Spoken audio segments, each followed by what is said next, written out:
Back to the Future: How to Reignite American Innovation by Jordan Ott. Lily's birthday. Lily's birthday is tomorrow. She will be turning 5. She has brown curly hair that bounces when she runs. Her first day of school will be this August, and she's nervous about making friends. Unbeknownst to Lily, her life will soon be altered by things beyond her control, forces that have long been in motion. Abstract entities like government policies, business practices, and changing cultural values will have profound consequences for this little girl. The fast and cheap railroad has run coast to coast for 100 years. They transport all kinds of gizmos and gadgets made by the brightest inventors.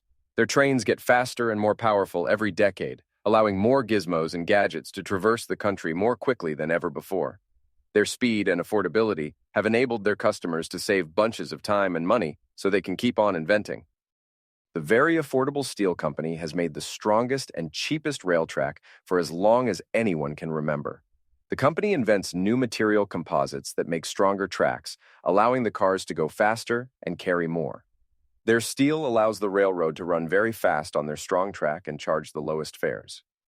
The cutting-edge research facility has always had the brightest medical minds working on the hardest of problems. They ship their ingenious devices from lab to lab on the fast and cheap railroad.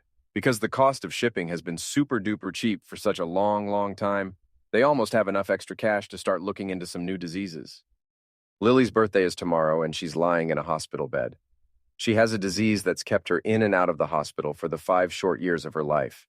The cure for her disease was never invented by the cutting-edge research facility. It was never invented because half a century ago, the very cheap steel company became just a steel company after new regulations on steel production dramatically increased costs. The fast and cheap railroad, which might have absorbed the rise in steel prices, but some high-minded employees decided that a strong work ethic was a rather antiquated ideal, and the work week should be 4 days instead of 5. Unable to manage both the increased cost of labor and steel prices, the railroad had to decrease capacity and raise prices, rebranding itself as the mediocre railroad. Finally, the cost to transport their devices soared, leaving the cutting-edge research facility with insufficient funds to explore new cures. Faced with financial constraints, the research facility had to make a not-so-difficult decision. They already had a line of existing devices that had received federal approval, a process that had cost them well over $1 billion. When it came to choosing between pursuing new experimental research and continuing with their approved device, the choice was clear. Lily never made it to her 5th birthday or her first day of school. When we talk about innovation or technological progress, we often deal in abstractions. We may speak of a country's GDP or the market capitalization of companies. At this mile-high view, we miss 2 crucial details. First, the economy is a complex system, and a small change in one sector, like regulations on steel production, can have a cascading effect throughout the economy. Second, we often lose sight of why innovation matters at all. Who cares that a ton of steel costs more than last year? Why does it matter if Americans have a strong work ethic? So what if there are a lot of barriers to entry in medical research? These disconnected, faceless abstractions have real consequences for flesh and blood human beings. The cost of not innovating is Lily's life. We must get back to the future and save her. Chapter 1. Introduction. Roads. Where we're going, we don't need roads. Dr. Emmett Brown. In the 1989 movie Back to the Future Part 2, Doc Brown and Marty McFly travel to the year 2015, encountering a world with hoverboards, health rejuvenation, portable fusion reactors, and flying cars. Unfortunately, these dreams of the future remain fictional fantasies. Not only has this future failed to materialize, but many industries in this country have plateaued, stagnated, and regressed. American innovation has been largely stagnant for the past 50 years, with a few exceptions. Computers and digital devices have become ubiquitous in our daily lives. Our cell phones can take high-resolution images and can access almost any piece of information across the globe. However, the amazing progress in computers has been the anomaly rather than the rule. Industries such as aviation, manufacturing, energy, and medical research have seen minimal advancements for decades. Since the 1960s and 70s, the pace of innovation has slowed significantly. Transportation speeds have flatlined, construction projects take longer and cost more, educational systems are underperforming, and healthcare costs are skyrocketing. Not only have we missed the futuristic dreams of flying cars and lunar bases, but we are struggling with the fundamentals of technological advancement. The future is not what it used to be. There has been incredible progress in the realm of computers and digital technology, but very little in the physical world. This distinction was most acutely summarized by Peter Thiel when he said, "There has been a very narrow cone of progress in the world of bits, things like smartphones and computers, but not much progress in the world of atoms." The realm of computers and digital technology has witnessed remarkable progress over the past few decades, changing the way we work and communicate. However, this progress has not translated into more physical industries. Historically, when people spoke of technology, they referred to engineering or scientific advancement, independent of a particular industry. It is only in the past decade or two that technology has come to mean almost exclusively computer technology. The high tech of Silicon Valley has subsumed the broader definition. This change in nomenclature is due in part to the staggering success of computer companies. However, it also suggests that the intense focus on these digital companies is because innovation has been noticeably absent everywhere else. In the world of atoms, not only have many industries experienced stagnation, some have indisputably regressed. Technology, and innovation more broadly, is about far more than the latest smartphone or beautiful digital screens. Nearly every item beneficial to humans, from the food and water that sustain us, to the buildings that shelter us, the vehicles that transport us, and the energy sources that power our lives, is the result of innovation. Human beings engage in innovation by inventing new devices, developing new technology, and improving existing methods for the betterment of humanity. Innovations are not confined to a specific industry. They can influence all aspects of human life. They drive down costs and increase material abundance, ultimately leading to better lives for the flesh and blood human beings who use them. The smartphones, laptops, and digital screens that pervade the world around us are a distraction from everything else that has not changed.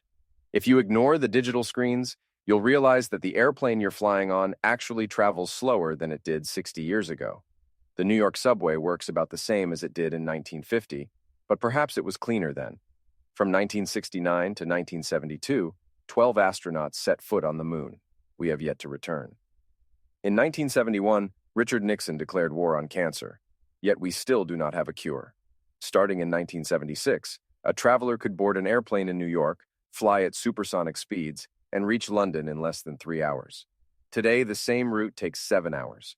The first commercial nuclear reactor was operational in 1958, and we've had the capability to produce nearly unlimited clean energy since the 1960s. Despite nuclear submarines operating for 30 years without refueling, most power plants still rely on coal or other fossil fuels. Across the American economy, there are many sectors that have not progressed over the last half-century. Beyond the virtual world, there are very serious problems that have developed across major institutions in the United States. Many once great industries like construction, education, aviation, energy, banking, and manufacturing have failed to innovate beyond past achievements. This book examines many cases where the government actively impedes progress through burdensome regulation or diverting resources through legislative action. Likewise, there are problems that have taken root in American business, as they have become short-sighted, preferring immediate profits to longer-term innovation. Finally, there are problems with American individuals. Collectively, we have relinquished shared attitudes, values, and norms that produce such greatness in the first place. These American values were essential ingredients to the innovative culture of past generations. Over the pages of this book, we will explore the stagnation that has seeped into almost every major industry in this country and the ways in which we can reverse course to reignite American innovation. The book is structured into 3 dedicated parts, each representing a fundamental pillar of our society: the government, private businesses, and the individual. The first pillar, the United States government, is a collection of federal, state, and local governments, each with their own laws, departments, and regulatory agencies. Through its power to enact and enforce laws, collect taxes, and craft regulations, the government sets the boundaries and incentive structures for the American economy. These incentives and constraints must be analyzed to assess the degree to which they help or hinder the progress of innovation. The second pillar, the United States private sector, has been a juggernaut of growth and innovation over the last 300 years. While American businesses are often thought of as bastions of free market capitalism, they are not immune from anti-competitive practices and are susceptible to stagnation. Bureaucratic companies can stifle innovation, while entrenched management practices may prioritize short-term gains over long-term investments in research and development. The third pillar is the American individual. We believe in the power of individuals to be catalysts for great change, and our culture celebrates individuals and their achievements. The actions and values of individuals in this country matter, and much like the abstract entities of governments and businesses, individuals face incentives and constraints. How individual Americans respond to these circumstances profoundly influences the trajectory of innovation. The absence of innovation can be detrimental to the flesh and blood human beings that depend on them. These three pillars collectively bear responsibility for the stagnation we face, and within their respective parts, we delve into their complicity and offer solutions for a course correction. The goal of this book is to answer two fundamental questions. Where did the future go, and how do we get back to it? Section 1.1. Why does innovation matter? The fight for the future is a struggle between technological-driven growth and managed decline. The growth path has inherent risks and challenges along with its fantastic upside, and the decline path has guaranteed long-term disaster. Stasis is a myth. Sam Altman, CEO of OpenAI. The story of American history is deeply intertwined with innovation. As one of the greatest startups in human history, the American economy has grown into a global powerhouse. American businesses are more valuable than entire nations. Its citizens have invented entire industries and transformed others. This remarkable growth and transformation highlight the critical role of innovation in driving progress and prosperity. Technological innovation is not just an end in itself, but a means to improve the lives of flesh and blood human beings. The need to innovate and advance is crucial for the success of the United States and its millions of inhabitants. This book aims to bridge the gap between abstract notions of progress and the real-world consequences of that progress or lack thereof. Innovation is crucial to humanity. Progress is not guaranteed, and we constantly face the risk of stagnation or regression, both of which have catastrophic consequences for billions of people. Clearly outlining the importance of innovation in this section highlights exactly what is at stake. These are the things we risk losing by regressing and the future benefits we will fail to attain by stagnating. Understanding these implications is essential to secure a prosperous future for ourselves and our posterity. The monumental achievements in technology over the last 3 centuries have become so ubiquitous in our lives that we take them for granted. At the beginning of the American experiment, 95% of the population lived and worked on farms. Their daily lives consisted of hard manual labor like tilling fields, harvesting crops, and tending to livestock. A central open fireplace was used for indoor heating as well as cooking. Water was manually acquired and transported in buckets from local streams or wells. The average life expectancy was 35 years. 1 in every 5 women died in childbirth, and the infant mortality rates were as high as 10% in the first few months of life. Transportation was slow, dangerous, and unreliable. The voyage from New York to London took 6 weeks aboard a ship entirely dependent on the wind.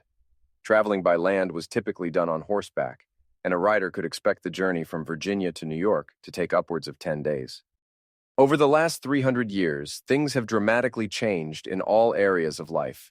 Today, roughly 1% of the American population works on farms, while producing many orders of magnitude more crops. The transformation of agriculture production has been so astounding that in 2 centuries, the amount of human labor required to produce 2 pounds of wheat went from 10 minutes to less than 2 seconds. The vast majority of homes have central heating and cooling systems, protecting us from unforgiving climates. There is plumbing and sewage in every home, providing us with clean drinking water and sanitary waste removal. The average life expectancy is in the late 70s, and the infant mortality rate is well below 1%. We can travel safely from New York to London in 7 hours via airplane, and the trip from Virginia to New York via car can also be completed in 7 hours. Though America has been the driving catalyst for innovation, the consequences of its progress have not remained confined to its borders. In 1820, more than 80% of the world's population lived in extreme poverty. By 1950, it was 55%, then 35% in 1990, and by 2015, it was down to 10%. That represents billions of people who have been lifted out of poverty by human ingenuity and innovation. People live longer and healthier lives because of the advancements in agriculture, medicine, and manufacturing. Despite these advancements, there are still hundreds of millions of people in the world who live in extreme poverty. In many regions around the globe, various groups have been cut off from the innovations that have taken place in the rest of the world. This backwardness has been caused by numerous geographic, political, and cultural factors. We need not attempt to imagine the hardships of life in the 18th century, because millions of people around the world still experience it every day. Today, in countries like Chad and Nigeria, the life expectancy is only 53 years. The poorest Americans are considered very wealthy relative to other countries in the world today. Even a country like Haiti, that is geographically close to the United States, could not be further in terms of the basic necessities available to its citizens. The standard of living available to contemporary Americans is the culmination of centuries of innovations. Advances in plumbing, agriculture, and electricity were important technological advancements, not only because they improved our lives, but more importantly, they freed up human capital to pursue other endeavors. Achieving more with fewer resources is a key result of innovation. Instead of half the population working on farms, as they did in 1870, mechanized agriculture has made it possible to produce higher outputs with fewer humans performing back-breaking labor. Instead of spending hours acquiring and manually transporting water in buckets, plumbing and irrigation have made clean water instantly accessible. The quality of life improvements that innovation brings are the most tangible because of their direct impact in our lives. As a result, it is easy to understand the consequences of these innovations like indoor plumbing, central heating, and medical care. Yet, an arguably more important consequence is the reverberations of those innovations across time. The most important innovations of the past had two key effects. They improved our quality of life and created an excess of our most important resource, time. More people were freed from incredibly hard labor to focus on other problems. Henry Ford, for example, said the purpose of his work building a horseless carriage was to lift farm drudgery off flesh and blood and lay it on steel and motors. Without these innovations of the past, we could not have hoped to create more advanced technology such as computers or automobiles. Everyone's time would have been consumed plowing fields, tending to livestock, and transporting water. We would not have had the human capital necessary to explore these new concepts in the first place. Past innovations serve as prerequisites for future progress. This is a concept to which we will continually return. It is instructive to highlight not only the impact of innovations directly on the human beings that use them, but also on the interconnected process of innovation itself. Consider the alternative history if Gutenberg had not invented the printing press, or if the likes of Newcomen, Savery, and Watt had not developed the steam engine, if the Wright brothers had not dedicated themselves to the pursuit of powered flight, or if John D. Rockefeller had not transformed oil refining. If these innovations had not taken place, there would have been two important effects. First, and most obvious, those inventions and improvements would not have existed, and any benefits they conferred to individuals in their time would vanish. Second, and more importantly, is the cascading effect this would have across time. If any one of these breakthroughs had not occurred, all the downstream work that built upon those innovations could not have taken place. The dynamic nature of inventions was described in The Evolution of Everything. Gutenberg made printed books affordable, which kicked off an increase in literacy, which created a market for spectacles, which led to work on lenses that in turn resulted in the invention of microscopes and telescopes, which unleashed the discovery that the Earth went round the sun. Had it not been for Gutenberg's printing press, the dissemination of knowledge through printed materials would not have occurred, leading to less educated populations. In turn, less educated people tend to produce fewer ideas, which lead to less innovation. A scarcity of groundbreaking inventions would slow the pace of improvements that enhance the quality of life. As a result, less human time would have been freed up for creative endeavors and problem solving, which are essential for future progress. The consequences of innovations ripple across time, and their effects are compounded by future innovations. This is the key to their importance. The counter to this argument is that someone else would have come along and invented something similar. For example, Alexander Graham Bell famously beat Elisha Gray to the patent office by a couple hours, thus securing the patent for the telephone. In this particular case, it is easy to see a viable alternative was readily available. However, this cannot always be assumed. In some cases, another innovator may not arrive for hundreds of years. Innovations are not inevitable, and their place and time matter a great deal. An example of this can be seen in one of the first analog computers, known as the Antikythera. The device was developed by the Greeks for predicting astrological events, like the position of the sun, moon, planets, and even the occurrence of eclipses. Similar capabilities did not reappear for almost 2,000 years.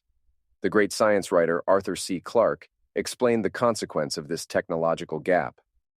Though it is over 2,000 years old, it represents a level which our technology did not reach until the 18th century. If the insight of the Greeks had matched their ingenuity, the Industrial Revolution might have begun 1,000 years before Columbus.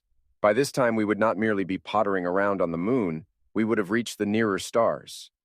Innovation is intertwined across space and time. What we do or do not create today has cascading effects for tomorrow. Even small changes compounded over long periods of time can have large effects. For example, if the United States growth had been 1% lower each year since 1870, we would have a standard of living lower than that of Mexico. Minor reductions in progress have compounding effects over time. In the same way that inventions of the past were stepping stones to the more advanced technology of today, so too will the innovations of our own time serve as building blocks to a more advanced future yet to come. With faster transportation, we reduce the time it takes to move people and goods. This speed cuts down on production times and allows faster iteration, producing newer, more optimized products. New medical drugs prevent our loved ones from dying, giving them longer and healthier lives. Likewise, longer lifespans allow the expertise a person develops over the course of their life to be used across more problems, increasing their innovative contributions. More abundant energy can power all downstream processes. With it, we can transport more goods, power more factories, hospitals, and protect ourselves from an unforgiving environment. We all want long and healthy lives. We want a clean environment, and we want our children to have better lives than we did. The way to achieve these objectives is through innovation. In 1880, the life expectancy in the United States was just under 40 years. Since then, it has almost doubled. These gains are a direct result of cleaner water, advanced medicine, and more abundant food. Likewise, innovations in oil refining meant more of the oil was used and less was dumped into rivers and lakes. Other innovations like nuclear power can replace more pollutant forms of energy, such as coal and biomass, leading to a cleaner environment. Technological innovations are critically important to advances in our standard of living. Yet the impact of these innovations reaches far beyond material prosperity. The presence or absence of innovation creates a circular feedback loop on society and affects downstream institutions. Innovative societies naturally become positive-sum environments, where individuals benefit from reciprocal trade and cooperation. The dynamic nature of innovations produces increased efficiency, solves emerging problems, and creates more opportunities. This is the rising tide that lifts all boats. Conversely, stagnate societies trend towards environments which are zero-sum. When innovation is not realized, societies turn in on themselves as they seek to divvy up the sclerotic share of assets. The world is not a static place, and zero-sum environments quickly turn negative-sum, making everyone worse off as a result. Along these lines, in our complex and interconnected society, there are second-order systems that are built on the assumption of economic growth. Many government programs such as Medicare, Social Security, and the nation's debt are all dependent on the assumption of continual growth. Consider what happened at the beginning of the Great Depression when tax revenues began falling in 1930. Many state and local governments had outstanding obligations to repay in the form of municipal bonds. In order to make good on these payments, the state and local governments were forced to raise taxes to make up for the declining revenues. This exacerbated the drain of funds from the private sector, contributing to the chain of adverse events that culminated in the Great Depression. We will experience similar predicaments in the coming decades as the bills for these colossal programs come due. The less we innovate and the less we grow, the more painful these problems will become. This is not to say that we should simply sweep these problems under the rug with innovation, but growth can certainly alleviate their impact. It is important to draw a clear distinction between growth and innovation. Innovation will drive growth, but the reverse is not necessarily true. Many companies have reached global markets without commensurate product innovations. Likewise, many countries will grow economically with few contributions to innovation. Over the last 5 decades, the United States has continued to see growth in its gross domestic product, despite stagnation across many of its industries. Countries like China and India will continue to develop primarily by replicating innovations that have taken place in more advanced nations. This will be extremely beneficial for their populations and will result in improvements to the standard of living for billions of people. However, for the people of the United States, the path to future prosperity can only be unlocked through innovations. Innovation has been a matter of life and death to the people of the United States and the rest of the world. The absence of innovation was a guarantee of early death, less food, more diseases, longer travel times, and more starvation. It is only in the recent past that our material growth and prosperity has reached a level in which the shackles of such a fate have been lifted. This progress does not diminish the importance of innovation going forward. It is of critical importance to our standard of living, health, and future prosperity that we continue to innovate. We can either innovate into the future or decline into the past. Chapter 2. A stagnant foundation. You have as much power in an Apple iPhone as you did computer power that was available to the Apollo missions, but it is being used to check in as the virtual mayor of a virtual nowhere while you're riding a subway from the 19th century. Peter Thiel. If you had to pick any point in human history in which to live, the answer would unquestionably be today. We have more information at our fingertips than ever before. Over 100,000 airplanes take off and land all over the world, every single day. We have made incredible advancements in medical science that allow humans to live longer and healthier lives. With the explosion of computers and artificial intelligence, we have literally taken sand and made it think. Almost one rocket per day is launched to space carrying humans, satellites, and scientific equipment off the planet. Billions of people have been lifted out of poverty as a result of these innovations. The best time to be alive is now. However, there are three key points that must be highlighted in conjunction with the incredible success of the past. 1. Past progress does not guarantee that future progress will be inevitable. 2. While things have dramatically improved over the past 3 centuries, there have been noticeable changes in the last 5 decades that have dramatically slowed down the rate of innovation. 3. Not all fields have advanced at the same rate. Some move fast, some move slow, and some go backward. Futurist writers and technological proponents often focus on speculative scenarios and hypothetical technologies that stretch the boundaries of our current understanding of science and technology. While these hypothetical futures can be exciting and inspiring to consider, it is imperative to ensure that our technological development is progressing before we can realize such possible futures. There are many trends across education, construction, banking, medical research, energy production, and transportation that suggest we are not innovating in these fields. Addressing these problems represents necessary prerequisites for future progress. We cannot expect to accomplish the marvels of the future when our performance on such fundamentals is deteriorating. Some call it the Great Stagnation. Others refer to it as the Great Strangulation or the Great Downshift, whatever you call it. Something went wrong in the early 1970s, and that trend has continued for the last 50 years. The United States witnessed incredible progress from the early 19th century until the late 1960s, where it all came to an abrupt halt. The Apollo program ended in 1972. Median wages flatlined, the speed of commercial aviation peaked, and energy utilization stalled. In the decades since, the negative trends across government, economic, and cultural aspects of American society have become harder to ignore.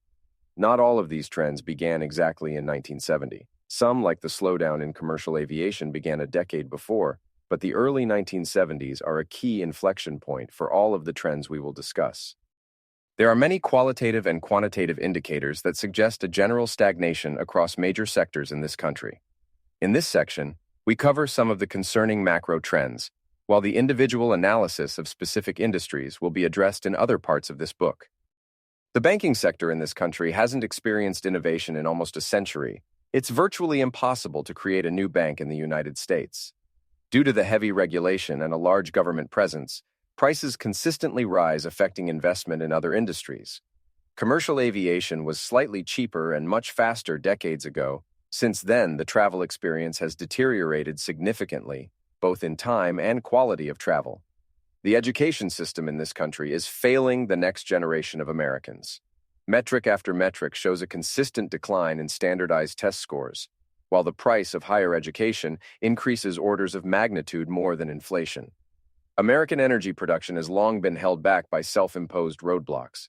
We have had the answer to clean, limitless energy for 70 years, but have not been allowed to use it. Construction projects in this country take longer and are more expensive than ever, with a complicated web of zoning laws, environmental restrictions, and permitting processes. As a result, housing in particular has become an unreachable luxury for many Americans. The United States spends more on medical care than any other country in the world, yet it costs well over $1 billion to bring a new drug to market. American life expectancy had been consistently improving since the founding of this country, but beginning in the late 1970s, we started to fall behind the life expectancy of other developed nations. And by the early 2000s, American life expectancy had plateaued and has recently declined to levels not seen in 30 years. Not only is the overall life expectancy not improving, but American quality of life is declining overall as we get less healthy over time. In 1970, less than 15% of Americans classified as obese. Today, more than 40% do. Severe obesity has gone up tenfold since 1970. In addition to the detriments to one's health, obesity comes with financial costs. A study funded by the CDC found that annual medical costs of obesity was nearly $173 billion. 6 in 10 American adults have a chronic disease, and 4 in 10 Americans have 2 or more. While we have made tremendous progress in treating diseases like cancer and heart disease, this has not extended to all areas of health. Life expectancy is, of course, influenced by many social and genetic factors. However, we want and expect a technologically advancing society to make people healthier over time, allowing them to grow older with fewer ailments. Stagnation has become prevalent in nearly all forms of transportation. Train speeds in the United States have barely changed in the past 100 years. In 1934, the Zephyr locomotive made its famous world record run, traveling over 1,000 miles with an average speed of 78 miles per hour and hitting top speeds of 112 miles per hour. 90 years later, the velocity of our trains is roughly the same. Conversely, the trains in other countries are leaving us in the dust. The Japanese and Chinese have become pioneers in high-speed rail, with the Japanese maglev trains clocking in at max speeds of 375 miles per hour. Commercial aviation has remained at speeds reached in the 1950s. Planes are flying the same speeds, but travel times are increasing because of crowded airports, delays, and long security lines. Regular automotive traffic has increased as well, contributing to decreased productivity. Data from the Census Bureau shows that average commute times have been rising for the past 4 decades. As of 2019, the average round-trip commute time for a worker in the U.S. was more than 54 minutes. That equates to 230 hours per year, almost 10 days lost just commuting to work. In more congested cities like New York and San Francisco, more than 20% of workers reported commute times of 2 hours or more. That's 500 hours annually, or almost 21 days spent commuting. In 1980, the average commute time was 43.2 minutes. That's a 28% increase in commute times in the past 4 decades. Workers in 1980 spent 50 less hours per year commuting. The nationwide cost from traffic has been estimated at $190 billion, an almost 12-fold increase since 1982. Not only does this decrease productivity, but it also results in a reduction in quality of life. More time spent commuting increases stress and auto fatalities as people spend more time on the road. The effects of stagnation can be seen in the economic prospects for individual Americans. Real median wages had been going up consistently since the beginning of the 20th century. Over the 2 decades between the 1940s and 1960s, median family income rose 70%, and the individual median income rose 60%. This trend came to an abrupt halt in the early 1970s. Since then, median wages have nearly flatlined, only increasing 10% in the last 50 years. The flatline of median wages is a symptom of the broader stagnation across the American economy. Wages aren't increasing because individual workers are not more productive. When median wages are compared with real GDP per capita, we see a noticeable difference. Unlike median wages, real GDP per capita has kept up its pre-1970 trend with only a few dips for occasional recessions. At first glance, this disparity between GDP per capita and median wages may appear to be explained by growing inequality. After all, when you take income data and split it by percentile, we see what appears to be a very obvious trend. The 95th percentile continues its pre-1970 trend, just as real GDP per capita did, but other percentile groups fall behind. At first glance, this suggests that the slowdown in median wages is simply a distributional question, as more income has gone to higher percentiles. However, this fails to address the complete problem. While there is tremendous upwards mobility in the United States, it is only the 95th percentile that has maintained its pre-1970 trend of wage increases. This is not a matter of the rich getting richer, as people move in and out of the top income groups every year, sometimes going from the bottom to the top within a decade, and many of those in the top percentiles fall to lower groups. In general, what we expect to see is that all wages increase over time as workers get more productive due to ongoing innovation, making their time increasingly valuable. This is what makes the median wage stagnation so concerning. If technological development had not stagnated over the last 50 years, median wages would have continued their pre-1970 trend, reaching nearly $120,000 today, instead of the actual $63,000. All of these trends are alarming, but what tells us that this is a broader problem and not just cherry-picked examples? Essentially, how do we know whether or not an industry is progressing more broadly? This is a notoriously hard problem, and there are multiple strategies one could think of to investigate further. The first statistic we may turn to is the gross domestic product, GDP, which is used to summarize a country's output. However, GDP numbers can overstate some improvements while simultaneously understating others. GDP can overstate improvements by favoring consumption spending or a reliance on increased government spending, both of which may produce rising GDP without necessarily reflecting genuine enhancements to individuals' standard of living. Likewise, GDP can understate other improvements by relying on price indices that produce outlet substitution bias. As a result, these complexities make it difficult to tease out real technological progress. Another option is to look at market capitalization of companies to assess the growth of American industry.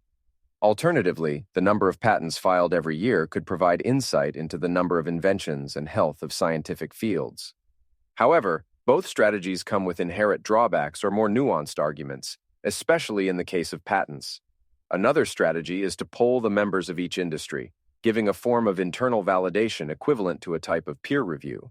Unfortunately, such a survey would be heavily biased and would likely produce over-optimistic caricatures that have come to afflict disciplines like string theory and cancer research.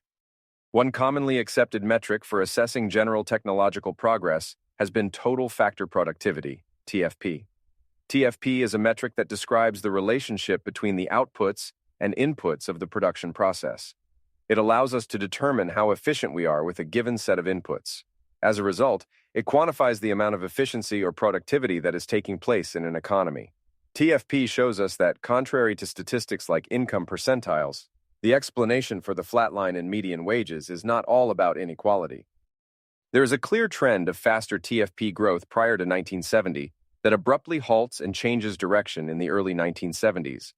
The economist Robert J. Gordon summarized the trend by saying, "The growth rate of TFP since 1970 is barely a third of the rate achieved between 1920 and 1970.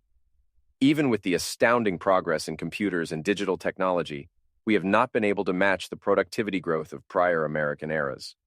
TFP metrics indicate that the American workforce productivity has slowed and is not increasing at the same rate it was in decades past. TFP statistics provide a high-level overview of productivity across the American economy, but we can look one layer deeper in order to examine the health of individual industries using market prices. In market economies, prices convey information. They allow us to compare the relative value of goods and services and make decisions about scarce resources that have alternative uses. Prices can provide an important insight into the underlying innovations driving efficiency and productivity. The prices of goods and services across different industries tell us relative information about supply, demand, and the pace of innovation. A declining price can indicate reduced demand for a product or signify ongoing innovation within that sector. For instance, televisions today are 99% cheaper than they were in the 1950s. The price decrease of televisions has coincided with an increase in popularity and the achievement of unprecedented capabilities. This price trend summarizes the advancements in the design and construction that have enabled manufacturers to produce higher quality televisions at significantly lower costs. The falling price of televisions is a good proxy for the underlying innovation that has taken place in digital displays. Prices, however, are only one piece of the puzzle. Quality and viable alternatives represent additional important pieces of information when assessing the health of industries. In order to make sense of this information, the judgments can be distilled using the decision tree. This decision tree is not perfect, and there are likely many exceptions, but this can at least point us in the right direction.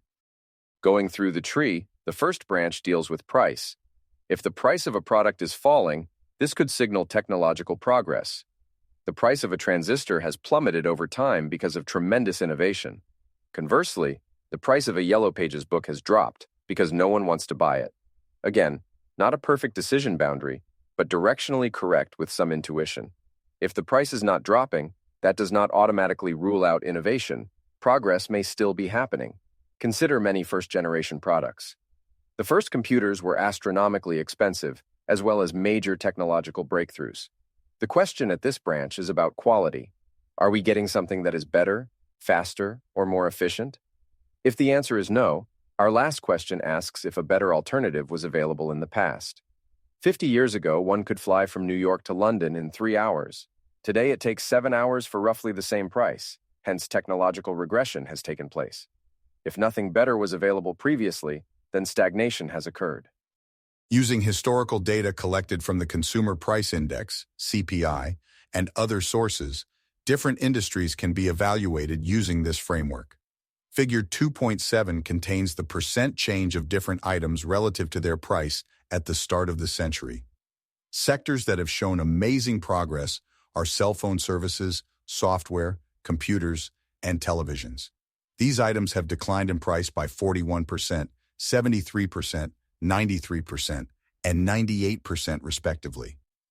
Not only have the prices for each of these items plummeted, but the overall quality and sophistication has dramatically increased as well. Cell phone plans in 2000 did not offer internet access. Today, customers are able to access any piece of information across the globe, including streaming full-length movies on their cell phones. Similarly, televisions went from large, bulky machines with low-quality screens to crisp, high-resolution displays in a sleek form factor. Computers have been the paragon of innovation, growing exponentially more powerful, while at the same time becoming more affordable. Conversely, there have been many sectors where things have only gotten more expensive over time. The worst-performing sectors are medical care, energy, higher education, and hospital services. These areas have increased dramatically since the beginning of the 21st century, rising 115%, 146%, 184%, and 249% respectively. In all of these areas, despite massive increases in prices, it is not clear that the products or services have improved as a result. Despite massive increases in the cost of hospital services and medical care, U.S. life expectancy is slightly lower than it was in 2000. Accounting for more fuel-efficient cars, planes, and appliances, energy costs continue to rise. Energy production has increased over the past 25 years, while consumption has remained fairly constant, suggesting it is not a matter of supply constraints. Airline fares represent an interesting case within the decision tree framework. Over the past 25 years, nominal prices have remained stable while decreasing when adjusted for inflation. This progress has been achieved through increased fuel efficiency, financial practices, and economies of scale. However, compared to the 1970s, airfares still outpace overall inflation, indicating a complex situation. Moreover, stagnation in aircraft speed and longer travel times further complicates the analysis. These nuances will be explored further in subsequent chapters. Technological progress and innovation should accompany a decline in prices as processes get more efficient. Yet, all around us, things are getting more expensive. College tuition has increased 1,400% since the late 1970s. Highway construction costs have tripled in the last 20 years, making basic infrastructure more expensive than ever. Housing affordability is at 40-year lows, jeopardizing the American dream and population growth prospects. General building costs have outpaced inflation for more than 50 years. Something is clearly going wrong in all of these sectors. Not only are things not improving, but in many cases, they are getting worse. At the outset of this book, we summarize the state of American industries by rating each industry as either progressing, stagnant, or regressing. There are only 3 sectors that have indisputably progressed. These are computers, small business finance, and space. The field of computers has been the poster child of innovation. There have been staggering advances in both the hardware and software of computers. Most people have orders of magnitude more computing power in their smartphone than was available to the entire Apollo space program. Year after year, computers have gotten cheaper and more powerful. The progress in the American space industry can be characterized through several waves. The crowning achievement was undoubtedly the Apollo program that culminated in the 1969 moon landing. It was followed by decades of retreat to low Earth orbit, and more recently, it is making a resurgence due to the rise of private space companies. American companies like SpaceX and Blue Origin have dramatically brought down the cost of launching both satellites and humans into space. These private companies are making space more accessible through more powerful rockets, satellite constellations, and reusable rockets. American finance has been a story of two branches, one of big business and the other of small business finance. Big business finance relates to the institutional level with large corporations and banks. At this level, there have been significant changes relating to financial engineering, things like stock buybacks, rewards programs, tax sheltering schemes, and new types of tradable securities. Crudely speaking, such ideas have tended to represent short-term strategies to extract wealth for favored parties at the expense of longer-term investments and innovation. As a result, the operations of institutional banking have stagnated, and as we shall see later, have negatively impacted other industries. Small business finance, on the other hand, has been more of a democratization process. Here, there are companies like Square, PayPal, and Stripe that have made it easy for every small business to accept credit cards and move their business online. These companies have capitalized on the innovation in computers and digital technology to make it easier for individuals to create businesses and reach a broader market of customers, benefiting the entire world. The stagnant industries are agriculture, construction, manufacturing, medical, and transportation. Agriculture and manufacturing have embraced new automation technologies to compensate for declining workforces. While American manufacturing continues to reach near record-high output levels, they are falling behind other nations in more advanced sectors like robotics and semiconductors. Other fields, such as medical and transportation, have been resistant to new technologies. Hospitals are decades behind other industries in terms of the digitization of information. Additionally, hospital services have been the fastest-growing component of CPI for the last quarter century. Finally, the regressing fields of aviation, banking, education, and energy. All of these fields were healthier and more dynamic 50 years ago than they are today. We'll explore the details of each field later on, but for now we acknowledge the common theme that runs through these failing fields: a large government presence in their operations. This book will investigate the degree to which American government, business, and individual culture have caused these stagnations and regressions. These three pillars of American society hold a great deal of power and responsibility in how we respond to each of these problems. Industries once at the forefront of innovation, such as energy production, aviation, and education, have dramatically regressed. Other areas like construction, medical care, and transportation aren't improving and are getting more expensive over time. It is not sufficient to simply rely on our past progress. Alexander Hamilton referenced the consequences of stagnation when he said, "Those who do not industrialize become hewers of wood and hawkers of water." The same is true today. Those nations which do not push the boundaries of artificial intelligence, who fail to embrace new forms of energy, who don't move farther and faster, will ultimately fall behind. You either innovate into the future or decline into the past. Technological innovation is of critical importance for the United States, and it should be on the minds of every American. There is a bright future waiting for us, but we must build it. We must get back to the future. Chapter 3: Objections to Stagnation.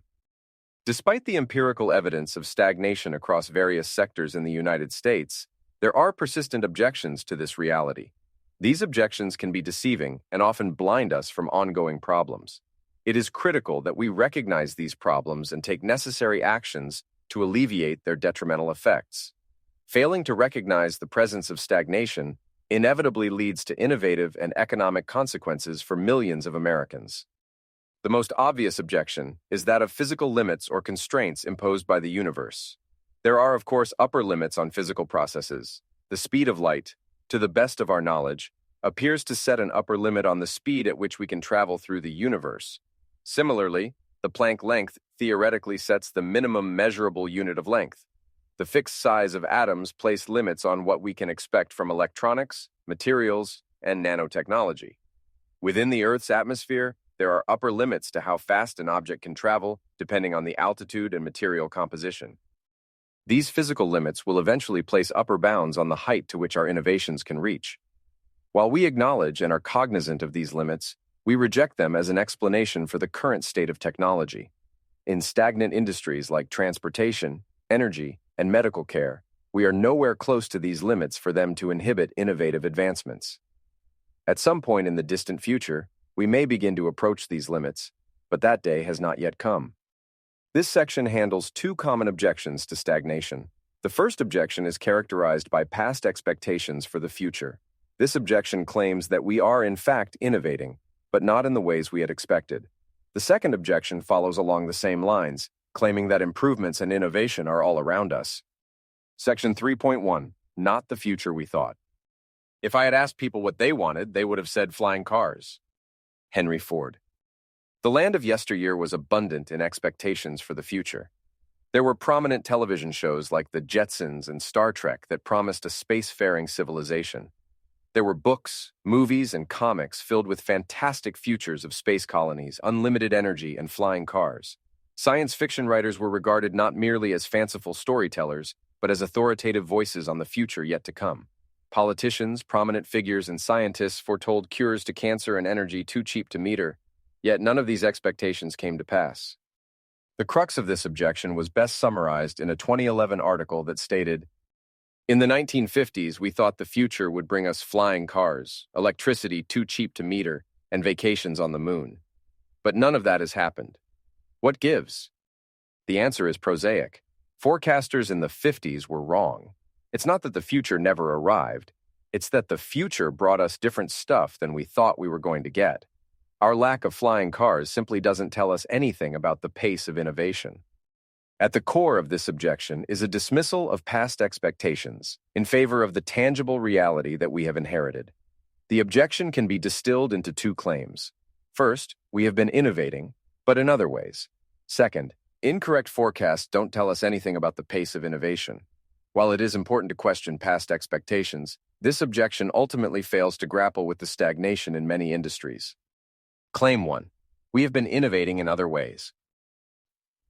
Henry Ford famously dismissed collective expectations when he quipped, "If I had asked people what they wanted, they would have said faster horses." If he were alive today, he would say that people would have asked for flying cars instead of self-driving ones.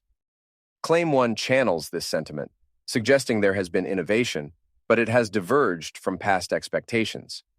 The depictions from television shows or science fiction depend solely on the creativity of the author's imagination, not the constraints of physical reality. As a result, this claim argues that it is unfair to judge our current technologies against the hopes and predictions of the past. We tend to have a preconceived idea about the nature of innovations. We typically think of ones that are big and flashy, like supersonic jets, rocket ships, or smartphones. However, there are many innovations that have taken place behind the scenes, in seemingly mundane areas that have been transformative nonetheless. The introduction of containerization into transportation was a revolutionary change for shipping and rail transport. Prior to 1956, commercial ships were loaded with boxes of all shapes and sizes that made loading and unloading extremely inefficient. Once goods were unloaded from a ship, they would have to be reloaded into a truck or train car for on-land transportation. Malcolm McLean's introduction of the shipping container in 1956 changed the industry. Now, entire containers could be taken directly off trains and stacked on ships. Cranes could now be used to pick up standard-size containers, dramatically expediting the time in loading and unloading ships. As a result, the price per ton of shipping went from $5.86 down to 16 cents. Similar innovations have occurred in warehouse and transport logistics at companies like Amazon and Walmart. 20 years ago, customers could expect to wait at least a week or two for typical package deliveries. Amazon has dramatically reduced that time, with 2-day shipping becoming the norm most customers expect. The company has achieved this amazing speed through many logistical innovations, including package routing, warehouse optimization, and in some cases, predictive shipping, where the company will transport goods ahead of time, with the expectation consumers in that locality will purchase them. Much like Amazon, Walmart has redefined shopping through ultra-low prices that it achieves at large economies of scale. While the cure to cancer is proving more elusive, There have been dramatic improvements in cancer survival rates thanks to treatment and early diagnosis. These survival rates have translated to millions of lives being saved. We don't have lunar bases or colonies on Mars. However, there has been at least one human living in low Earth orbit, continuously, for the last 23 years. These are advancements often overlooked in the broad predictions of the past. Science fiction will tell us of a future with all kinds of gizmos and gadgets, but it does not toil in the mundane statistics of economies of scale or logistical optimizations. These innovations and achievements have made important impacts on the world. However, there haven't been nearly enough to offset the stagnation in other industries. While a rejection of prior expectations in favor of real outcomes is the correct analytical framework, it fails to understand and tackle the industries that have not changed over the past decades. When this information is integrated, it becomes clear that we are not innovating at the rate of previous centuries. Detailed examinations of critical industries like energy, construction, aviation, and education make this fact painfully obvious. Claim 2. Incorrect forecasts don't mean stagnation. The second claim states, our lack of flying cars simply doesn't tell us anything about the pace of innovation. To a certain extent, this is true. Expectations and forecasts are important, but they are not everything. If a certain innovation was expected, but failed to materialize, this tells us little about the overall health of innovation today. The key point, however, is that predictions like flying cars, lunar bases, and energy, too cheap to meter, stem from an understanding of the broader trajectory of technological progress. This trajectory can be broken down into principal dimensions of innovation, such as energy utilization, transportation, health, and construction. Each of the forecasts can be traced to one of these dimensions. An innovative society must generate more powerful energy, move humans and goods farther and faster, and become healthier with each generation living longer than its parents. These are the primary axes along which all prior innovation has taken place, and along which all future innovation will continue. It is easy to dismiss expectations of the past, but it is much harder to remember just how reasonable those expectations seemed at the time. Many of these expectations for the future were voiced not just by science fiction writers or feckless politicians, but by engineers and inventors who were intimately involved in the creation of other technologies. Henry Ford in 1940 adamantly claimed that a combination airplane and motor car is coming. To the man who transformed manufacturing for automobiles, the airplane was the next logical step. After all, Ford had witnessed the explosion in commercial air travel in the 4 decades since the Wright brothers' first flight. In 1946, the Douglas Aircraft Company published a preliminary design report on a world-circling spaceship. The report foresaw the commercial and military importance of satellites, rockets carrying humans, and even reusable rockets. The very same report speculated on a future of traveling to other planets like Venus and Mars. In response to such possibilities, the authors retorted, "Who would be so bold as to say that this might not come within our time?" 2 months after Apollo 11 landed on the Moon, the Space Task Group drew up 2 different plans for manned missions to Mars. Even science fiction writers like Isaac Asimov made several prescient predictions. In his 1964 article for the World's Fair, he describes the future of 2014 with touchscreen displays, video calls, satellite phones, abundant fission energy, and flying cars.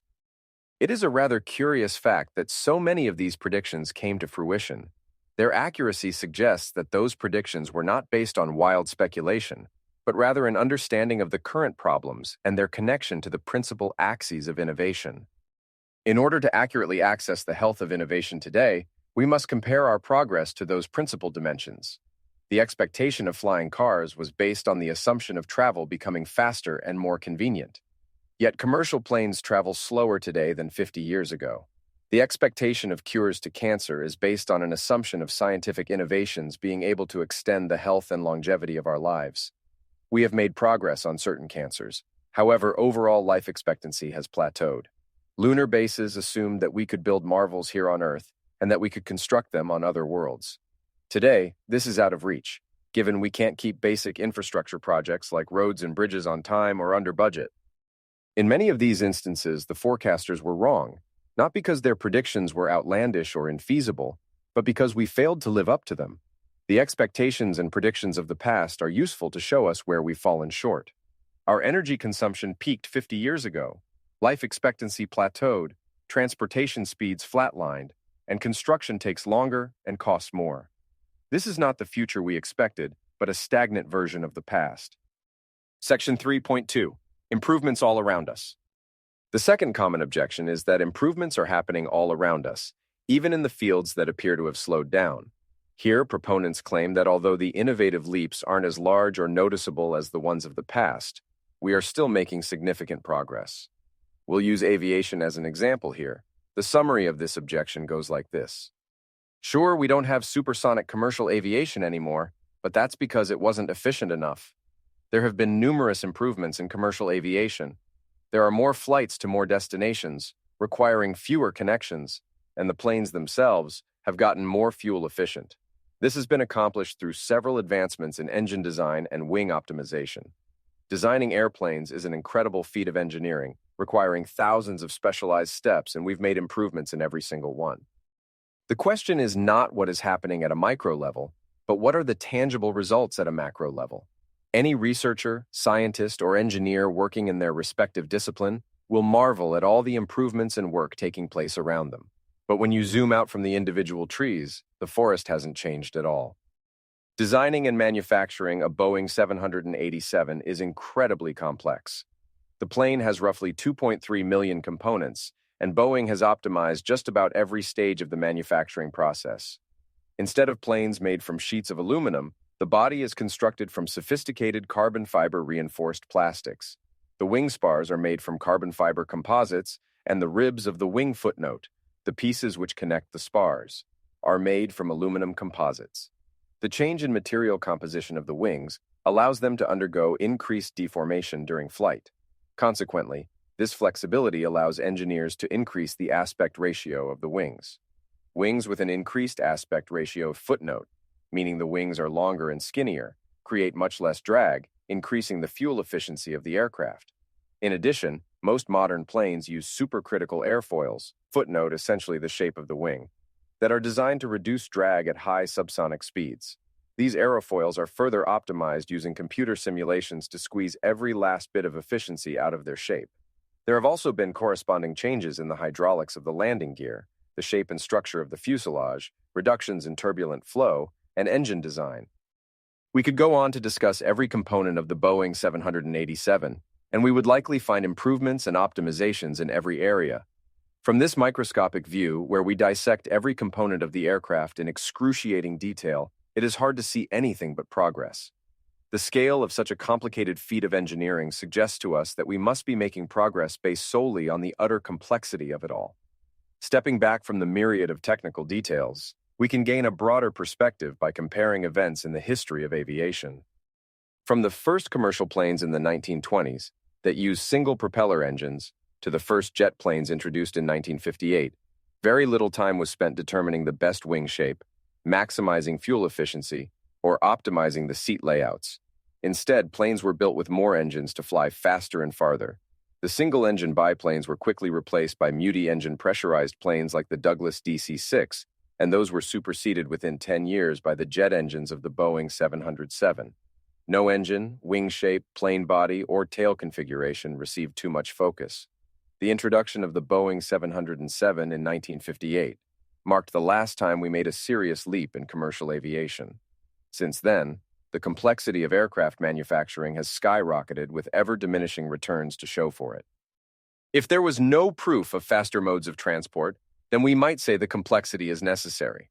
As a result, we would be resigned to make minor improvements around the edges to exhaust every last bit of efficiency because it would be uncertain that anything better is possible. However, this is not the case. Supersonic commercial planes existed in the past. Likewise, in adjacent fields like astronautics, we have had rocket engines since the 1950s. We've been transporting humans with them since the 1960s. The complexity of airplane manufacturing is a symptom of broader stagnation. Because we stopped making giant leaps in commercial air travel, we had to focus optimization on the things we already had. Instead of creating new engines or entirely new transport vehicles like rockets, we were left to tweak the current components. The stagnation came first, and the complexity followed. This creates a vicious cycle where knowledge becomes increasingly specialized to deal with each niche area, which in turn leads to a further dampening of progress. An instructive parallel can be seen in one of America's once most innovative companies, Xerox. Despite having invented many of the devices in the computer revolution like Ethernet, the computer mouse, graphical user interface, and one of the first personal computers, Xerox failed to realize the potential impact of these inventions. Instead, the company focused on the market that they were most familiar with, copiers and typewriters. Xerox fumbled the future as it focused resources and money on its typewriter business during the 1980s instead of on computers. The company released several typewriter models throughout that decade. Consider the alternative history where innovations in computers were not pursued by Xerox or other companies like Apple, IBM, and Microsoft. If that future had come to pass, we would dissect the latest typewriter speeds and gush over the details of its ribbon's ink efficiency. There would likely be many improvements in font design and ink composition that would warrant lengthy discussions. It would be noted that the replacement of long type bars with the daisy wheel saved time and effort with each keystroke.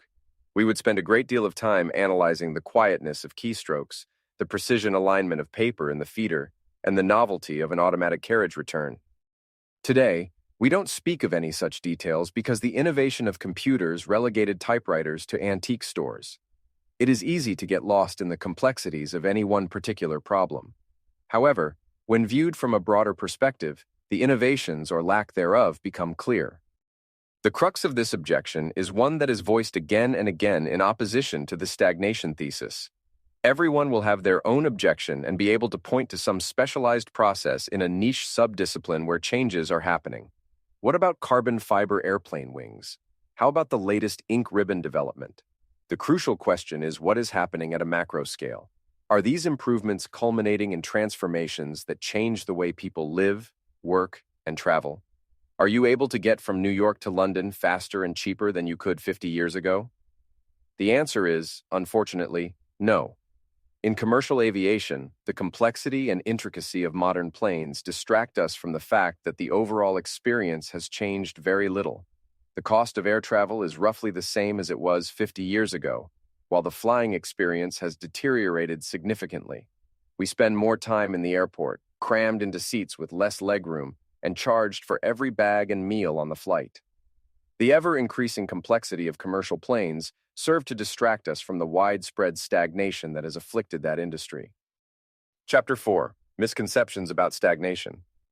When stagnation is acknowledged, it is often accepted based on explanations that are either incorrect or provide an incomplete view of the complex workings of innovation.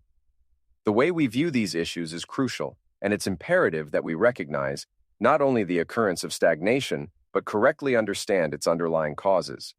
Misconceptions and incorrect assessments can lead us to search for solutions in the wrong places, hindering our ability to effectively address stagnation and get back to the future. In this section, we examine two common misconceptions about stagnation and develop arguments to refute them. Section 4.1. The End of History. Everything that can be invented has been invented. Charles H. Dewey, Commissioner of the U.S. Patent Office, 1899. One of the challenges that confronts each generation is to define their place in history. This is often a difficult task, as the correct assessment only becomes clear through the rearview mirror of the future. Over the past century, there have been increasing pronouncements that we are reaching the end of history, signaling the termination of long-standing increases to material prosperity. The stagnation of the past 5 decades is seen as definitive proof that our current economic model, one based on growth, has reached its end, and sustainability is what will take its place. These pronouncements incorrectly perceive stagnation as signaling the end of history. It is important to realize that these assertions are not new and have been made many times over the past centuries. Historically, these pronouncements have taken different forms, like the Malthusian societies of the early 1800s, or the Club of Rome's limits to growth in 1972. Henry Adams, writing in 1907, summarized the mindset of the 19th century relating to growth. 50 years ago, science took for granted that the rate of acceleration could not last. The world forgets quickly, but even today the habit remains of founding statistics on the faith that consumption will continue nearly stationary.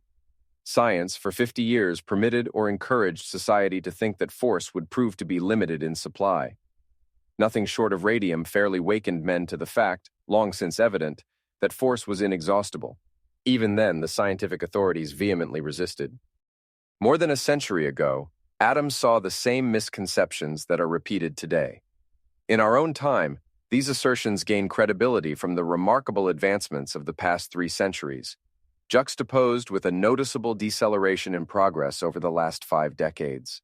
The rapid and undeniable strides made during the earlier periods create an illusion for many that the slowdown since the 1970s signifies the end of history. The stark contrast between the lifestyle of a modern American and that of their great-grandfather appears so profound that it becomes challenging to fathom that there is still more to achieve.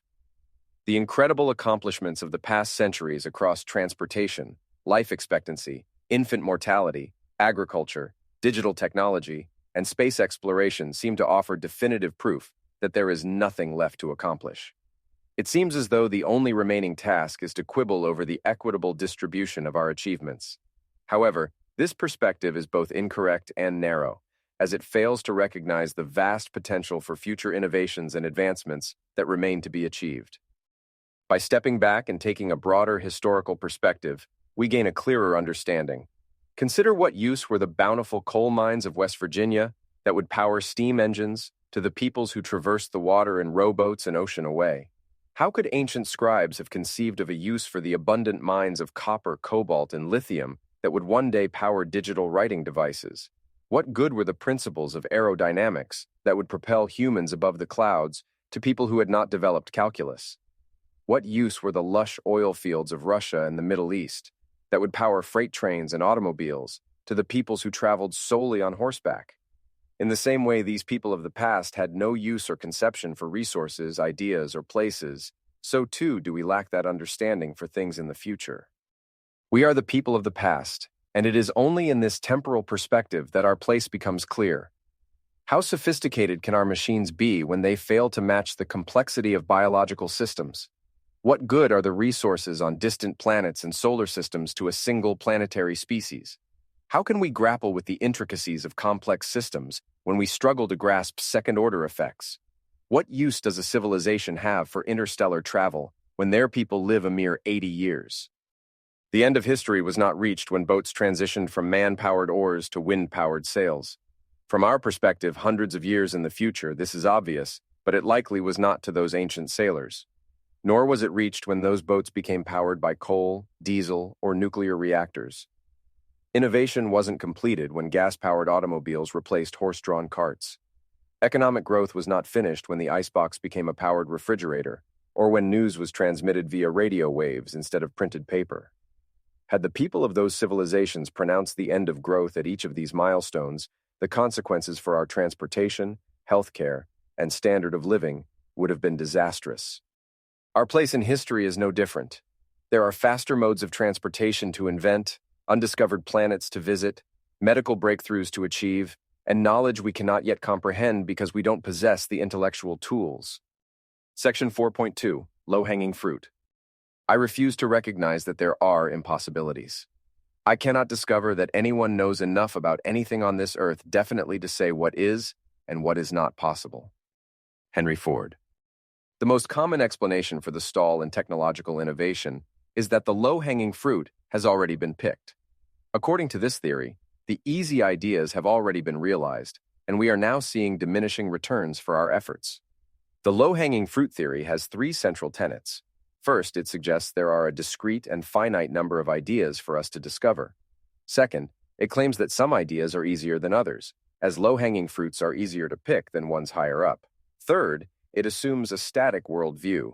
Not only is this theory flawed, but it misunderstands the dynamic nature of innovation.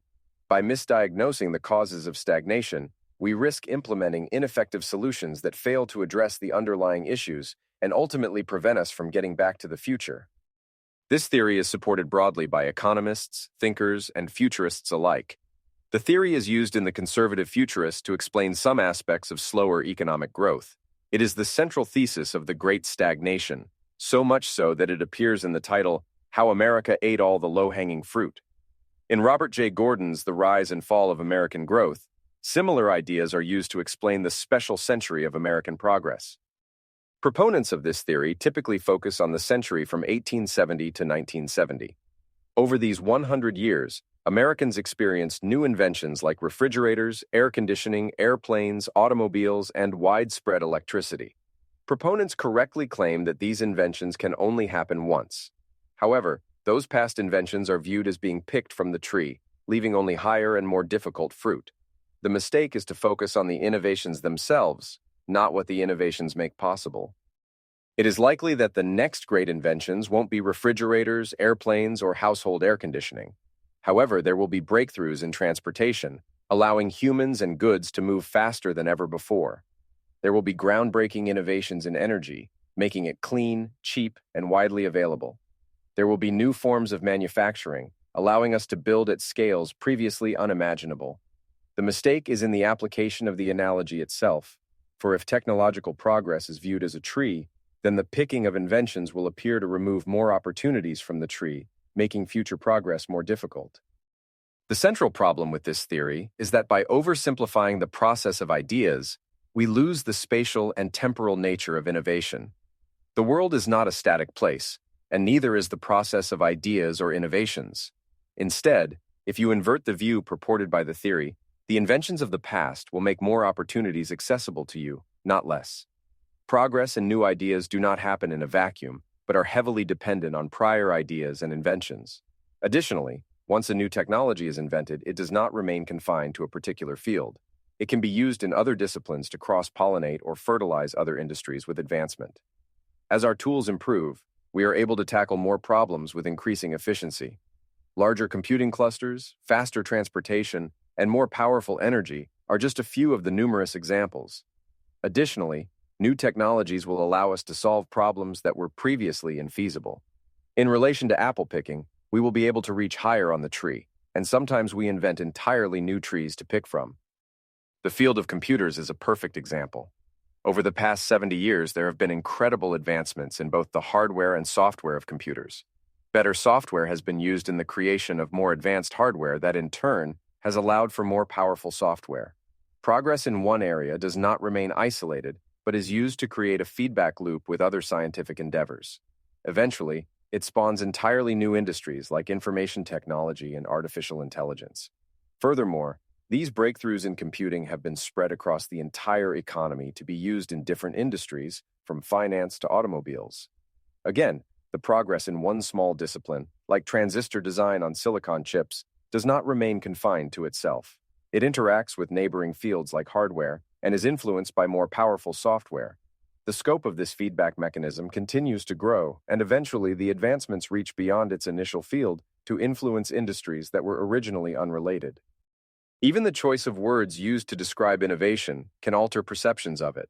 If we talk of innovation as a process of discovery, this frames the problem as a finite set of possibilities that already exist, but are just waiting for us to stumble upon them. There were a finite number of planets to discover in our solar system, and a limited set of continents to visit on Earth. They were discovered because they had physically existed long before humans were capable of finding them, and existed regardless of our capabilities to notice them. This is not the same with innovations. Faster airplanes are not hiding somewhere waiting to be discovered. Supercomputers are not found at the tops of mountains, and bullet trains have not existed since the dawn of time. These are all inventions that only exist because human intellect created them. The low-hanging fruit theory also suggests that inventions in the past were easier to achieve than ones in the present day. However, this is also misguided. Was it more difficult to fly for 1 minute in 1903 or 200 hours in 1969? At first glance, it may seem obvious that it was easier to fly for 1 minute above the sand dunes of Kitty Hawk than it was to create a rocket ship and travel to the moon. However, from a broader historical view, one can argue that it took humans thousands of years to fly for 1 minute, but only 66 years from that point to fly to the moon. It is somewhat difficult to judge, but in hindsight, one is no more difficult than the other. Later inventions are only possible as a result of the work that came before. The problems are equally hard given the current tools available to us. Each new innovation adds a new tool to our arsenal that can be leveraged across a variety of fields. The interaction of past innovations with current problems is what allows us to solve problems and create entirely new domains to explore. The vision of technological growth and innovation we embrace inherently contains underlying assumptions that shape our interpretations of various issues. For instance, Whether one perceives innovation as picking easy ideas or creating entirely new trees can influence opinions on automation's impact on job availability, the sufficiency of natural resources, and the consequences of population growth. While these subjects may appear unrelated, they are interconnected through the foundational assumptions derived from our worldview. Believing that technological progress is slowing down due to the exhaustion of easy ideas often leads to viewing automation and artificial intelligence with concern, driven by the fear that these technologies will take jobs. The consternation with automation and its effects on jobs is not a new phenomenon. It was violently expressed in the early 1800s by the Luddites when automated looms entered textile manufacturing. It was prominently voiced a century later in 1927 by the U.S. Secretary of Labor. The Secretary, James Davis, argued in a speech, "We must ask ourselves, is automatic machinery, driven by limitless power, going to leave on our hands a state of chronic and increasing unemployment? Is the machine that turns out wealth also to create poverty? Is it giving us a permanent jobless class?" None of these fears came to fruition, yet the same concerns are voiced today over autonomous vehicles and robotic manufacturers. Automation, of course, removes the need for certain occupations, but the question is whether or not there are more jobs in total. After all, there is no real difference between innovations and automation. When the United States was founded, 19 out of every 20 people worked on a farm, and almost every aspect of labor was manual. The fields were plowed by hand, water was carried in buckets, and crops were harvested through a slow manual process. When tractors, tillers, sprinklers, and mowers were invented, there was likely equal consternation about the decline in jobs. However, it meant that humans were freed of backbreaking labor and could be more productive as they farmed more land with less effort. They could plow more acres and produce more food for a growing population, all the while freeing up more human resources to work on other problems. Despite all the innovations and automations we have seen in farming, transportation, assembly lines, plumbing, textile factories, mining, packaging, computers, food processing, and construction, the number of total jobs has not decreased. Why? Because the world is not a static place, and there are not a finite number of jobs to be completed, nor low-hanging fruit to be picked. Instead of viewing jobs and innovation as a static and finite process, it is more correct to view them as a dynamic evolution where future innovations have several prerequisites that must be met before they can be realized. The iPhone, for example, could have been produced 2 decades prior in 1990. However, just to achieve the specs of the iPhone 5S, the 2013 model, for memory, processing, and display capabilities would have cost well over $3 million. The iPhone had numerous hardware and software prerequisites that had to be met before it could be sold on a global scale at an affordable price. The achievement of these prerequisites was met by hundreds of automations and innovations in microprocessors, wireless communication, memory storage, and software design.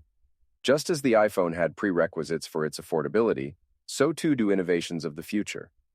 The way that we achieve these prerequisites is through the development of advanced manufacturing, robotics, and general automation.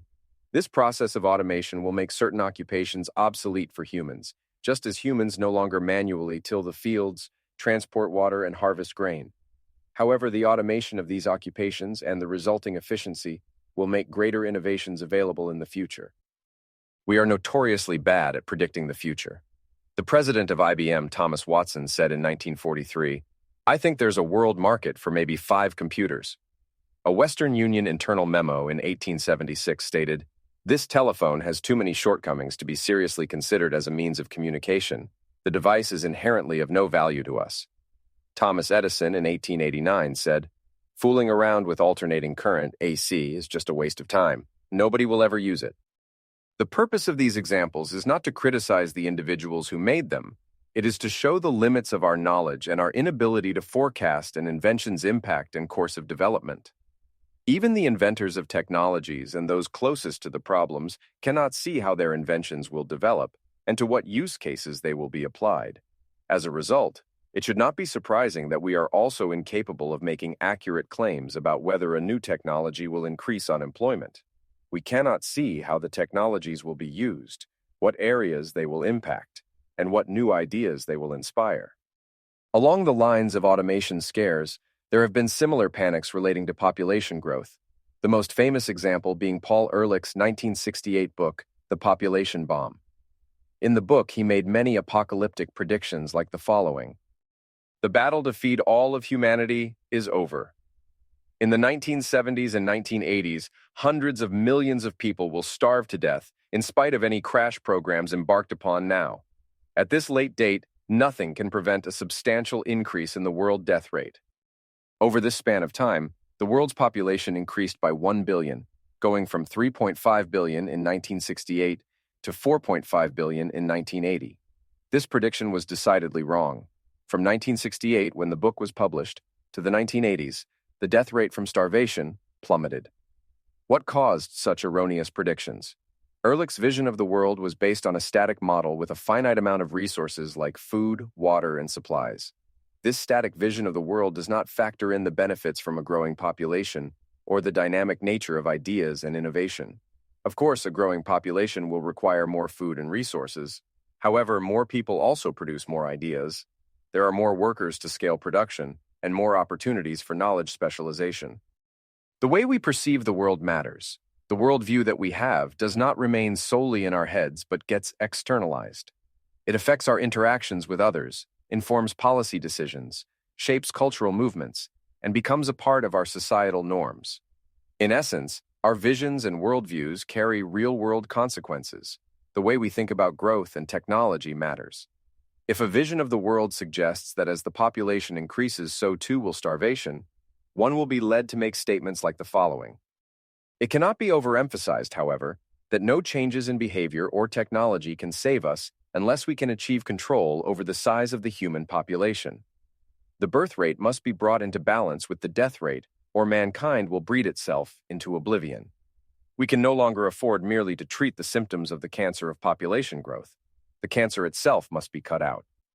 This alternative vision of population growth did not remain confined to people's heads, but was put into practice through forced sterilization programs like the ones in India and the millions of forced abortions in China. This vision of the world came with severe consequences for millions of flesh and blood human beings. The world is not a static place. It is a dynamic and complex system, where the whole is not merely the sum of its parts. The individual components of that system are ideas, people, past inventions, and current resources. The interactions between these components can be leveraged for future advancements. There are prerequisites we must achieve to increase our standard of living, cure diseases, and traverse the cosmos. Our vision of innovations and their effects on the world must reflect that dynamic nature. The vision put forward by this book is one of dynamic evolution, with two essential tenets. First, this vision rejects the notion of a discrete number of easy ideas. Instead, we accept that there are an infinite number of attainable ideas which can propel our civilization forward. Second, innovations have compounding effects across space and time. They not only make the task at hand feasible, but they can be used across domains to produce accelerating progress in future innovations. The achievements of the past will not be invented again. However, they can be leveraged as tools to aid in the attainment of new heights and will allow us to unlock new areas of innovation previously unreachable.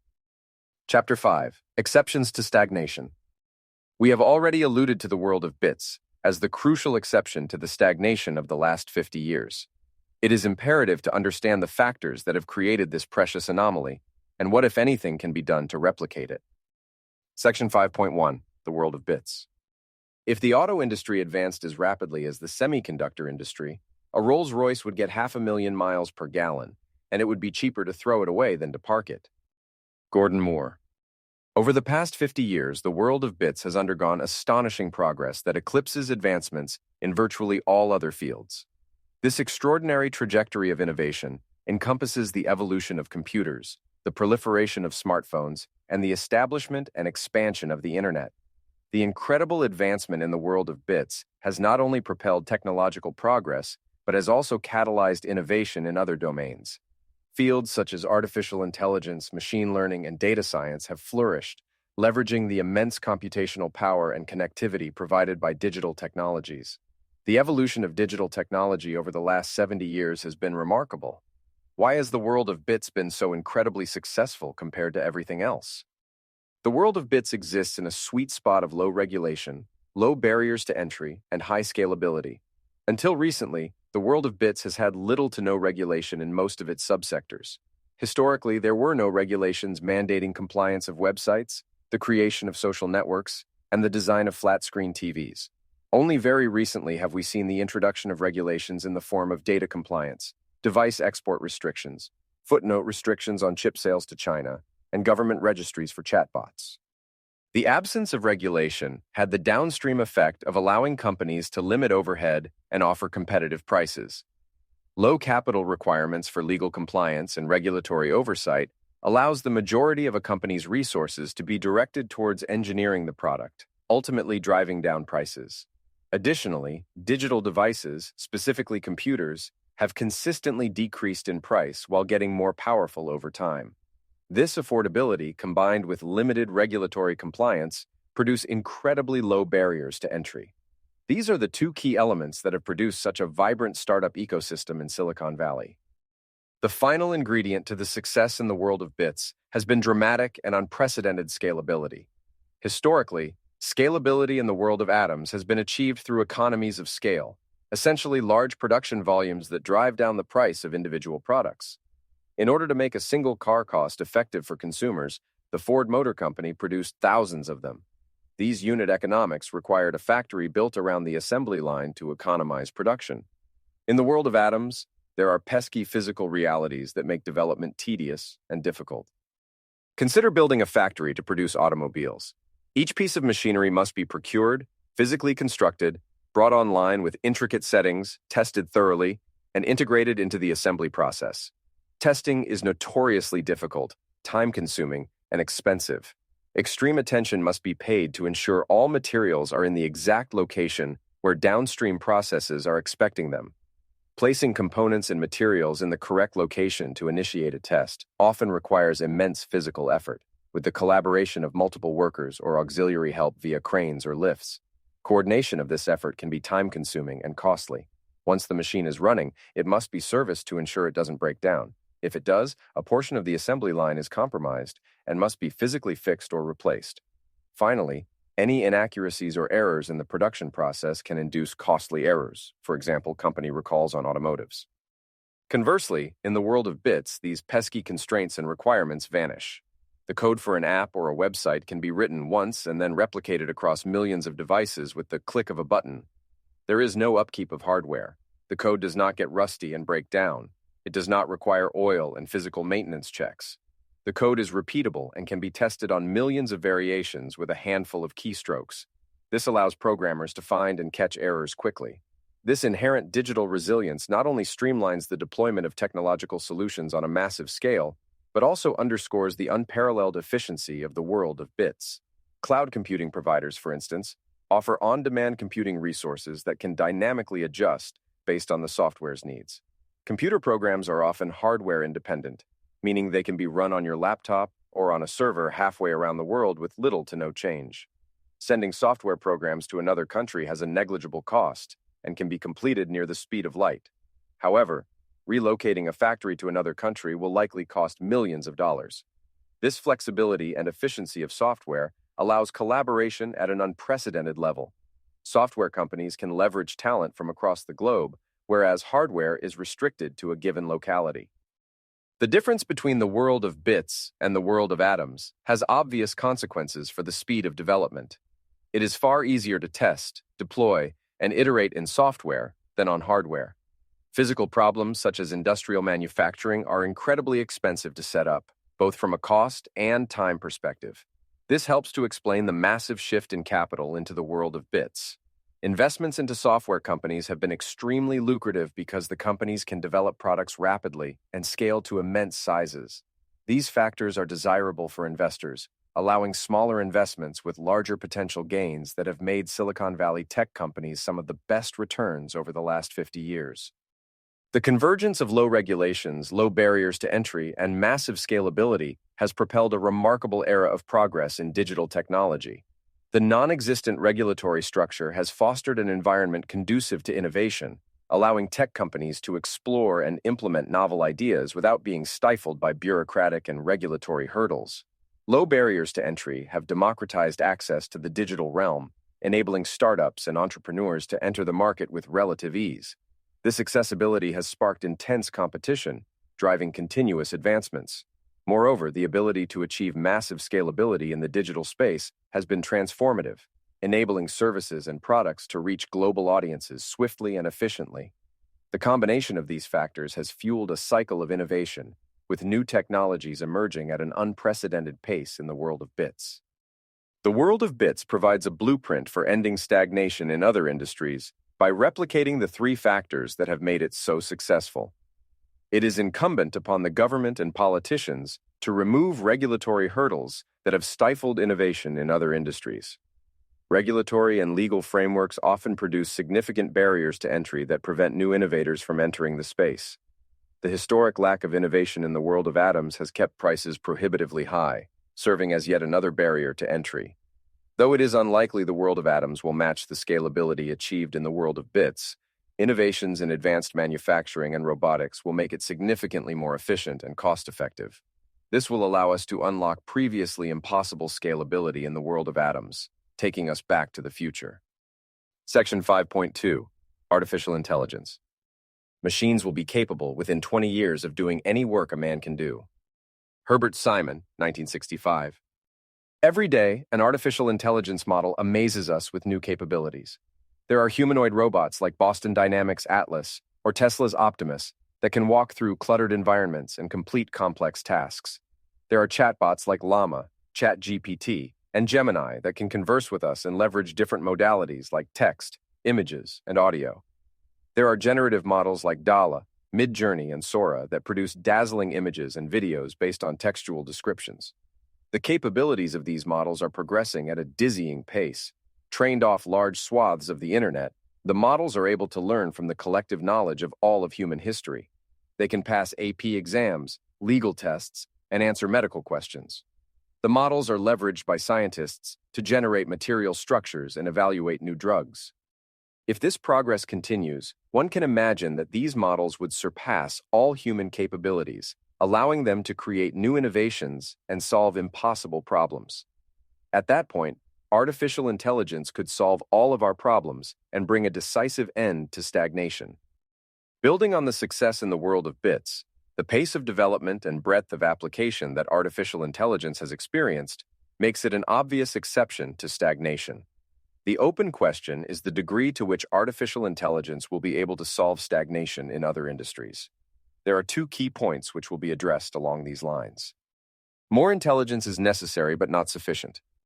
Most innovations are a result of prior inventions, advancements, and improvements upon existing technologies. The Wright brothers could not have achieved their historic 1903 flight without the innovations that took place from internal combustion engines. Likewise, those engines would not have been possible without the prior development of the steam engine, which itself relied upon a century of advancements. Each of these innovations not only created more advanced technologies but also resulted in increased knowledge about these disciplines. As new designs were attempted, individuals gained valuable knowledge about these problems. The experimentation, development, and distillation of this knowledge served as a prerequisite for future innovations. As mentioned in a prior section, the iPhone had several prerequisites that had to be realized before its production. Knowledge and experience was one of those many prerequisites that allowed individuals to create more advanced hardware and software, leading to the eventual creation of the iPhone. Future innovations have similar prerequisites in the form of knowledge, experience, and intelligence. The advancement of artificial intelligence and the growing application of these models will serve to accelerate the pace with which this knowledge can be realized. Artificial intelligence models will augment human intelligence, allowing us to meet the necessary prerequisites for future innovations. While we can expect artificial intelligence to have positive impacts in many industries, we should not expect it to decisively end stagnation across the board. The fundamental objective which AI models attempt to realize is to increase the amount of intelligence. Stepping back from the myriad of technical details and hype that surrounds artificial intelligence, an alternative approach to increasing aggregate intelligence can be achieved by increasing the size of human populations. More people create more knowledge and collectively have more intelligence to apply to problems. In rough approximation, the population of the United States has doubled since the 1960s, yielding at least a twofold increase in the amount of total intelligence available to solve problems and invent new technologies. However, Simply increasing the amount of intelligence is not sufficient to solve all problems, as evidenced by ongoing stagnation. Over the same period where aggregate intelligence doubled, many industries in the country stagnated or regressed. Instead, it is more correct to view intelligence as a necessary condition for ending stagnation, but not a sufficient one. Artificial intelligence is a tool to be leveraged by humans. The creation of artificial intelligence is not inevitable, nor is it a panacea for all problems. Instead, it will be a very useful tool for many industries. Reframing artificial intelligence as a tool makes it clear that the onus remains on humans. The assumption of artificial intelligence's omniscience and inevitability will yield lazy thinkers that don't approach problems as it is assumed the models will solve everything. This mindset was demonstrated by the Turing Prize winner, the Nobel Prize of Computer Science, and one of the pioneers of modern deep learning methods, Geoffrey Hinton. At a conference in 2016, he stated, "If you work as a radiologist, you're like the coyote that's already over the edge of the cliff, but hasn't yet looked down, so it doesn't realize there's no ground underneath him. People should stop training radiologists now. It's just completely obvious that, within 5 years, deep learning is going to do better than radiologists." The artificial intelligence models of today have consumed massive amounts of data carefully curated from large portions of the internet. It would require thousands of lifetimes for humans to digest the same amount of information. Despite this extraordinary disparity in data consumption, the artificial intelligence of today lacks common sense and routinely fabricates information. There are many patients today who are grateful Hinton's advice was not acted upon. The fact that this was completely obvious that we didn't need radiologists anymore encapsulates the mindset.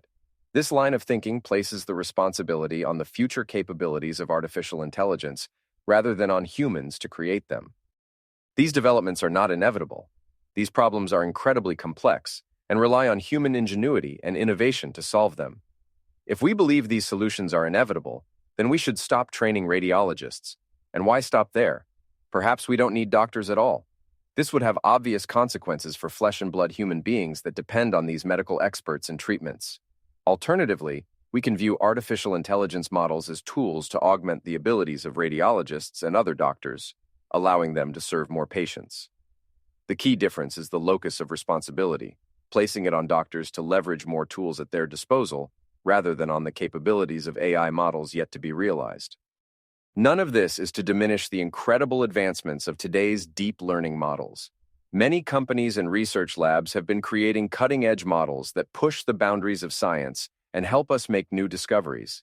They will expand our understanding of the universe, speed up medical research, and improve our overall efficiency. But the key to all of these benefits is the understanding that AI models are tools to be leveraged by humans. It is imperative to understand the fundamental difference between the current state of artificial intelligence systems and the multifaceted capacities of human cognition. While contemporary models like ChatGPT, DALL-E, AlphaGo, and Tesla's Autopilot undeniably showcase remarkable feats within their domains, they still fall short of achieving the breadth and depth of human capabilities.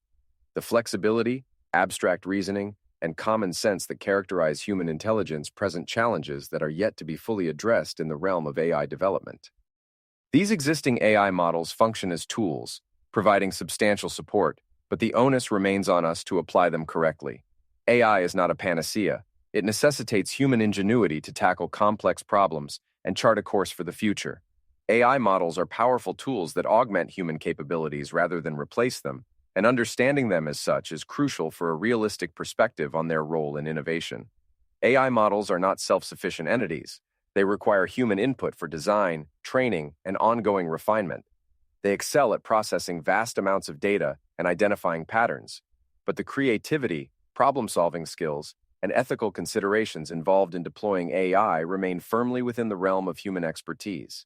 In essence, AI is a tool that, when wielded wisely by humans, can contribute significantly to progress and will undeniably be an important milestone on the road back to the future. Part 1. Government.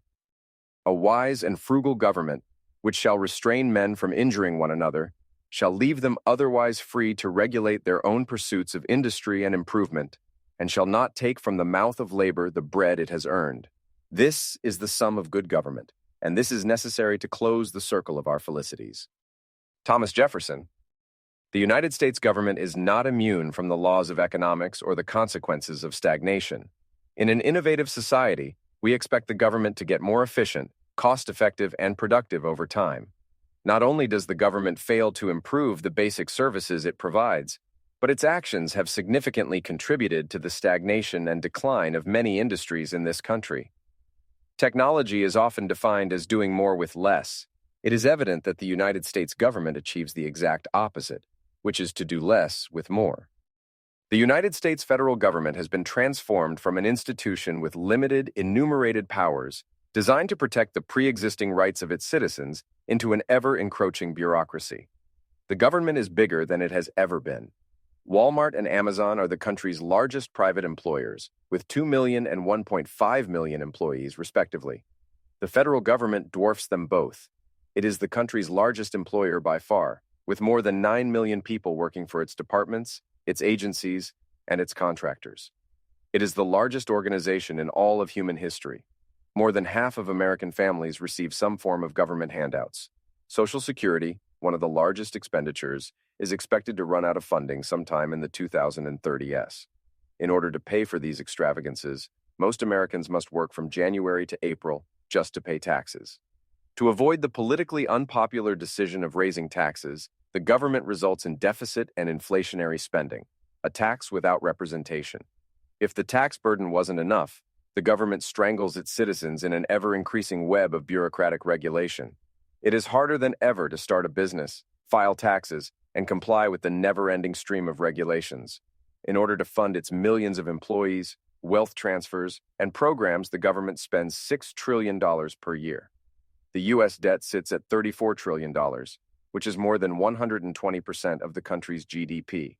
The Congressional Budget Office expects that to rise to 192% by the end of 2053, with scenarios that could take it in excess of 250% of GDP. With the rise of interest rates starting in 2022, estimated annualized interest payments on the national debt have escalated to more than $1 trillion by the end of 2023. In the time it takes you to complete this paragraph, the national debt will have gone up roughly $8 million. That would take the median household more than 100 years to earn that amount of money, before taxes, of course. There is increasing sentiment that the federal government is failing its citizens. In 2023, the Pew Research Center reported a historic low in public trust in government, with only 16% of Americans expressing trust in the federal government. Similarly, Gallup has reported that of the three branches of government, the Supreme Court scores the highest with a shockingly low 27% of public confidence, and Congress registers near historic lows with an abysmal 8% confidence level. Both of these polls have been going for more than 50 years, and public opinion has never reached such depths.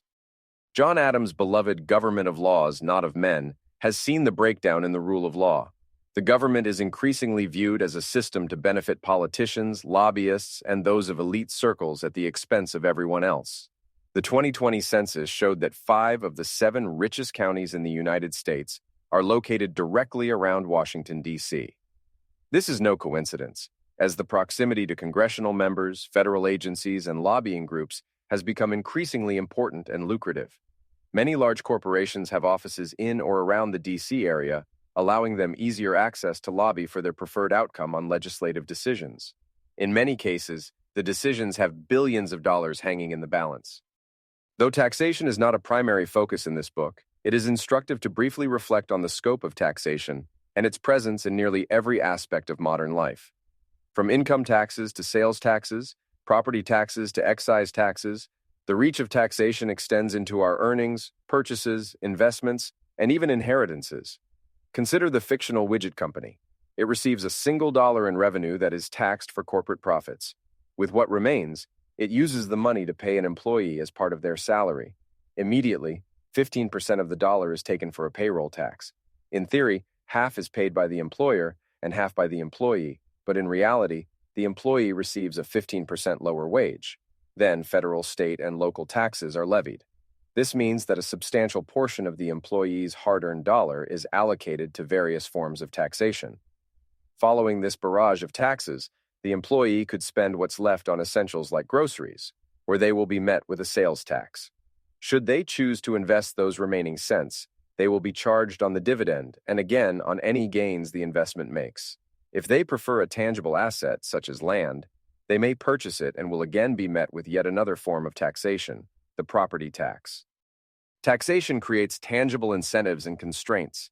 They influence our behavior, how we save, spend, invest, and plan for the future. With each passing year, tax laws become more complex, and compliance requires considerable time and resources. Fundamentally, taxation represents an explicit trade-off between the voluntary choices of businesses and individuals in the private sector and those alternative political ends to which tax dollars are put. When it comes to the government's role in innovation, there are very few solutions, but instead many trade-offs. The decisions to tax, regulate, subsidize, inflate the currency, and take on debt all represent explicit trade-offs. These actions by the government remove resources and decision-making power from the voluntary association of individuals in the market, transferring them instead to politically defined goals and agencies.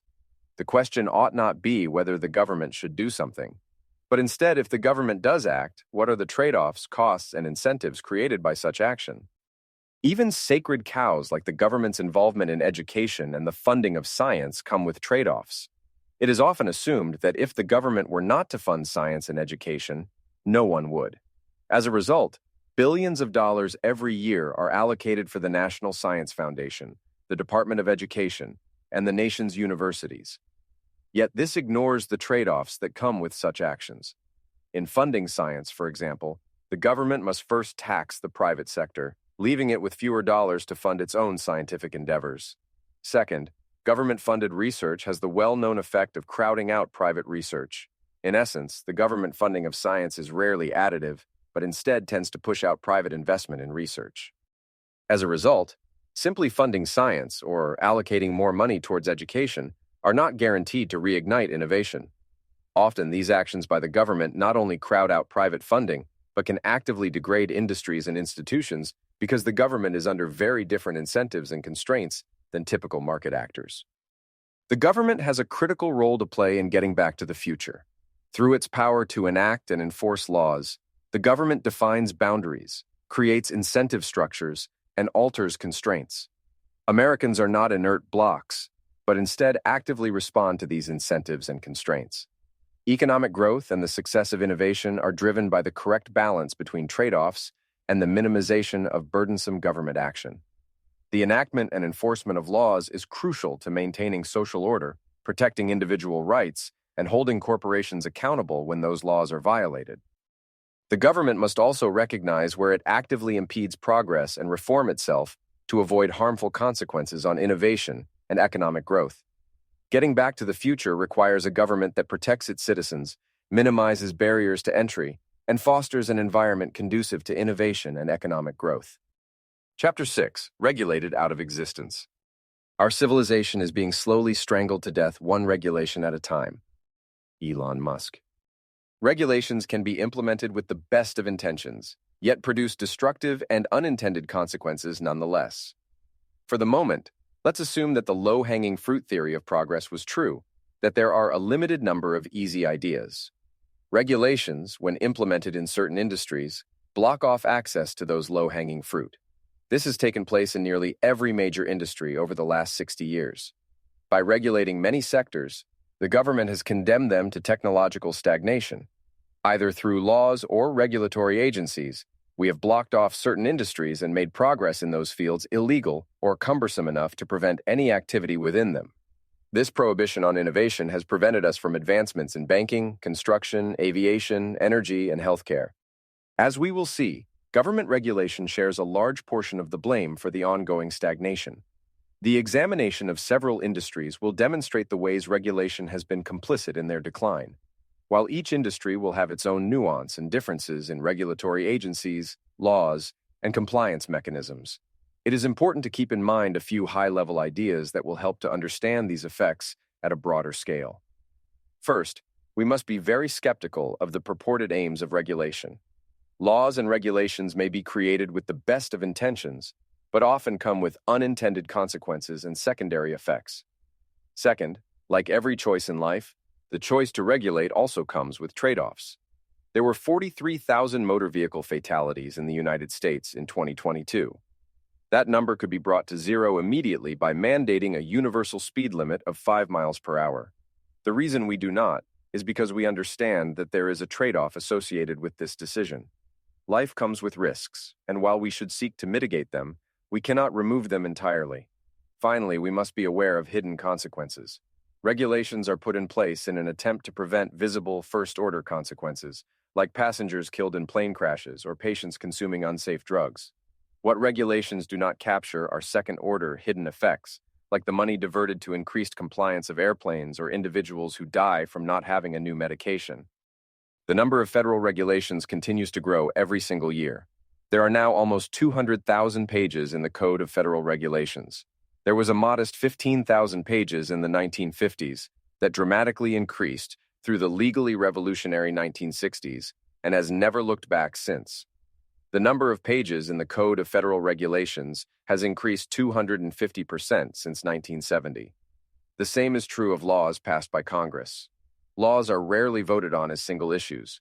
Instead, they are cobbled together into 1,000-page documents that no person has time to read, yet are voted on by the members of the House and Senate nonetheless. As Charles Murray remarked in the Wall Street Journal, "Everyone knows how to obey the laws against robbery. No individual can know how to obey laws such as Sarbanes-Oxley, 30,470 words, the Affordable Care Act, 400,038 words, or Dodd-Frank, 377,491 words." In 2010, Nancy Pelosi made her now infamous statement, "We have to pass the bill so you can find out what's in it." She was correct in many ways, that the laws passed by Congress and the regulations enacted by federal agencies have grown so large that no one person can read them in their entirety, let alone understand all of their cascading implications. In the following sections, readers may be surprised by the extent and breadth of regulations, yet ultimately conclude that such measures are necessary. After all, if the government does not impose regulations and standards, who will certify a product's quality or keep us safe from bad actors? The safety of government action versus the peril guaranteed by its absence is often a false dichotomy. Instead, there are rarely guarantees in life, but only trade-offs.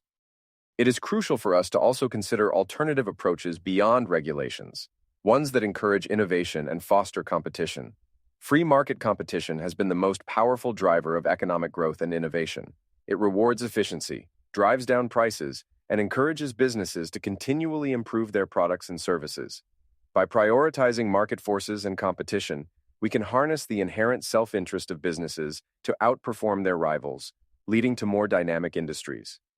Excessive or overly prescriptive regulations will stifle innovation and burden businesses with unnecessary administrative and compliance costs. Therefore, our use of regulations must be enforced through a limiting function to address critical issues without unduly restricting market dynamics. In doing so, we open the door to a more agile and adaptable economic environment, where businesses are motivated to proactively address challenges, and consumers can benefit from a wider range of choices and competitive prices. This approach aligns with the broader aim of fostering a vibrant economic landscape that maximizes the potential for innovation and progress. Section 6.1, Banking. It is well enough that people of the nation do not understand our banking and monetary system, for if they did, I believe there would be a revolution before tomorrow morning. Henry Ford. In the 1946 classic, It's a Wonderful Life, George Bailey runs the Bailey Brothers Building and Loan. The most unbelievable part of the movie is not George's second chance at life, or even the divine intervention of an angel, but the fact that the building and loan was a family-run business. Today, George Bailey wouldn't stand a chance against the litany of government regulations that require an army of thousands of lawyers to maintain compliance. Innovations do not have a predefined form and are not restricted to certain industries. While the word innovation typically engenders images of flying cars, rocket ships, and high-tech computers, it is not confined to these industries or even engineering fields for that matter. A mortgage is not something you would typically associate with the word innovation, but it was just that. The creation of the mortgage was an innovation in the banking sector that allowed individuals and families to purchase homes that would have otherwise been well beyond their means. The invention of the mortgage allowed individuals to build wealth through their homes, while extending the duration of their payments to accommodate their income levels. Despite the consternation of those who criticize shifty bankers for simply moving money around, The creation and trade of stocks, bonds, options, derivatives, and other financial instruments have been similar innovations in banking. The movement and transformation of resources is what all industries invariably do. Businesses all over the world simply move resources around. The key, however, is that they convert and transport resources from less valuable forms and places into more valuable ones. The same is true with the movement of money through an economy. The banking sector has arguably one of the most important roles in the economy and the process of technological innovation. The allocation, direction, and investment of dollars into businesses and new technologies is critical to the advancement of technology. Unfortunately, as we will see in this section, the invasiveness of government into the banking sector has caused stagnation and regression. Government regulation across the industry restricts the way in which banks are allowed to operate, while federal policies actively divert funds away from market-desired goals towards political ones. Regulation and policies on banking. In the United States, market dynamics are often shaped by a complex interplay of government interventions. The government enacts numerous laws, adjusts incentives, regulates sectors, modifies standards, reallocates capital, and creates moral hazards. In response, individuals and companies adapt to these evolving incentives and constraints in ways that frequently diverge from the original policy intentions, resulting in unintended negative consequences. Subsequently, these outcomes are cited as market failures, prompting calls for increased oversight and regulation. This process has played out many times over, from the Great Depression to the more recent financial crisis of 2008. The subprime mortgage crisis did not appear out of nowhere. It started decades before 2008 with the explicit government policy of increasing home ownership. The problems can be traced all the way back to the Community Reinvestment Act in 1977, which began evaluating banks based on who they lent to. From the Federal Reserve's website, it says, "The Community Reinvestment Act requires the Federal Reserve and other federal banking regulators to encourage financial institutions to help meet the credit needs of the communities in which they do business, including low and moderate income neighborhoods."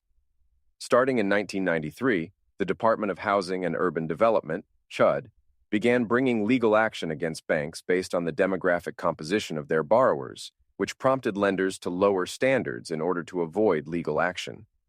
Beginning in 1996, HUD set explicit goals for homeownership by targeting the percent of mortgages that went to low-income families starting at 40% and reaching 52% by 2005. These policies were carried out by government-sponsored enterprises, GSEs, like Fannie Mae and Freddie Mac, who were required to purchase a certain percentage of special affordable mortgages. Finally, the American Dream Down Payment Act of 2002 would increase homeownership by providing a dedicated stream of funding to cover the upfront costs of buying a home. All of these programs and policies, regardless of their intentions, came with economic consequences. As Thomas Sowell summarized, "It is necessary to be clear that this was not a matter of regulatory agencies permitting lower mortgage lending standards, but of those federal agencies requiring lower standards in order to meet politically defined goals." This section is not about relitigating the causes of the financial crisis. We know that the banks, borrowers, brokers, and credit rating agencies were not without fault. However, the purpose is to show that government action alters incentives, which creates unintended consequences. Those consequences often manifest themselves in the diversion of resources. To be clear, government regulations and policies in banking demanded politically defined outcomes. Those regulations and policies incentivized banks to lend to riskier clients in the name of increasing homeownership. As a result, there were economic consequences that occurred in response to those changing incentives. Median house prices, adjusted for inflation, barely changed between the late 1970s and early 1990s.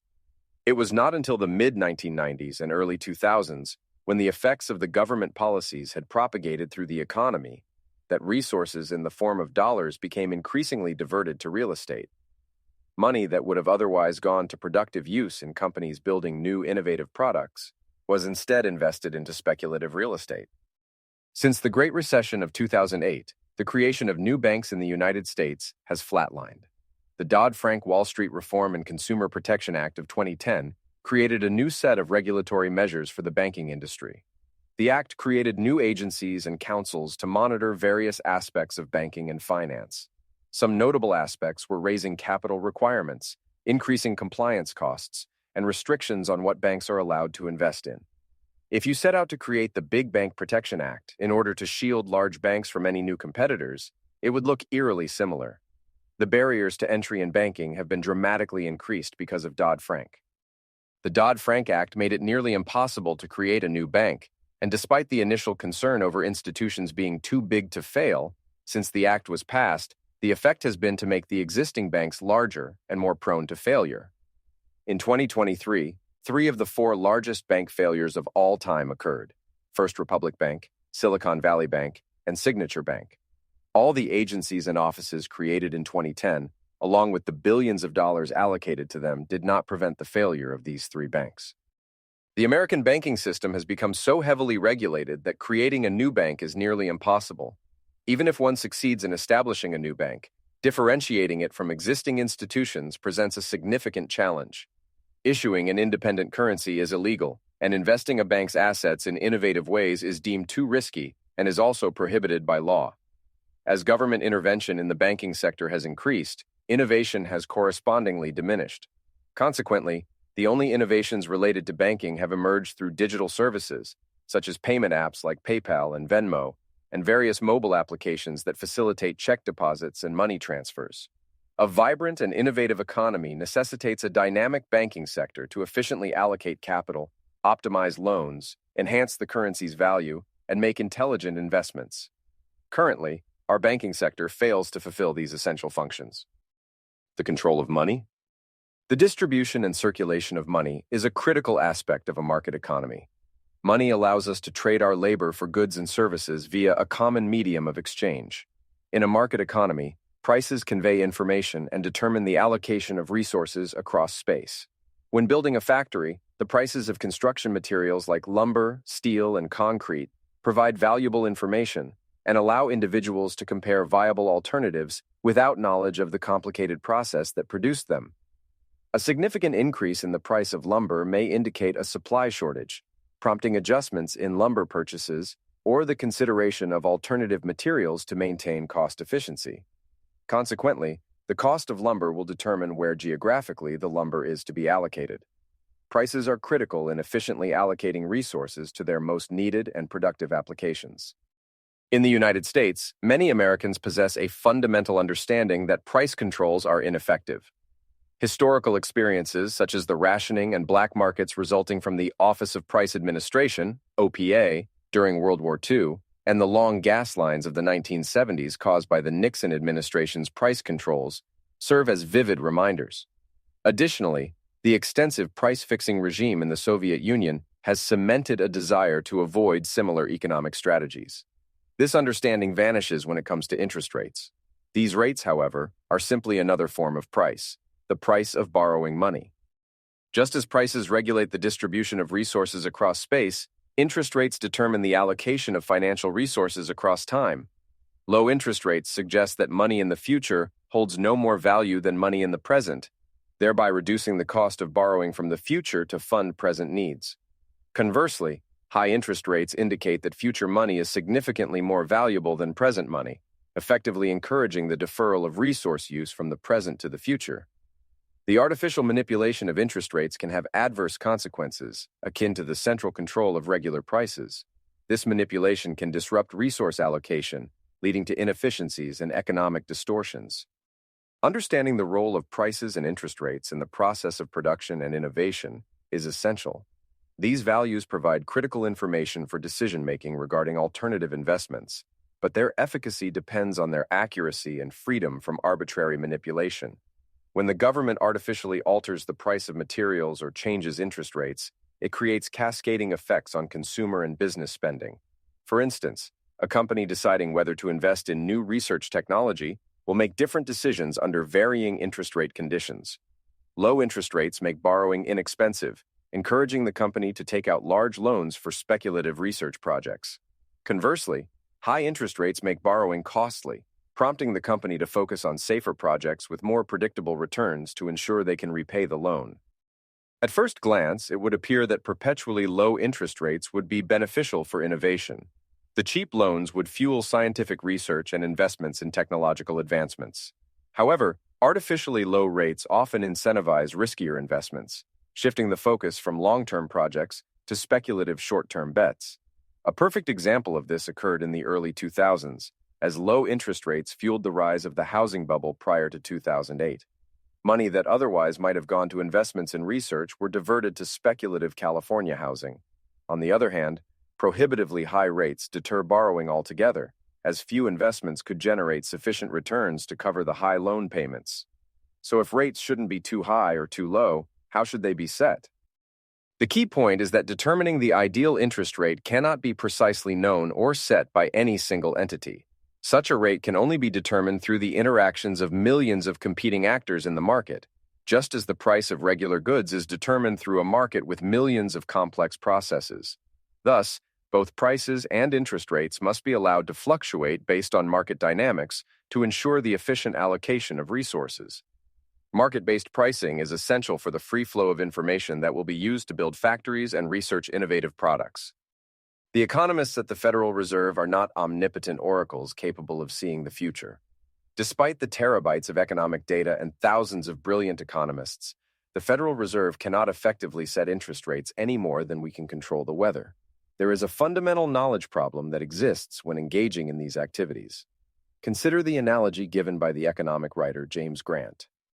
The National Weather Service spends over $1 billion a year and takes tens of millions, if not billions, of discrete observations of wind, weather, tide, temperature, what have you, yet our forecasting ability goes out, maximum 10 days. Even so, the economists think nothing of calling next year's GDP. The economy is far more complex, yet the Federal Reserve Board and the members of government agencies claim to know with precision the optimal interest rate and correct regulations. This process is unscientific and harmful to the economy and technological progress. The process of innovation relies on the acute financial allocation of resources to new products and technologies. When the prices and interest rates that govern this allocation mechanism are obfuscated, it corrupts the process of innovation by diverting physical and financial resources to inefficient ends. To prevent such outcomes, it is crucial to acknowledge the limitations and the extent of the government's effectiveness. The failure to recognize these limitations can be seen in the fall of the dollar's purchasing power over time.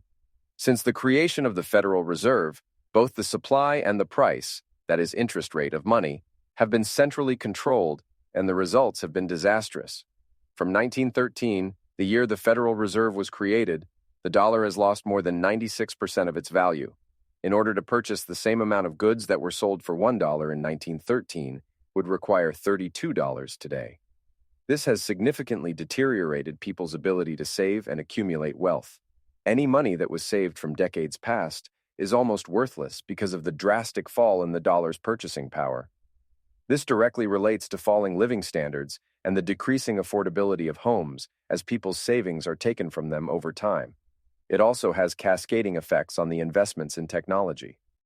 In a technologically progressing society, we would expect the opposite of the purchasing power figure.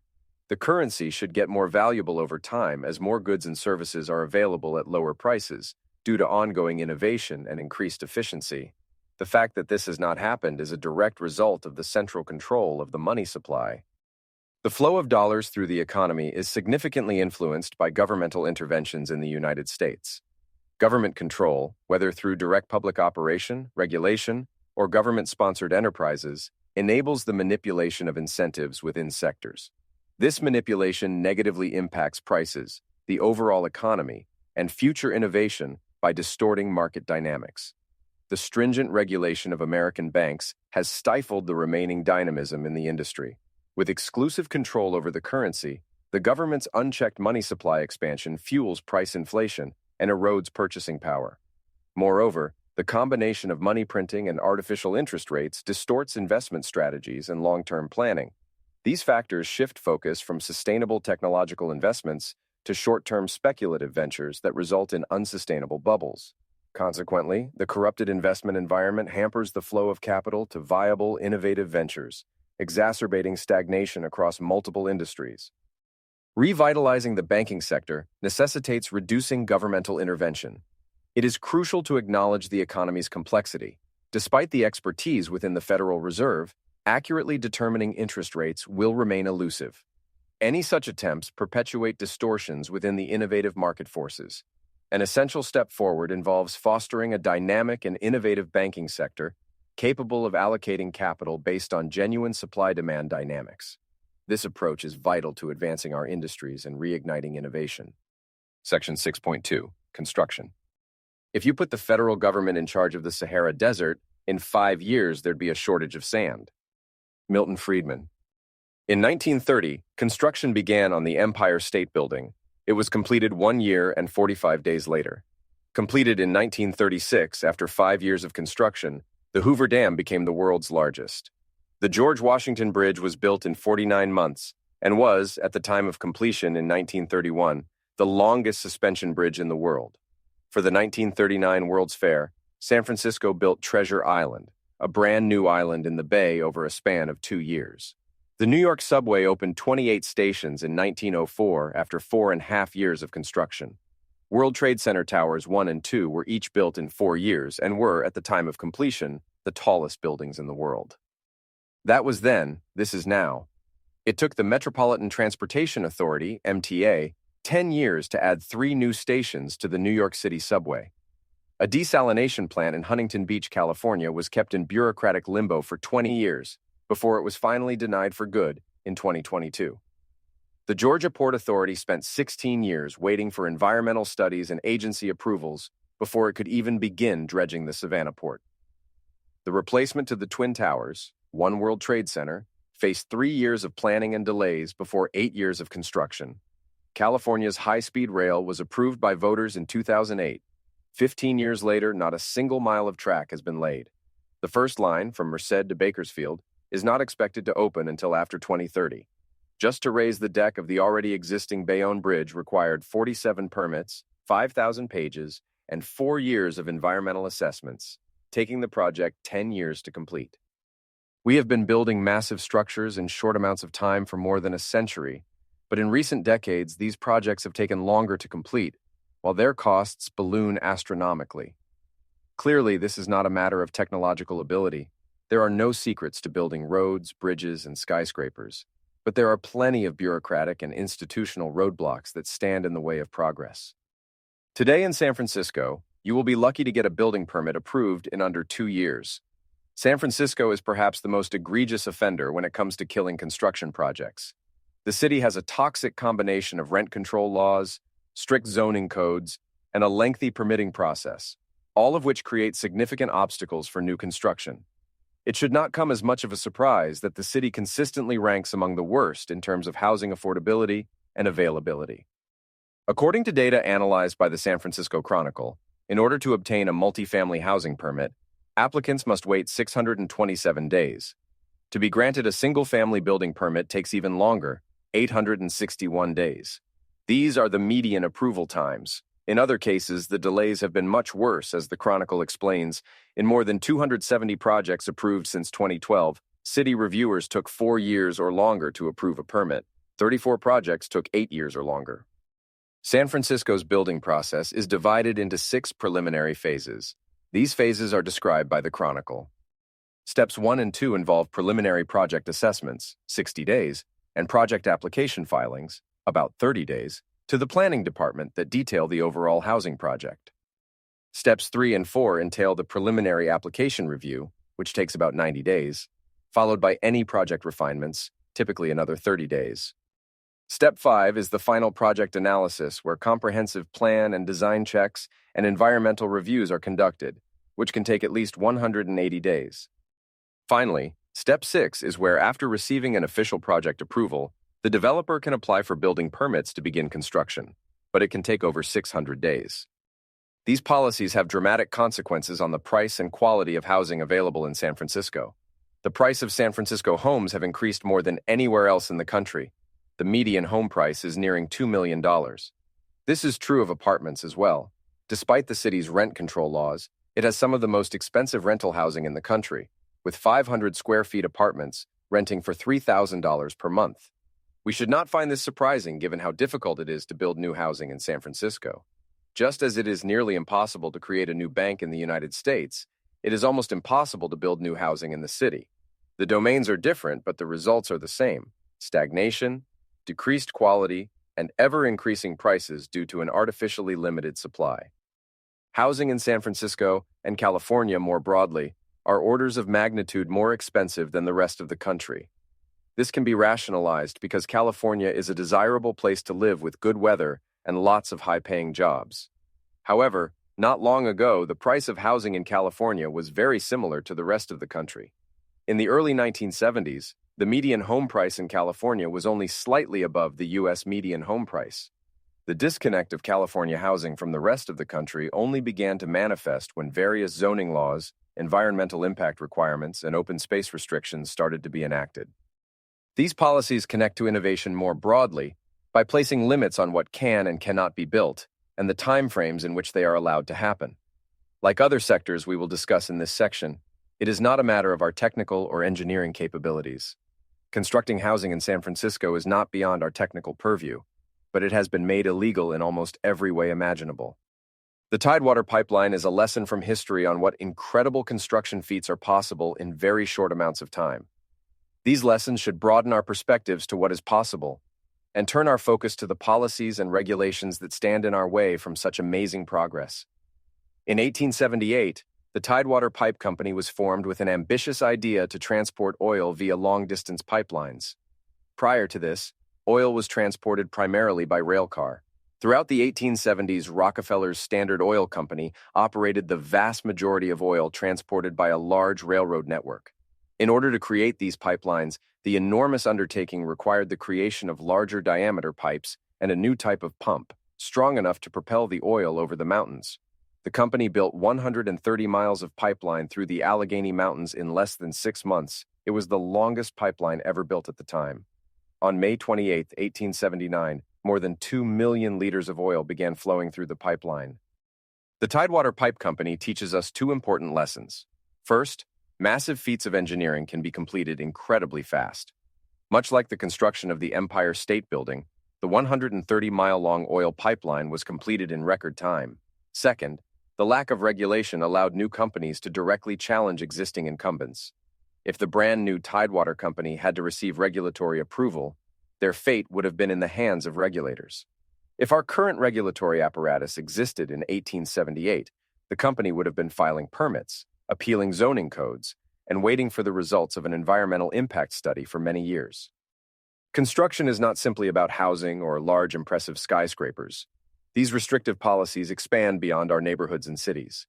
They determine what types of factories can be built, how much energy is produced, and what transportation options are available to people and goods. The policies ultimately determine what can be built, how long the projects take, and how expensive they become. They affect the level of infrastructure we have by restricting where developments can be erected, and they also impact the resources and energy we are able to access. Construction projects in other countries consistently emphasize the level of inefficiency that exists in the American building process. The Taiwan Semiconductor Manufacturing Company, TSMC, reported the construction cost for building a factory in Arizona would be at least 4 times as much as the cost in Taiwan, citing labor expenses, permits, regulatory compliance, and inflation. Another foreign company, the chemical supplier Changchun, claimed its construction cost in the United States was 10 times what it was back home due to regulations, building permits, and an insufficient supply of production materials. The cost and regulatory problems in construction extend to all types of projects in the United States, including basic infrastructure like roads and highways. A 2019 study from George Washington University reported the spending per mile on interstate construction quadrupled from 1960 through the early 1990s. After comparing worker wages, material costs, and geographic factors, the study attributes the dramatic rise of costs to institutional changes that took place in the 1960s and 1970s. This time period saw the passage of the 1966 National Historic Preservation Act, creation of the Environmental Protection Agency in 1970, 1972, Clean Water Act, and the 1973 Endangered Species Act. Each of these came with new bureaucracies and regulatory powers. Environmental regulations have played a large part in delaying and blocking construction projects through a web of paperwork and litigation.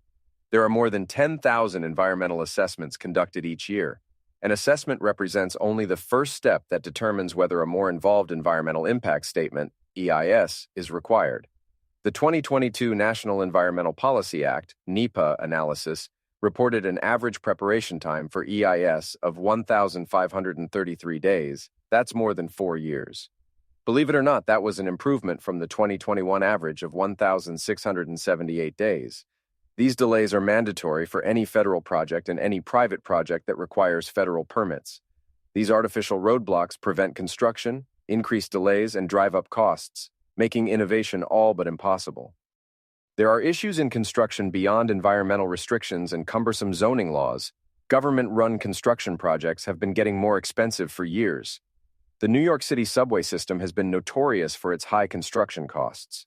The Second Avenue expansion was the most expensive subway construction project of all time, with the Phase 1 expansion costing roughly $2.5 billion per mile and the Phase 2 expansion estimated at over $4 billion per mile. Large government-funded construction projects like these face the same level of regulatory hurdles, just like private projects.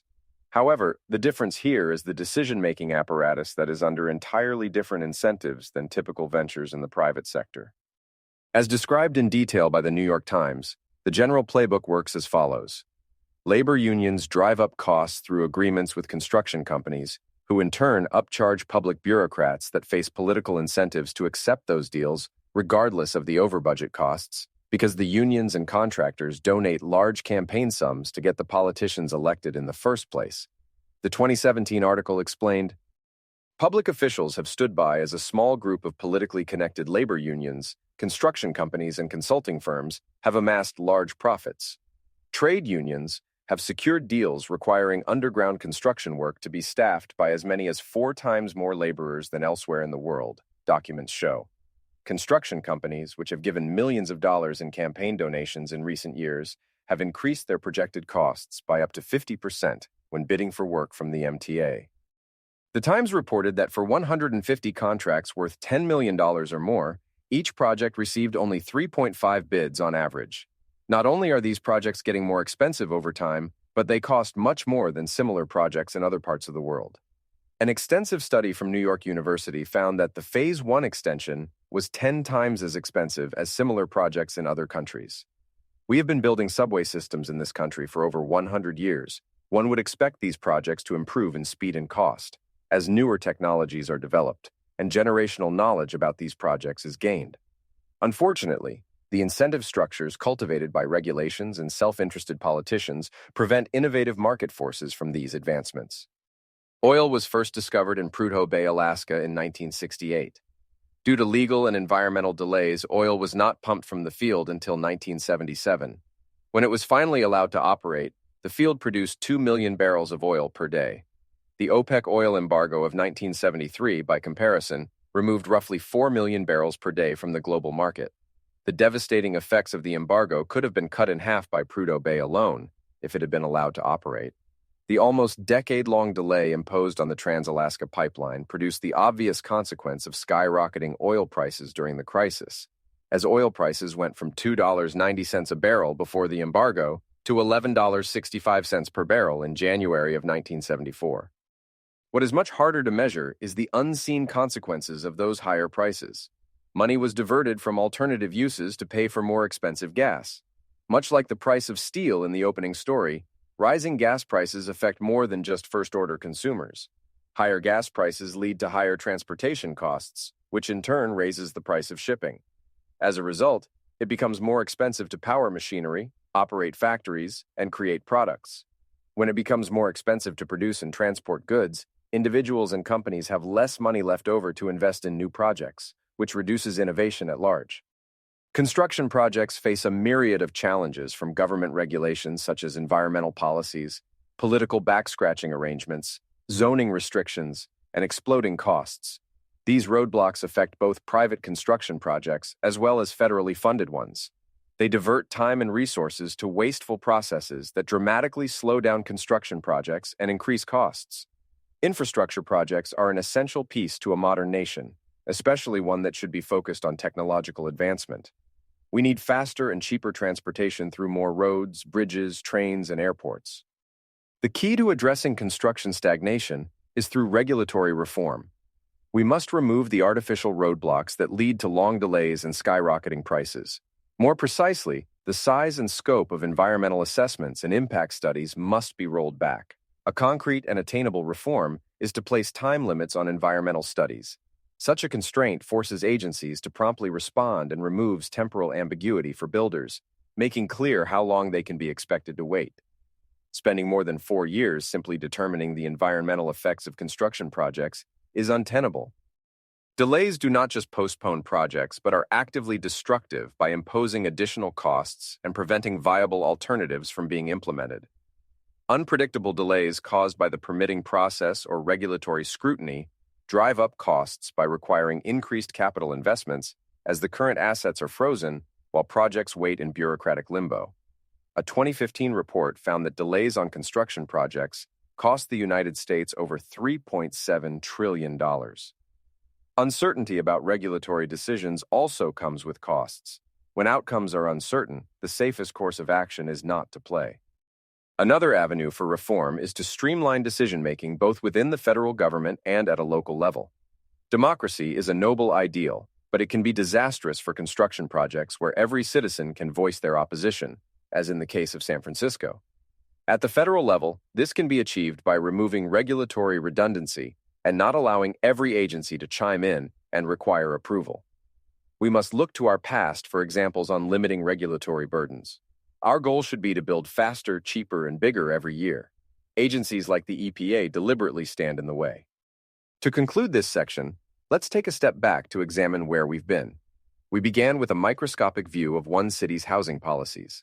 Those policies make it extraordinarily time-consuming and costly to build anything in San Francisco. The consequence of those policies is to artificially limit the supply of housing, which increases its cost. When similar policies are applied at a larger scale, the effects are magnified because of their broader impact in the economy. This was demonstrated by examining larger-scale construction projects like subways, oil pipelines, and interstate highways. If we could build a record pipeline in 1879 and the Empire State Building in 1 year, we should be capable of much more today. Getting back to the future requires more roads, bridges, pipelines, buildings, and factories. The more we restrict and regulate construction, the more expensive and prolonged these projects become, pushing the future further out of reach. Section 6.3, Aviation.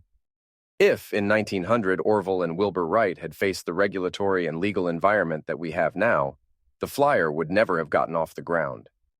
J. Storrs Hall. The Wright brothers made history at Kitty Hawk, North Carolina in 1903, flying over the sand dunes for 59 seconds. The first commercial flight was made 1 decade later in 1914, and 2 decades after that commercial flights were crossing the Atlantic. In 1958, Boeing introduced the 707, the first jet plane capable of traveling 600 miles per hour. In 1966, Boeing's board authorized the 747 program. In 4 short years, the new plane went from a concept to commercial service for a major customer. Finally, in 1976, the Concorde made its first commercial flight traveling at supersonic speeds. Today, commercial planes travel no faster than they did 60 years ago. There hasn't been a supersonic commercial flight in over 20 years. There is more time spent optimizing seat layouts than building faster planes. One of the most important innovations of the last 50 years in commercial aviation has been to go slower. Planes today fly 10 to 15% slower than they did 50 years ago. This regression in commercial aviation speeds has saved millions of dollars in fuel costs for airline companies. The stagnation of commercial aviation can be explained almost entirely by cost and regulations. In order to fly twice as fast as a regular commercial jet, the supersonic Concorde consumed 4 times as much fuel. Increasing fuel costs jeopardized the financial feasibility of the aircraft. If the high fuel costs weren't enough, regulation adopted in the 1970s placed a ban on supersonic commercial flights over land, made airport construction more difficult, and aviation innovation non-existent. In no other industry is the stagnation so visible as the flatlining of commercial aviation speeds.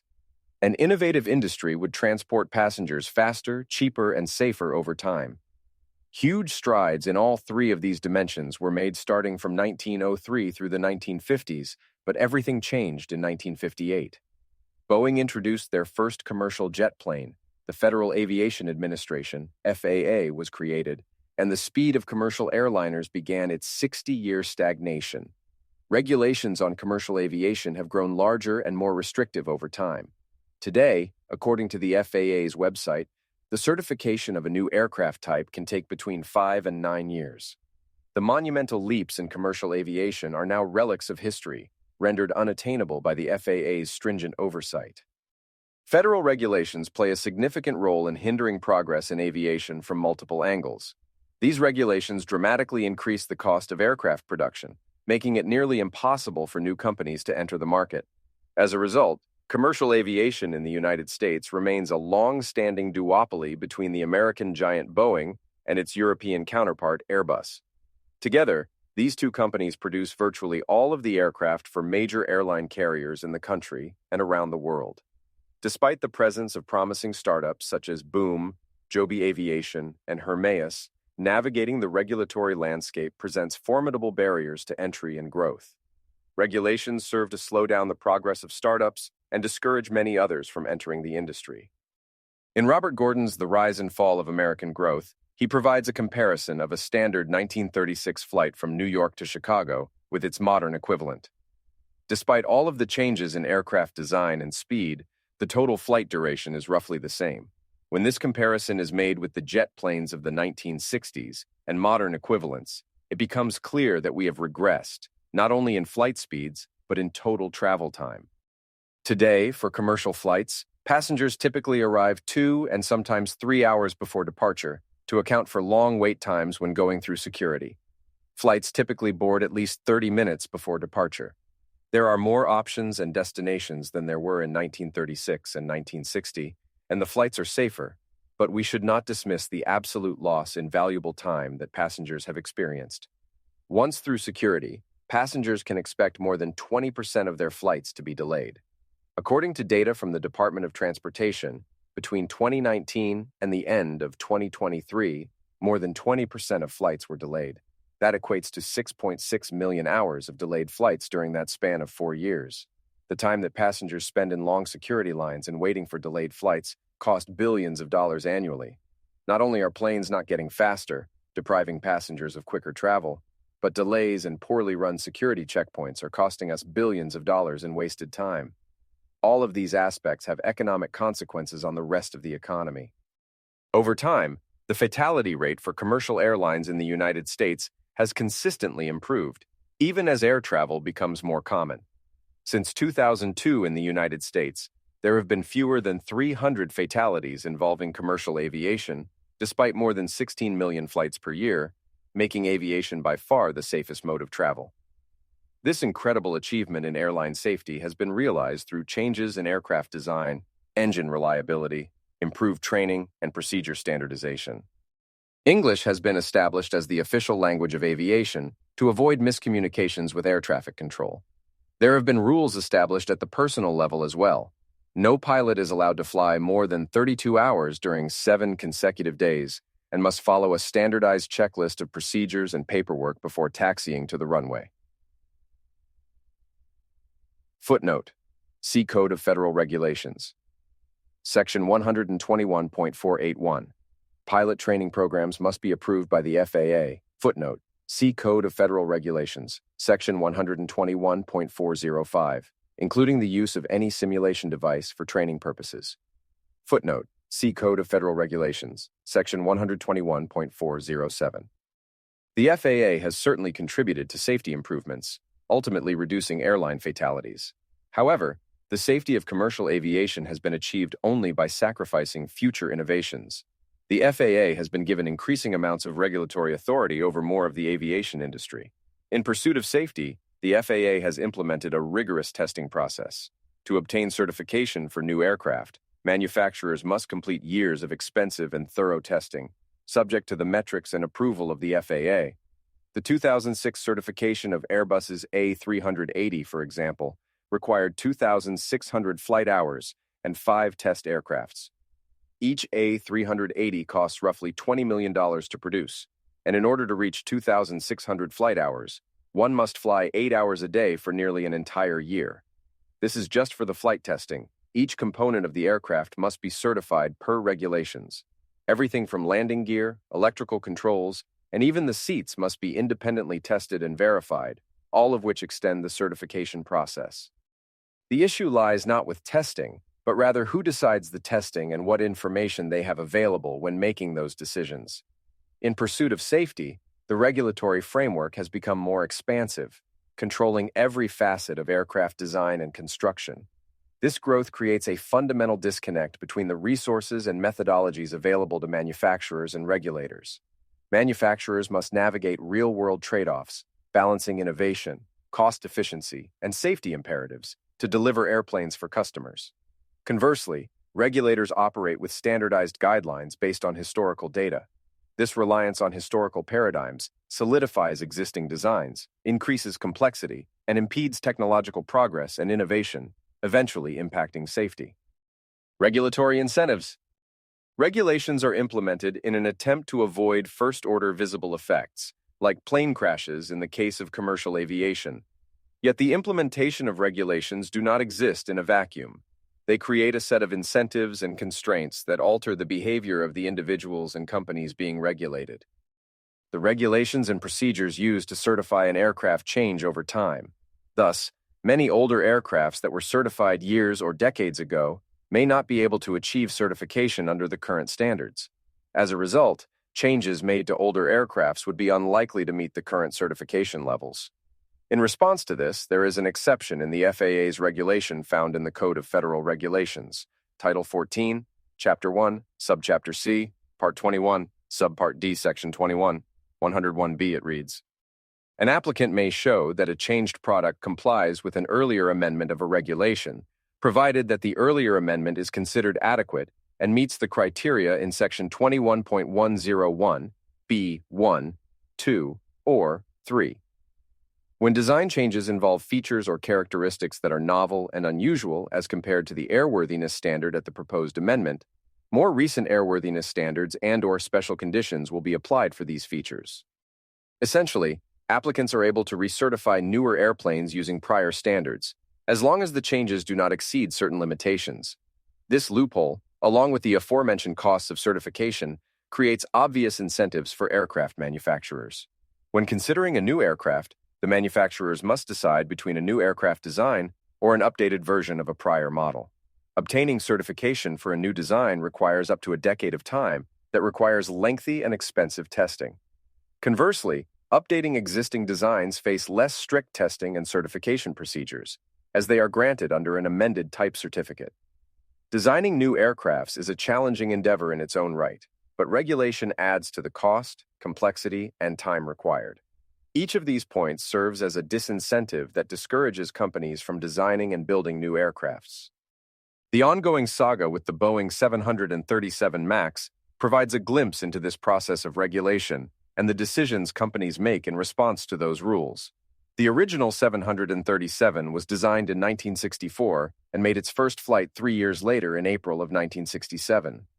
When the plane was originally designed, aircraft engines were much smaller, which allowed the plane to have shorter landing gear, putting the body of the aircraft and the wings closer to the ground. At the time, adding longer landing gear would have added unnecessary weight, making the plane less fuel efficient. However, over the past decades, in an effort to be more fuel efficient, jet engines have grown larger. In 2010, Airbus, Boeing's top competitor, introduced the A320neo, a more fuel-efficient mid-range plane. It immediately set order records, and Boeing was under pressure to respond with its own aircraft. Boeing had to make a choice between a complete redesign or an update to the 737 to add more efficient engines. On the one hand, a complete redesign could take advantage of newer materials, avionics, and landing gear.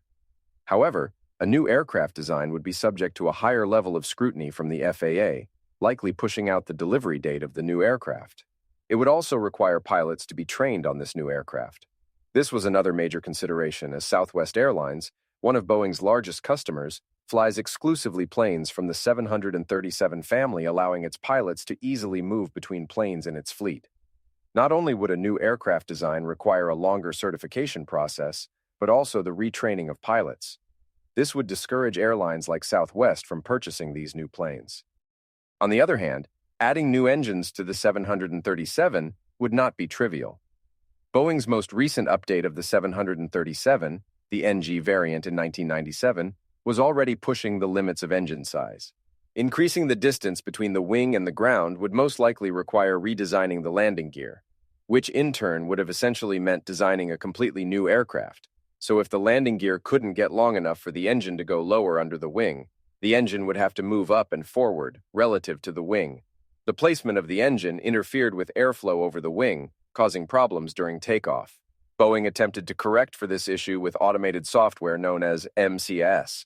The MCAS system was meant to improve the safety of the aircraft, and so both Boeing and the FAA determined that only minimal additional training was required for pilots to upgrade to the 737 MAX. This was great news for Boeing because it meant that they could roll out the new jet in order to stay in the race with Airbus while satisfying the retraining requirements of its customers. The decisions made regarding the 737 MAX were a direct result of the incentive structure created by FAA regulations. Because aircraft manufacturing is a time-consuming and expensive process, the company has attempted to maximize the features they can change without having to recertify the aircraft. These incentives played a pivotal role in the decision to upgrade the 737 as opposed to a complete redesign. Instead of being recertified from scratch, a potentially 10-year process, Boeing was able to be certified under its prior aircraft, the 737 nanograms. As explained on the FAA website, the Boeing 737-89 MAX design had minor changes to the 737 Next Generation NG design. For this reason, FAA issued an amended type certificate to the MAX airplane, which was based on the type certificate of the 737 nanograms. Regulatory restrictions. Similar to the innovation constraints on aircrafts, the airports these planes fly from are subject to similar forces. As we have seen, construction projects for roads, bridges, housing, and factories take longer and cost more due to regulations. Airports are no exception. In fact, we are building them far less often. The Bureau of Transportation tracks the 200 busiest airports in the United States. Of those airports, the vast majority were built in the 1920s, 30s, and 40s. Of the 50 busiest commercial airports in the United States, only 3 were built in the last 50 years. Of the top 200 airports, more were built in the 2 decades of the 1950s and 60s than have been built in the 5 decades since 1970. While airports and their amenities have changed over time, we are not building new ones at the same pace. Even beyond the busiest airports, the total number of public airports in the United States has slightly declined since 1985, according to the Bureau of Transportation Statistics. The construction of fewer airports leads to overcrowding at existing ones, with more ground and air traffic resulting in longer delays, ultimately slowing down transportation. Footnote: though building more airports would alleviate some congestion issues, simply building more airports is unlikely to resolve problems in commercial aviation. There are many economic factors which limit the number of large commercial airports. Airline economics necessitate operating flights between major hubs that can consistently generate sufficient passenger traffic to remain financially viable. As a result, it becomes financially impractical to establish and service multiple airports in close proximity to one another. Therefore, simply increasing the number of airports may not effectively address the underlying challenges facing aviation. Instead, the decline in airport construction can be seen as a failure to promote widespread adoption of personalized air travel, akin to the accessibility that automobiles provided for ground transportation. This is a subject we will explore in greater detail shortly.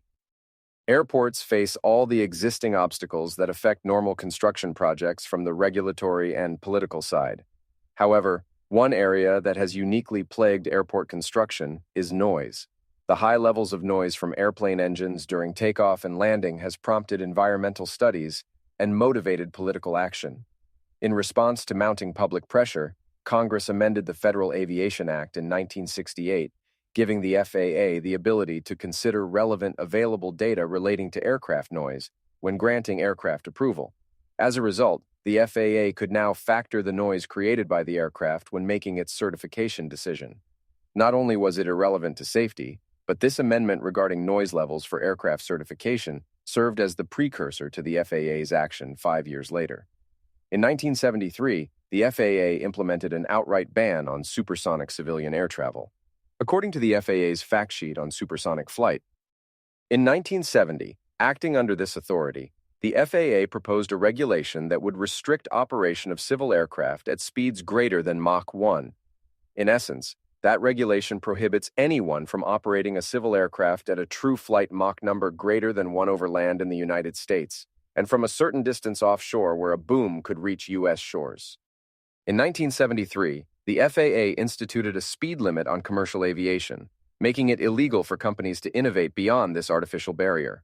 This action had predictable impacts on the commercial industry of supersonic aviation. It killed any hopes of innovation on the speed of aircrafts before they could even get off the ground.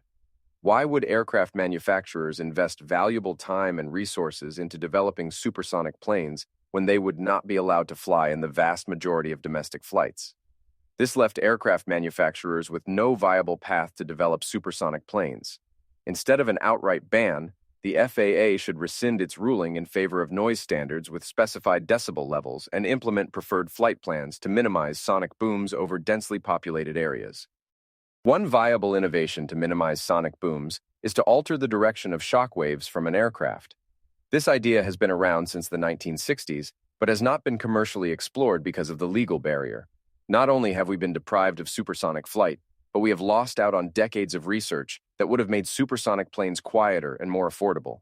Replacing the supersonic ban with noise standards would open the door to aircraft manufacturers, allowing the innovation in speed to be legal once again. Regulations enshrine complexity.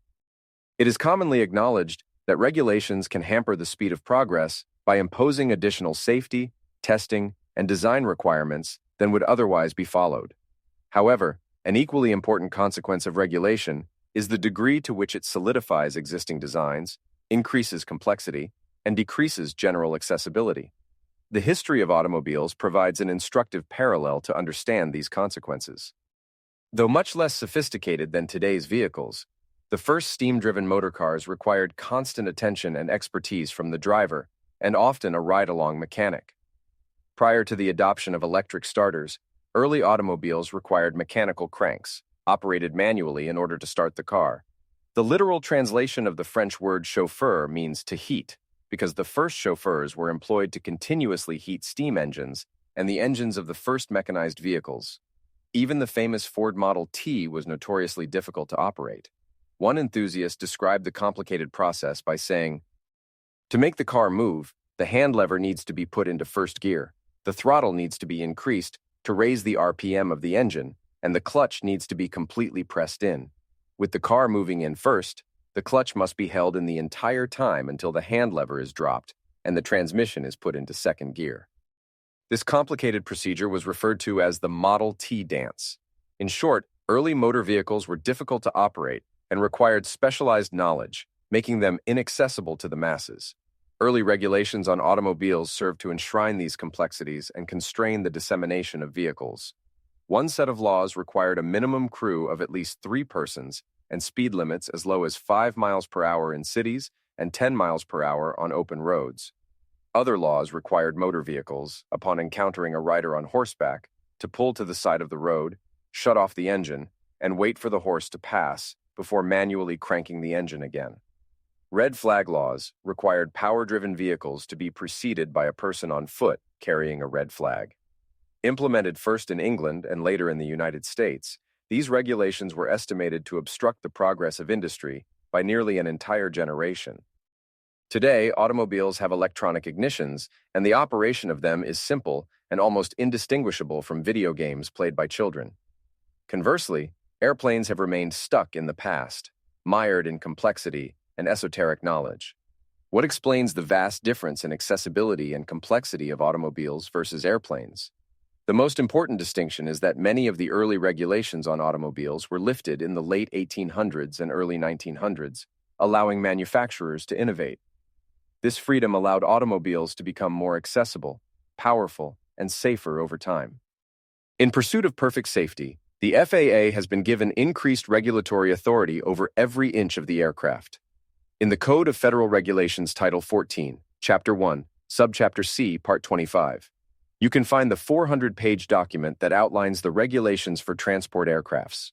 These regulations control nearly every aspect of the aircraft, including seat requirements, floor surface materials, footnote SS 25.793, bathroom doors, footnote SS 25.820, tabs, footnote SS 25.409, wing flaps, footnote SSS 25.457, wheels, footnote SS 25.731, tires, footnote SS 25.733, and cable systems, footnote SS 25.689.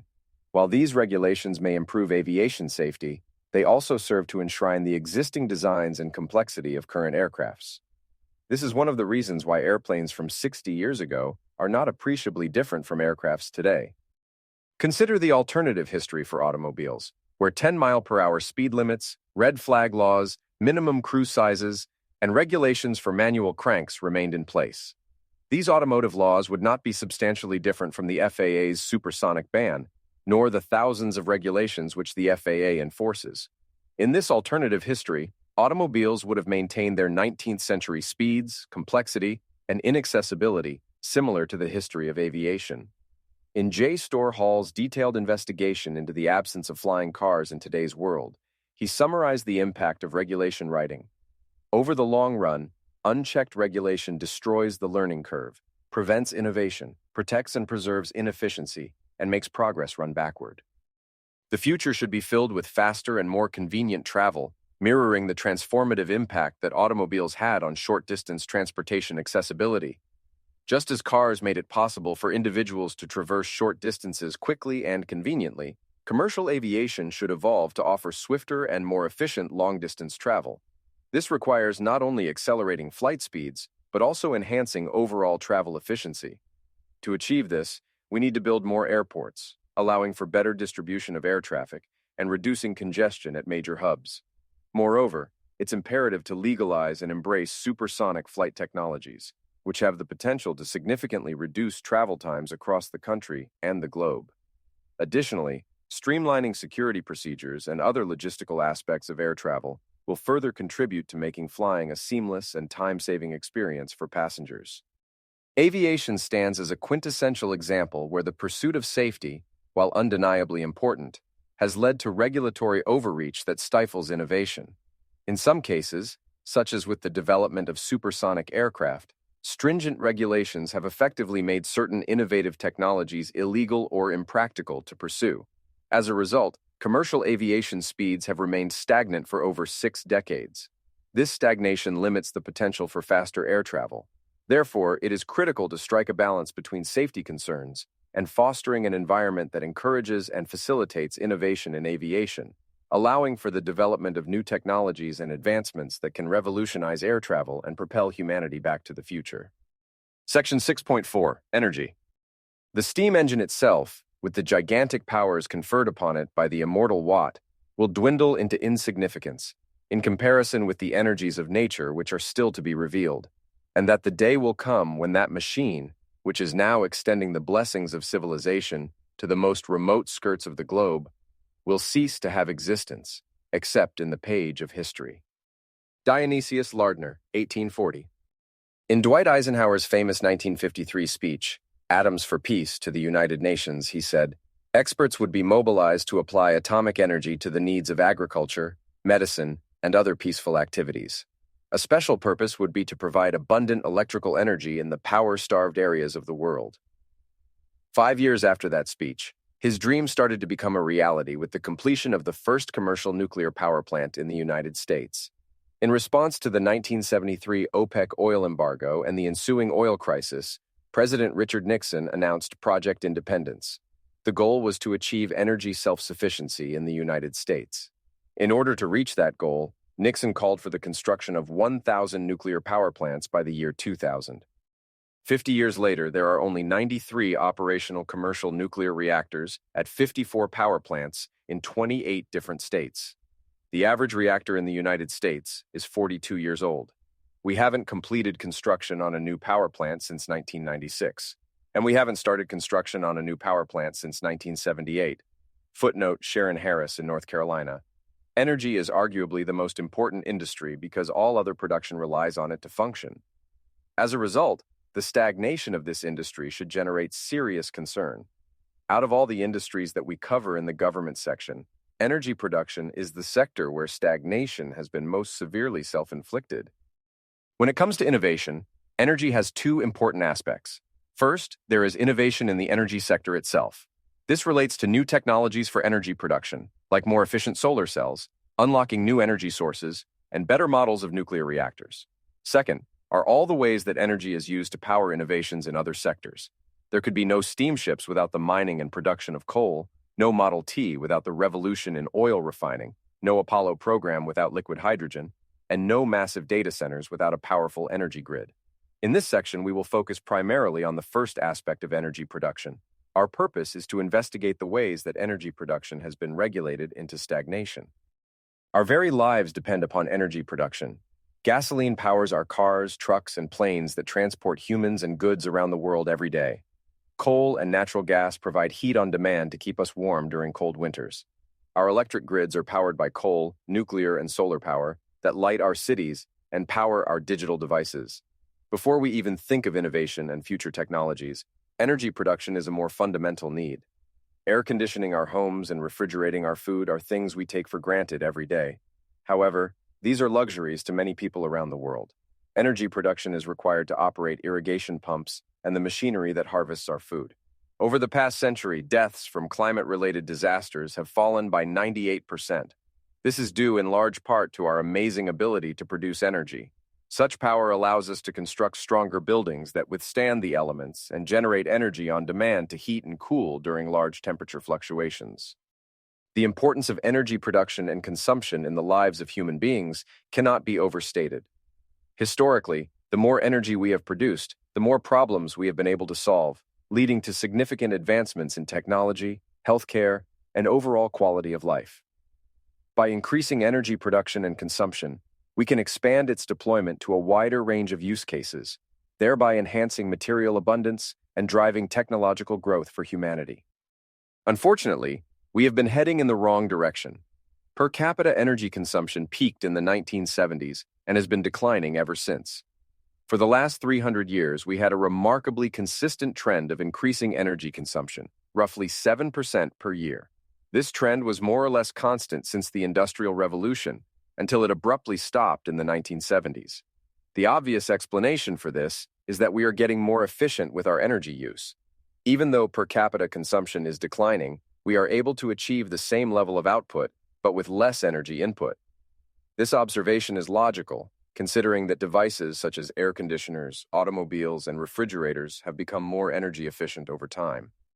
While this is a plausible explanation, this is not the first time in history that devices have become more efficient.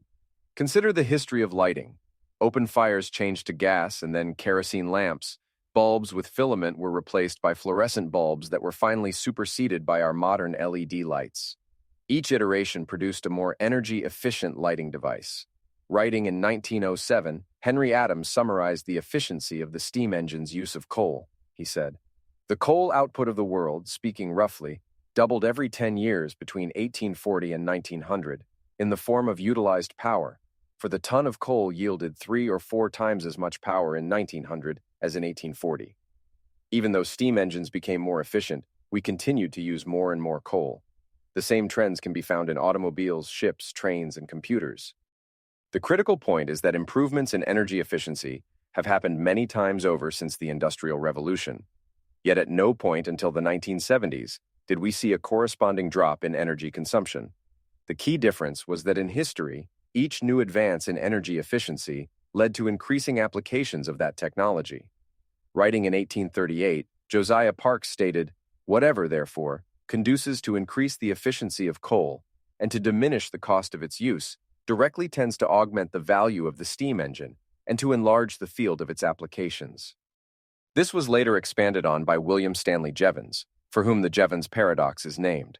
This paradox refers to scenarios when increased energy efficiency generates increased energy consumption. It is not as counterintuitive as it first appears. Increased efficiency lowers the cost of energy consumption, which allows energy-demanding resources and technologies to be used in new applications, increasing consumption. Finally, each increase in energy efficiency was superseded by more powerful machines that could consume larger quantities of energy, unlocking new potentials for the humans that wielded them.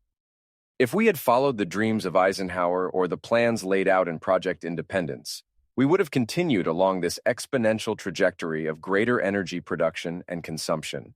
The 1,000 nuclear plants called for in Project Independence would have produced an estimated 200% of America's power needs in 2022. Energy consumption is not an end in itself, but one that allows us to lift all of mankind. It takes an enormous amount of energy to produce the agricultural products that feed the countries of the world. Likewise, healthcare depends enormously on energy production, as hospitals spend roughly half of their budget on energy costs. US_injury_info.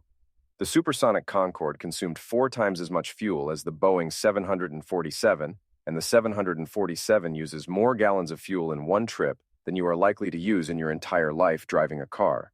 Of course, we should not be wasteful with our energy, and should look for ways to make our applications more efficient.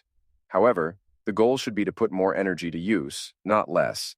Building the future requires more energy. Bigger rockets, larger factories, and medical labs all require more energy. All of the technology we need to get back to the future requires enormous amounts of energy. So why aren't we producing more?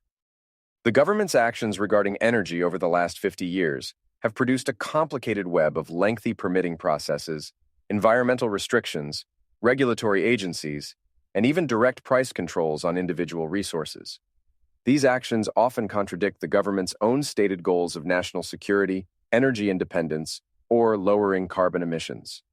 The Nobel Prize-winning economist Ronald Coase summarized the history like this: "We could have predicted over the last few years what the American government's policies on oil and natural gas would be if we had assumed that the aim of the American government was to increase the power and income of the OPEC countries and to reduce the standard of living in the United States." The 1970s began with the passage of the Economic Stabilization Act, which gave President Richard Nixon the power to announce in August of 1971, "I am today ordering a freeze on all prices and wages throughout the United States." These price controls were applied broadly to the entire country, and despite Nixon's initial claims that they would be temporary, the price controls lasted until the 1980s. Following these economy-wide price controls, the energy sector was targeted more specifically in response to the OPEC oil embargo. One commentator summarized the government controls by saying, "Since 1973, a specific program of petroleum industry controls has evolved.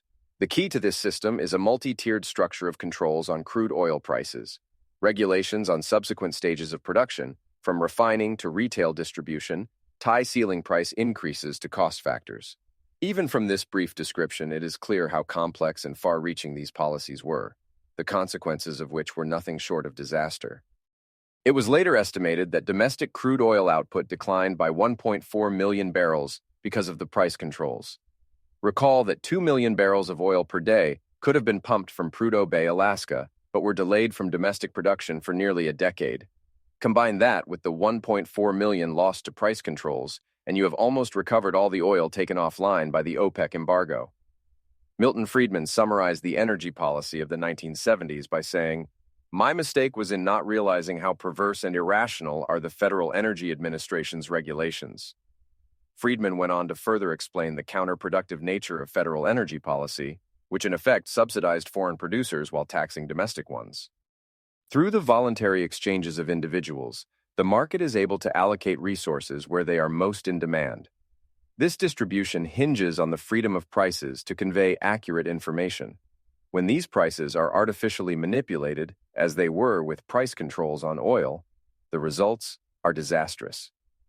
William Simon, the director of the Federal Energy Office, energy czar, and lead of the President's Oil Policy Committee, wrote in his 1979 book, "As for the centralized allocation process itself, the kindest thing I can say about it is that it was a disaster. Even with a stack of sensible-sounding plans for even-handed allocation all over the country, the system kept falling apart, and chunks of the populace suddenly found themselves without gas. Every day, in different parts of the country, people waited in line for gasoline for 2, 3, and 4 hours. The normal market distribution system is so complex, yet so smooth, that no government mechanism could simulate it. All we were actually doing with our so-called bureaucratic efficiency was damaging the existing distribution system." These price controls were eventually lifted. However, the government remains more involved than ever in the process of energy production and distribution. The government's involvement in energy has led to complex regulations and the creation of agencies that actively restrict the production and innovation of energy technology. Nowhere has this been more painfully demonstrated than in America's policy towards nuclear energy. Nuclear policy. Like other construction projects in the United States, nuclear plants have been subject to delays and over-budget expenditures. However, unlike normal construction projects, nuclear plants face a heightened level of scrutiny for approval, construction, and operation. Nuclear fission is unique relative to other major energy sources. It has the ability to be generated on demand, whereas renewables like solar and wind rely on the elements that cannot be guaranteed. Nuclear reactors can generate energy 90 to 95% of the time, as compared to 25 and 45% for solar and wind. Nuclear has the energy density of traditional fossil fuels that are required for high-power applications, such as industrial heating. Finally, reactors produce far less pollution than coal, fossil fuels, or natural gas. Nuclear fuel can be used for years, and the spent fuel rods take up minimal space. It is well known that all commercial nuclear fuel ever used since the 1950s could fit on a single football field. One of the largest roadblocks to the adoption of nuclear fission is the cost of reactor construction. Building nuclear plants in the United States was getting progressively cheaper prior to the 1970s. As more plants were built, innovative designs drove down costs as new experience was gained. Unfortunately, that trend dramatically reversed course in the 1970s with the growth of energy regulation. There is a common misconception regarding the cost of nuclear reactors. It is assumed the government must finance these projects due to high capital costs and the long duration for return on investment. However, the actual history of commercial reactors is quite different. The first round of commercial nuclear reactors were built by private companies without government subsidies. The Atomic Energy Commission, AEC, initially required that private companies be willing to assume the risk of construction, ownership, and operation of reactors designed to demonstrate the practical value of such facilities for industrial or commercial purposes. It was not until the passage of the Price-Anderson Act that the government shielded private companies from nuclear liability. One of the first prototype boiling water reactors, BWR, was privately funded and built in my hometown of Pleasanton, California in 1956. Construction was completed in 1 year, and the reactor provided power to the utility grid until it was taken offline in 1963. While building the world's first privately financed commercial reactor, the Dresden one, General Electric spent half their budget on R&D. GE completed the Dresden one in 4 years, and it was operational for almost 20 years, before being decommissioned in 1978. Both Humboldt Bay and Indian Point were privately financed and built by Pacific Gas and Electric and Consolidated Edison, respectively. These first reactors were privately financed, met safety standards, and innovated along the way. This is exactly the innovation we need to get back to in the energy sector. There was also heated competition in the early days between private companies building nuclear plants. In 1963, GE introduced the turnkey concept, where GE would be responsible for permits, licenses, regulation compliance, design, and construction of the plant. It would then hand off the plant to a utility company for operation. The expectation was that GE could produce dozens of the same type of reactor design and benefit from economies of scale. Westinghouse responded with its own turnkey model, and both companies poured an estimated $1 billion into nuclear plant construction. In its heyday of 1974, nuclear plants were nearly equal with generation capacity additions of coal plants. Unfortunately, that success was very short-lived. The regulatory environment began to swiftly change in the early 1970s. One of the monumental changes implemented by the AEC was the requirement to backfit reactor designs. The regulation stated, "The Commission may require the backfitting of a facility if it finds that such action will provide substantial additional protection which is required for the public health and safety or the common defense and security." Backfitting means the addition, elimination, or modification of structures, systems, or components of the facility after the construction permit has been issued. This meant that whenever the AEC learned new information regarding construction, safety, or redundancy, the new regulations would not only apply to future plants, but also retroactively to already constructed plants and ones still being built. This ruling was part of the reason for the poor performance of GE's turnkey business model. The economies of scale could only be achieved if the same reactor design could be replicated dozens of times across different plants. Unfortunately, as the regulations constantly changed, there was no hope to produce many versions of the same reactor. The AEC used this rule to impose new requirements for components of the Indian Point plant, already in operation. Instead of complying with the burdensome requirements and expenses, Consolidated Edison chose to close the plant. The newest reactor, Vogtle Unit 3, that opened in Georgia at the end of 2023, arrived 7 years behind schedule and $17 billion over budget. The design certification was granted by the NRC in 2006, but Westinghouse was required to completely redesign the containment building following a 2009 regulation change handling airplane crashes. There is a clear difference between the NRC's regulatory framework and that of the FAA. The FAA allows aircraft manufacturers to certify airplane modifications using a type-amended certificate. For example, if the first Boeing 737 was certified in 1967, a new variant can be certified under that type certificate. Conversely, an already certified, built, and operational reactor can be mandated costly updates anytime the NRC changes its rules, regardless of prior approval. This would be equivalent to the FAA grounding all planes and requiring modifications every time regulations changed. Not only would this constantly disrupt travel, but it would discourage manufacturers from building planes in the first place. The FAA's framework incentivizes manufacturers to change their planes as little as possible to fit under prior certification, whereas the NRC incentives manufacturers to not build at all because the goalposts will constantly move. Neither framework is optimal, but the NRC's is far worse. The passage of the National Environmental Policy Act, NEPA, marked the beginning of greater government involvement in regulating construction projects of all forms, especially nuclear plants. A 1971 court decision ruled that the procedural duties of NEPA must be carried out by all federal agencies to the fullest extent possible. In response to this decision, the AEC stopped all nuclear plant licensing for 18 months, while it modified its procedures to comply. These changes, among a myriad of others, began to have serious financial impacts on the viability of reactor construction. By 1975, the number of cancellations for nuclear plants had surpassed the number of new orders. The 1974 Energy Reorganization Act split the responsibilities of the AEC into two separate entities. Prior to its breakup, the AEC handled both regulation and promotion of nuclear projects. Following the reorganization, the Nuclear Regulatory Commission, NRC, was put solely in charge of safety and regulations, while the Energy Research and Development Administration was tasked with development and implementation. With the concerns of development and construction out of view, the NRC could focus solely on regulation. As a result, the number of regulatory guides issued by the NRC increased by a factor of 7, and the amount of licensing review activity increased by a factor of 5.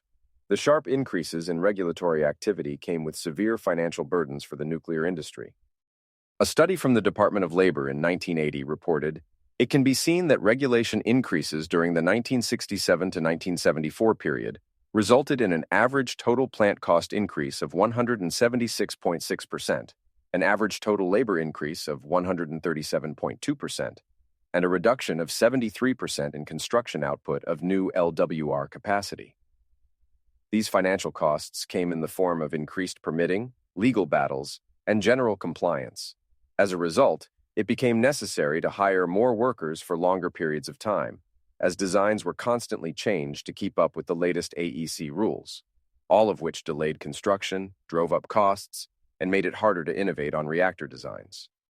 While these financial costs set the industry back, they would pale in comparison to the regulatory environment that would arise following 3 Mile Island. After that incident, costs increased across the board. A study from the Department of Energy summarized the effects of the partial meltdown at 3 Mile Island. The 1979 accident at 3 Mile Island brought radical change to the nuclear utility industry and the NRC. Nuclear plant staff doubled or tripled in size to keep up with the wave of new regulatory requirements imposed by the NRC.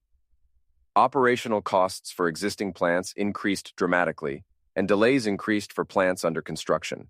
Industry operational performance began to improve in the latter half of the 1980s, but by then, nuclear power had higher average operational costs than coal-fired generation. The increase in construction costs can be seen in the work of Jessica Lovering and her colleagues. They meticulously gathered construction cost data for 131 reactors built in the United States over the past 70 years. The construction duration of American reactors was typically around 5 years or less for reactors built over the 1950s and early 1960s. However, starting in the late 1960s and early 1970s, the construction duration increased to 7 or 8 years. Finally, by 1975, the typical construction duration had increased to 13 years. A similar trend can be observed for the cost of reactors. The construction cost for reactors consistently decreased from the 1950s until the late 1960s. Then, starting in the late 1960s and early 1970s, this trend reversed course with reactors getting more costly over time. This reversal was directly caused by the expansion of regulations, which made the entire process, including design, approval, construction, and operation, more costly. As more reactors are built over time, we would expect their costs to decrease. The decreasing construction costs represents added efficiency as builders gain more knowledge and optimize more processes. Unfortunately, with the increase in size and scope of regulations, this trend dramatically reversed course. Reactors started to get more expensive following the late 60s, with an absolute explosion in costs for reactors completed after the accident at 3 Mile Island. It is important to note that a reactor started in the 1960s would still be under construction for the regulatory explosion that occurred in the early 70s, stretching out the construction time and increasing costs.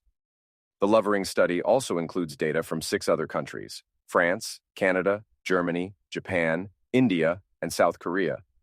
No other country saw such a dramatic increase in the cost of their reactors as did the United States. France, for example, saw marginal increases in reactor cost in the 70s and 80s, whereas South Korea has seen a consistent decline in the costs of construction for nuclear plants.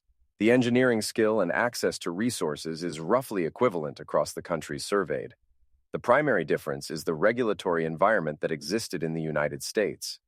No other country had a regulatory burden as large or as costly as the American one. It is only under the guise of safety could we tolerate such declines in overall efficiency. The application process is longer and more complicated to allow regulators to catch every possible contingency. Regulations change constantly in an attempt to keep up with the latest developments. As a result, regulations have been detrimental to the overall cost of construction and prevalence of nuclear reactors in this country. This has led to fewer reactors being built and less expertise developed, depriving the industry of practical knowledge and making it harder to innovate in general. However, the effect of regulations is often overlooked, even when it comes to the professed goals of safety.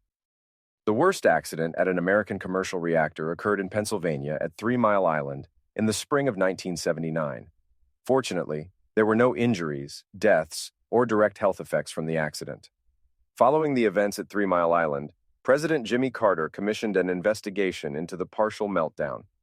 In the report of the President's Commission on the accident at 3 Mile Island, the investigators concluded, "We are convinced that regulations alone cannot assure safety.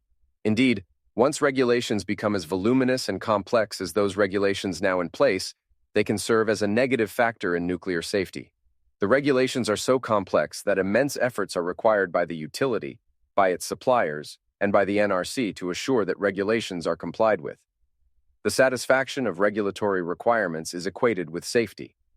This commission believes that it is an absorbing concern with safety that will bring about safety, not just the meeting of narrowly prescribed and complex regulations. Regulators at the NRC are incentivized to ensure safety, and so they mandate rules and procedures in pursuit of this goal. It is assumed that the more regulations that are implemented, the more safety-oriented they must be. However, when regulations achieve a critical mass, the goal of those being regulated shifts from safety to compliance. Regulations that are so detailed in an attempt to handle every possible scenario can become brittle and prone to errors. The same story has played out in banking, construction, aviation, and energy. Each domain has its own nuances, but the effects of burdensome regulation are always the same. Regulations on reactor construction have largely been detrimental. They have driven up construction costs, replaced safety goals with that of compliance, and made it impossible to innovate in nuclear energy. The United States and its future have suffered as a result. Environmental movements have capitalized on extremely rare disasters to influence public sentiment and government policy. The worst nuclear disaster occurred at Chernobyl in 1986. In response, a detailed study from the NRC concluded that no immediate changes are needed in the NRC's regulations regarding the design or operation of U.S. commercial nuclear reactors. It was determined that there was sufficient difference in the designs and operational practices of the Soviet reactors that the failures at Chernobyl would not occur in U.S. reactors. Despite this finding, public sentiment decisively turned against nuclear energy. The growth of nuclear capacity had already been slowing since 3 Mile Island, but Chernobyl was the final nail in the coffin for commercial nuclear plants. The unfortunate success of the Green Movement can be seen in places like California, which has closed all but one of its reactors, and Germany, which closed the last of its nuclear plants in 2023. In response to this success, Germany had to increase production at coal plants in order to meet energy demands, ultimately creating more pollution. Despite being one of the most uranium-rich countries in the world, the United States imports the vast majority of its uranium from other countries. Domestic production of uranium peaked in 1980 and has declined ever since. Much like America's reliance on other countries for natural resources like uranium, we will soon be reliant on foreign nations for the human resources required to develop, operate, and maintain our reactors. While it is beneficial that older nuclear plants continue to produce reliable sources of energy, the stagnation in the construction of new nuclear plants poses a risk of losing valuable knowledge. The loss of expertise in the field of nuclear engineering poses a critical challenge with far-reaching implications. The average age of a nuclear engineer in the workforce is over 50 years old. Highly skilled and experienced professionals in this domain possess valuable knowledge that has been acquired over decades of practice. As they retire or leave the industry due to the lack of new projects, there is a risk of this valuable expertise dissipating. This not only impacts the nuclear energy sector, but also extends to national security, environmental safety, and technological innovation. This concerning trend is confirmed by the number of nuclear engineering degrees. A 50-year assessment of nuclear engineering enrollments reported that the number of bachelor's degrees in the subject peaked in 1978 at 865 degrees and has never reached that level again. As of 2023, only 450 degrees were awarded for nuclear engineering. Losing this generational knowledge contributes to the escalating construction costs, as processes must be relearned by a pool of fewer engineers. Aside from regulatory issues, there is a huge concern with the dynamism between a growing and vibrant field like computers and an inactive and declining field like nuclear engineering. An influx of engineers generate more ideas that can lead to breakthroughs, optimizations, and cost reductions. The government does have a critical role to play in energy research. The only place where nuclear energy has flourished in the United States is the Navy. According to an article on the Navy's website, over the last 75 years, naval reactors have operated 273 reactor plants, taken 562 reactor cores critical, including 33 different designs, and steamed more than 171 million miles with over 7,500 reactor years of safe operations. While the Navy has made amazing progress, it has failed to impact commercial energy.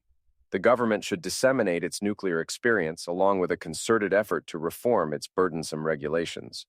Private companies were more than willing to pursue immense capital investments in nuclear reactors 70 years ago, given the opportunity to profit from their work. In order to build cost-effective reactors that can be completed in 5 years, not 15, we must make a sensible return to the regulatory framework prior to the 1970s. This requires a dramatic reform of the NRC.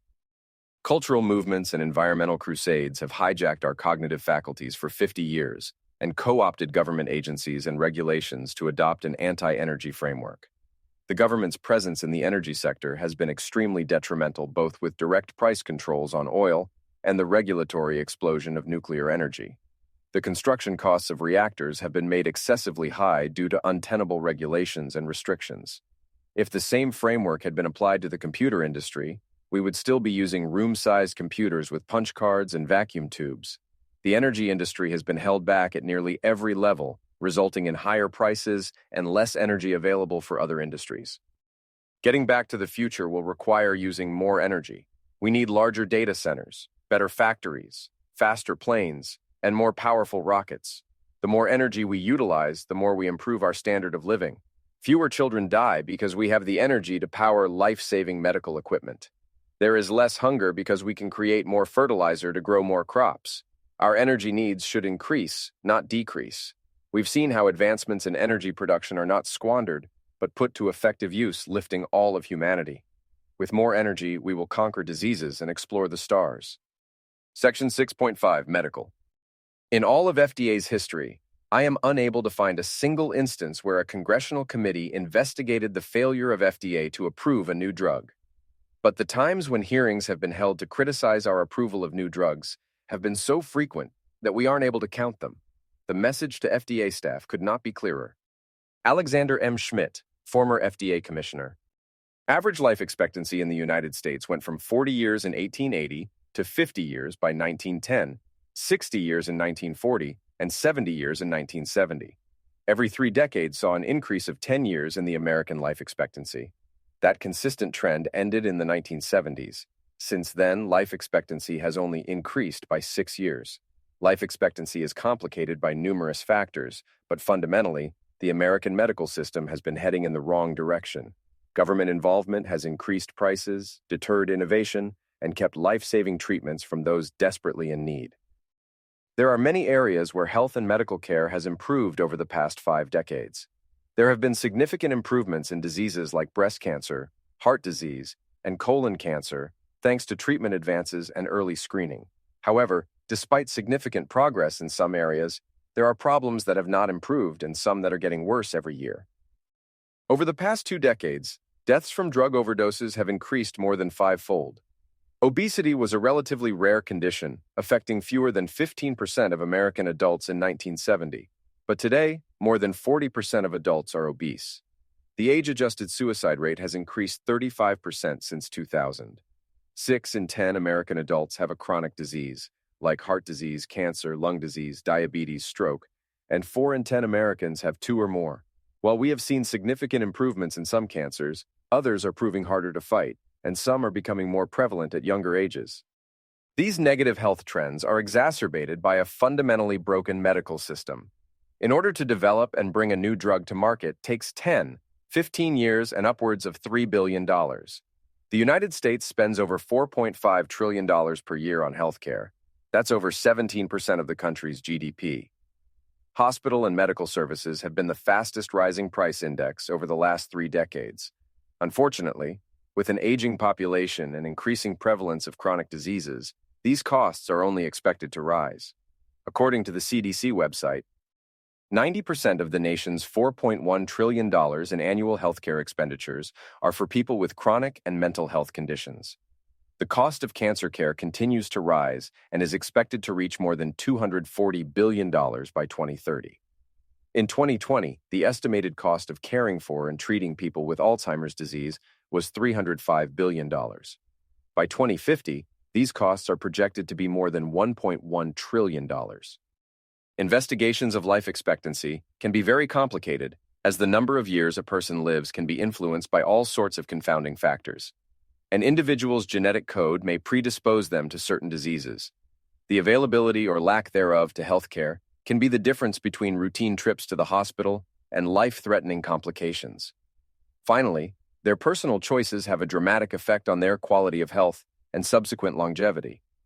Personal choices affect the amount of exercise one performs every day, the degree of risky behaviors they engage in, what drugs and alcohol they use, and what type of diet they consume. Changes in any one of these factors can have dramatic effects on a person's overall life. It is unreasonable to lay all of these complex factors at the feet of the government and to blame them for failed progress. However, government policies and regulations have undeniably impeded medical progress in many areas.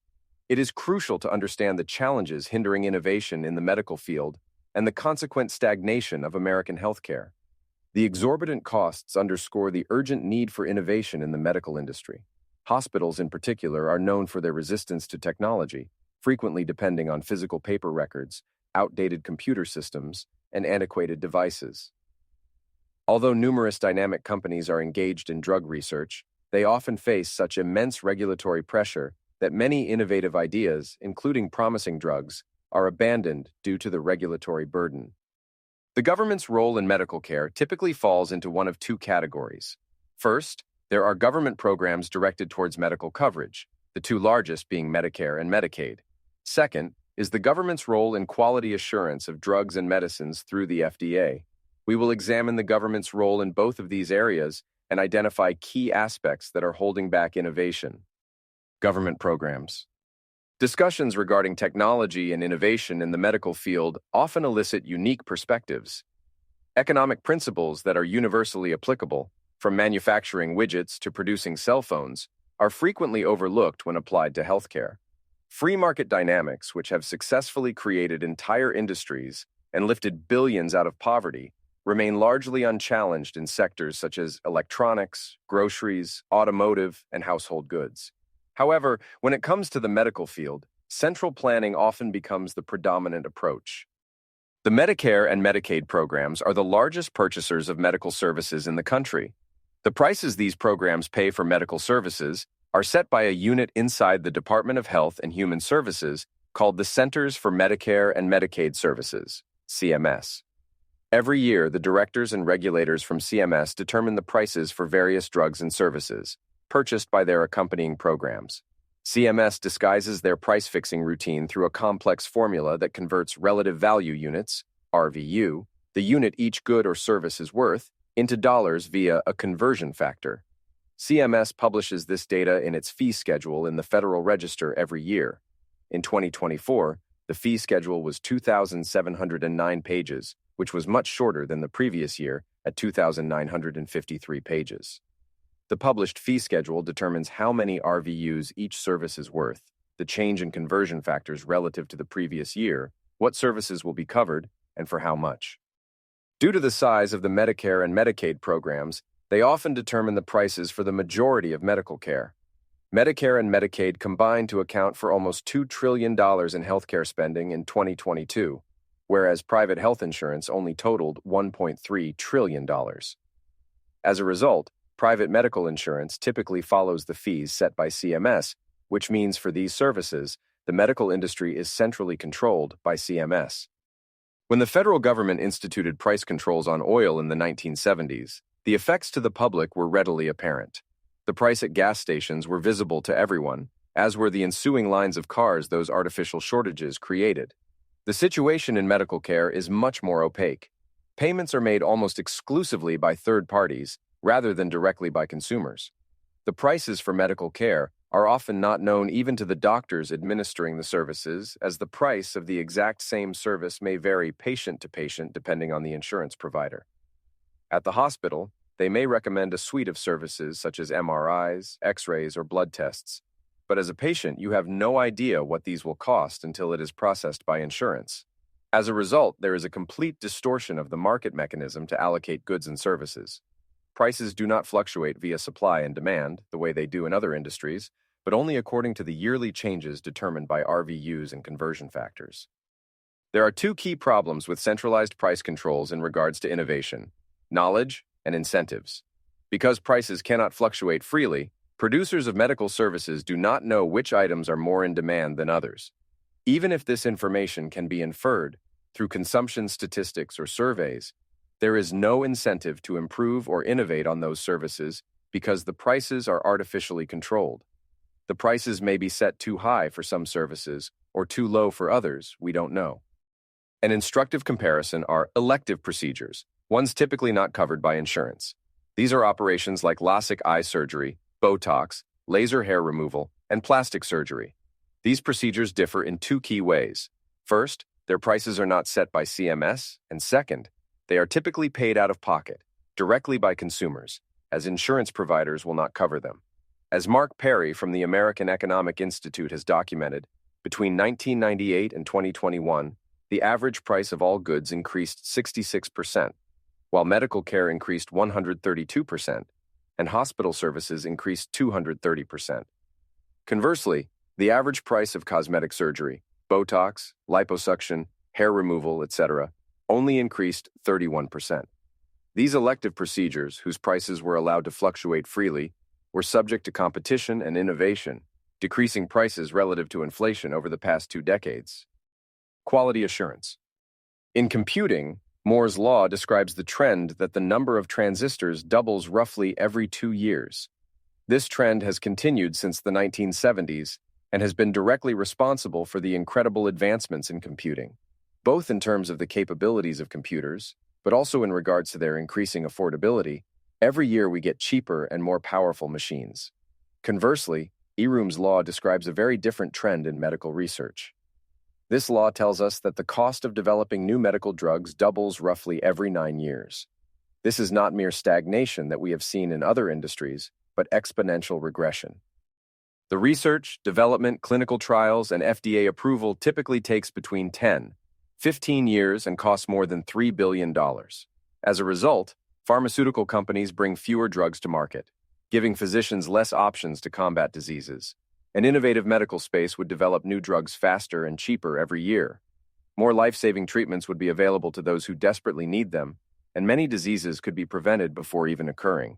All of this innovation is possible, and it would produce healthier societies with more longevity. When we speak of medical innovation, it can be easy to imagine futurist ideas that venture into the realm of science fiction, envisioning possibilities like curing aging. However, the realization of such ambitious goals are hindered by the current trends in Eroom's law. Rather than fixating on distant prospects, it is more prudent to address immediate challenges and reverse the trends that actively stifle innovation. Much like its sister agency, the FAA, the Food and Drug Administration, FDA, was created to ensure safety. The FDA oversees the quality of medical devices, cosmetics, biological products, and the nation's food supply. The incentives of the FDA, like other regulatory agencies, are aligned against the process of innovation. The head of the FDA has one driving goal: do not approve something that is harmful. This goal produces an agency that is overly cautious and slow to react. What incentive does the FDA have to expedite approval of new cutting-edge products? If they make a mistake and approve something too quickly, there will be a massive backlash. There will be public outcry, posts on social media, and drummed-up hysteria with televised congressional inquiries. The repercussions of granting approval to a hazardous new drug will be immediately visible. The mistake will be deadly, generating mortality statistics that can be directly traced to the drug and, as a result, to the FDA. Conversely, when the FDA is overly cautious, sometimes going so far as to prevent the use of drugs that may save lives, the consequences are much less apparent. Deaths from the unavailability of new treatments are much harder for statisticians to trace and much less profitable for grandstanding politicians. Despite this reasoning, Americans hold views twice as positive of the FDA than they do of the pharmaceutical industry. There is a commonly held belief that the FDA protects us from greedy and evil pharmaceutical companies that would kill us for profit if left unchecked. The psychologist Jonathan Haidt explains this reasoning that people have moral sentiments which are profoundly outraged by the thought of selfish and greedy merchants rubbing their hands and counting their coins as they laugh over the corpses of dead children they leave in their wake. They are profoundly grateful that wise, kind, and selfless doctors at the FDA are working hard every day to protect them from this sort of moral violation. Which system actually kills more people is neither here nor there. Prior to 1938, the FDA had little to no authority to regulate pharmaceutical products. Companies could develop, advertise, and sell their products directly to doctors and individuals.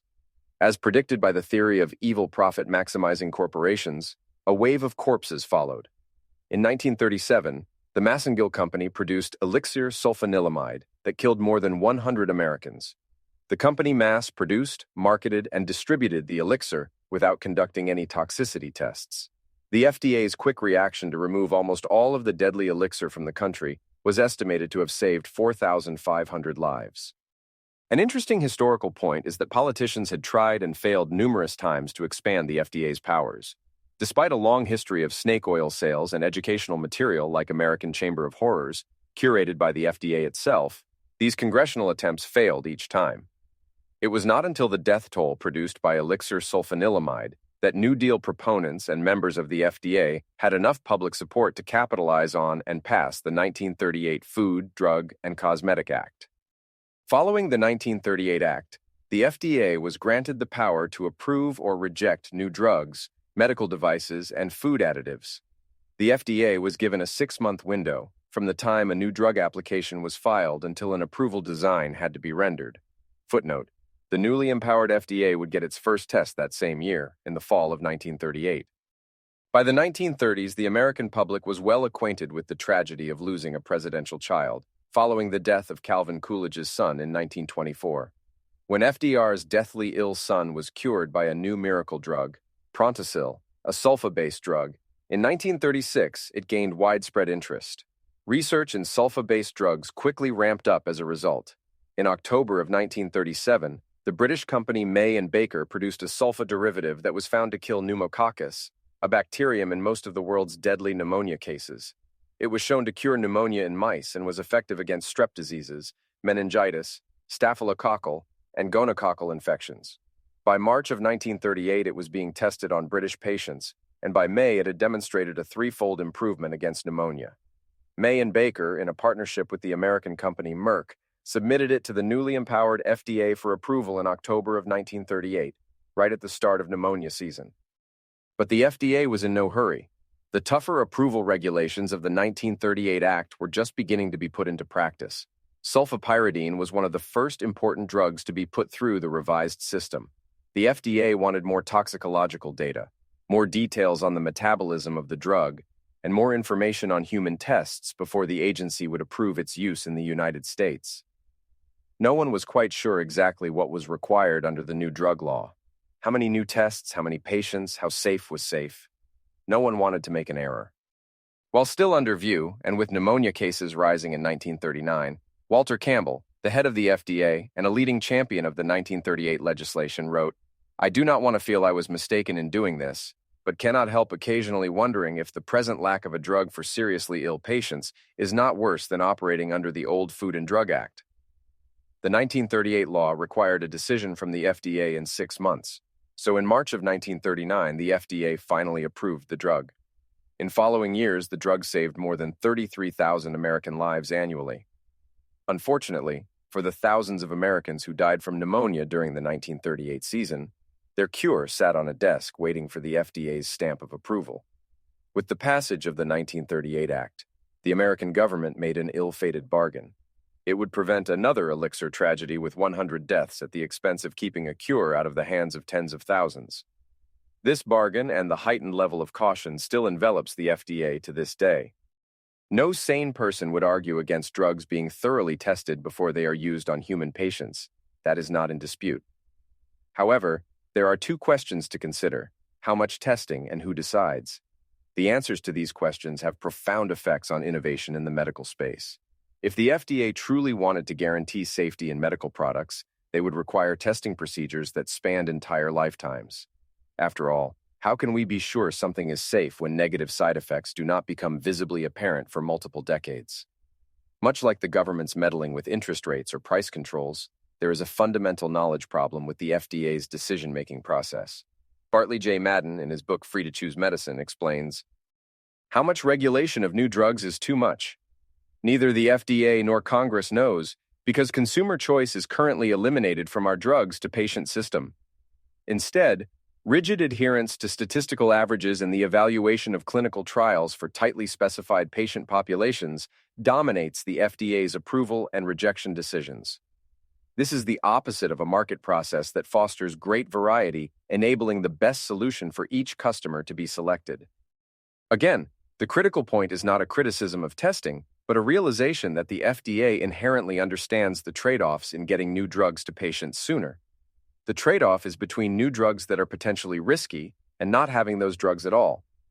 The fundamental problem is one of knowledge. Patients and their doctors are the ones with the most amount of information to understand what types of trade-offs and risks they can undertake in regards to their own health. It is not possible for the FDA to balance the nuances of every American's health considerations, and as a result, it implements blanket policies with a regimented 3-phase clinical trial procedure that dramatically increases the delay between when new drugs are produced and when they are available to patients. The heightened level of caution and the centralized decision-making of the drugs Americans can or cannot access has characterized the sluggish FDA ever since 1938. We will first examine numerous cases where the delay and restrictions imposed by the FDA directly resulted in the preventable deaths of tens of thousands of Americans. Following this, we will make a direct connection between the regulatory process imposed by the FDA and a lack of innovation in the medical space. Subsection Example 1, vitamin B and folic acid. The FDA's long-standing claim to fame has been the prevention of thalidomide from the American market. The drug, which was widely available in Europe in the late 1950s, was taken for anxiety, sleeping, and morning sickness. Unfortunately, when taken by pregnant women, it caused severe birth defects in their babies. As a result, more than 10,000 babies were born with birth defects from the drug until it was removed from European markets in 1961. Even though the FDA successfully prevented this tragedy in the United States, Congress was not willing to let a good emergency go to waste and passed the Kefauver-Harris Amendment in 1962. Under the new amendments to the Food, Drug, and Cosmetics Act, drug makers were required to provide substantial evidence of effectiveness for the product's intended use. Most importantly, the act gave the FDA control over marketing approval. Now new drugs could only be marketed for their intended use, and alternative uses would require additional testing and approval. This amendment increased the burden of proof on manufacturers and restricted the way in which drugs could be advertised. Even if a drug had been previously deemed safe and effective, it could only be marketed for approved cases. If it was found to help patients in other ways, that information could not be advertised by the manufacturers unless it was reapproved. As a result, according to Mary Ruwart, the United States suffered its own thalidomide because of this. In the early 1980s, several reports in medical journals indicated that B vitamin, folic acid, taken early in pregnancy, could prevent a number of birth defects. Folic acid would have gone through the expensive drug development process if the manufacturers wished to advertise its benefits to America's young women. In 1992, the Centers for Disease Control, CDC, another government agency, began recommending that women of childbearing age take folic acid supplements because their protective effects were required as supplementation during the first 6 weeks of pregnancy. The FDA warned folic acid manufacturers not to even refer to the center's recommendation, because this action would be considered illegal advertising. Instead, approximately 10,000 American babies were born with deformities more horrific than those caused by thalidomide. Thousands more were aborted, because neural tube and other birth defects are tested for prenatally. The American thalidomide incident has been even more tragic than the European one, because it could have been easily avoided. This incident with folic acid and vitamin B directly resulted from the FDA's monopoly on drug advertising. Manufacturers were not allowed to disseminate and market the beneficial effects of these medicines for fear of breaking the FDA's laws. There are several instances when the FDA approval process has just been slow. Those delays from requirements on increased testing, bureaucratic procedures, or overly scrutinized applications have cost Americans dearly, both in dollars and lives. Subsection, Example 2, beta blockers. There are a class of drugs called beta blockers that cause the heart to beat slower and with less force. They can lower blood pressure and improve blood flow. Timolol is a type of beta blocker used to treat glaucoma and hypertension. When the drug was approved, the FDA commissioner said, according to conservative estimates, 350,000 Americans receive treatment for heart attacks each year.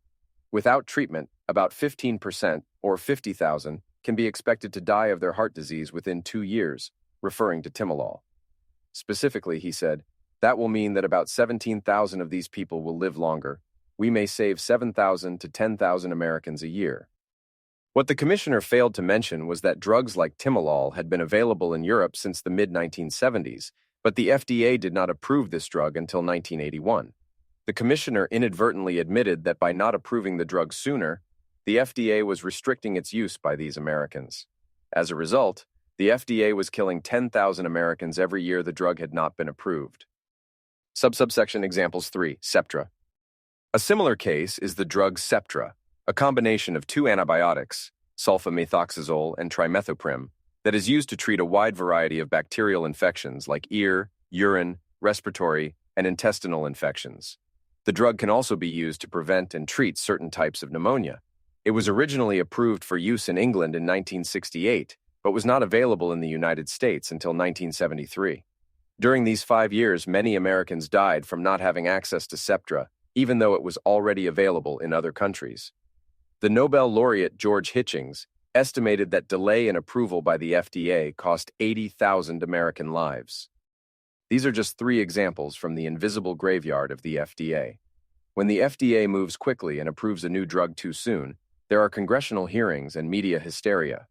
When the FDA moves too slow, keeping life-saving medications off the market, there are no consequences.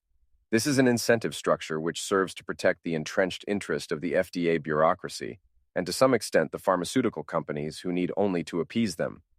It is an incentive structure hostile to innovation. It will stifle dynamism and keep life-saving medications from those who need it most. The FDA achieves its desired level of safety through burdensome requirements and reducing the amount of choices Americans have available to them.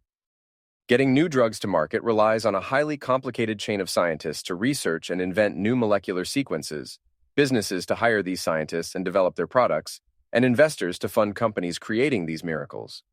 The final piece of the FDA's contribution to stagnation in the medical space is the incentive structure it creates for these researchers, businesses, and investors. A doctor and venture capital investor, John Freund, described the effects of the FDA's actions on innovative new companies. Several years ago, the FDA tightened up the requirements for approving new drugs for adult-onset diabetes, a disease that affects approximately 25 million Americans. The result is that performing the clinical trials for a new diabetes drug is so long and costly that no venture capital firm will finance a new diabetes drug. In the past year, the FDA rejected 3 separate drugs to treat obesity, including one for which the FDA's own advisory panel recommended approval. As a result, no venture capital firm will now finance a new effort to develop a drug for the obesity epidemic. The number of new drugs approved by the FDA has remained relatively flat over the last 40 years. What has changed, however, is how many people those drugs are beneficial to. An orphan drug is one for a rare disease or condition, defined by the FDA as affecting less than 200,000 people in the United States. The development of these drugs comes with several government-sponsored perks, including tax credits for clinical testing, waivers for the prescription drug fee, 7 years of market exclusivity, and fast-track FDA approval. Since the drugs are targeted for rare diseases, conducting clinical trials can be tricky. It is often difficult to find a sufficient number of patients to fill those trials. Consequently, the FDA is more lenient with the strategies employed to demonstrate efficacy. In some cases, like omaveloxolone, the manufacturer submitted historical data from patient communities to avoid conducting another round of trials. A researcher investigating the effect of rare drug incentives explained, "They get fast-track FDA approval and also get to use a surrogate endpoints. These are signs that indicate a treatment is working without having to conduct lengthy, large-scale clinical trials. Scientists can use smaller groups of patients for shorter time periods, thereby dramatically lowering the costs associated with FDA approval." The favoritism to rare diseases creates 2 primary incentives. First, and most apparent, is that it encourages drug manufacturers to research and develop drugs for these rare diseases. From the company's perspective, this is incredibly lucrative. Not only can they get drugs to market faster, but they can also charge more for them. It is, of course, beneficial that these rare diseases are being researched, and some are finding cures. But the obvious problem is that the vast majority of the American public is being neglected because the incentive structure is skewed against them. It is not surprising, then, to find that the percentage of new drug approvals that are orphan drugs is consistently rising. In the late 1980s, only 5% of new drugs were orphans, but in 2023, more than half, 28 out of 55, of the drugs approved received orphan designation. The second incentive it creates is for companies to get their orphan designation for their common drugs in order to capitalize on the monopoly power granted by the FDA designation. Under both incentives, the general public losses, either through higher-priced generic drugs due to legally granted monopolies, or through drugs that only target small percentages of the population. To conclude this section, we'll summarize what we have covered. Unlike other industries, a large swath of medical prices are assigned via a government department. This did not work for the Soviets, nor for FDR in World War II, not for Nixon's gas crisis, and it is not working now for medical services. The history of the FDA is replete with cases where the agency, in pursuit of complete safety, moved to slow the access of medications that would provide a cure from reaching patients. We have seen 2 milestones in congressional legislation that further empowered the FDA in both instances. As a result, the FDA has more regulatory power than ever to prevent new drugs from entering the market and to make it exceedingly difficult for manufacturers to take new medical inventions from their research labs onto the American marketplace. The direct results of this were visible in Eroom's law, how the cost of drug creation has grown astronomically more expensive over time. Finally, there have been several instances where the FDA kept new drugs off the market or restricted the advertising of existing drugs costing tens of thousands of lives per year. The road back to the future is paved with market principles. On this road, you will not find central price fixing or burdensome regulations that cost billions of dollars per drug. The market is the best mechanism we have to disseminate and solve complex problems. After all, what does it take to create safe products? It requires precision, attention to detail, and rigorous testing. Is it fundamentally harder to create new medical drugs than computer chips that have billions of transistors? In terms of complexity, perhaps not. Failure in each domain has very different consequences, of course, but fundamentally, those will both have financial and legal ramifications for the company involved. There are laws to handle those scenarios without the FDA. Over the past 5 decades, the government has become more involved in medical care than ever before, and as a result, the prices have only moved in one direction, up. While prices reach astronomical levels, the dynamism and innovation in the industry is sorely lacking. Chapter 7, Special Innovation Zones. A patriot might well boast that the United States arose from the boldest special economic zones the world has ever seen. Tom W. Bell. Following a comprehensive analysis of the extent of regulations in the United States and their deleterious effects on innovation, it is evident that regulatory reform is essential to future progress. However, such reform represents a long and burdensome process, characterized by numerous battles with entrenched special interests. Prior sections have provided several suggestions on the direction of regulatory reform and highlighted specific regulations that have stood in the way of innovation. In this section, we propose an additional approach to mitigate the effects of regulation. The designation of Special Innovation Zones, SIZs, in the United States will allow a reprieve from federal regulations. These zones will grant special status to geographic regions of the United States to be free from the burden of federal regulatory agencies. Special Economic Zones, SEZs, have found success in many countries around the world and throughout recorded history. The modern SEZ originated in 1959 Ireland, with the creation of the Shannon Free Zone.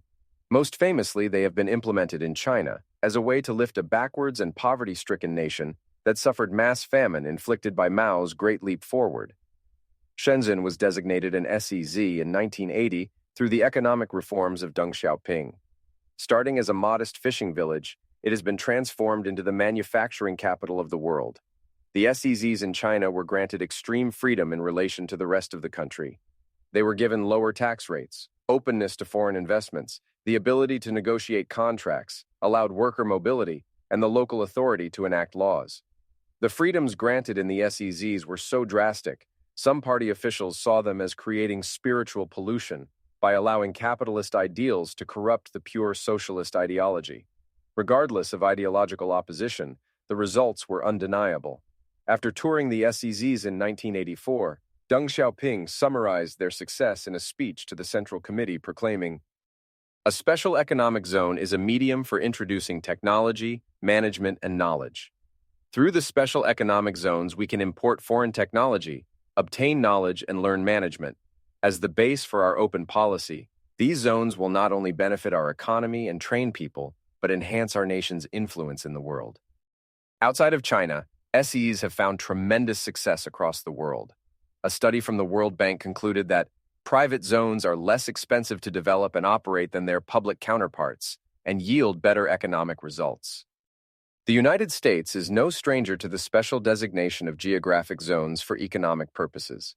In fact, many of the first American settlements that eventually grew into colonies were founded as economic zones, granted at the time as royal charters.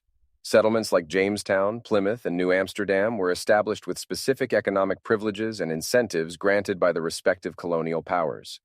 These early economic zones were instrumental in fostering trade, agriculture, and industry in the fledgling colonies.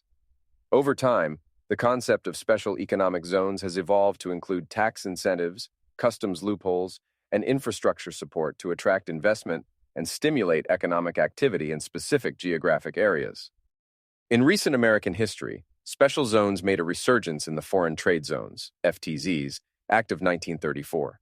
In search of ways to mitigate the disastrous Smoot-Hawley tariff, The Act established a governing board in charge of granting FTZs.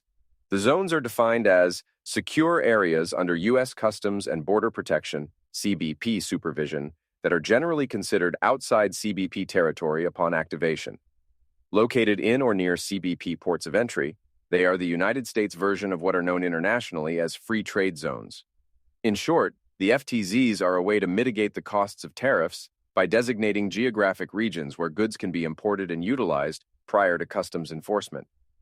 The benefits of FTZs have not been restricted to ports of entry, but can be realized within 60 statute miles or 90 minutes driving time from the outer limits of a port of entry, according to the Code of Federal Regulations. More recently, special zones were designated in 1993 as empowerment zones, enterprise communities, enterprise zones, or renewal communities. However, these zones did little to help economic or innovative growth. Tom Bell, a legal scholar, commented in a 2016 Law Review article summarizing the failure. He said, "Why did these zones fail?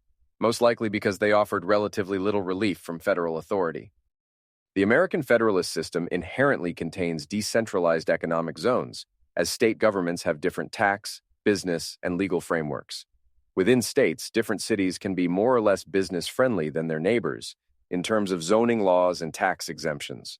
This encourages individuals and businesses to vote with their feet, moving from city to city or state to state in pursuit of a more favorable business climate. Special Innovation Zones, SIZs, seek to expand the benefits of both the federalist structure and the existing benefits of FTZs. In order to accomplish this, we suggest a collaboration between federal and state governments, with the purpose of designating geographic regions deemed to be outside the control of federal regulatory agencies. FTZs already do this to some extent, as tariffs on imported components are not applied immediately, but can be delayed until after the manufacturing process has completed a full part, typically reducing tariff duties. Additionally, those fees are only applied upon the export or sale of the final product. A similar principle would apply to a CIS. Should a business or individual wish to sell their product beyond the confines of the CIS, it would be subject to the same taxes and regulations as other products. The following paragraphs offer brief examples of how SIZs could be leveraged to reignite innovation. Manufacturing. Federal regulations are estimated to cost small manufacturing firms roughly $50,000 per employee. An SIZ offers the opportunity to escape this crushing financial burden. With certain regulations lifted inside the SIZ, that excess cost could be reallocated to increase employee pay, hire more workers, expand production, and become more competitive overall. As was covered in the analysis of construction regulation, other countries are often able to build factories at 1/10 the cost of American factories. The majority of this cost can be traced to regulatory compliance. It is of great interest to the people of the United States that our companies are competitive internationally. However, historically, our approach to achieve this has been incredibly counterproductive. Instead of pumping billions of tax dollars to favored sectors in hopes of making them competitive internationally, only to be stifled by our own laws and regulations, we can create SIZs friendly to construction and manufacturing. This can avoid the inefficient and embarrassing set of circumstances that allocate tens of billions of dollars to struggling semiconductor manufacturers, only for their factory to be delayed by regulatory review and mired in restrictions. Rather than subsidizing companies to navigate regulatory hurdles, it would be more prudent to eliminate those hurdles altogether, thereby saving both time and resources. This would allow our companies to focus on innovation and get back to being dominant in world markets. Energy. Companies with extensive energy needs may seek to establish their factories in an SIZ exempt from the Department of Energy or the Nuclear Regulatory Commission. These designated regions would be free to research and develop new energy strategies that would drive down the cost of energy for those factories desperately in need of it. It is important to note that while one regulatory agency or group of regulations would not apply within a designated zone, others would still be in effect. This aspect allows geographic regions to be targeted for specific innovation while still enforcing normal laws for its inhabitants. Aviation. Special innovation zones need not be confined to the ground, but can encompass airspace as well. Regions may be designated to remain outside of the FAA's jurisdiction, or more narrowly, be exempt from individual restrictions. In pursuit of aircraft innovation, the ban on overland supersonic flight can be lifted for designated zones within the United States. Instead of requiring special authorization for individual flights, requiring corresponding environmental studies and decisions by regulatory bodies, specified regions would be designated open to supersonic activity. This would allow private companies to develop and test their aircrafts in the confines of the United States and provide a pathway to viable commercial use. Medical research. The 2017 Right to Try Act allowed patients to bypass the FDA under specific circumstances.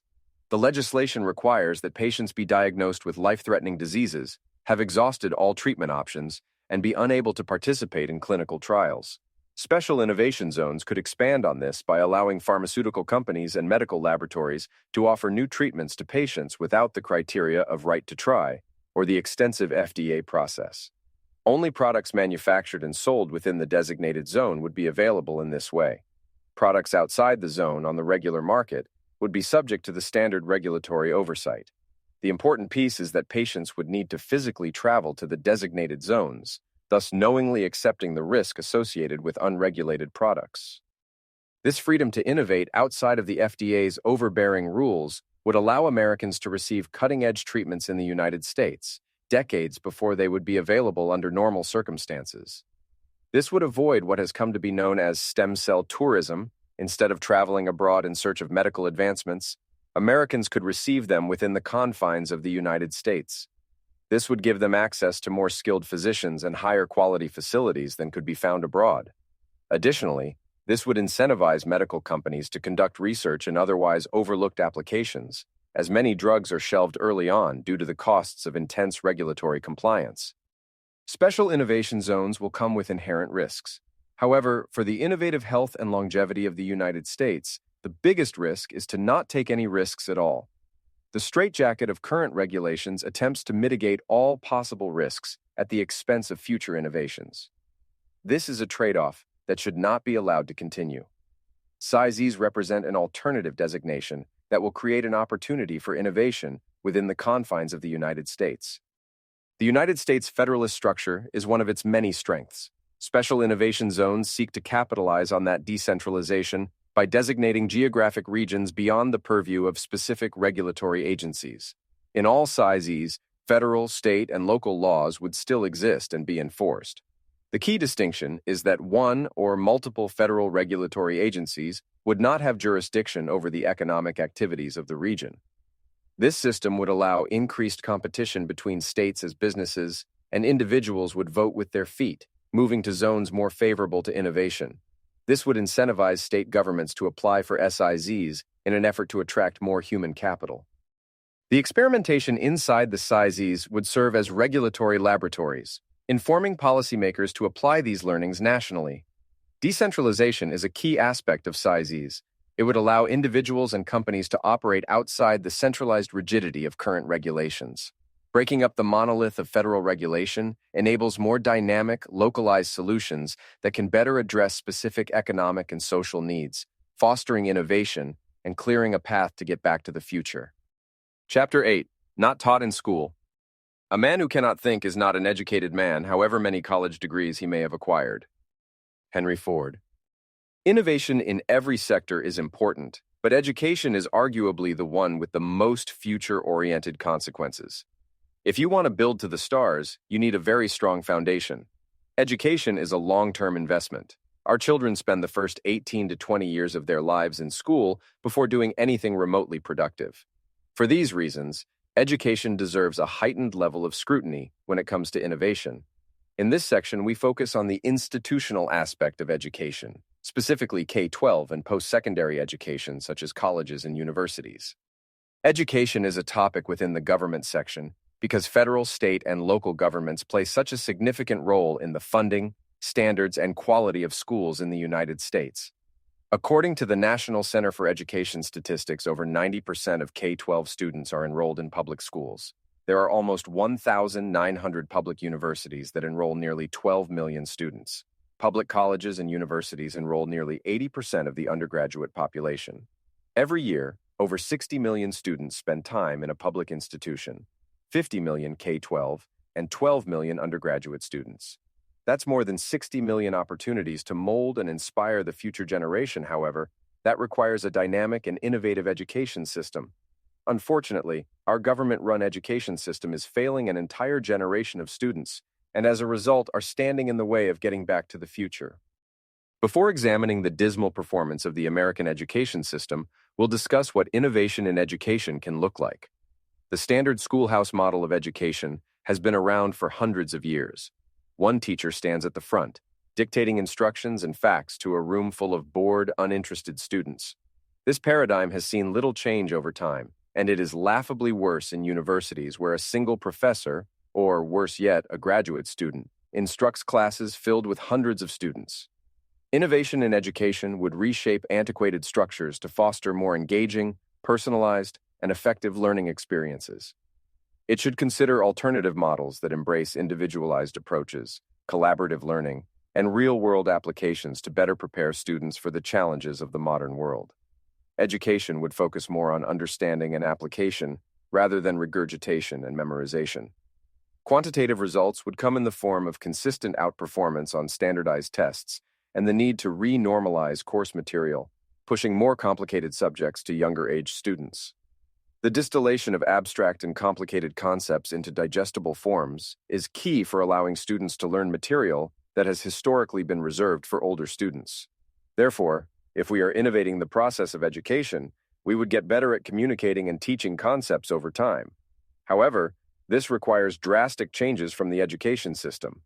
It requires teachers to be dynamic and experimental in order to improve the distillation of knowledge. Educational content on platforms such as YouTube or Khan Academy are excellent examples of innovating how to educate individuals. The purpose of education is to prepare young Americans to be contributing members of society. Education is not simply about memorizing facts or knowing which boxes to check on standardized tests. It is about gaining practical experience that can be applied in future jobs and across one's life. Unfortunately, the government actively colludes against children by preventing them from attaining real-world experience in a number of ways. First, the minimum wage law prices many young people out of entry-level jobs. If the minimum wage is $15 an hour, but a teenager with no skills is only worth $5 an hour, an employer would never hire them. This prevents them from entry-level jobs that provide valuable business experience and instill important skills like communication, responsibility, and customer service. These aptitudes can be difficult to assess via standardized tests, but are a matter of life and death in the business world. Second, compulsory attendance laws require students to be in school until their late teens, legally preventing them from starting an occupation. Finally, the one-size-fits-all public education system often deprives students of school choice, subjecting them to years of study which may not be applicable to their desired line of work. Our children are stifled by a one-size-fits-all education system that shields them from real-world experience. The cultural shift in college attendance has turned high school into a box-checking game for students to maximize their chance of admission into college. Instead, we need more intellectual explorers, tinkerers, and inventors. The way to develop and encourage more innovative students is not through a centralized cookie-cutter educational system, but one that promotes competition and a diversity of curriculum material. Competition in the education sector should promote teachers based on dynamism and student engagement in the classroom, not based on union tenure. It should embrace real-world experience through apprenticeships and part-time jobs, and allow students to learn by application rather than regurgitation for standardized tests. Getting back to the future requires a renaissance in education. It is certainly attainable. However, it requires getting past the teachers' unions and self-interested politicians who closely guard the gates of public schools. What would we say about a country where large numbers of its students can't do math at grade level? How would we view school districts where the reading abilities of high school students is equivalent to third graders? What would we say if their standardized test scores are at 30-year lows? All of these problems are true of the American education system, and their consequences set a disastrous foundation for the future of American innovation. Section 8.1, K-12 Education. In the United States, children attend school from the ages of 5 or 6 until their late teens. Over these years, they are expected to master basic skills like reading, writing, and mathematics. The shared belief is that these foundational skills will allow children to become sufficiently educated citizens and eventually contributing members of society. We expect the K-12 education system to instill in our children an intellectual foundation that will enable them to become engineers, scientists, and doctors later in life. With this foundation, they will invent, innovate, and build a brighter future for the United States and the world. This shared belief and its expected outcomes presupposes that the material covered in the education system is not only of high quality, but that it is actually absorbed by the students. Unfortunately, both of these assumptions are far from the truth. In California, the country's most populous state, more than half of its students failed to meet its grade-level assessments for reading, and 65% of its students failed to meet grade-level assessments for mathematics for the 2022 to 2023 school year. School closures during the COVID-19 pandemic have magnified these results. However, the test scores were only marginally better before the pandemic, with 49% failing reading and 60% failing mathematics, reported in 2019 assessments. In Los Angeles Unified School District, the state's largest school system, test scores are even worse. As of 2023, only 41% of students can read at grade level, and 30% of students pass the mathematics assessment. Educational performance is worse on the other side of the country. The Baltimore City public school system has 154 schools in total. Of those schools, there are 23 where not a single student can do math at grade level. Not a single student. There are an additional 20 schools where only 1 or 2 students are capable of meeting the state mathematics standards. This is not isolated to just the Baltimore City public school system, but is prevalent across the entire state of Maryland. There are more than 200 public schools across Maryland, where 5% or less of students scored proficient on the state's 2023 tests. These statistics represent thousands of students across all grade levels that do not understand basic math concepts. These troubling test scores are not just from a few poor-performing school districts or lower-ranked states, but similar trends can be seen at the national level as well. The National Assessment of Educational Progress, NAEP, is a congressionally mandated project administered by the National Center for Education Statistics, NCES, a group within the Department of Education. It was first administered in 1969 and is the largest continuous assessment of the nation's students in mathematics, reading, science, and writing. As of 2022, only 37% of fourth graders score proficient or above on mathematics, and 33% of fourth graders performed proficient or above on reading. Only 31% of eighth graders scored proficient or above on reading, and 27% were proficient or above for mathematics. Long-term trends demonstrate that average scores have regressed to levels not seen in decades. A more detailed investigation of the data reveals these falling scores are prevalent in every percentile group. Even students in the 90th percentile have seen lower scores in recent years. The largest drop, however, was seen for lower-performing students. Those students in the bottom 10th percentile scored 11% lower in 2023 than they had in 2012. The 2023 score for the students in the 10th percentile was so low that it had not been seen since 1978. K-12 education is one of the most important factors in a young person's development. After all, children will spend 8 hours per day and 9 months per year for 13 consecutive years in school before graduating.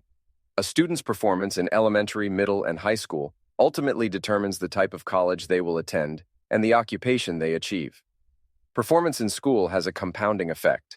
Students that fall behind in elementary school are at a disadvantage when they enter middle school and high school. Students that fail to master their times tables or long division will fall even further behind when it comes to concepts like algebra and geometry. Many students that are consistently behind will never make it to more difficult areas of mathematics such as calculus. Similarly, students that continually outperform in elementary and middle school will be able to take more advanced classes, cutting down the time they spend in college and fast-tracking them to more advanced careers with higher-paying salaries. Like other processes relating to innovation, education has compounding effects over time when applied at a population level. If an entire generation of students are failing to master basic reading and mathematics, the result will be fewer people that go on to work in new technological frontiers. Historically, the purpose of K-12 schooling was to provide young Americans with a general education to prepare them for a full-time occupation. In the past few decades, the purpose has shifted to primarily to prepare students for higher education in college. Given this new goal, the education system continues to fail. According to American College Testing, the nonprofit that administers the ACT, scores on their test have declined for 6 consecutive years and are now at a 30-year low.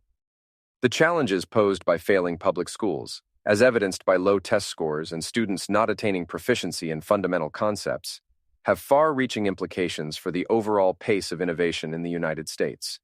When a significant portion of the population lacks a solid educational foundation, including proficiency in essential subjects like mathematics, reading, and science, the potential pool of innovators and problem solvers diminishes. This deficiency in educational attainment can lead to a workforce with limited skills and creative thinking abilities, ultimately hindering the generation of groundbreaking ideas and solutions to complex problems. The link between the educational system and innovation is critical. A robust educational foundation is the bedrock upon which a nation's intellectual capital is built. Failing public schools contribute to a cycle where individuals may not reach their full potential, limiting their ability to contribute meaningfully to scientific advancements, technological breakthroughs, and other areas of innovation. A focus on improving educational outcomes, fostering critical thinking skills, and addressing disparities in academic achievement contribute to a more intellectually vibrant society. By ensuring that students receive a high-quality education, we not only empower individuals to reach their full potential, but also enhance the collective capacity for innovation. This is not a question of money. The Baltimore City school system has a budget of $1.6 billion. That equates to almost $22,000 per student, making it the fourth most funded large school system in the country. The Los Angeles County school budget is $20 billion, with expenses per student up to $24,000. According to a study conducted by Andrew J. Coulson, the performance of 17-year-olds has been essentially stagnant across all subjects despite a near tripling of the inflation-adjusted cost of putting a child through the K-12 system. Looking at data since 1970, he shows that total public school spending has gone up nearly 200%, while student performance has shown little to no change.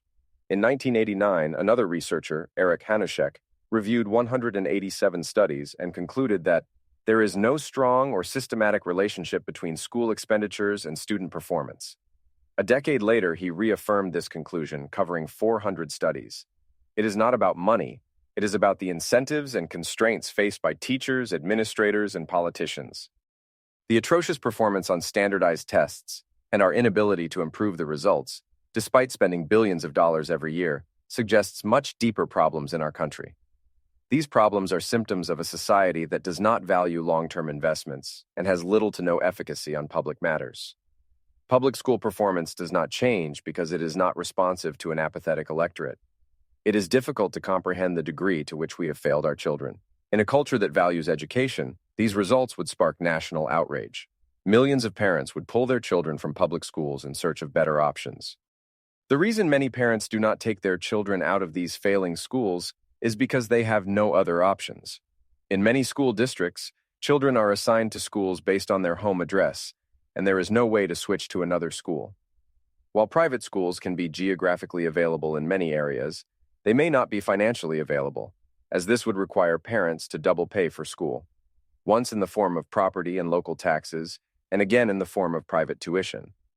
Unlike public schools, private and charter schools do not automatically receive students via zoning designations and compulsory attendance laws. Children only enroll in these schools because their parents choose to send them there. In the case of charter schools, parents typically enter their child in a lottery for the chance of enrolling. The fact that these schools are not guaranteed students and their accompanying tuition dollars means the schools must compete to offer a quality education that would entice parents to enroll their children. These incentives are completely absent from public schools. School vouchers represent the power of choice for parents and their children who have long been deprived of it. Opponents argue it would drain resources away from public schools. However, the incentive for competition would in itself benefit the public school system and the children who attend it. If public schools perform well, there is nothing to fear as they will retain their students. The popularity of school choice is widespread, typically only opposed by the teachers' unions and those they help elect, as they have a vested interest in keeping tuition dollars in traditional public schools regardless of students' performance in such schools. Albert Shanker, the former head of the United Federation of Teachers, was once asked when he would represent the interests of school children. To this question, he responded with cutting frankness, "When school children start paying union dues, that's when I'll start representing the interests of school children." This rare honesty makes the incentive structure perfectly clear. Individual teachers may love their students and genuinely want them to succeed. However, the incentives and constraints of the union and public schools more broadly are decidedly not aligned with this goal. The Wall Street Journal reported, according to the New York State School Boards Association, the rigmarole of firing an incompetent teacher on average takes 830 days and costs $313,000. Between 1997 and 2007, only 12 teachers in all of New York City were dismissed for incompetence. A report on the same New York City data from the American Enterprise Institute found that, over that decade, a total of just 61 teachers, averaging 6 of New York City's 78,000 teachers per year, or 0.008% of the city's annual teaching force, were dismissed for poor performance. No other occupation offers this type of job security. Why would teachers' unions voluntarily subject themselves to competition that could jeopardize their perfect arrangement? They would not, which is why they fight charter schools and vouchers every chance they get. The teachers' unions and the politicians they elect have vested interest in preventing competition in education, which ultimately produces poor learning outcomes. Many charter schools have thousands of children on the wait list, hoping to be selected from the lottery. In some cities, like Boston and New York, there are 3 times as many students on the wait list as there are currently enrolled. That represents tens of thousands of students waiting for a chance at a better education. If your child attended one of those 23 Baltimore City public schools, wouldn't you want the choice to enroll them in a private or charter school?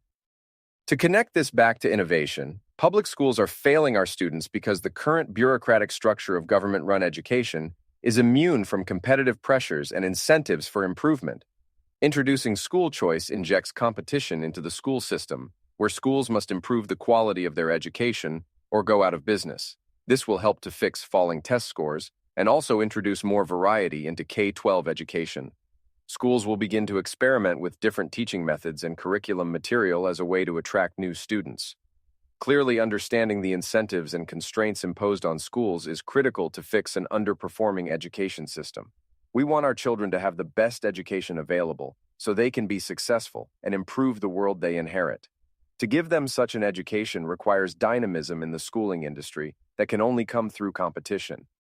There is good reason for optimism, as a number of states have passed school choice laws allowing parents more control over what school their children will attend. In 2022, Arizona became the first state to offer universal school choice, allowing participating families to receive over $6,500 for private schools, charters, and homeschooling. Iowa and Utah passed their own universal school choice laws the following year. In total, there are 32 states that provide some form of school choice through various combinations of vouchers, scholarships, savings accounts, tax credits, or public school options. The degree to which tuition dollars follow students varies from state to state. For example, Montana is one of the few states that does not allow charter schools. Students are allowed to attend any public school, but the state does not allow public funds to be used for private schools, charters, or homeschooling. Enrollment in charter schools has increased 571% since 2000, whereas traditional public school enrollment has only increased by 1%. Parents and students are voting with their feet and moving to schools that actually teach. Public schools will be forced to step up their game or their lobbying efforts. Section 8.2, College and Universities. Nationwide college attendance is a relatively recent phenomenon. There have, of course, been colleges and universities since before the nation was founded, but the percentage of Americans that attended these institutions has dramatically increased over time. Since 1970, the number of Americans attending college has increased by 120%. As of 1970, only 16% of Americans received a bachelor's degree, but as of 2022, nearly 40% of high school graduates go on to complete a bachelor's. The embrace of higher education has been driven by the desire for higher salaries and better careers, as new jobs with more technical requirements are added to the American economy. More advanced jobs with higher paying salaries are exactly what we want and expect in an innovative economy. But what role are colleges and universities playing in these changes? We tend to romanticize the university as a place where the unfettered pursuit of knowledge is nurtured, while students are transformed into productive citizens. That may have been true to some extent in the past, but the dramatic rise in college tuition has coincided with the exact period of time where information has become freely available via the internet. This parallel raises important questions about the purpose of universities and the reasons behind their escalating costs, which have outpaced nearly every other product over the past 50 years. The The universal shift toward higher education has not been without problems, with the government playing a primary role in these issues. The dramatic increase in tuition costs and the subsequent surge in student debt can be directly attributed to government involvement in higher education. Ultimately, we must reevaluate the necessity of these institutions and consider that a path to a more innovative future may require, at a minimum, a significant reduction in tuition costs and, more likely, broader reforms in higher education. The fact that the most prestigious universities are among the oldest, some even being older than the country itself, Harvard 1650, Yale 1701, Princeton 1746, Columbia 1754, Brown 1764, should immediately raise suspicions. In what other industry has the leading company managed to maintain its dominance for 4 centuries? Are we expected to believe that these prestigious universities have maintained the best faculty, curriculums, and teaching methodologies consistently over such an extended period? In no other industry has this been possible, which suggests that the prestige of these schools is coming from something other than the learning that occurs in the classroom. There is quantitative evidence that confirms this suspicion, as Brian Kaplan points out. In percentage terms, the last year of high school is worth about 3.4 times as much as a regular high school year, and the last year of college is worth about 6.7 times as much as a regular college year. If the information learned in college is what ultimately mattered, we would expect each year to confer salary benefits.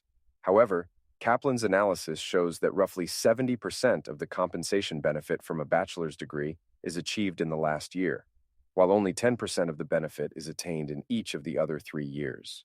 This suggests that college is less about what you learn and more about the degree title you receive.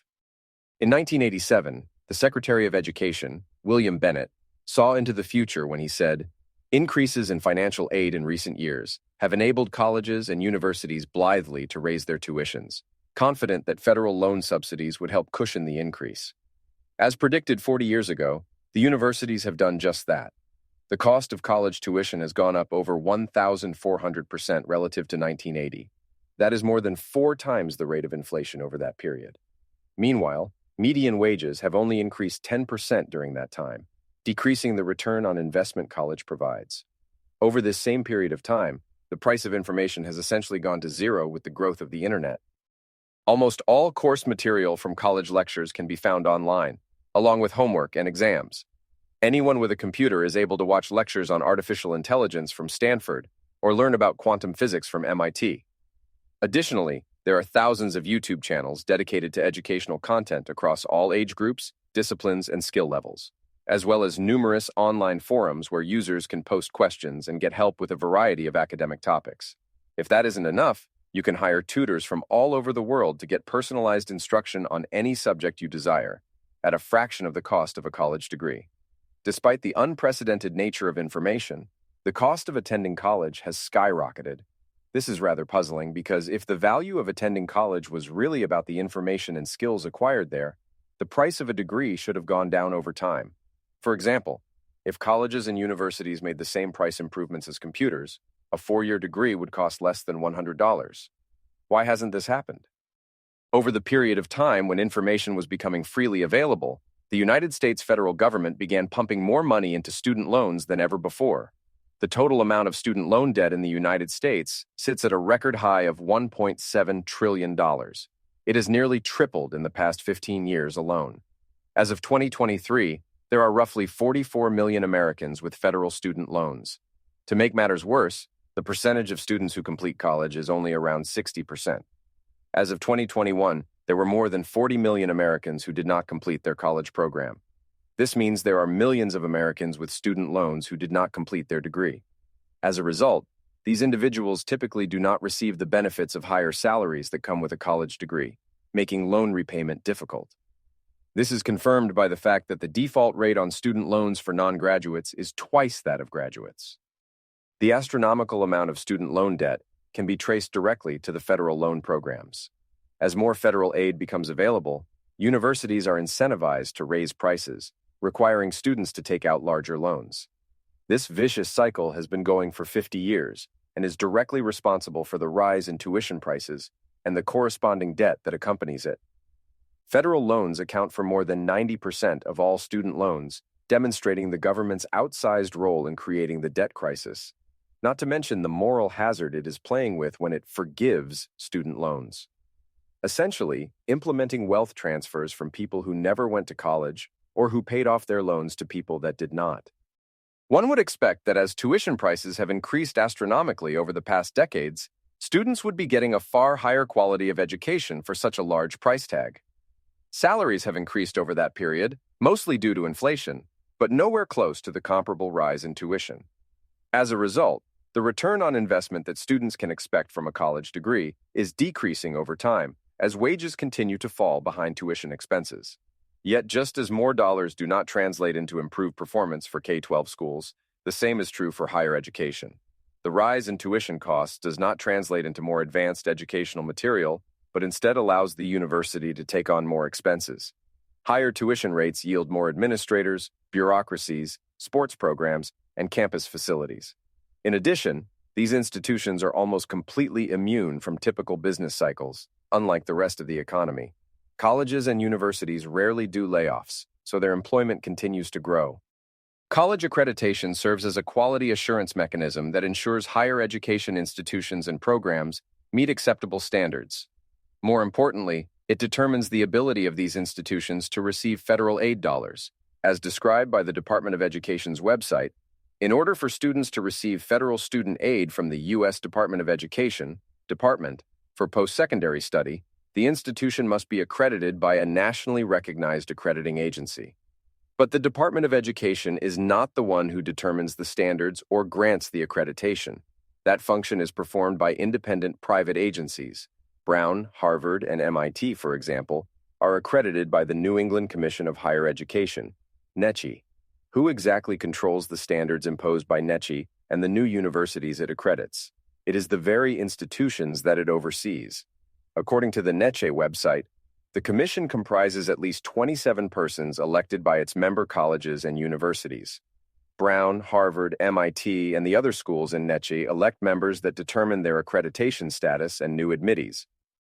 Historically, these types of agreements have been called cartels and are illegal under antitrust law. However, the Department of Education openly acknowledges this arrangement. Only agencies recognized by the Secretary can provide the gatekeeping function to allow institutions they accredit to participate in the federal student aid programs under the Higher Education Act. We should not then be surprised that creating a new university is almost impossible. To make the venture financially viable, you need to be accredited in order to unlock financial aid, but the existing institutions have a vested interest to prevent new entries, allowing them to keep their prices artificially high. Hence, despite a surge of 80% in college enrollment since the 1970s, the number of post-secondary institutions has only increased 30% during the same time frame. Today, the number of post-secondary institutions is the same as it was 30 years ago. The accreditation cartel is just one of the many problems in higher education. In this particular instance, the problem is not the private accrediting agencies. Even if accreditation was performed by the Department of Education, the existing institutions would likely have some form of regulatory capture on the accreditation system, producing similar results. Fundamentally, the problem arises from the existence of a pool of financial aid dollars. This pool of tax dollars must have some form of oversight or granting standards, thus yielding accreditation.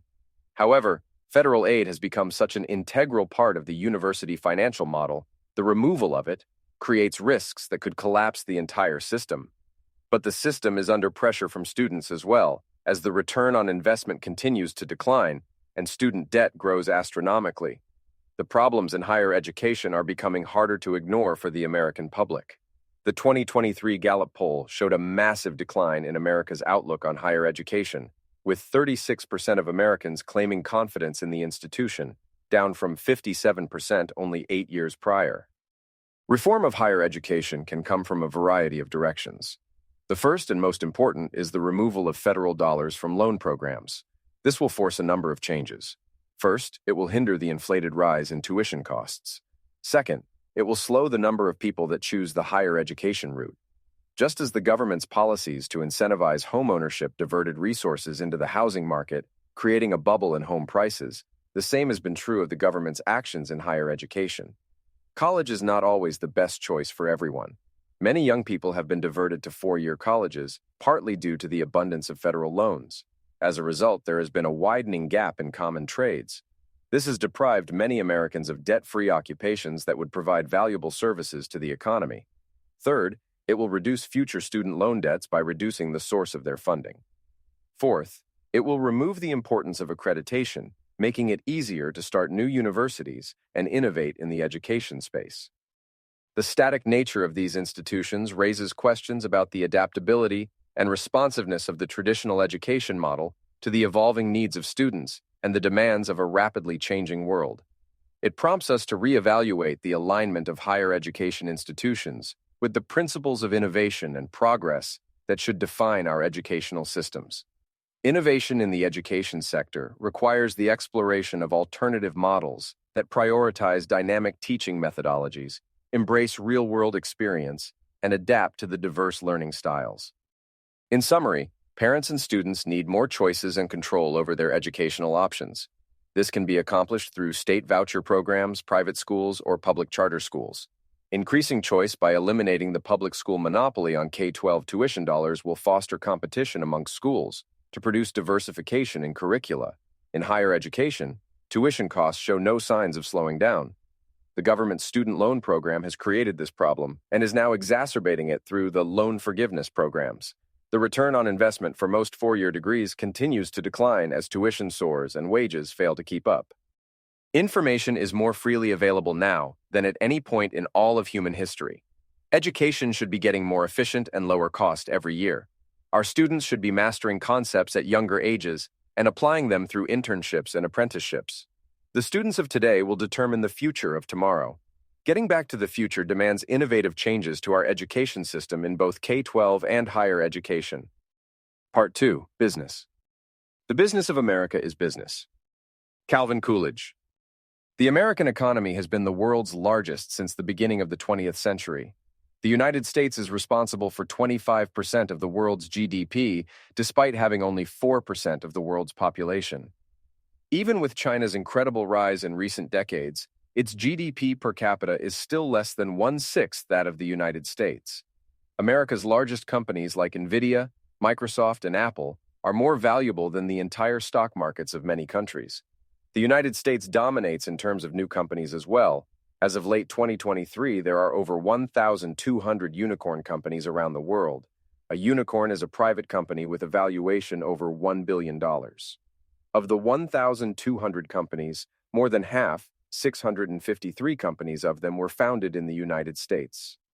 American companies have long been at the forefront of technological innovation. Standard Oil transformed the world's energy usage. General Electric and Westinghouse electrified the nation. The Ford Motor Company revolutionized the production of automobiles. Google transformed information retrieval. Many companies like Fairchild Semiconductor, Intel, and IBM pioneered the field of computer chips and semiconductors, while Microsoft and Apple created personal computers. American companies have been responsible for many of the most important innovations over the last 200 years and will be essential in the journey back to the future. The dominance of American companies in global markets has been due in large part to the investments made in innovation. However, it is important to again emphasize the distinction between growth and innovation. Growth is typically reflected in metrics like a country's GDP. A country may have significant gains in GDP without commensurate innovations, simply by selling more of the same goods. Consumer industries like clothing retail contribute to the country's growing GDP. However, the industry has very little innovation to show for it, as most clothing items like shoes, pants, and shirts are made in factories overseas where little, if any, innovation has taken place. Despite the exceptional resume of American business when it comes to technological breakthroughs, it is critical to acknowledge that their interests are not always aligned with innovation. In some instances, certain companies actively resist or impede innovation. Whether driven by entrenched business models, fear of disrupting established revenue streams, or a reluctance to embrace new technologies, these companies can serve as barriers to progress and hinder the overall pace of innovation within their respective industries. In some instances, as will be examined later on in this part, companies are hostile to new inventions even when those breakthroughs come from within the very same company. Just as the American government can be mired in bureaucracy and legal troubles, so too have American businesses suffered the same fate. In other instances, companies have shifted their focus away from innovation and toward financialization, often preferring the growth of stock prices to real innovations. American companies have long been the vehicle by which research and invention has been delivered to the marketplace in the form of product breakthroughs. These businesses have created thousands of marvels that have crafted the fast-paced, connected world we have today. Private business is an essential part of the future. We must ensure the incentives and constraints are aligned towards that innovative future. Chapter 9, Shipped Overseas. Designed by Apple in California. The box of every Apple device? The prevailing narrative regarding American manufacturing is one of decline. The common refrain is that we used to build things in this country, that American manufacturing has been in decline for the past 40 years. Some of this is true, and some of it is a misdirection. As a percentage of GDP, manufacturing peaked at 28% in the early 1950s and has been in decline ever since. Manufacturing output has grown slower than GDP for the past 30 years. Employment in the manufacturing sector peaked in 1979 and has never recovered. A 2012 analysis reported that, on average, 1,276 manufacturing jobs were lost every day for the past 12 years. A net of 66,486 manufacturing establishments closed, from 404,758 in 2000 down to 338,273 in 2011. In other words, on each day since the year 2000, America had, on average, 17 fewer manufacturing establishments than it had the previous day. All of these metrics can paint a very dark picture for American manufacturing if you omit one crucial detail: total output. The actual output of American manufacturers is near all-time highs.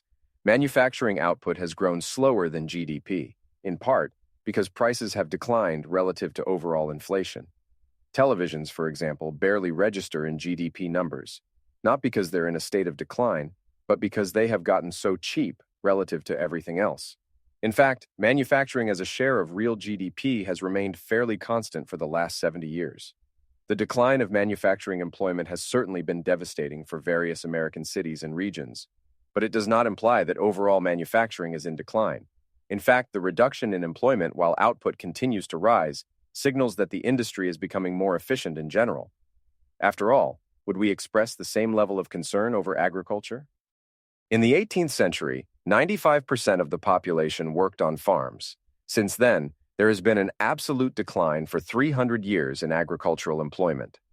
We don't think twice about this as we recognize that there are less people employed in agriculture due to sophisticated machinery that does much of the work for us. This allows the industry to be more efficient while providing the capability to feed a growing population. While American manufacturing is clearly not declining the way we typically hear about it, there is still cause for major concern. The United States is falling behind other countries when it comes to manufacturing the future. It is critically absent from advancements in industrial robotics, semiconductors, and advanced manufacturing. The United States has fallen behind China in manufacturing production.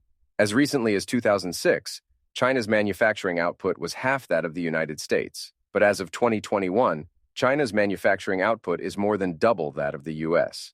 This has been the obvious result of a decades-long trend by companies to offshore production.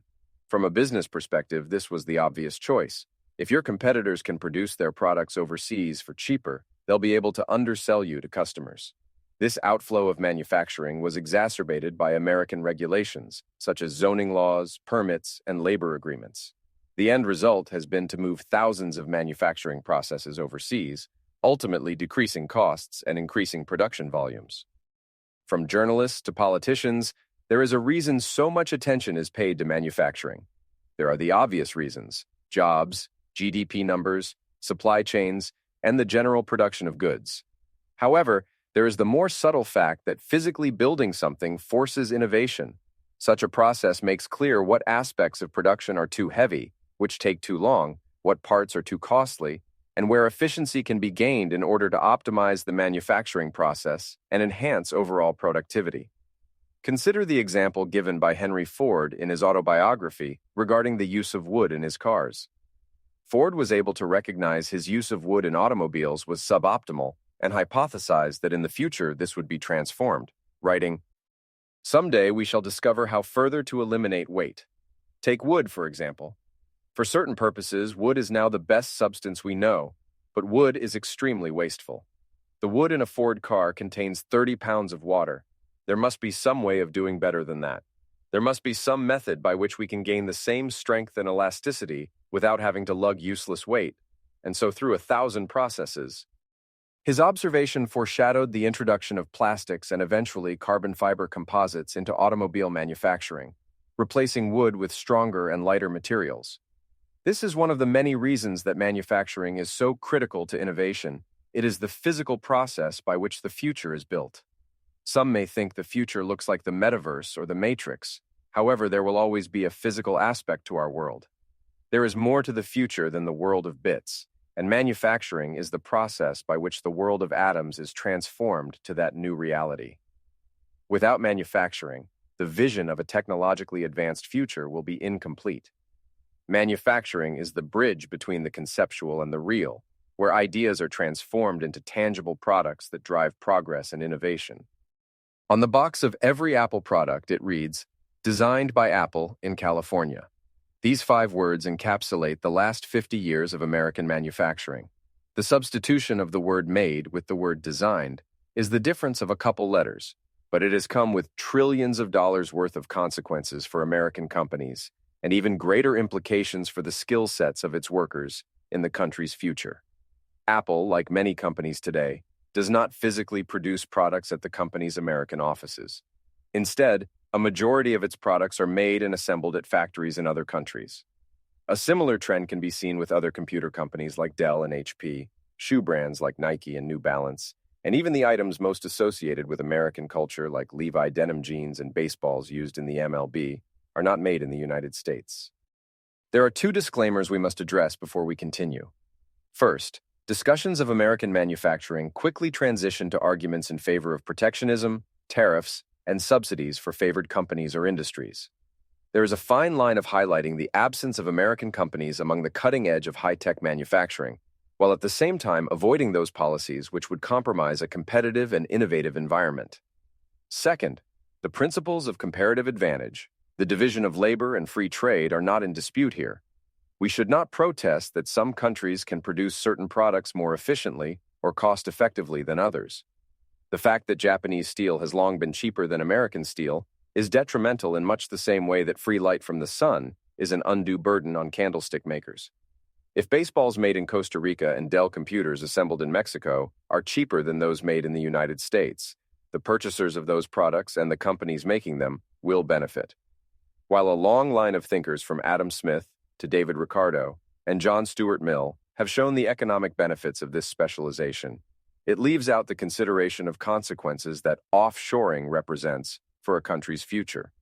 This is not the traditional critique of losing American jobs. It represents falling behind on the innovative skill sets and technologies that will craft the future. The geographic disconnect between design and manufacturing comes with obvious communicative, logistic, and financial costs. Factories built thousands of miles from where the products are designed are not only physically distant, but operationally disconnected from the environment in which ideas are crafted. Consequently, setup, communication, and any alterations to a production process are potentially cumbersome, as there are not only language barriers, but conceptual and physical barriers. One example of this is the fact that Apple spends $150 million annually on airline flights to a single Chinese city, purchasing 50 business-class seats to Shanghai almost every day. The company sends engineers and executives to monitor factories, assist with changes, and support any issues. The reason Apple does this, of course, is because the cost is offset by the increased efficiency, lower labor costs, and increasing skill Chinese manufacturers have developed. Apple's CEO Tim Cook expanded on this strategic line of thinking in an interview near the end of 2022. There's a confusion about China. The popular conception is that companies come to China because of low labor cost. I'm not sure what part of China they go to, but the truth is, China stopped being the low labor cost country many years ago. That is not the reason to come to China from a supply point of view. The reason is because of the skill and the quantity of skill in one location. For many decades, it was the United States that had the highest concentration of manufacturing skill in the world. However, the world is not a static place. At different times and places, other countries have held superior technological advantages over others. Britain initially led the way in railroad locomotives, however. This knowledge was quickly learned, then improved upon by the Americans, and today it is the Japanese who are the masters of bullet trains. Japan reached this preeminence a mere century after this initial reaction to a model train in 1854. At first, the Japanese watched the train fearfully from a safe distance, and when the engine began to move, they uttered cries of astonishment and drew in their breath. Before long, they were inspecting it closely, stroking it, and riding on it, and they kept this up throughout the day. This is likely the way Americans would react today, should we encounter the L0 Shinkansen maglev train that has reached speeds of 375 miles per hour. Likewise, in the 1800s, Britain was the master of the ocean. As a result, foreign shipbuilders, naval architects, and engineers all sought a formal education in Britain. However, by the dawn of the 20th century, their position had quickly reversed. British shipbuilders were benefiting from German know-how in the construction of liners by 1914, and engineers now came to Britain to instruct rather than to learn. Today, we are witnessing one of those great reversals in technological innovation and manufacturing.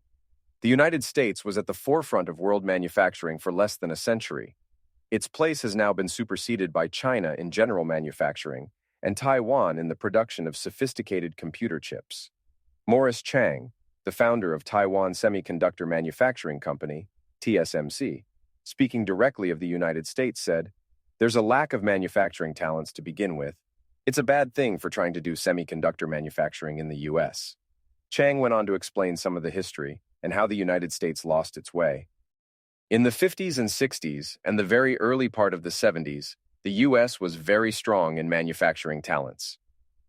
The manufacturing talents in the U.S. started to migrate to design aspects, design profession, if they stay in the industry.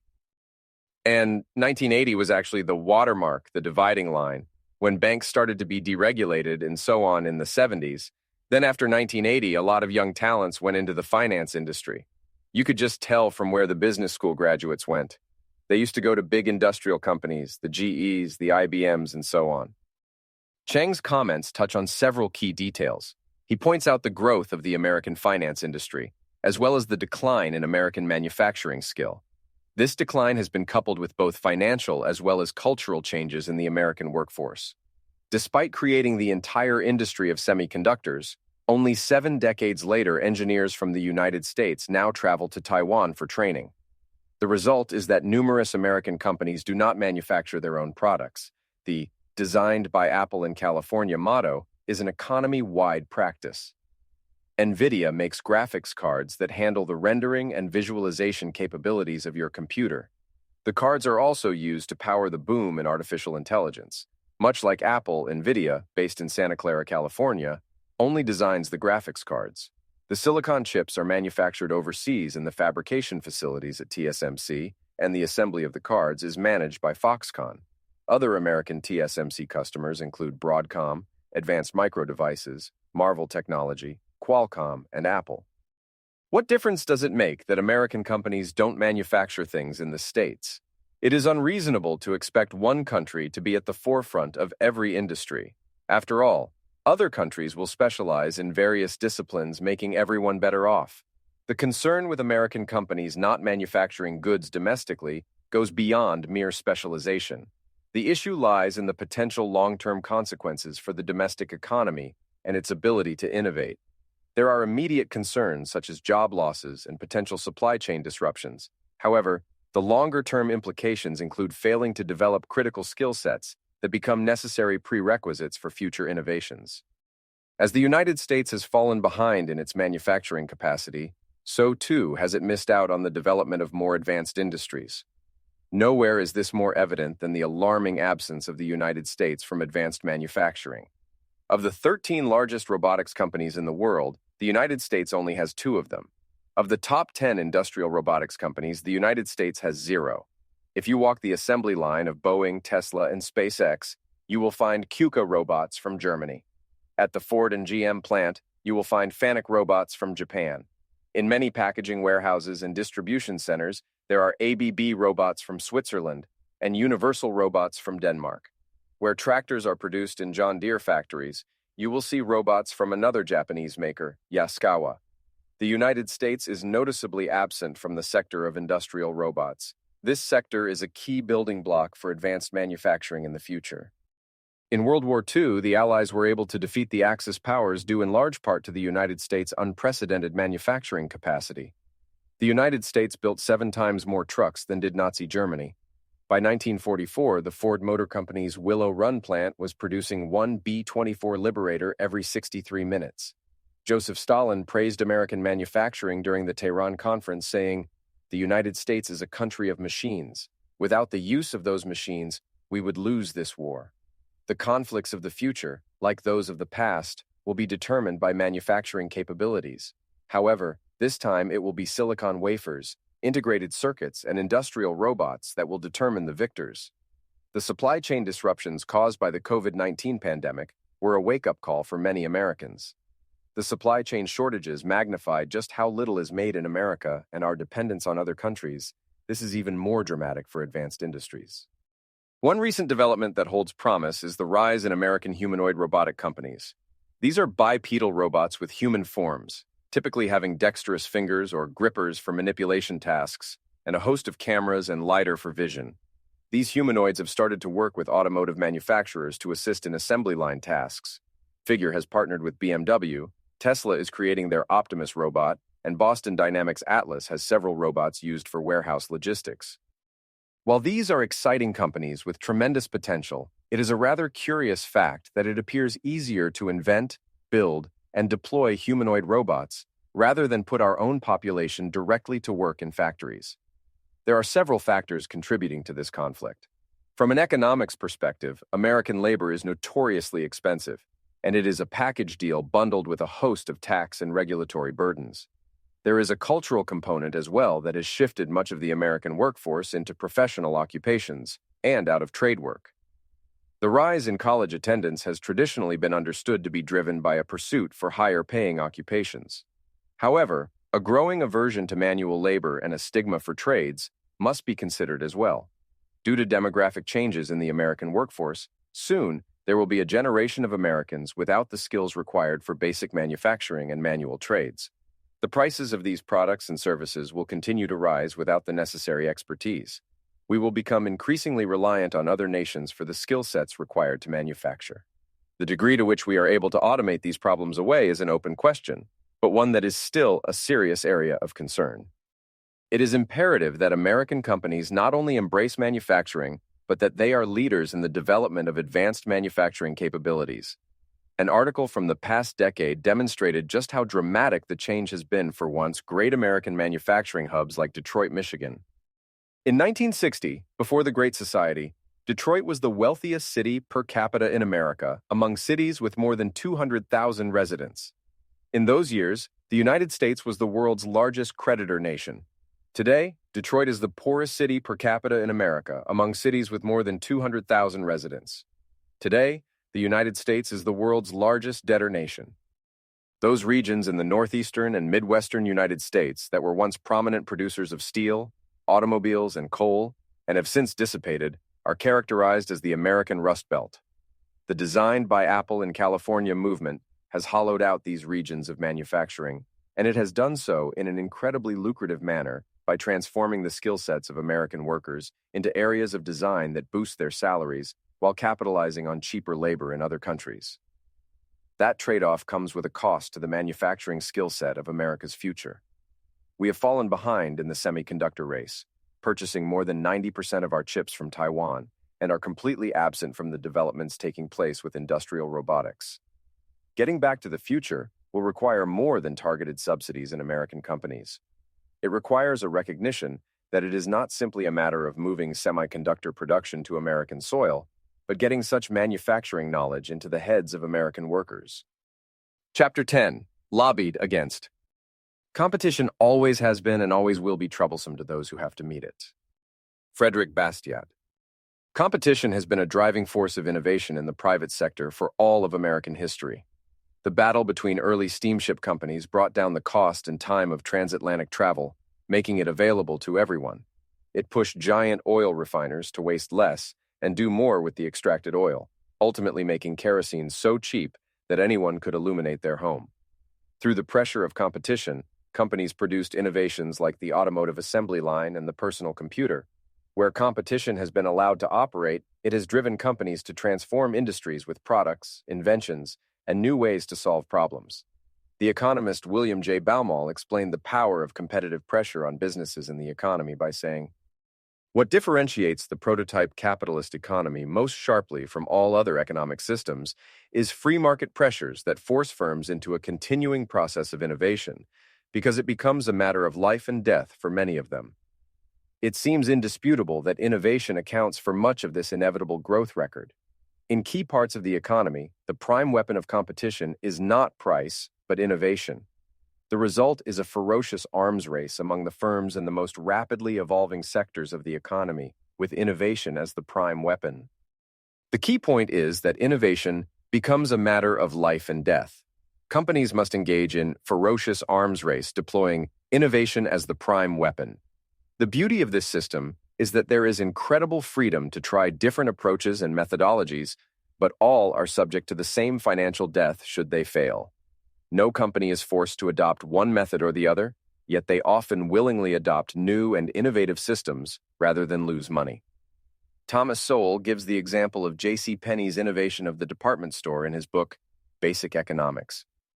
Imagine a system in which James Cash Penney had to verbally convince the heads of Sears and Montgomery Ward to expand beyond mail-order retailing and build a nationwide chain of stores. In a market economy, Penney did not have to convince anybody of anything. All he had to do was deliver the merchandise to the consumers at lower prices. His success, and the millions of dollars in losses suffered by Sears and Montgomery Ward as a result, left these corporate giants no choice but to imitate this upstart in order to become profitable again. This example highlights the efficiency and effectiveness of market competition. In other systems, like the political arena, such decisions are determined by a battle of words, where goods and services are promised based on the verbal conjurings of politicians, rather than what is actually feasible in reality. Conversely, in market systems, customers vote with their dollars for the product that is superior to their individual needs. Such a system is based on the superiority of real, tangible outcomes. Regarding competition, the history of American business since the 1970s can be crudely summarized by mergers, acquisitions, and market consolidations. This market consolidation served to provide increasing efficiency through economies of scale. However, the benefits of such consolidation can be fleeting. The airline industry serves as an excellent example. The 1978 Airline Deregulation Act freed the industry from the centralized control of the Civil Aeronautics Board, CAB. No longer were airline companies forced to abide by the scheduling, routing, and pricing restrictions imposed by the CAB. This allowed direct competition between airlines offering more flights to more destinations with the ability to charge varying prices based on demand. However, because so much of commercial aviation remained heavily regulated, there was very little for existing airlines to pursue from an innovation perspective. This made it more difficult for new entrants to challenge existing incumbent airlines. As existing airlines already have a large presence at current airports, and, as we saw in the aviation section, new airports are built far less often. In summary, the economic deregulation of the industry was beneficial, but only produced short-lived effects because the remainder of the manufacturing, operation, and transportation aspects remain so heavily regulated. Combine that with protectionist policies that prevent foreign airlines from operating U.S. domestic flights, and you have a perfect recipe for heavy consolidation across the industry that often lacks competitive pressure. Since the deregulation of the airline industry in 1978, the industry has coalesced around 5 major airlines: Delta, American, United, Alaska, and Southwest. Those 5 airlines are the result of 45 mergers that have taken place since the 1960s. There is very little difference between the 5 major airlines. Some are slightly cheaper than others, some charge extra for bags, and some have better snacks, but they all fly the same planes, travel the same speed, follow the same procedures, and suffer the same delays and cancellations. The example of airlines acutely summarizes the conflict between regulation and innovation that was seen throughout the government part. However, it also brings out a new tension that between innovation and competition within industries and companies. While innovation benefits from competitive pressure, it can also pose existential threats to individual firms. To ensure survival, companies have 2 options regarding competitors: out-innovate them or seek protection from them. The designation of monopoly practices are often made without regard to the nuanced difference between these two actions. There are companies that engage in anti-competitive practices, and there are companies that have outcompeted other businesses by large margins. These two actions are not mutually exclusive, and companies may engage in one or the other at different points in their development. The distinction between outcompeting firms through weaponizing innovation versus artificial protections through anti-competitive practices helps to understand that the pursuit of market dominance is not inherently harmful with respect to innovation. It depends on the tactics employed in said pursuit. Enterprises like Xerox, Kodak, Google, and the United States Postal Service, USPS, have dominated 90% or more of their respective markets at one point in time. The key difference is that Xerox, Kodak, and Google did so by out-innovating all of their competitors. USPS, on the other hand, has a legal monopoly on mail carrying, protecting it from advancements and lower-cost alternatives like FedEx, UPS, and Amazon. Google is a company that has taken part in both aspects at one time or another. Google has not had serious competition in the internet search industry since 2002, when they surpassed Yahoo. Google's search technology has been superior to all other search engines for more than 20 years, and as of 2023, the company services roughly 90% of internet searches. The company accomplished this through a combination of sophisticated search algorithms and massive amounts of internet infrastructure. Their dominance, however, does not come solely from within Google Alphabet. Its parent company has made more than 250 acquisitions since 2001. Acquisitions on their own are not necessarily a bad thing or detrimental to innovation. For example, many of the companies Alphabet acquired have been integrated into other Google products or services. The combination of Google's extensive resources and the acquired company's innovative technology boost productivity and deliver better customer experiences. The concern arises when companies buy competitors simply to shut them down. Google is no stranger to these practices. It has acquired several search engines, digital advertising companies, and cloud computing companies only to shut them down. Companies that are accused of monopolistic practices generate significant political and legal attention. The application of antitrust policy in the United States has typically glossed over the distinction between companies that have succeeded through extreme innovation and ones that have pursued more protectionist approaches. Historically, antitrust policy has been a hammer in search of a nail, often punishing some of the country's most innovative businesses. Standard Oil, Alcoa, and Xerox are just a few of the many examples of companies that were incorrectly punished for revolutionizing American industries. In addition, antitrust policy has been encouraged by less successful companies that were not able to compete economically and so sought protection through antitrust legislation. The proponents of the case against Standard Oil were not consumers, who had long benefited from Standard's innovation and declining prices, but instead the disgruntled oil refiners who could not match the performance of Standard Oil. Likewise, the case against Microsoft 90 years later was encouraged not by purchasers of personal computers, but by other software companies who were threatened by Microsoft's superior operating system. Perfect competition, like other utopias, is not of this world. There are instead constraints and trade-offs that exist for producers and consumers. Likewise, participation in particular industries often comes with several prerequisites in the form of knowledge and capital resources. The more sophisticated a field becomes, the more prerequisites must be met in order to compete effectively in a given field. Anti-competitive policy in the United States has historically lacked a coherent economic framework. The application of antitrust law has ignored the dynamic nature of markets, mistaken market share for market control, and disregarded the prerequisites necessary to engage in a particular industry. As a result, these policies exist in an economic wonderland where nothing is what it is, but everything is what it isn't. Companies that have become too successful have been targeted for their excessive profits.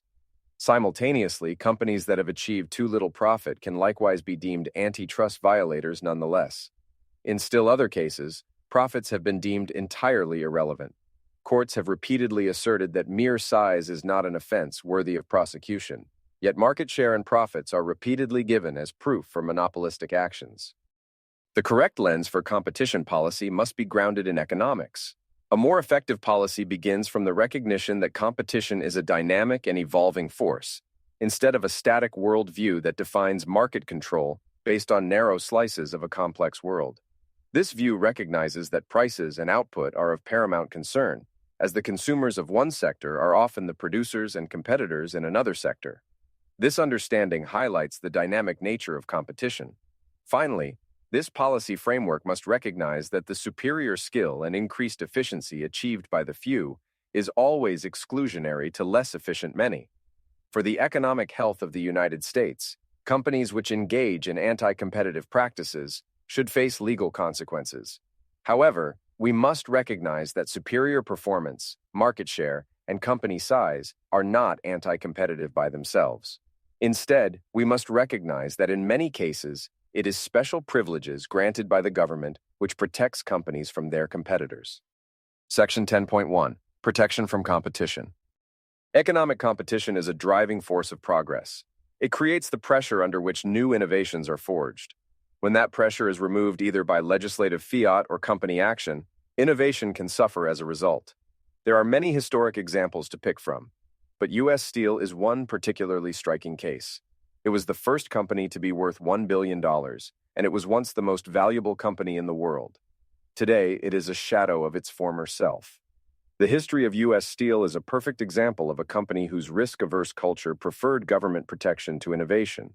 In 2016 alone, the company benefited from a 266% tariff that was placed on Chinese steel imports. Over the past 100 years, the company was slow to adopt almost every innovation in steelmaking. Prior to the 1950s, most steel was produced by open hearth furnaces. It was a slow process that required immense amounts of energy, but in 1948, a new process called the basic oxygen furnace, BOF, was invented. BOFs were cheaper to build, consumed less energy, and produced steel nearly 10 times as fast compared to open hearth furnaces. Oxygen furnaces were producing steel in factories by 1952. However, U.S. Steel did not build their first one until 12 years later. By that time, Japanese companies were already producing more than 50% of their steel with BOFs.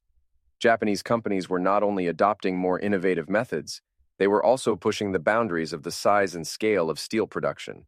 One historical commentator wrote, "By the mid-1970s, average blast furnace size at Nippon Steel was 4 times the average at U.S. Steel. And by 1977, more than half the blast furnaces in Japan had a volume of more than 2,000 cubic meters, compared to just 2.6% of furnaces in the U.S. Nucor, now the United States' largest steel company, entered the market with mini-mill electric arc furnaces in 1969. U.S. Steel didn't build their first one until 2020. At its peak, U.S. Steel produced more than 2/3 of the steel in the United States.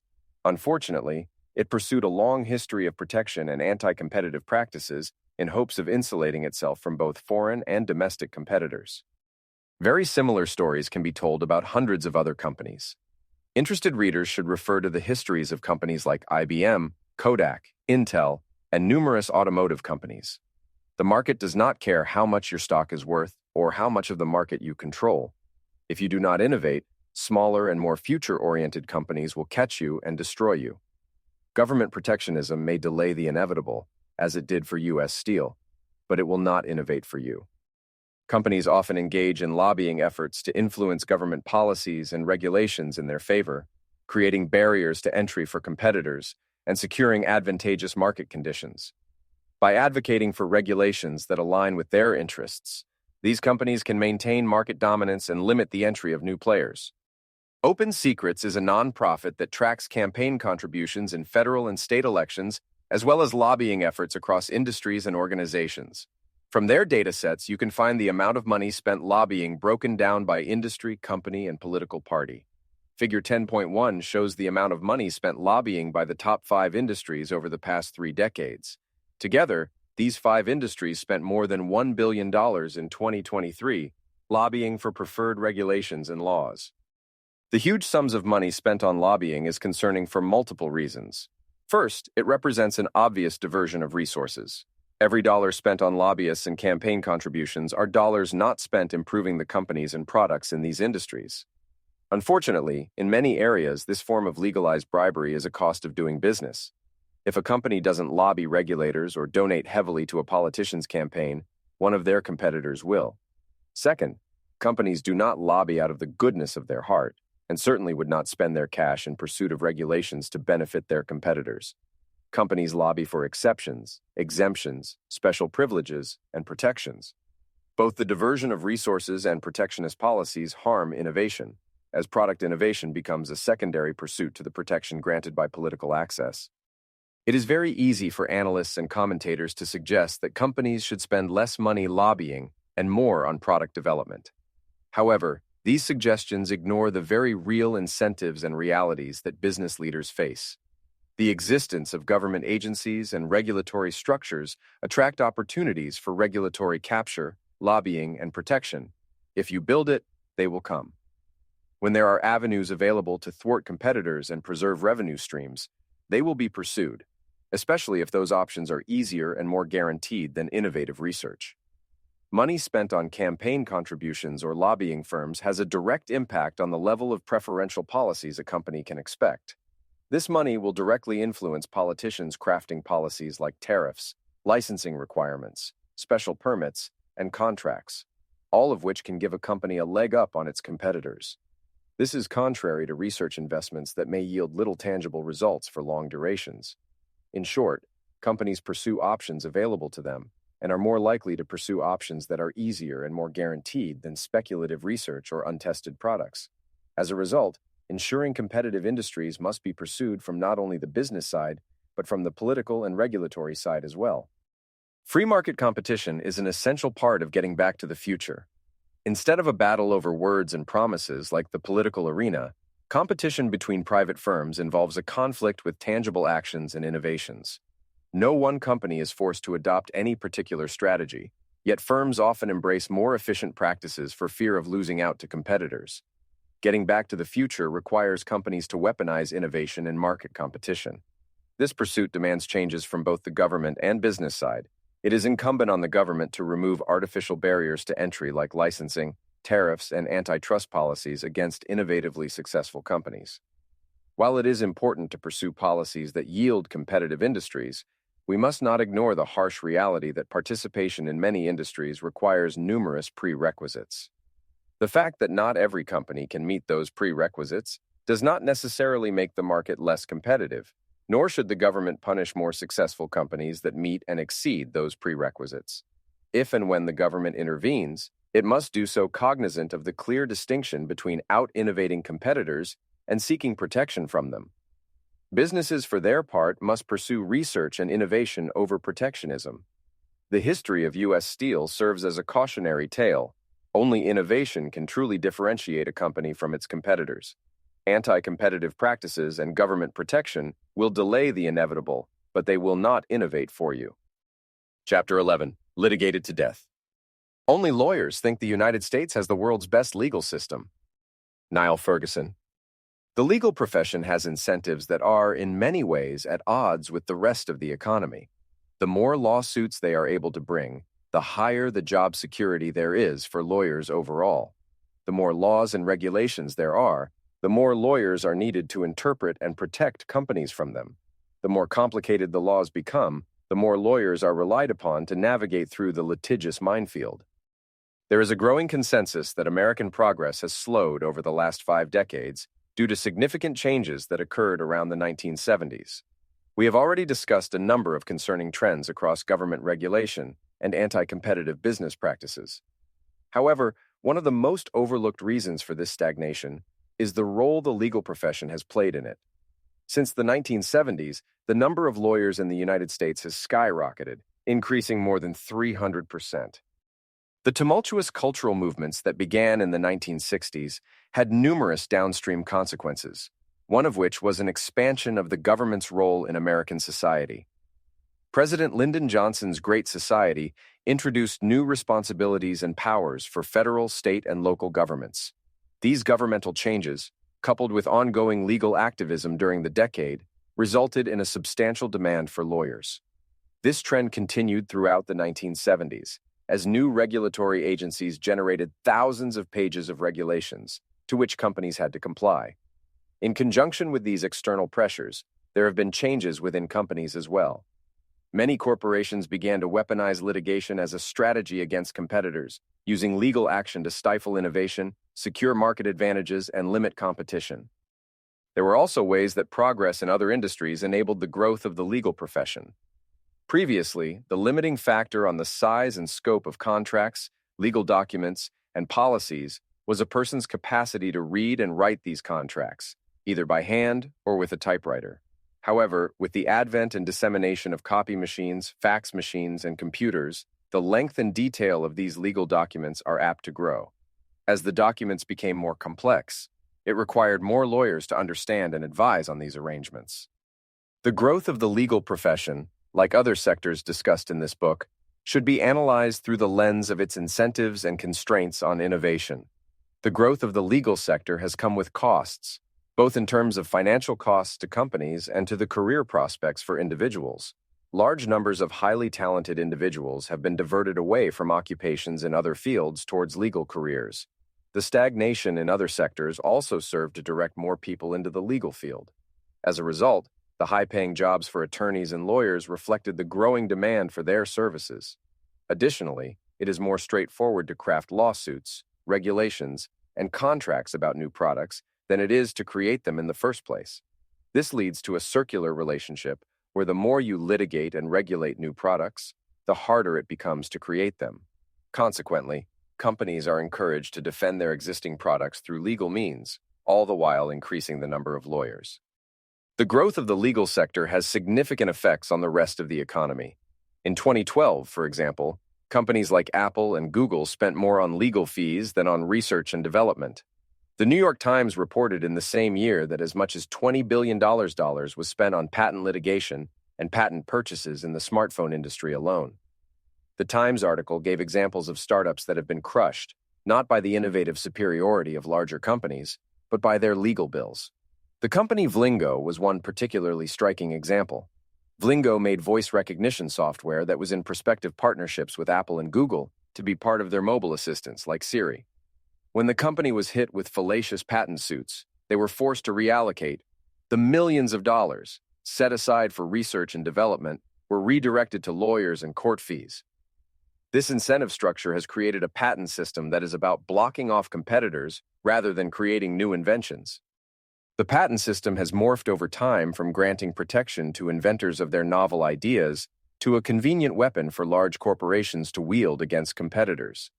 The executives and lawyers are not shy about this arrangement. Apple's former general counsel, Nancy Heinen, explained the company's perspective. If someone at Apple can dream it up, then we should apply for a patent, because even if we never build it, it's a defensive tool.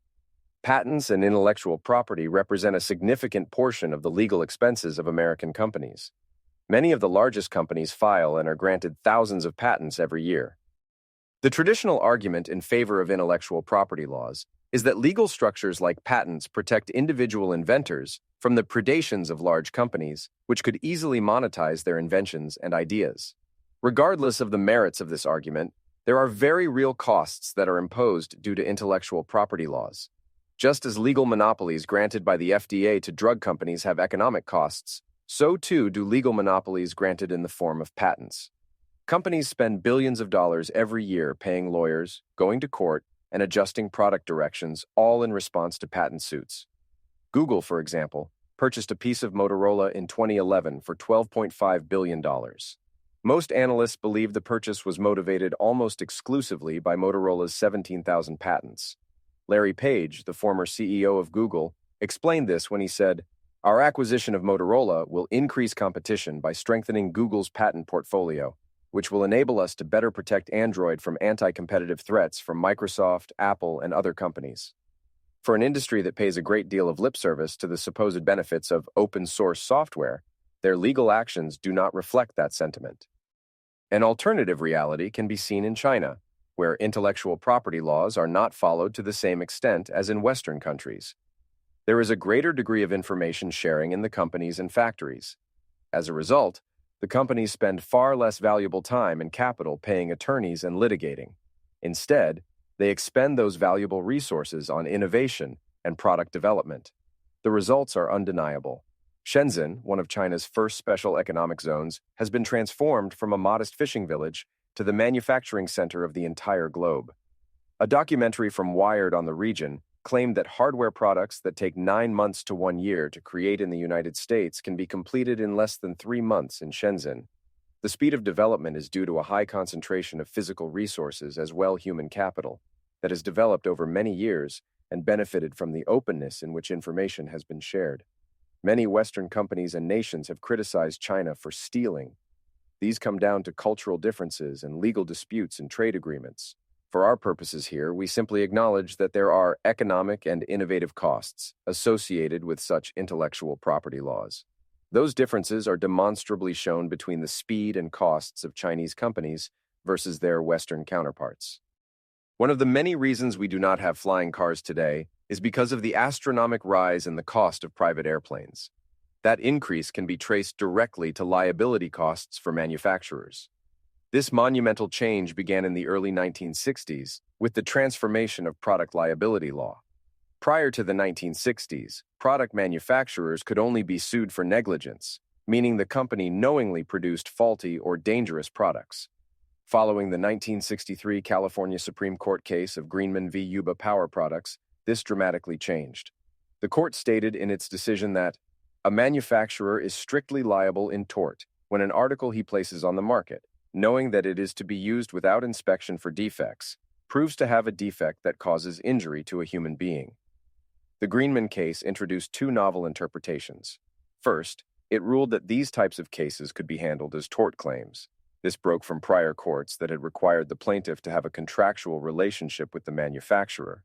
Second, the court ruled that the plaintiff did not require proof of negligence or fault, establishing the strict liability standard. Damages could be recovered from the manufacturer or distributors without proof of fault. It became sufficient to only prove the existence of a defect. The transition from a standard of negligence to one of strict liability was successful in cases like asbestos. It allowed mass litigation against producers and employers in cases where regulation had failed for decades. While beneficial for cases like asbestos, the change in liability standards had dramatic consequences on courtroom activity and subsequently product manufacturers, insurance costs, and innovation more broadly. The number of product liability cases filed in federal courts increased 758% from 1974 to 1985. Increasing liability cases led to more damages paid by manufacturers and distributors, necessitating higher insurance rates, as well as increasing the costs borne by producers and costs passed on to consumers. These cost increases were seen throughout many different product sectors. For example, there were major increases in the cost of vaccines. In the worst case, diphtheria, pertussis, and tetanus, DPT, increased more than 6,000% over the span of 2 decades. The higher costs led to increasing market concentration as fewer firms produced the existing vaccines. Dramatic cost increases as a result of liability claims were seen in automobiles, consumer products, and general aviation. These changes produced a disconnect between risk and the ensuing damages. One might expect liability costs to follow the same trend as risks, but that has not happened. General liability insurance costs rose from $6.4 billion in 1980 to $22 billion in 2001. Over that same period, the overall accidental death rate per 100,000 population actually fell from 46.2 to 35.3. The accident rate per 100,000 population for the highest accident risk product, motor vehicles, declined from 23.5 to 15.7. The effects of the new standard in product liability law was most visibly apparent in the general aviation industry. A general article on liability law described the historical consequences on aviation. Until the 1980s, property and liability insurance was a small cost of doing business. But the substantial expansion in what legally constitutes liability has greatly increased the cost of liability insurance for personal injuries. The plight of the U.S. private aircraft industry illustrates the extent of these liability costs. Although accident rates for general aviation and for small aircraft declined steadily, liability costs for the industry soared, so that by the 1990s, the U.S. private aircraft industry had all but ceased production. Liability insurance for general aviation went from $51 per aircraft in 1962 to $2,111 in 1972 and $70,000 per aircraft by 1985. In the 4 years from 1981 to 1985, liability insurance increased more than 500%. Over the course of 1 decade, the aviation industry's cost of defending product liability claims rose roughly ninefold, increasing from $24 million in 1976 to $210 million by 1986. In response to the rising costs, an underwriter quipped, "We are quite prepared to insure the risks of aviation, but not the risks of the American legal system." The decline of private aircraft manufacturers was so dramatic that it warranted an act from Congress. In 1994, Congress passed the General Aviation Revitalization Act, GARA. A rather telling fact was that the passage of GARA was seen by many manufacturers as an important victory over the Association of Trial Lawyers of America, a chief opponent of the act. Unfortunately, GARA proved rather unsuccessful, as Cessna executives would later testify that liability costs had not changed. The transformation of product liability law in the United States introduced a form of universal insurance, where product users were able to recover damages from manufacturers far more easily.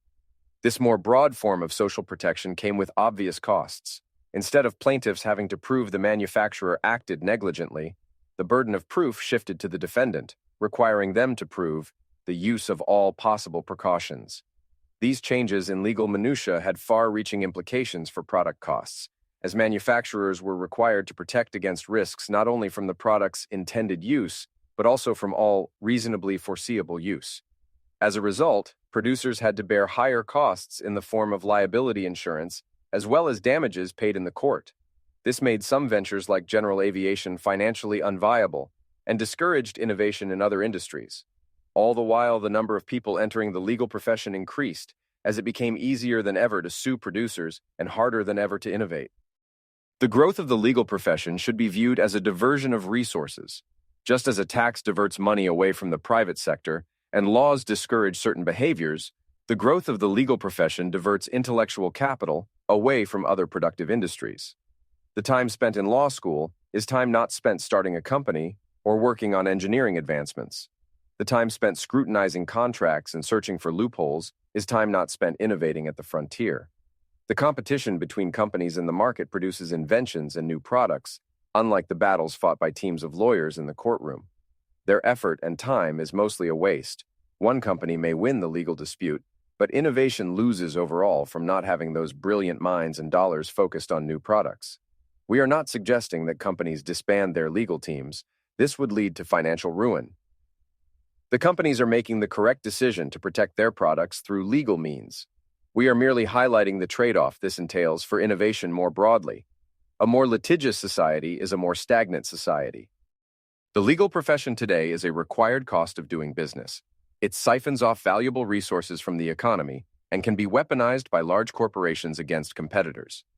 Even the fear of litigation can hinder innovation and risk-taking, as companies may prioritize avoiding legal disputes over pursuing groundbreaking ideas. This over-reliance on legal recourse creates a culture of caution rather than one of innovation and progress. Instead of fostering creativity and entrepreneurship, excessive legalism can stifle growth and impede the development of new technologies and industries. We cannot litigate the future into existence. The future is built by engineers, scientists, researchers, and inventors, not by lawyers. Chapter 12. Traded for short-term profits. That may be good for the world, but it's not good for us. Mark Zuckerberg. Tension frequently exists between the major pillars of our society. The interests of governments do not always align with those of their citizens. Similarly, the interests of individuals often diverge from those of companies, and corporate interests do not always promote innovation. Financialization exemplifies this tension. While it has been immensely profitable and advantageous for the finance industry, large corporations, and American GDP figures, it has been unfavorable to innovation. Financialization is an umbrella term that encompasses a general increase in the role of financial markets, companies, and institutions. It is used to describe the rise of financial instruments, stocks, bonds, derivatives, etc., the increasing role of financial assets, mortgage-backed securities, loans, real estate, and the shift in corporate behavior towards financial engineering. All of the aforementioned changes in the American economy have dramatically increased the role of the finance industry, as a percentage of GDP. Financial services have increased dramatically since the early 1950s. This rise in financial services has reshaped the landscape of American business. This context is crucial to understanding the surge in financial activities across various sectors. Without it, many corporate actions might seem perplexing. For instance, Apple's launch of a credit card, airlines profiting more from loyalty points than flights, and companies prioritizing massive stock buybacks over reinvesting in research and development. These actions are all indicative of financialization's influence. Driven by the incentives of financialization, companies have diverted focus away from innovative pursuits and towards financial maneuvers that bolster short-term gains, but do little to advance long-term innovation. It is important that the criticisms of financialization are not misunderstood as a generic characterization of shifty Wall Street bankers, simply moving money around. Monetary distribution is an essential component in the process of innovation, as well as the broader economy. Likewise, many financial instruments like stocks, bonds, and derivatives serve important functions in the efficient allocation of resources throughout the economy. The concern is that the rise of financialization has been inspired by a set of incentives that are adverse to innovation. In many instances, financialization represents the short-term solution to benefit a company, its executives, and shareholders at the cost of longer-term innovations. The incentives that create this short-term thinking can originate from government policies and regulations, as well as the companies and their executives. In a 2020 form filed with the Securities and Exchange Commission, SEC, United Airlines stated that through an EBITDA-based valuation, their loyalty program, Mileage Plus Holdings, MPH, was worth approximately $22 billion. Yet at the very same time, the parent company was only valued at $10 billion. This was a rather curious fact, since the parent company owns both the airline and the loyalty program. This meant not only was the loyalty program worth more than the airline, but according to United's market capitalization, the airline has negative value. How could this be? It turns out that airlines routinely lose money transporting passengers on their flights. In 2018, American Airlines reported 14.42 cents in passenger revenue per available seat mile, ASM. In the same year, American reported 14.85 cents in operating costs per ASM. Off footnote. How much each seat costs the airline to operate per mile. In 2023, United reported similar losses with 17.46 cents in cost per ASM and 15.63 cents in passenger revenue per ASM. The same is true for Delta as well, reporting in 2023 16.97 cents in passenger revenue per ASM and 21.25 cents in cost per ASM. Airlines add on all sorts of additional charges for bags, drinks, meals, pre-boarding, and airport lounges in an attempt to make up for the underlying fact that transporting passengers loses them money. The financialization began in the 1980s when American Airlines introduced the first frequent flyer program. The company allowed passengers to rack up miles on flights that could be redeemed for future trips. Other airlines quickly followed suit with their own loyalty programs. Subsequently, the airlines began partnering with banks to offer credit cards. As a result, customers could accumulate points anytime they used their credit card, and those points could be used towards free flights with the airlines. In addition, the airlines were able to sell miles to the credit card companies, which were then offered as perks of the credit cards. In response to the FAA's stringent regulations on commercial aviation, plane certification, and the increasing price of jet fuel, air travel has become prohibitively expensive for the airlines. There are two sides to the airline industry's financial pursuits.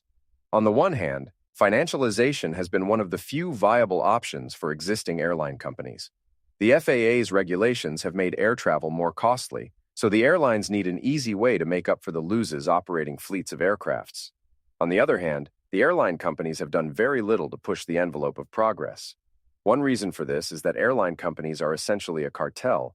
There are a small number of very large airlines, American, United, Delta, and Southwest, each with their own regional dominance. As a result, there is little motivation for these companies to push the boundaries of commercial aviation. The options for airline executives are fairly limited. You can purchase the latest Airbus or Boeing aircraft that are marginally more efficient, allowing you to economize small fractions on fuel costs, or you can negotiate more lucrative deals with credit card companies. The choice from the business perspective is crystal clear. Financialization wins and innovation loses. Essentially, frequent flyer programs were an innovation in financialization. They allowed airlines to make money operating flights, banks to offer more attractive credit cards, and passengers to get occasionally discounted flights. In airlines, and across the American economy more broadly, financialization has provided an escape into the world of bits, where profit is more easily attainable. Unfortunately, this lucrative short-term choice has come at the cost of innovation in the world of atoms. Another aspect of financialization is the constant increase in prices by major companies.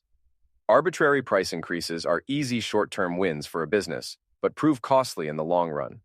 The easiest thing for a company with a wide moat to do is raise prices. As described by Costco founder James Sinegal, do you know how tempting it is to make another $7 on a pair of jeans? But once you do it, it's like taking heroin. You can't stop.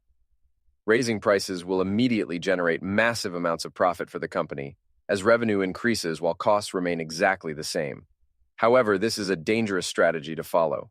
While it may appear lucrative, it has long-term consequences that can be deadly for businesses and innovation. Increased profit margins should be driven by production improvements or revolutionary technologies that drive increasing efficiency and decreasing costs. Sinegal went on to say, "We pass the savings on to the customer every time." This ethos is a central reason to why Costco is able to sell more clothing than Lululemon, Ralph Lauren, or Levi Strauss. Stock buybacks. Stock buybacks or share repurchases have become a common practice among companies. However, the size and scope of these buybacks is a relatively recent phenomenon. Stock buybacks for American companies represented roughly $5 billion in 1980. That all changed in 1982 when the SEC implemented Rule 10b-18 that provides a safe harbor for purchases on a given day without fear of being charged with market manipulation. During the 40 years since, the practice has completely transformed the American economy. In 2022 alone, companies spent well over $1 trillion in stock buybacks. In a financially driven environment, companies may prioritize stock buybacks to increase shareholder value. Buybacks involve companies repurchasing their own shares, reducing the number of outstanding shares and thus increasing earnings per share. While stock buybacks can boost short-term stock prices, the funds used for buybacks might have otherwise been allocated to innovation, such as research and development. There are many legitimate reasons that companies may repurchase their own shares. Share repurchases are used in order to reallocate stock to employees as part of compensation packages. Likewise, companies may purchase their own shares if the stock price is thought to be undervalued, allowing companies to invest back in themselves. Additionally, it can be used as an efficient method for allocating money back to investors. Companies may not be able to use all available profit, so portions of it can be returned to investors who may put that money to more productive use in other investments. Over the decade between 2012 and 2021, companies in the S&P 500 spent $5.4 trillion on buybacks. Apple, Oracle, Microsoft, IBM, and Intel were among the top 20 companies with the largest amount of stock buybacks over the decade. 13 of the top 20 companies distributed more than 100% of net income to shareholders, and the other 7 distributed more than 75% of net income. There are numerous companies that have focused more on buybacks and boosting their stock value than engaging in long-term investments to push innovation. Apple is one prominent example. In 2023 alone, it spent more than twice as much on stock buybacks, $77 billion, as it did on research and development, $30 billion. The current framework around open market stock repurchases creates perverse incentives. In the current tax code, regular income is subject to much higher taxes than capital gains. As a result, most company executives are typically compensated with large stock packages rather than higher salaries. These same executives are also in charge of executing stock buybacks, which they know will increase the value of their own shares. Likewise, taxes on corporations are aligned to incentivize buybacks. The double taxation of profits through dividends provides a clear benefit in favor of stock buybacks. Companies often engage in strategic lobbying to influence government-funded research initiatives, redirecting public resources toward areas that align with their corporate interests. By advocating for government-backed research in specific sectors, companies can free up their own funds for financialization strategies. For instance, in the technology and defense industries, companies may lobby for increased government spending on research and development projects that can indirectly benefit their bottom line. This lobbying approach allows companies to leverage public investments for innovation while allocating their private resources toward financial engineering practices like stock repurchases. Intel, one of the primary beneficiaries of the $53 billion CHIPS Act, is no stranger to lobbying the government for help while padding their stock price. In 2005, for example, Intel's CEO claimed that it will take a massive, coordinated U.S. research effort involving academia, industry, and state and federal governments to ensure that America continues to be the world leader in information technology. The U.S. government launched the National Nanotechnology Initiative, NNI, whose research would ultimately benefit Intel. Over the same period of time, Intel spent 4 times the NNI budget on buybacks. The United States is notorious for its high prescription drug prices among developed nations. American pharmaceutical companies often argue that the profits from these high prices help to fund cutting-edge research and development, allowing the United States to have the best available drugs and care for patients. However, as the economist William Lazanick points out, from 2003 through 2012, Pfizer funneled an amount equal to 71% of its profits into buybacks and an amount equal to 75% of its profits into dividends. According to these numbers, Pfizer spent more boosting its stock price than it earned in profits. Lazanick goes on to argue that the reality is Americans pay high drug prices so that major pharmaceutical companies can boost their stock prices and pad executive pay. No sector is immune from these incentives and corresponding actions. Companies in the energy sector behave in similar ways. While receiving millions in government subsidies, the same companies turn around and spend large sums of money on stock repurchases. ExxonMobil, for example, received about $600 million per year in government subsidies, while spending $21 billion per year on buybacks. We have already examined Boeing's issues with the 737 MAX from the regulatory side. Now we will see how financialization, and specifically stock buybacks, were preferred over innovations that could have avoided the issue entirely. In 2008, the price of jet fuel reached an all-time high, and airlines were using 40% of the retail price of a ticket to pay for the fuel compared to 15% in 2000. These costs increased the demand for more fuel-efficient aircrafts. In December of 2010, Airbus was the first to capitalize on this market demand with its introduction of the A320neo, a more fuel-efficient mid-range jet. The aircraft quickly generated huge interest from companies, setting record orders at the Paris Air Show in June of the following year. A month later, American Airlines announced it would make its first-ever purchase from Airbus for these new aircrafts. American added to this in November of the same year, announcing more purchases from Airbus, compounding the pressure on Boeing. A complete aircraft redesign was likely to cost Boeing $7 billion more than the plan to add new engines to the existing 737. Boeing spent more than that on stock buybacks in the years leading up to the financial crisis. Despite claims from Boeing's CEO in February of 2011 that the company would produce a new aircraft, the company eventually decided on a re-engine of its existing 737 models. The redesign would have avoided all the compromising issues that resulted from the re-engine of the 737. Unfortunately, Boeing decided on a re-engine of the 737 for regulatory, time, and cost reasons. The last of these was easily solvable given its recent series of stock buybacks. As we have discussed previously, multiple factors played a role in Boeing's decision to pursue a re-engine of the 737 instead of a complete redesign. One of these key factors leading the company to pursue buybacks over engineering innovation had to do with the change in company culture following the 1997 merger with McDonnell Douglas. The subsequent shift in company focus has been well documented. As one commentator acutely summarized, Boeing was once one of the country's greatest companies and is now a national embarrassment. This is what you get when the MBAs and accountants take over and the lust for profit begins. All of this financialization, short-term focus, and lack of innovation played a role in the series of fatal crashes with the 737 MAX. These catastrophic incidents culminated in Airbus decisively overtaking Boeing as the world's largest aircraft manufacturer. Getting surpassed by their rival competitor did not happen overnight. It started 2 decades prior with the choice to pursue financialization instead of innovation. In total, between 2007 and 2019, Boeing spent more than $48 billion on stock buybacks. This practice has been criticized for prioritizing financial engineering over investments in new technologies or products.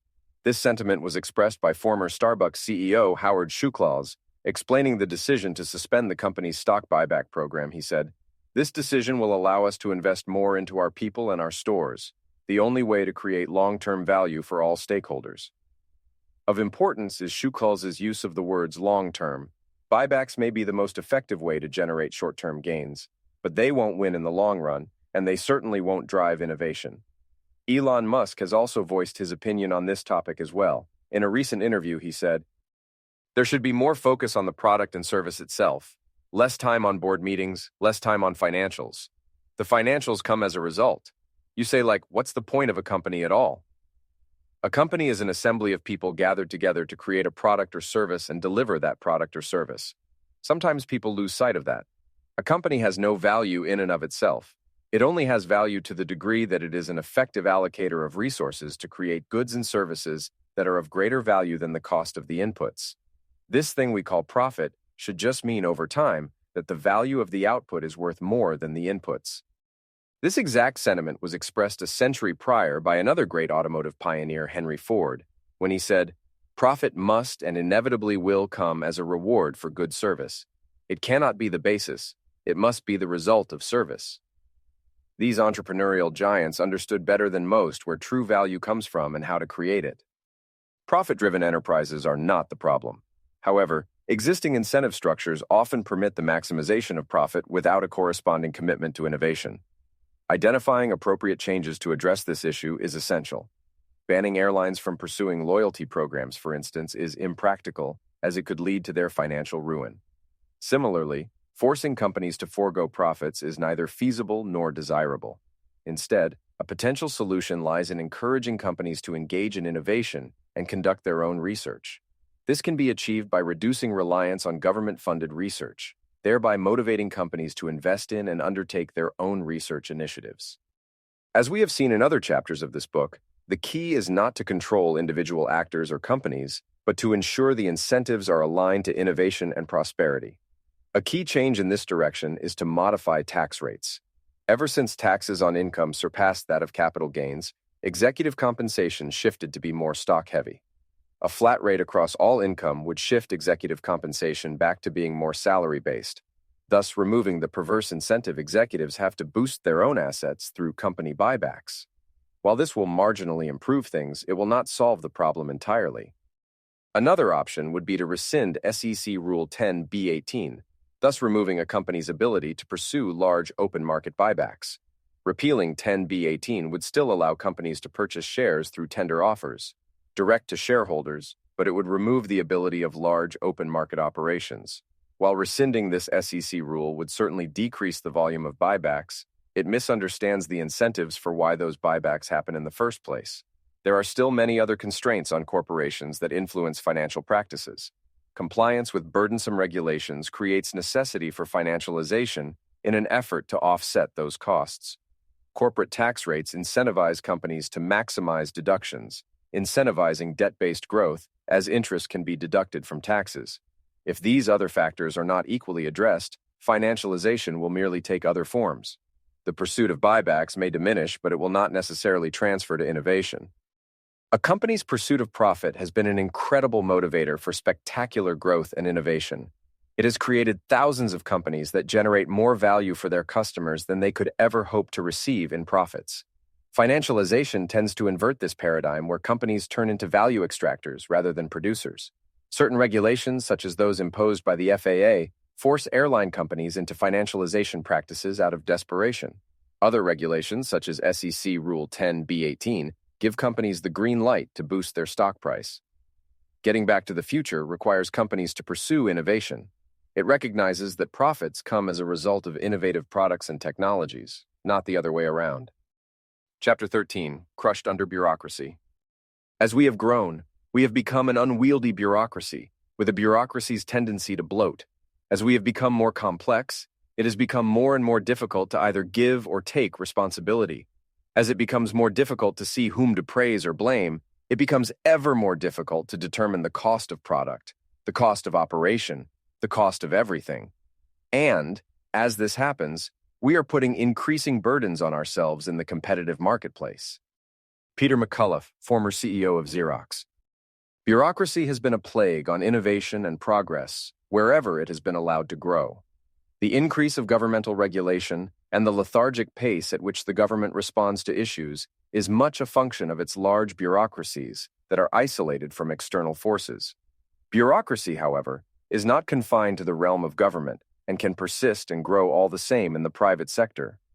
Some of America's once most innovative companies have succumbed to stagnation and decline due to entrenched bureaucratic structures.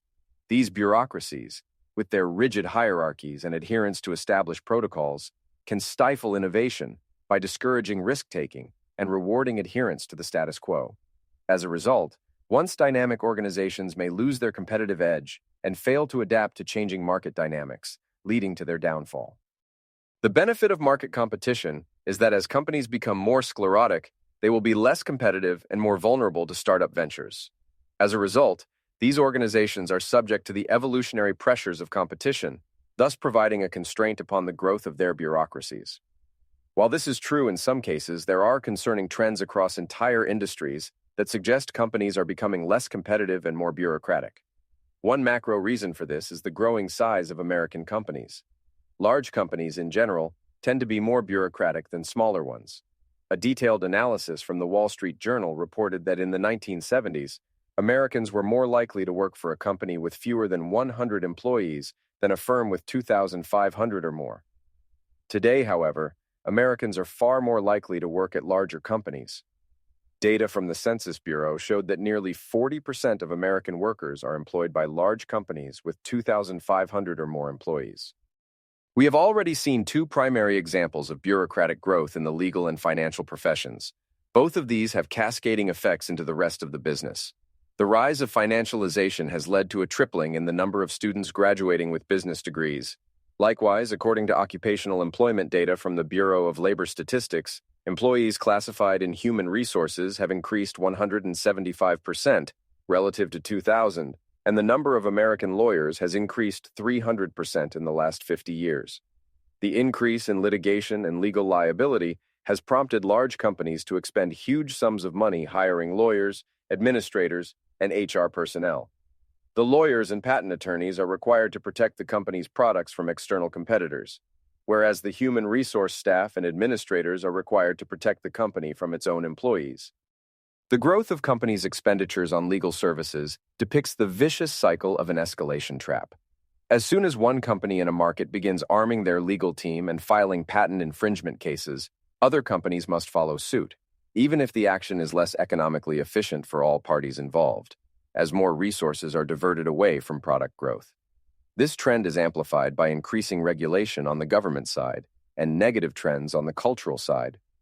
Cultural trends have contributed to the proliferation of bureaucracy within companies, as they often prioritize risk aversion, rigid structures, and stifling creativity instead of agility and innovation. There are many examples of companies that have grown to immense size only to become inertial masses incapable of innovation or change.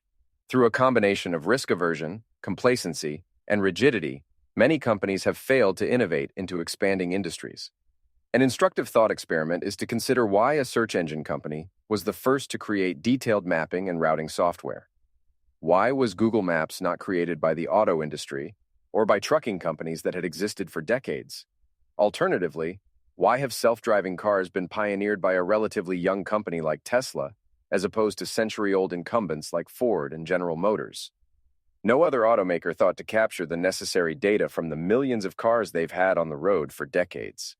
The answer to these questions has to deal both with the individuals in those companies as well as the incentives and constraints those organizations are faced with regarding decision-making. Here we'll investigate two case studies that demonstrate not only are the actions of American businesses not always aligned with innovation, sometimes these corporations are actively hostile to new inventions. This hostility has occurred even when those inventions come from within the same company that seeks to stifle them. The Kodak camera was first patented in 1888 by George Eastman. The company bearing his name and that of the cameras, Eastman Kodak, became the largest photography company in the world. As late as 1976, the company produced and sold 90% of film and 85% of cameras in the United States. In 1996, the revenue of Eastman Kodak peaked at $16 billion, but by 2012, the company had filed for bankruptcy. Today, the company's valuation is less than $500 million. The cruel irony was that the first digital camera was invented by a Kodak engineer in 1975. By the time Kodak finally began selling into the digital camera market, it was just in time for the rise of smartphones. Digital camera sales peaked in 2007, right before the release of the iPhone.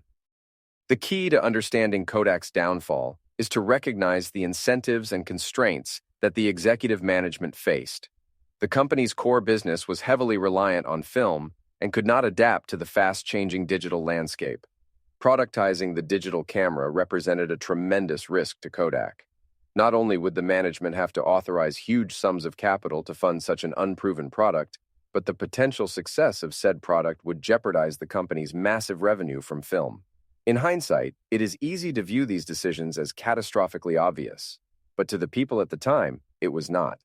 Even as late as 1997, estimates for digital camera sales were only at 400,000 units compared to tens of millions for film cameras.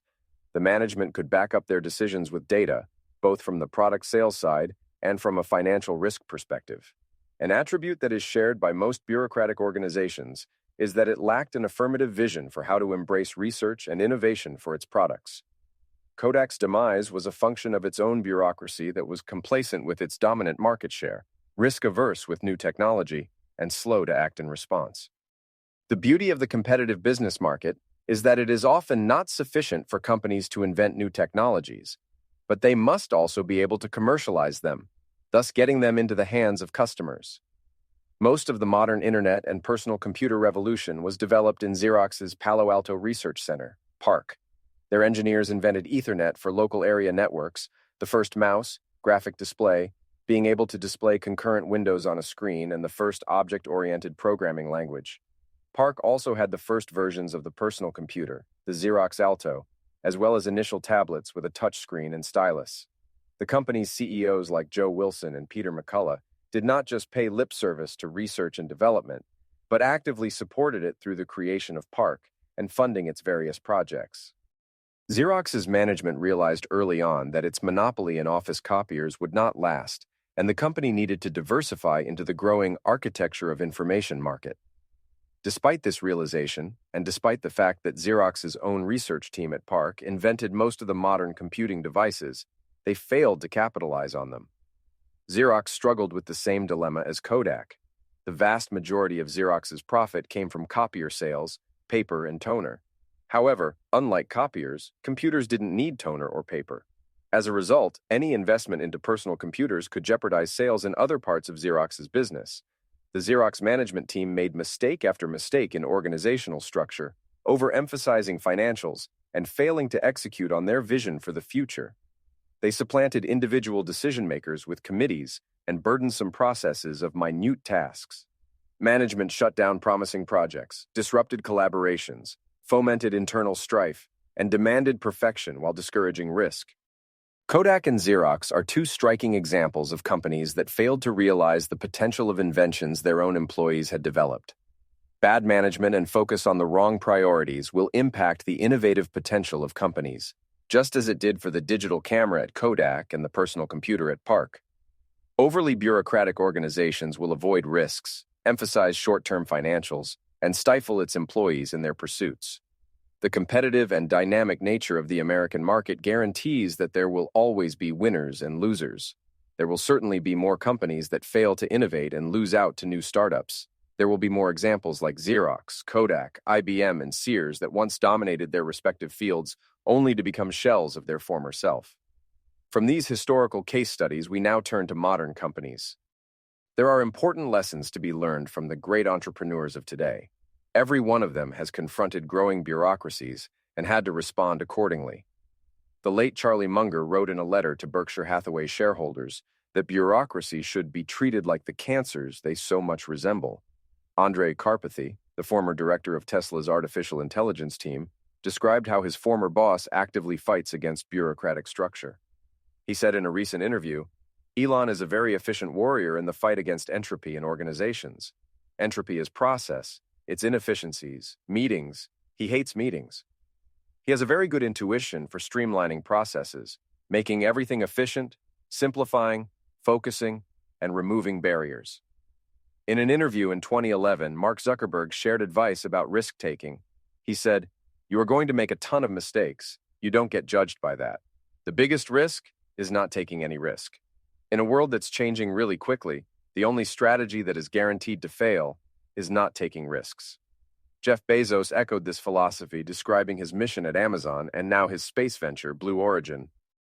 We are going to become the world's most decisive company. We're going to get really good at taking appropriate technology risk and making those decisions quickly. You know, being bold on those things and having the right culture that supports that. You need people to be ambitious. All of these examples share a common thread of fighting against institutional inertia.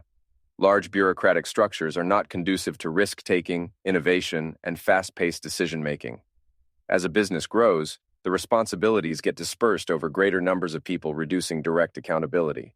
Democracy may be a noble political ambition, but it is an incredibly inefficient way to run large organizations.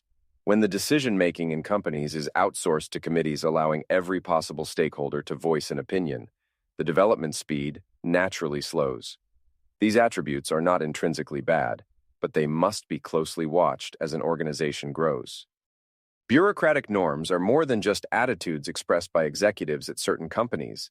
They have become the de facto operating procedure of companies writ large. The explosion in the number of lawyers has been met with a similar increase in the size of human resources, HR departments.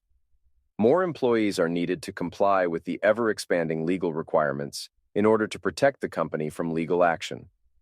Every employee that a company hires represents a trade-off in skill sets and contributions to building innovative products.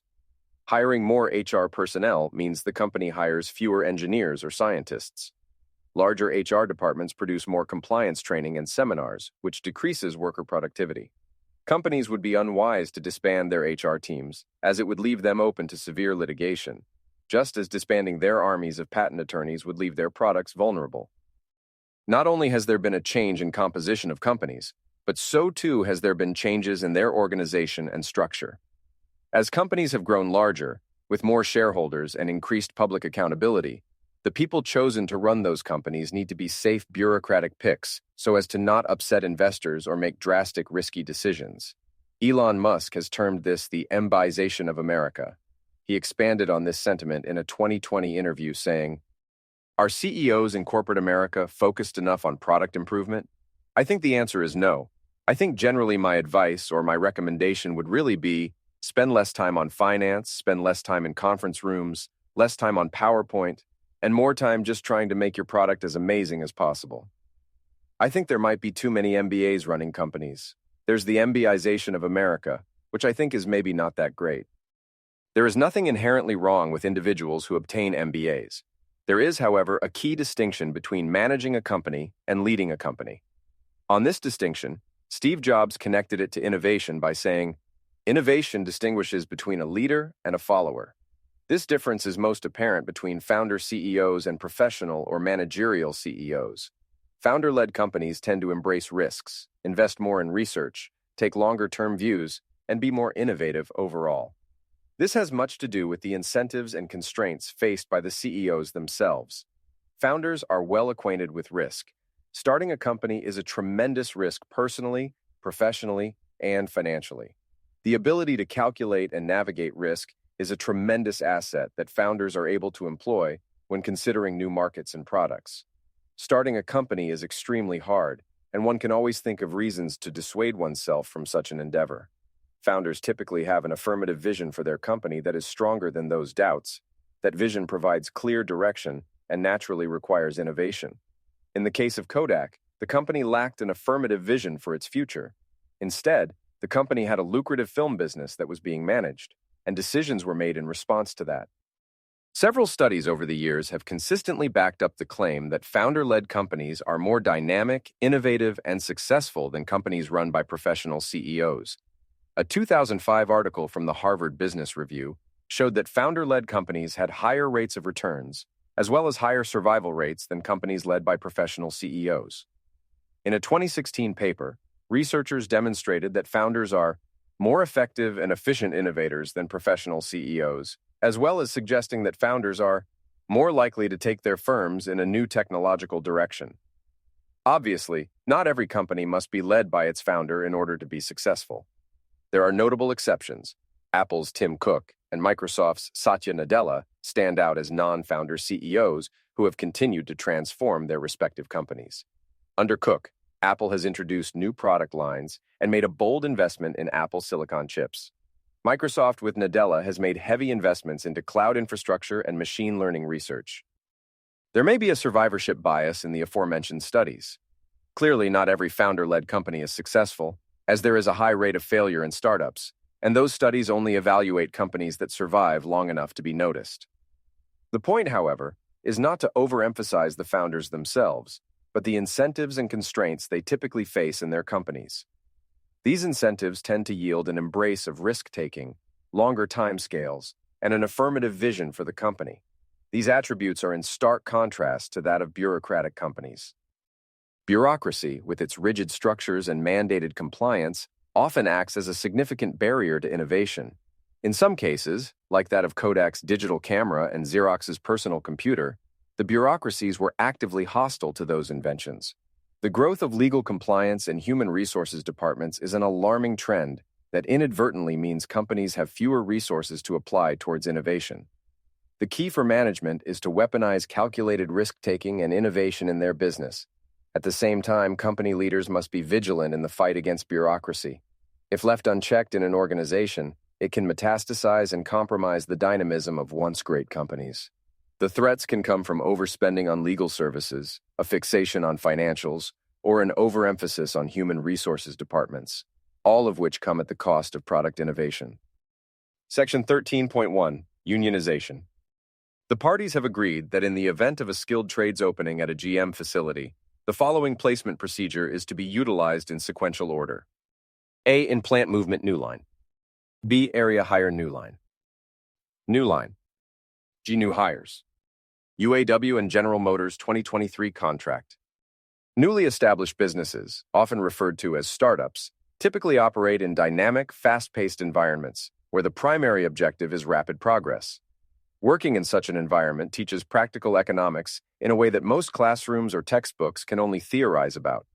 One quickly learns that resources are scarce and must be allocated to their most efficient and productive uses. Prices emerge as critical sources of information, guiding decisions on material procurement and product valuation. Incentives become tangible forces that influence decisions and dictate performance, echoing Charlie Munger's assertion, "Show me the incentive, and I'll show you the outcome."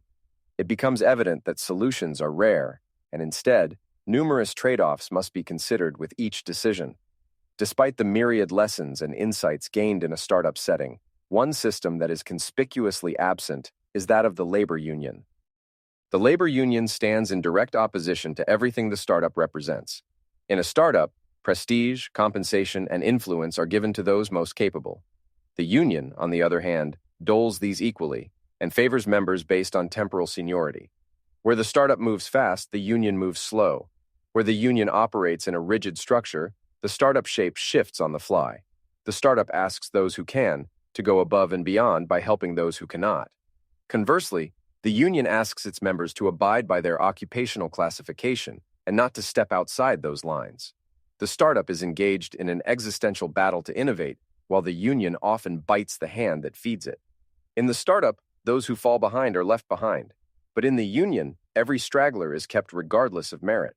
The startup and the labor union are polar opposites, and their respective effects on innovation should be studied in great detail. The percentage of the private sector American workforce that belongs to a union has been on the decline since the 1950s.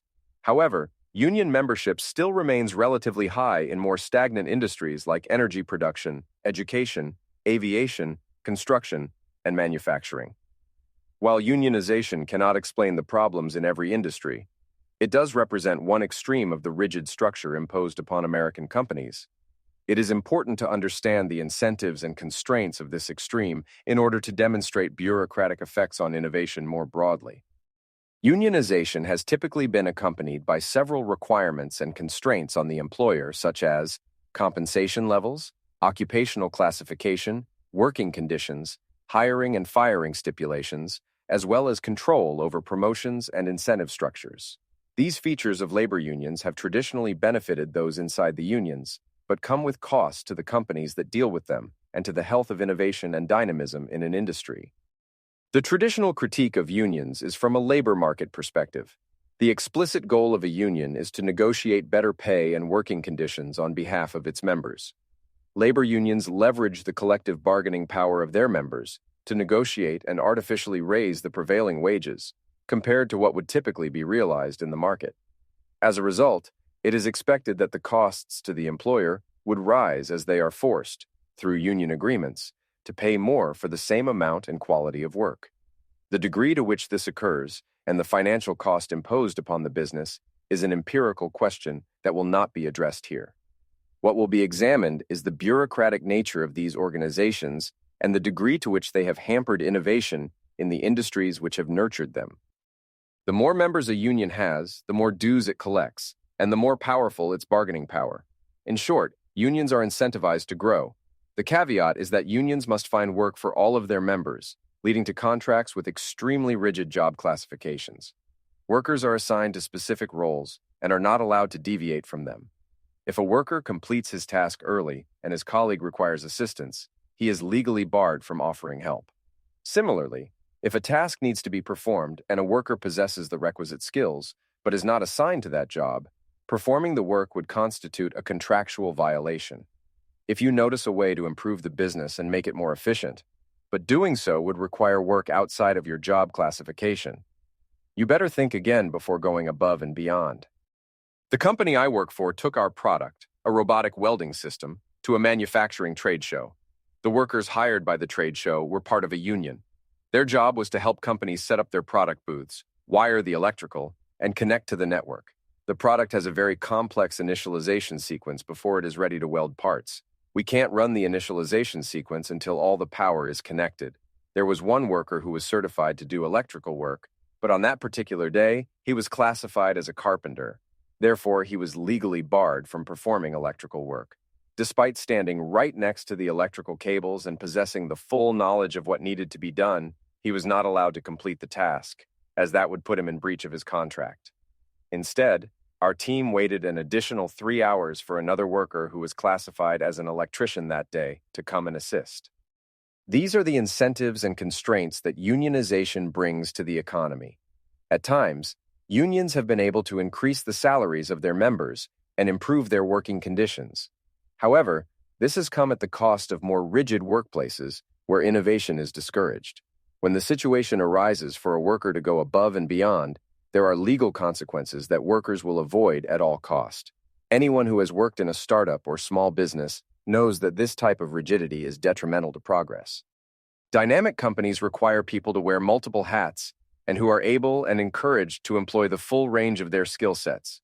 The point is not this one particularly frustrating anecdote, but the consequences that union contracts produce at large scales. When every company in an industry is governed by union-based job classifications, progress will grind to a halt and innovation will not be realized. This happened to a large degree across the automotive industry during the 1960s. The American unions, like the United Auto Workers, had very strict job classifications that restricted the contributions of workers across automotive factories. These contracts prevented workers from contributing outside their specified discipline. This rigidity ran up against the nimble and innovative Japanese company, Toyota. As Amity Schleis describes in her book, The Great Society, the Toyota factory floorman could simply shut down the assembly line if something went wrong or could work better. Sometimes the men on the line fixed something themselves. Sometimes they put forward ideas that improved production. This was a contrast to the United States, where companies and unions operated in a kind of ritualistic class war. U.S. unions insisted on following the rules they made, which means that when, say, electricity malfunctioned, they called the electricians' union and waited until a union electrician arrived to fix the glitch. This difference in manufacturing practices and the ability of frontline workers to contribute to production efficiency had consequences beyond the factory floor. During this time period, labor costs per car at American plants were 3 times higher than European factories and up to 5 times higher than Japanese factories. These costs had obvious consequences on the financial health of American automotive makers. Labor unions have been heavily criticized for the financial burden they've negotiated within companies. However, the job classifications have not received commensurate attention, despite being more detrimental to the company's innovative prospects. Competing in industries such as automotive manufacturing is challenging even for dynamic organizations with talented workers. The challenge becomes even more daunting when workers are unable to utilize their full range of skills, and companies are restricted in their ability to hire, fire, and deploy workers for specific tasks. Startups and labor unions are diametrically opposed organizations. One faces existential threats from larger competitors and financial limitations. The other negotiates contracts regardless of either factor. The startup operates in the arena where resources are scarce and opportunity is abundant. It incentivizes workers to go above and beyond, working as hard as possible to bring the future into existence. A union provides contrasting incentives, where worth is measured in seniority, not in contribution. One organization is the vehicle back to the future, the other provides the illusion of stability and leads to stagnation. Chapter 14. The Elon Effect. When something is important enough, you do it even if the odds are not in your favor. Elon Musk. Regulations strangle American industries, making progress cumbersome, expensive, and sometimes illegal. In many cases, the regulatory burden is large enough to dissuade new businesses from entering the market. In order to meet quarterly expectations, many companies focus on short-term gains at the expense of longer-term innovation. American companies are riddled with bureaucracy and have receded from their long-held post at the forefront of global manufacturing. Elon Musk and his collection of futuristic companies serve as inspiring exceptions to these negative trends across government and business. He has taken on heavily regulated fields as well as giant incumbents with decades of experience. The success of Tesla, SpaceX, and Neuralink demonstrate the scope of what is possible despite daunting challenges. In 2000, starting a new car company in the United States was one of the worst possible things you could do. There was an endless list of reasons why this was a bad idea. There hadn't been a new successful car company founded in America since Jeep in 1941. American manufacturing was in decline, characterized by decades of offshoring production across major industries. Finally, there was the biggest obstacle: the auto industry itself. It was dominated by the regulatory capture of the big three automakers, which could easily quash any new car company. Yet all these obstacles seemed to mask an industry that was incredibly weak and non-competitive. Overcoming the regulatory framework could potentially provide a direct pathway to dominating the largest automobile market in the world. Over the last 75 years, the regulations, continual losses to trade unions, and offshoring of various aspects of production made the entire industry stagnant. The regulations protected existing companies from competitors and also from the daunting task of innovation. The unions increased their costs and contributed to the lack of innovation. Finally, the offshoring of production disconnected various segments of the production process, making the entire process more rigid. In spite of these towering obstacles, Elon Musk forged into auto manufacturing. As an early investor, founder, and later chief executive of Tesla, Elon has transformed the auto industry and pioneered many innovations in electric vehicles. Tesla has made advancements in battery technology, charging infrastructure, and vehicle speed. The company's self-driving software is one of the most advanced applications of artificial intelligence applied in the physical world. These advancements have made Tesla the most valuable automaker in the world. An even more compelling case can be made for SpaceX. Who in their right mind would think creating a rocket company would be a viable business venture? The bureaucratic monolith of NASA, the FAA, and existing defense contractors should be enough to dissuade any normal person from considering it. But again, the bureaucratic and regulatory apparatus serve to protect bloated and outdated companies that were dependent on overpriced contracts that were consistently delivered behind schedule and over budget. Since 2000, private space companies have been able to bring down the cost of launches by huge margins. Over the past 2 decades, the price of sending 1 kilogram into orbit has fallen by a factor of 10. The success of SpaceX has been critical to reopening the final frontier to American exploration.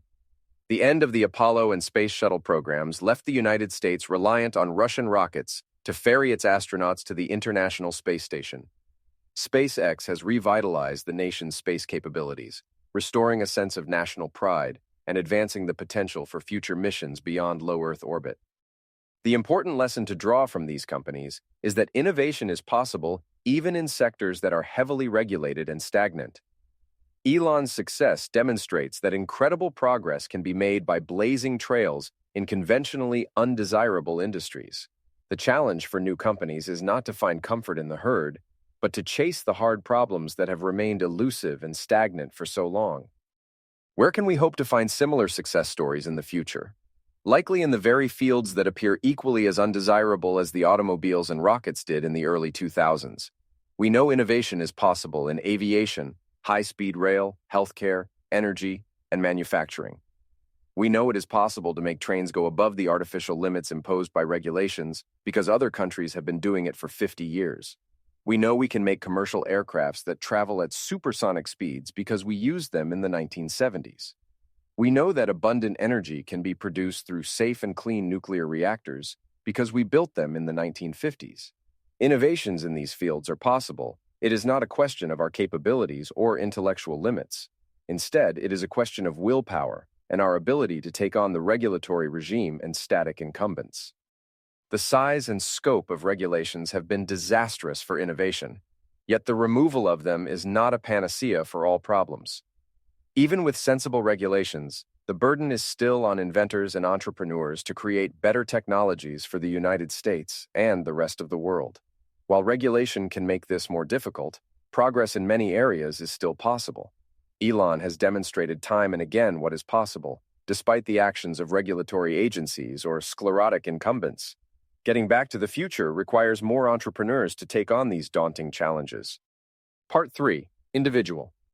I cannot but fear that men may arrive at such a state as to regard every new theory as a peril, every innovation as an irksome toil, every social improvement as a stepping stone to revolution, and so refuse to move altogether for fear of being moved too far.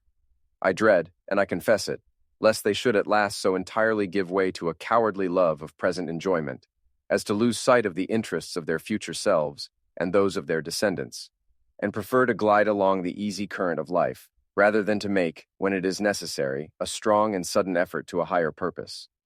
Alexis de Tocqueville. In the first 2 sections of this book, we have focused on government and businesses and their respective roles in technological stagnation, but we have not yet discussed who controls the government and who runs these businesses. These are abstract entities. Margaret Thatcher captured this sentiment when speaking of society. She said, "There is no such thing as society. There are individual men and women, and there are families." In the last part of this book, we turn our attention to the individual. What responsibilities do we hold as individuals for stagnation? What can we do as one individual to get back to the future? In this section, we look inward to examine character traits, attributes, and cultural values that have built the past, and to what extent we can resurrect these on the path back to the future. One can lament about government largesse, ridicule bureaucracies, and rail against the stagnation of large businesses, but we must remember that these institutions are made up of individuals. We may speak of the collective nation or political parties, but it is individuals who vote for these policies, individuals who work in these institutions, and individuals who run these companies. It is individuals who have either forgotten or shirked the responsibility of American innovation. Throughout this section, we will talk of antiquated ideals like hard work, honesty, and responsibility. We highlight these traits in order to show the connection between the hyperlocal actions of individuals and their results when applied on a population scale. These traits, when demonstrated by large swaths of the population, have positive externalities that allow us to invent, innovate, and get back to the future. In the prior 2 parts, we have spoken a great deal about incentives and constraints at an institutional level. Recall that the regulations on aircraft manufacturing incentivize producers to seek approvals under special type certificates of earlier models, innovating less as a result. Likewise, the incentives faced by businesses encourage companies to hire more lawyers, file more patent suits, and lobby against their competitors. The alignment of these incentives often determine the outcome of many situations. However, the values of individuals have historically served to counteract these macro-level forces. When individual traits like honesty, responsibility, and discipline are shared by large swaths of the population, the power of these institutional forces is lessened. These attributes, when embraced by individuals, can eventually serve as a corrective feedback to alter the alignment of incentives. On the other hand, when these individual attributes are jettisoned, the incentives posed by institutions come increasingly to dominate the outcomes of our actions. This framework for understanding individual attributes is unfamiliar to most of us. It is common to think of values like honesty from a reciprocity or ethics perspective. For example, Most people believe honesty is a desirable virtue because of its moral connection, like the golden rule, do unto others as you would have them do unto you. We are honest with people because that's what we want in return. However, we can analyze these values from a system view and trace their influence to innovation more broadly. The best example to begin viewing cultural norms in this way is the Sawi tribe. They were a group of cannibalistic warriors in western New Guinea. When Christian missionaries shared the story of Jesus' crucifixion with the Sawi people, they cheered at Judas's betrayal. In his book, documenting his time living amongst the Sawi, Don Richardson wrote, "As we studied their language and probed into their legends and customs, we found that we were living and working among a people who honor treachery as an ideal. In many of the legends that the Sawi people tell to their children around the campfires, the heroes are men who formed friendships with the express purpose of later betraying the befriended one to be killed and eaten. The Sawi expression for this practice is to fatten with friendship for the slaughter." How can we expect a culture that values betrayal as its highest ideal to engage in symbiotic trade, let alone produce interplanetary rockets? There can be no collaboration, negotiation, or contracts because even small amounts of trust would make you susceptible to treachery. With a value system this backwards, the Sawi would be unable to create lasting education, agriculture, cities, industries, multinational companies, and ultimately, no grand achievements. The cultural values held by the Sawi are perhaps an extreme outlier amongst the populations of the world today. However, they make one point extremely clear. The values held by individuals have civilizational consequences. Cultural values and norms like honesty, work ethic, responsibility, discipline, thrift, and sacrifice are more than just ideals or adjectives.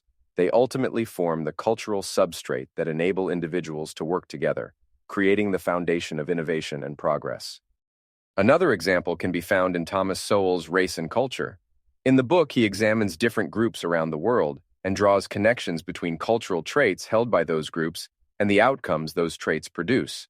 When describing the economic benefits of trust and honesty in different merchant groups, he writes, "The Hasidic Jews of New York's jewelry industry, who give each other consignments of precious gems to sell, without the need for contracts or other costly safeguards. Lebanese traders in the interior of Sierra Leone, likewise, have had to depend on the honesty and reliability of other Lebanese traders in the port city, who sold their consignments of produce in the international market and shared the proceeds. The Chinese in Southeast Asia have also been noted for the large and complex transactions which they conduct among themselves without written contracts. The considerable economic advantages of this mode of doing business, beneficial both to themselves and to their customers, who get lower prices deriving from lower business costs." The last sentence drives home the key point. There are considerable economic advantages to groups that have trust and honesty as cultural values. Consider the economic efficiency described above, juxtaposed with our modern-day society drowning in litigation and unending contracts. These different merchant groups were able to avoid the overhead of negotiating, writing, and litigating contracts, which resulted in immense savings of time and money that they could pass on to their customers. As we will see, similar economic and innovative advantages can be realized by cultures that embrace a strong work ethic, entrepreneurial risk, discipline, and education. Even the attributes we may take for granted, like punctuality, have economic consequences. Cultures which do not submit to the tyranny of the clock cannot possibly operate large-scale enterprises where production volumes depend on the precise time synchronization of processes. To achieve such feats, time literally becomes money. Likewise, cultures that value thrift and delayed gratification will be able to engage in long-term processes where the fruits of their labor may not be realized for many years. Most entrepreneurs and inventors toil for years or even decades, only to become overnight successes in the eyes of the world. All cultures are not created equally, especially when it comes to their effects on innovation. Unfortunately, many would mistakenly conflate conversations of culture with that of race. While race and culture may sometimes overlap, they are distinct entities and should not be confused for fear of producing some race-based ideology. Race is an immutable characteristic, whereas cultures are collections of behaviors, traits, and ideological dispositions. Members of the same race may belong to different cultures based on their expression of different traits and norms. The argument here is about individual actions, values, and attitudes. These are attributes that are expressed by individuals and shared by fellow members in their society. In the remainder of this section, we will examine individual traits as well as cultural tides that have come to characterize American society. How do we think of work? Is work something to be embraced or avoided at all costs? How do we treat those who take risks? Are they held up as visionaries or vilified as exploiters? How do we spend our free time? Are we focused on self-improvement, or do we waste our time scrolling on social media and binge-watching shows? The way that our culture treats and talks about work is a good indicator of our potential to innovate. Part of getting back to the future involves a reevaluation of the attitudes and values in this country, and it starts with each of us as individuals. Chapter 15, Not Worked For. Work brings profit, but mere talk leads to poverty. Proverbs 14:23. A strong work ethic has long been the bedrock of American innovation and progress. Fueled by a spirit of hard work, industrious pioneers and relentless inventors transformed a fledgling nation into a global powerhouse. The American work ethic has been instrumental in fostering groundbreaking innovations and propelling economic growth. However, in recent times, this once unquestioned work ethic is on the wane. As material abundance has proliferated, there is a growing tendency to prioritize immediate gratification and leisure over the disciplined effort and long-term commitment that have traditionally defined American success. This shift is evident in various aspects of society, from declining labor force participation rates to a cultural emphasis on convenience and ease. While the enjoyment of material prosperity is a testament to past achievements, the erosion of the work ethic that created this abundance poses significant risks to future innovation and economic vitality. The abandonment of a strong work ethic for immediate material enjoyment threatens to undermine the very foundation upon which America's prosperity was built. Without a revival of this work ethic, the nation will struggle to innovate, milking the benefits of past success, but failing to reach the future it is capable of. Historically, it took an incredible amount of work merely to survive. The American work ethic transcended class lines, and over the course of 10 generations has produced the greatest wealth the world has ever seen. But in our decadence, we developed a hubris that has made us soft. We forfeited our self-reliance in favor of convenience. We saw the material prosperity of the world around us not as an anomaly in all of human existence, but rather as a given to which we are entitled. This single mistake in perception has cost us not only our work ethic, but an entire worldview. A major aspect of our individual journey back to the future requires a revival of this work ethic. The material abundance in the world is often seen through two competing worldviews. The first view looks at the world and sees the wealth and prosperity, not as the norm, but as an anomaly. For the vast majority of human history, people lived miserable, short, and difficult lives, subject to starvation, disease, and natural disasters.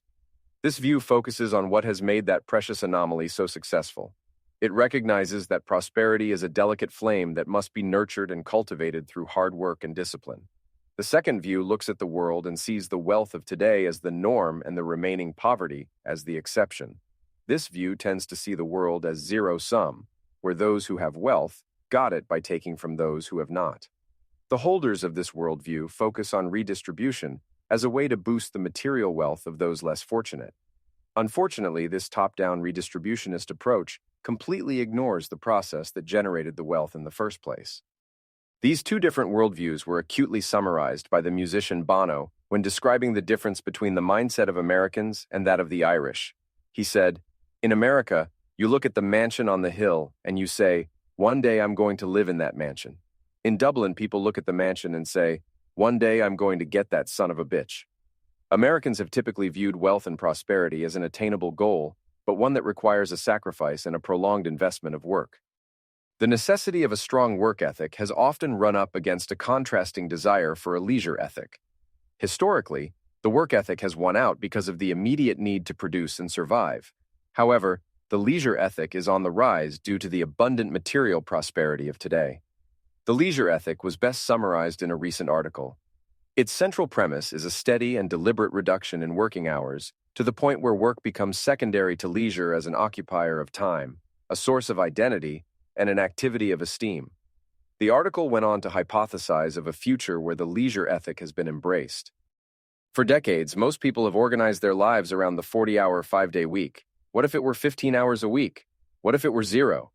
The idea of work for the sake of work would become an insult to human intelligence and dignity. Lives dedicated to the insatiable pursuit of money or other zero-sum goods would come to be recognized as pathological. The very idea of unemployment would cease to exist. Promotion of the leisure ethic misunderstands several factors about the temporal nature of work and innovation. Should our ancient ancestors have embraced the leisure ethic upon their discovery of fire? Or when the hunter-gatherers transitioned to subsistence agriculture? Surely when the masts of ocean-going ships were raised, we had enough material abundance to abandon our work ethic. Perhaps when the first tractor replaced human hands, only leisure was needed. The end of work, much like the end of history, has not been reached. Future generations will look back on us as bemused fools for thinking we knew material abundance, just as we would view early Americans if they were foolish enough to proclaim the end of work. A prominent place to witness the spread of the leisure ethic is r/anti-work. It is a subreddit with more than 2.8 million members, with a description, a subreddit for those who want to end work, are curious about ending work, want to get the most out of a work-free life, want more information on anti-work ideas, and want personal help with their own jobs/work-related struggles. The leisure ethic is being spread to an entire generation of Americans. It tells them that work is something to be avoided and responsibility something to be shirked. As a result, there are millions of young adults in this country whose greatest aspiration is to be a wealthy vegetable, a person with no responsibilities, no deadlines, and no commitments, a person with nothing to sacrifice for and nothing to work towards. Putting aside the glaring issue of who would produce, were society to embrace this leisure ethic, there is still a serious misunderstanding with the temporal nature of work and of its value. A strong work ethic is not desired only to bear Sisyphus's boulder, performing meaningless work for the sake of punishment. Nor is a work ethic solely about long, grueling hours or financially driven pursuits for monetary accumulation. The ethic matters because the work itself is valuable and meaningful. A work ethic directed towards innovation can lift entire populations. When this is replicated across a culture spanning many generations, it produces the civilizational changes America has witnessed. The changing attitudes and values of American individuals towards work are having noticeable effects on the country's economy. The absence of workers from traditional trade jobs is becoming an increasing problem across the workforce. There are growing vacancies among construction workers, welders, plumbers, and electricians. The changes in the composition of the American workforce are typically explained by the rise in college attendance, as young adults have migrated to universities in pursuit of higher salaries. However, an increasing cultural aversion to manual work is a key element that should not be overlooked in this analysis. After all, many trade skills can be more financially lucrative than certain degrees in the humanities or sociology, not to mention the absence of burdensome student loans when one avoids the ivory towers. The embrace of the leisure ethic and a corresponding rejection of more manual labor is a recent development in the nation's history. However, this ethic has been embraced repeatedly by other cultures in different regions and time periods around the world. Historical examples from these cultures foreshadow the implications of a diminished work ethic and an increased focus on leisure. These changing values of individuals come with innovative and economic consequences for millions of people. An Argentinian wishing to improve their station in life often sought to do so, not by developing his manual skills or by accomplishing business or industrial feats, but by developing his intellectual skills. He will follow an academic career typically in a field which is not directly productive from an economic point of view. Furthermore, a worker often sought promotions so that he may pass the burden of petty work to others. To many people, success means reaching a point in an organization where they no longer have to work. A similar aversion to manual work was identified across Latin America. A 1956 paper reported, "There is almost everywhere in Latin America a tendency to avoid the stigma of manual labor, for it identifies one with the lower class. A true gentleman, if he works at all, works only with his mind. He regards it as undignified to dirty his hands on anything that is identified with physical labor."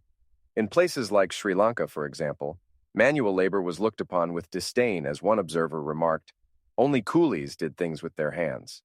Such a cultural mindset produced several economic challenges, especially for farming. German Mennonites were seen as having an unfair advantage over the local Honduran businessmen because of their non-stop work ethic. Another observer, speaking of Argentina, remarked that the country once imported wheat, even though it had some of the finest land in the world for growing wheat, as subsequently demonstrated by immigrants from other cultures who turned Argentina into one of the great wheat-exporting nations of the world. All of these countries struggled to develop economically, in part because of their rejection of a strong work ethic. Many countries, like those described above, with aversions to work, have had to rely on the importation of foreigners at many points in their history. This is not unlike the situation of the United States today, with a high reliance on both legal and illegal immigrants, as well as a growing dependence on other countries for more advanced technologies, especially advanced manufacturing technology. The shift in our cultural mindset towards work is registered empirically in labor statistics. Metrics like the unemployment rate can paint an overly optimistic view of the American workforce. After all, the current unemployment rate of around 4% hasn't been seen since the mid-1960s. However, this does not capture the whole picture, as it does not account for people who have dropped out of the labor force altogether. As of mid-2024, there were more than 8 million job openings according to the Bureau of Labor Statistics. That's nearly 3 times the number of unfilled positions as there were 2 decades prior. The demographer Nicholas Eberstadt has documented the alarming trend of prime-age males in particular dropping out of the American economy. In his book Men Without Work, he writes, "Between the end of World War II and the mid-1960s, work rates for prime-age men averaged around 94%. In other words, in any given month, only about 6% of prime-age men lacked paid employment. Then, starting around 1965, the share of such men with no paid work rose with every passing decade. Their work rate at the peak of each successive business cycle established a new and lower floor than the one before it. The most recent such bottom was in 2019. Not only are jobs today less physically demanding than they were a century ago, but there are an abundance of options for workers to choose from. There are more career options today than at any point in American history. Even for occupations that don't require a college degree, there are more options than ever before. What has changed are Americans' views towards labor. The Americans coming of age today no longer embrace work as a meaningful and worthwhile endeavor. Instead, work ethic and responsibility are seen as antiquated ideals that are not necessary in today's age of material abundance. The young adults of today often describe themselves as not being passionate about their job or wishing for other opportunities. They cite these reasons for a lack of motivation and work ethic. If only they were in a career they were more passionate about, would they work harder? While a person's interest alignment can certainly play a role in their motivation, this line of thinking confuses the directionality of work ethic and passion. A work ethic is a mindset and a value system that exists prior to and outside of a given job. One's work ethic is often transferable between different occupations and circumstances. In order to develop a true passion for a subject, one must first be willing to take the initiative and put in the work. Otherwise, a passion is just an emotional feeling based on a preconceived predilection. Further, emotions are fleeting. They will not stay for long periods of time and often change under duress. A work ethic, on the other hand, is long-lasting.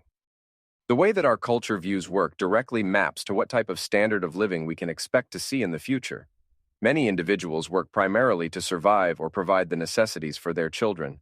While this is a noble pursuit, few, if any, of us work because we believe the work itself is intrinsically valuable. There is a striking absence when it comes to understanding that work itself is valuable and that it is something to be embraced. Yet somehow the men of history knew this all too well and lived it in their daily lives.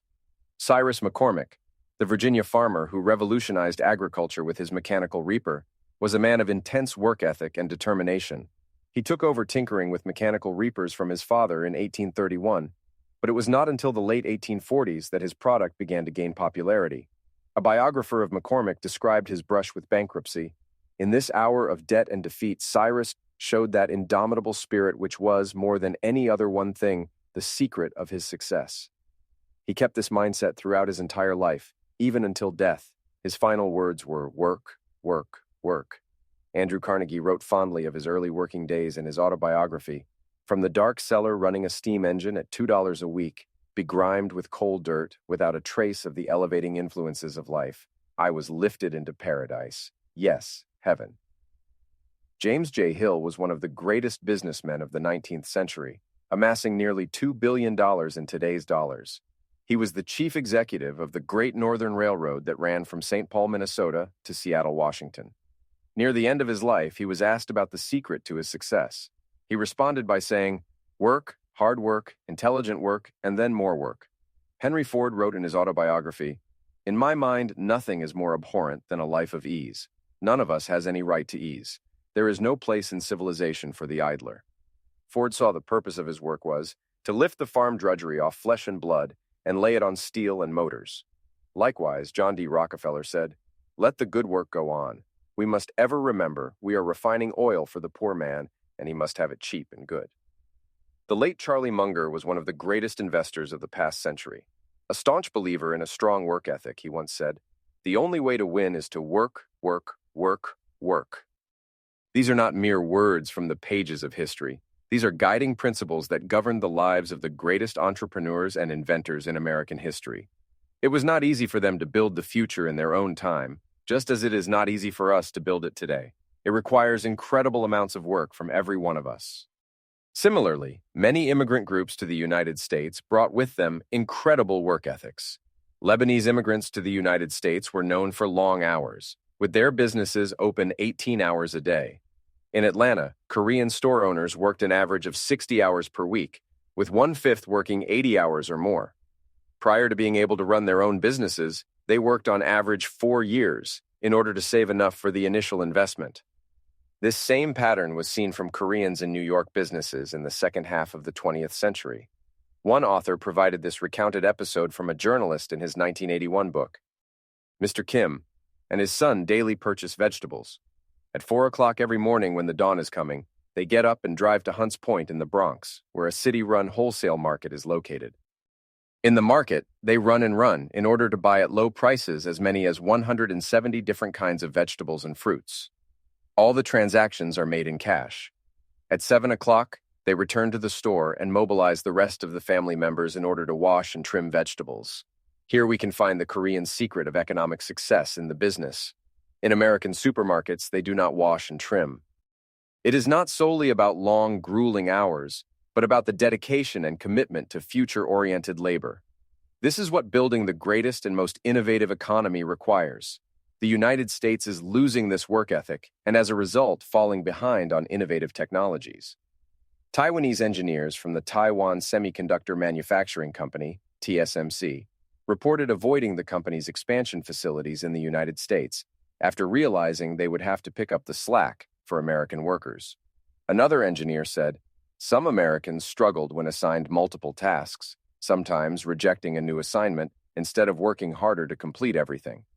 This sentiment was echoed by Mark Liu, the chairman of TSMC, when speaking of American workers in the TSMC fabs, stating, "Those who are unwilling to take shifts should not enter the industry, since this field isn't just about lucrative wages, but rather a passion for it." Shang-Yi Chiang, the head of TSMC's R&D program, reflecting on his time spent working in Texas and California, said, "People worked so much harder in Taiwan." The counter-argument to this is the work-life balance. If all people do is work themselves to death, that is said to be no life at all. Unfortunately, this ignores the uncomfortable fact that such a life was the harsh reality for all of human existence until a century ago in the United States. If our ancestors had not worked so hard, not merely to survive, but to innovate and transform, we would be sentenced to the same nasty, brutish, and short existence.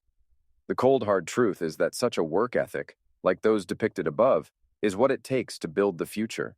It is not enough to rest leisurely on the shoulders of the great American generations that came before us. Should the people of the United States wish to remain at the forefront of technology, enjoying the best standard of living in the world, they must work for it. This chapter will be concluded with an excerpt from Booker T. Washington's autobiography, Up from Slavery. Washington was born into slavery in 1856 on a plantation in Virginia. After being freed by the Emancipation Proclamation, he made education his sole purpose in life. At the age of 16, he set out on a 500-mile journey for the Hampton Institute, a school well known for its education of American blacks in the South, traveling a large portion of the distance on foot. Upon his arrival, the headmaster did not admit him, but instead presented him with the task of sweeping classrooms. We can learn a great deal from Washington's reaction to such a mundane task. Instead of complaints, he embraced the work, viewing it not as a menial task, but as an opportunity with the highest value. Building the future requires such a work ethic. Let us all embrace work the way Mr. Washington did. It occurred to me at once that here was my chance. Never did I receive an order with more delight. I knew that I could sweep. I swept the recitation room 3 times. Then I got a dusting cloth and dusted it 4 times. All the woodwork around the walls, every bench, table, and desk, I went over 4 times with my dusting cloth. Besides, every piece of furniture had been moved, and every closet and corner in the room had been thoroughly cleaned. I had the feeling that in a large measure, my future depended upon the impression I made upon the teacher in the cleaning of that room. When I was through, I reported to the head teacher. She was a Yankee woman who knew just where to look for dirt. She went into the room and inspected the floor and closets. Then she took her handkerchief and rubbed it on the woodwork about the walls and over the table and benches. When she was unable to find one bit of dirt on the floor or a particle of dust on any of the furniture, she quietly remarked, "I guess you will do to enter this institution." I was one of the happiest souls on earth. The sweeping of that room was my college examination, and never did any youth pass an examination for entrance into Harvard or Yale that gave him more genuine satisfaction. Chapter 16. Corrupted by Pessimism. The time has come in America when the same kind of concentrated effort that split the atom and took man to the moon should be turned toward conquering this dread disease. Richard Nixon declares war on cancer, 1971. It's obvious at this point that humanity isn't going to solve the alignment problem, or even try very hard, or even go out with much of a fight. Since survival is unattainable, we should shift the focus of our efforts to helping humanity die with slightly more dignity. Machine Intelligence Research Institute, 2022. Nestled in the foothills of Redwood City, California is a 90-year-old monument dedicated to water. Built in 1934, the Pulgas Water Temple was a monument to commemorate the arrival of water to the California Bay Area from the Hetch Hetchy Reservoir in Yosemite, 160 miles away. This Greco-Roman temple is antiquated in more ways than one. It is not just the architecture that is out of place, but the idealism and professed optimism that motivated its construction.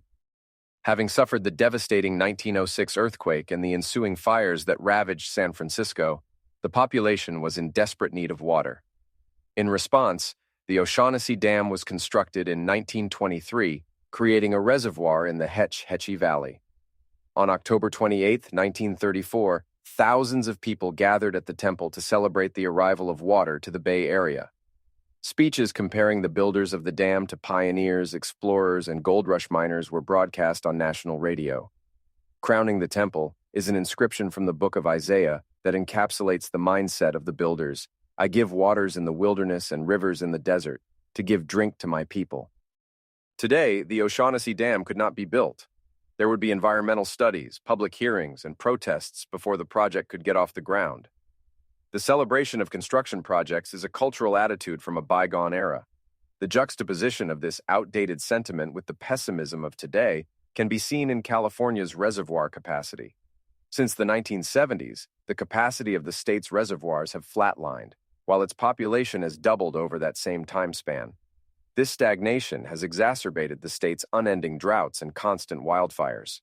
The Pulgas Water Temple stands as a monument, not only to an engineering marvel, but to a historic mindset that has faded from the attitudes of Americans. The shift in attitudes towards construction projects and innovation more broadly can be explained by decadence and pessimism. American society has reached a point of material abundance that insulates us from many historical afflictions. Advancements in medicine and sanitation spare us from early deaths. Revolutions in agriculture provide an abundance of food so we do not hunger. Irrigation, plumbing, and filtration make it so we do not thirst. While this material abundance has been undoubtedly beneficial for our standard of living, health, and longevity, it has disconnected us from the necessity of production. As a result, our perception of building, construction, and innovation has been distorted through a lens of decadence. This misperception causes a construction project like a reservoir to be viewed as a public nuisance rather than a life-saving feat of engineering it truly is. Beyond material abundance, the tide of American pessimism is rising, and it is characterized by 2 waves that relentlessly crash upon the individuals of this country. The first wave is characterized by general pessimism towards new innovations and industries that have seen genuine progress. The backlash to artificial intelligence and nuclear energy are prime examples. These new technologies are met with apprehension regarding their capabilities today, or what they may be able to do in the near future. The second wave arises from areas that have been starved of innovation. Many issues like housing affordability and wage stagnation are prominent examples. These problems stem from sectors that have long been stagnant, and the economic consequences are now becoming visible. The two waves of pessimism tell us, if we innovate too much, we may cover the world in nuclear fallout. If we don't innovate at all, we face despair from falling living standards. The two waves may seem contradictory, but their message is clear. The future looks bleak. The first wave. Individuals have always been apprehensive about new inventions and technologies. Today, what we view as incredible achievements of history were often downplayed and trivialized in their own time. There is a long history of pessimistic pronouncements and attitudes towards novel technologies. These historical perspectives provide a striking parallel to the claims and attitudes prevalent in our own time. Recognizing this common mindset will allow us to better understand and navigate the pessimism surrounding technological advancement. Reading books and novels in particular was proclaimed dangerous in 1773 and again in 1813. In 1858, an article about the telegraph in the New York Times stated, "How will its uses add to the happiness of mankind? Has the land telegraph done any good? Has it banished any evil, mitigated any sorrow?" There can be no rational doubt that the telegraph has caused vast injury. Superficial, sudden, unsifted, too fast for the truth, must be all telegraphic intelligence. Does it not render the popular mind too fast for the truth? In 1877, telephones were deemed a nefarious instrument, and it was said that the vast capabilities for mischief of the telephone, the greatness and imminence of the danger to which the public is exposed, have suddenly been revealed. Each new invention is met with consternations and protests. Believe it or not, even the bicycle was proclaimed morally hazardous when it was first introduced. The first automobiles were dismissed, ridiculed, and restricted. They faced speed limits of 5 miles per hour and were banned in certain cities. Airplanes were deemed a fad in 1909 and were said to require a sacrifice of human life in 1911. Similarly, even devices regarded today as mundane or commonplace, like laser printers, faced negative sentiment over the new technology. Lasers were dangerous death rays to be kept out of Xerox products. The pessimistic sentiments towards nuclear energy, artificial intelligence, and other technologies is nothing new. It is the same historic attitude applied to modern technologies. What is new, however, is the degree to which these attitudes have been acted upon, institutionalized, and leveraged in order to block innovation. Nowhere is this shift in cultural attitudes toward innovation more pronounced than in the context of nuclear energy. In the mid-20th century, nuclear power was heralded as the energy source of the future, offering a clean and limitless supply. It was evident that nuclear energy had the potential to provide efficient, low-carbon power. Scientists, writers, and politicians foretold a future with abundant energy powered by nuclear fission. Strauss_2_cheap. However, a series of high-profile accidents at 3 Mile Island, Chernobyl, and Fukushima cast a long shadow over the industry. Concerns about safety, radioactive waste, and the potential for weapons proliferation caused a significant shift in public perception. Unfortunately, this pessimistic hysteria has often been detached from the reality of nuclear energy and the reactors that produce it. The total amount of nuclear waste is so small it can fit inside a football field. Additionally, not a single person died from nuclear radiation at 3 Mile Island or Fukushima. The cruel irony is that far more people die every year from more pollutant forms of energy because nuclear reactors have not been used. This is a direct result of the widespread pessimism amongst individuals. The shift in perspectives on technology and nuclear energy is intricately linked with the larger issue of climate change. As awareness of the environmental consequences of carbon emissions increased, technology was initially welcomed as a promising avenue to address these challenges. Nuclear energy, once championed as the clean energy source of the future, has become conflated with concerns about atomic weapons. This misconception has prompted counterproductive actions from environmental organizations such as the Sierra Club, which advocate for the closure of nuclear plants, inadvertently leading to increased reliance on fossil fuels and greater emissions as a result. This pessimism towards nuclear technology undermines our efforts to achieve cleaner energy goals. The growing pessimism appears to be taking its toll on people's mental health. According to a 2020 survey conducted by the American Psychiatric Association, 67% of respondents reported feeling anxious about the effect of climate change on the planet, and 55% reported their anxiety about climate change negatively affecting their mental health. It is critical to distinguish the pessimistic mindset that controls so much of our discourse with actual threats and their likely solutions. A historical parallel can be drawn with the population growth scare of the 1960s. During this period, rapid growth of the world's population was perceived as an existential threat, much like climate change is viewed today. Two courses of action were undertaken: the pessimism-fueled anti-innovative degrowth path and the optimistic embrace of technology and innovation. The first path was exemplified by China's one-child policy, with hundreds of millions of forced abortions and sterilization programs. In contrast, the second path led to the Green Revolution, which significantly enhanced our ability to grow, produce, and distribute agricultural products around the world. This advancement created an abundance of food, reducing poverty and starvation, even as the world's population continued to grow. The same choice is available today. We can embrace the degrowth mindset, give up our fossil fuels and ubiquitous petroleum products in order to achieve lower carbon emissions, or we can innovate our way out with new energy solutions. The former is guaranteed to produce falling living standards, more poverty, and societal decline. The latter puts the outcome in our hands as we build a better future and promote human flourishing. Artificial intelligence has also experienced this slide into pessimism. In its earlier stages, AI was viewed with optimism, seen as a tool that could revolutionize industries and improve our lives. However, as this technology has advanced, concerns about its implications have grown. Popular culture has been involved in this shift as well. Films like Terminator and Ex Machina have depicted dystopian scenarios where AI-powered machines turn against humanity, fueling pessimistic views of AI and its potential risks. Additionally, there have been prominent researchers sounding the alarm on safety concerns, and CEOs of large companies begging for regulations. These more apocalyptic fears build on top of long-standing concerns regarding automation and job displacement. What all of this negativity fails to acknowledge is the tremendous upside that artificial intelligence and robotics have to offer the United States and the rest of the world. These technologies have the potential to transform our lives in profound ways.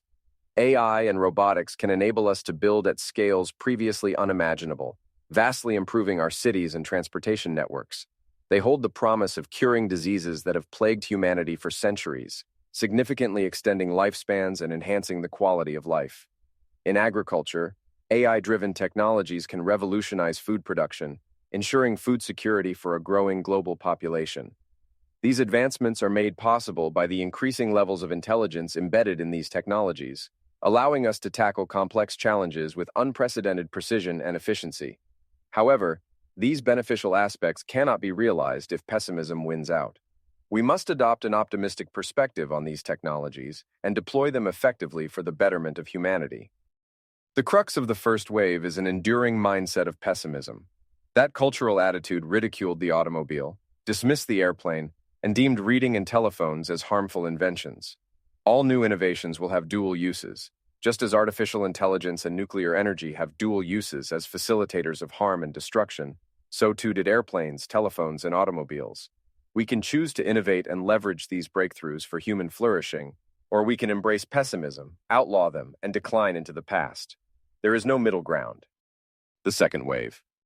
The second wave of pessimism can be understood as a reaction to ongoing and very real problems affecting millions of Americans. These problems did not just appear overnight, but are the result of decades of stagnation in other areas of the United States. Stagnation in many industries has produced unaffordable housing, failing educational systems, and prices that consistently outpace wages. For many individuals, these economic prospects generate understandable pessimism toward the future. As reported by Gallup, confidence in major U.S. institutions is at an all-time low. The percentage of adults with high confidence in American institutions has fallen almost 50% in the last 45 years. This broader pessimism is a symptom of underlying stagnation across these institutions. Americans' falling confidence is merely a reflection of the problems within these institutions and their continual failure to handle new challenges. As a result, Americans are less optimistic about the future. The pessimism is projected across media, from dystopian movies, doom and gloom headlines, and more negative books. One textual analysis found, the The frequency of terms related to progress, improvement, and the future has dropped by about 25% since the 1960s, while those related to threats, risks, and worries have become several times more common. Pessimism from the first wave is directed towards new technologies and their future potential, whereas the second wave is a reaction to past and ongoing problems. The second wave arises from areas that have long been deprived of innovation. Stagnation in construction, medical care, and education has led to unaffordable housing, skyrocketing healthcare costs, and mounting student debt. These issues have severe repercussions for the economic prospects of Americans, fostering pessimism that extends into other areas of life. For instance, because of economic failures, the attitudes towards having children are likewise bleak, resulting in declining birth rates. The economic prospects for young adults are increasingly challenging. The price of purchasing a home has continued to rise while wages have remained relatively flat. Since 1970, median wages have only increased 10%, while the median sale price of houses have gone up 130% in 2023 adjusted dollars. As a result, it takes longer to save for a house than ever before. Home ownership, a traditional means of building wealth in this country, is becoming increasingly out of reach for most Americans, exacerbating trends of inequality and economic despair. Additionally, college tuition has gone up 1,400% since the 1970s, leaving new graduates with a record $1.7 trillion of debt. More generally, consumer debt consistently registers at record highs. These economic prospects have serious repercussions for people's lives. If these trends continue, we can expect to see falling living standards for most Americans as the cost of living continues to rise. These economic trends and pessimistic attitudes are not just lines on a graph, but represent real hardships faced by millions of Americans. Those challenges can become so grave and outlook so dim that individuals take their own life as a result. These tragedies often spike in times of economic hardship. During the Great Recession of 2008, the suicide rate increased 4 times as fast as the preceding decade. Every 1% increase in unemployment corresponded to a 1% increase in the suicide rate. Economic opportunities matter a great deal, but they are not everything. Even with sufficient material abundance, pessimism can still fester and grow. If left unchecked, pessimism can lead to despair. Deaths from drug overdoses, alcohol-related diseases, and suicides, collectively called deaths of despair, are a growing epidemic in the United States with more than 200,000 Americans dying every year. A 2022 report from the National Center for Health Statistics found that deaths from drug overdoses have risen 5-fold over the past 2 decades.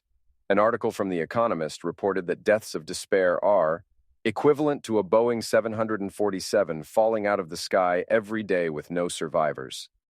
These overwhelmingly negative trends permeate other aspects of American life, significantly influencing the next generation.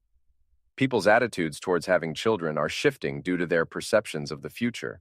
Concerns about climate change, mounting debt, and substance abuse can lead to a deprioritization of parenthood. Historically, parenthood was viewed with optimism, symbolizing hope for the future and a cultural responsibility. Each generation since the founding of the country expected their children to lead better lives than they did. However, today, an increasing number of couples are choosing to delay or forego parenthood altogether. The reasons for this shift are multifaceted, but a substantial portion is linked to the rising tide of pessimism. Economic hardships have historically dampened population growth, as evidenced by the Great Depression and the recent recession.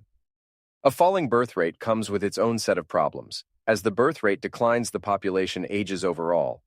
This demographic shift exacerbates dependency issues within old-age pension programs such as Social Security and Medicare.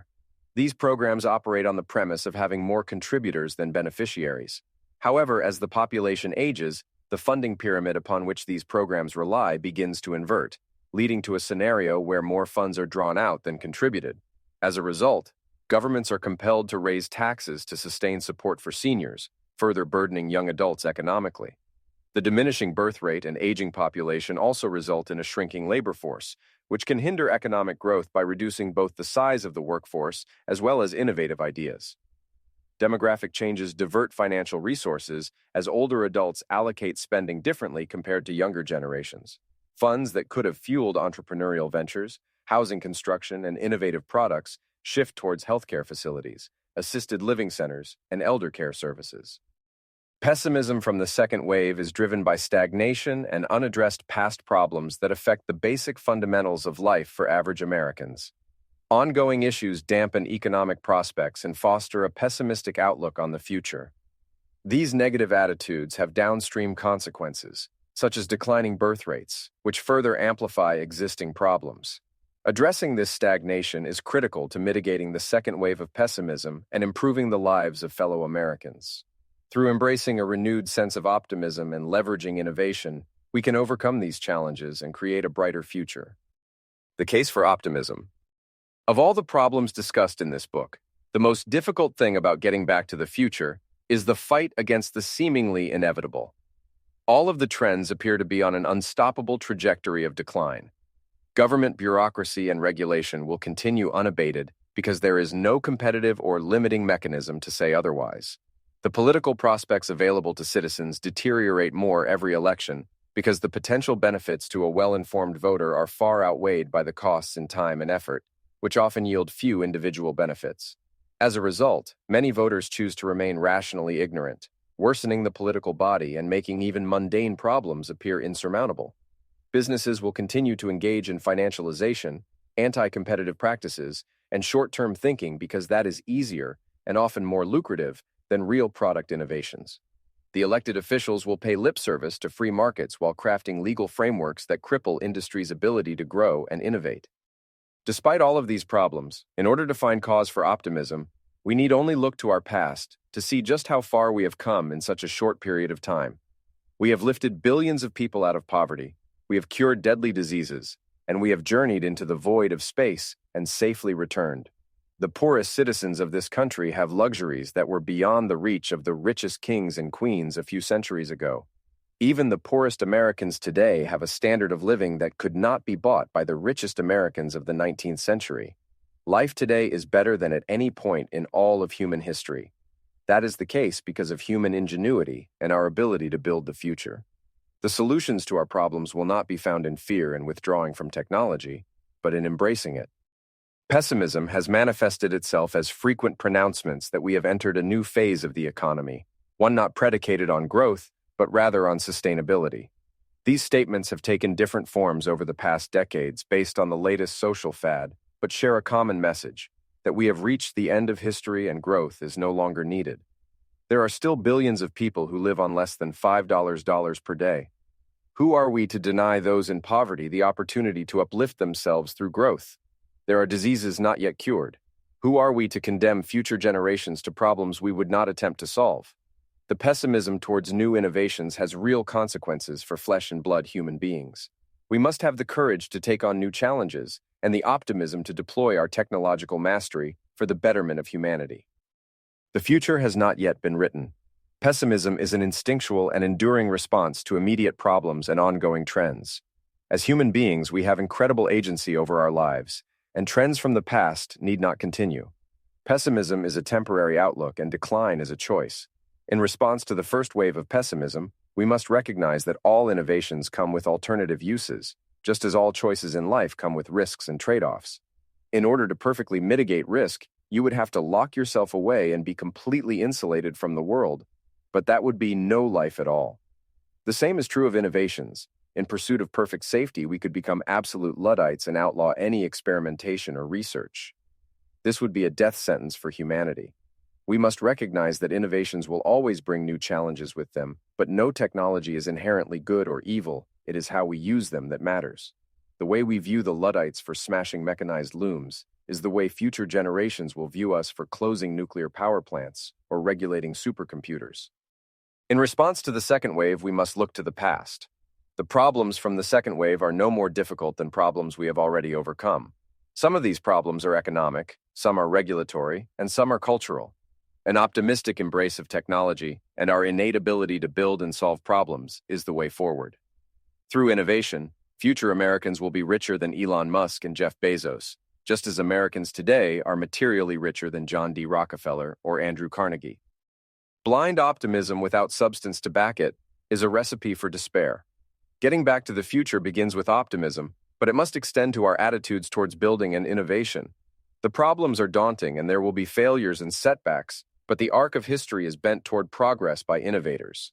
The individuals in the United States must make an affirmative choice for optimism, to embrace innovation as the pathway to solve our common problems. We have a rendezvous with destiny as a civilization among the stars. To meet it, we must produce more energy, build larger, faster, and cheaper than ever before.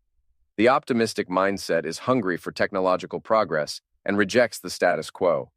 It is not content to travel at the speeds of the 1950s, nor to restrict our energy sources. Not only do we want these outcomes, but we will lift up those who pursue them. With this choice, we affirmatively reorient our cultural priorities away from risk, safetyism, and stagnation, and towards a more productive and innovative future. Getting back to the future is possible, and it begins with each of us believing that innovation is a worthwhile pursuit. Chapter 17, Built on Merit. The secret of my success is that we have gone to exceptional lengths to hire the best people in the world. Steve Jobs. The concept of social and economic mobility based on merit was a revolutionary change in the structure of human societies, and it occurred relatively recently in human history. For most of recorded history, society was a rigid hierarchy where an individual's position was determined by birth. This began to change with the Enlightenment, culminating in the social transformations in Britain, France, and the United States. While many of these ideas originated across the Atlantic, they were embraced to a large degree in the colonies and early American states. In fact, the American Revolution can be viewed as a direct rejection of a non-meritocratic form of government, the British monarchy. This pursuit of merit was evident from the country's inception.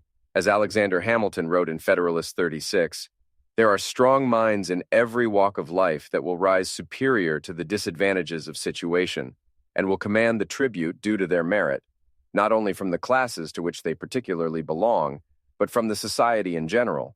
The door ought to be equally open to all." Likewise, Thomas Paine commented on the issue of merit writing, "The idea of hereditary legislators is as inconsistent as that of hereditary judges, and as absurd as an hereditary mathematician." These principles were codified in foundational documents like Article 9 of New Hampshire's Bill of Rights that stated, "No office or place whatsoever in government shall be hereditary." The replacement of a rigid social structure and arbitrary selection criteria with a pursuit of merit has gone hand in hand with a general liberation of top-down control. This revolutionary change towards merit has given individuals the freedom to compete for desired positions based on their talent and virtues. Alexis de Tocqueville, referring to the pursuit of merit in America, wrote that, "They have opened the door to universal competition." Getting back to the future requires a reaffirmation of these principles and a rejection of any policy or cultural attitude which seeks to compromise them. No honest reader of history can suggest that the United States has approached a true meritocracy in its existence. A system where individuals are valued, selected, and promoted based on their individual merits has often not been realized in American history. The institution of slavery clearly lacked any resemblance to valuing individuals based on merit, and each group of immigrants faced varying levels of discrimination based on their religion, ethnicity, or land of origin. Many times throughout American history, the pursuit of a meritocracy has been abandoned in favor of preferential or exclusionary policies implemented against different ethnic, religious, and political groups. Some prominent examples include Jim Crow laws against American blacks, occupational restrictions, and the racial quotas against Jews in American universities. Over the course of American history, there have been both legal and cultural attacks on the meritocracy. This failure on behalf of past generations of Americans continues in our present day. The lesson of merit has not been heeded, and this failure has implications for innovation as a result. The importance of merit-driven systems are often viewed from political and legal frameworks. However, the degree to which systems pursue merit as the sole selection criteria directly impacts the course of innovation. Selection systems like job openings, awards, promotions, and college admissions all have direct impacts on the course of technological development. Any selective system has criteria with which it distinguishes one candidate from another. The criteria determine which applicants will receive advanced training, what fields are available, and the level of impact those individuals will have on companies and industries. Selection systems, and the criteria they employ, are often a reflection of the cultural values of individuals. Even when anti-meritocratic policies are enshrined via legislative fiat, They are often done so at the behest of large swaths of the population. Thus, the numerous attacks on merit-based systems must be viewed as a failure of individuals to internalize the importance of such selection criteria on innovation. The pursuit of meritocratic systems and merit as a revered cultural value has two important consequences. First, meritocratic systems employ criteria that select candidates based on ability.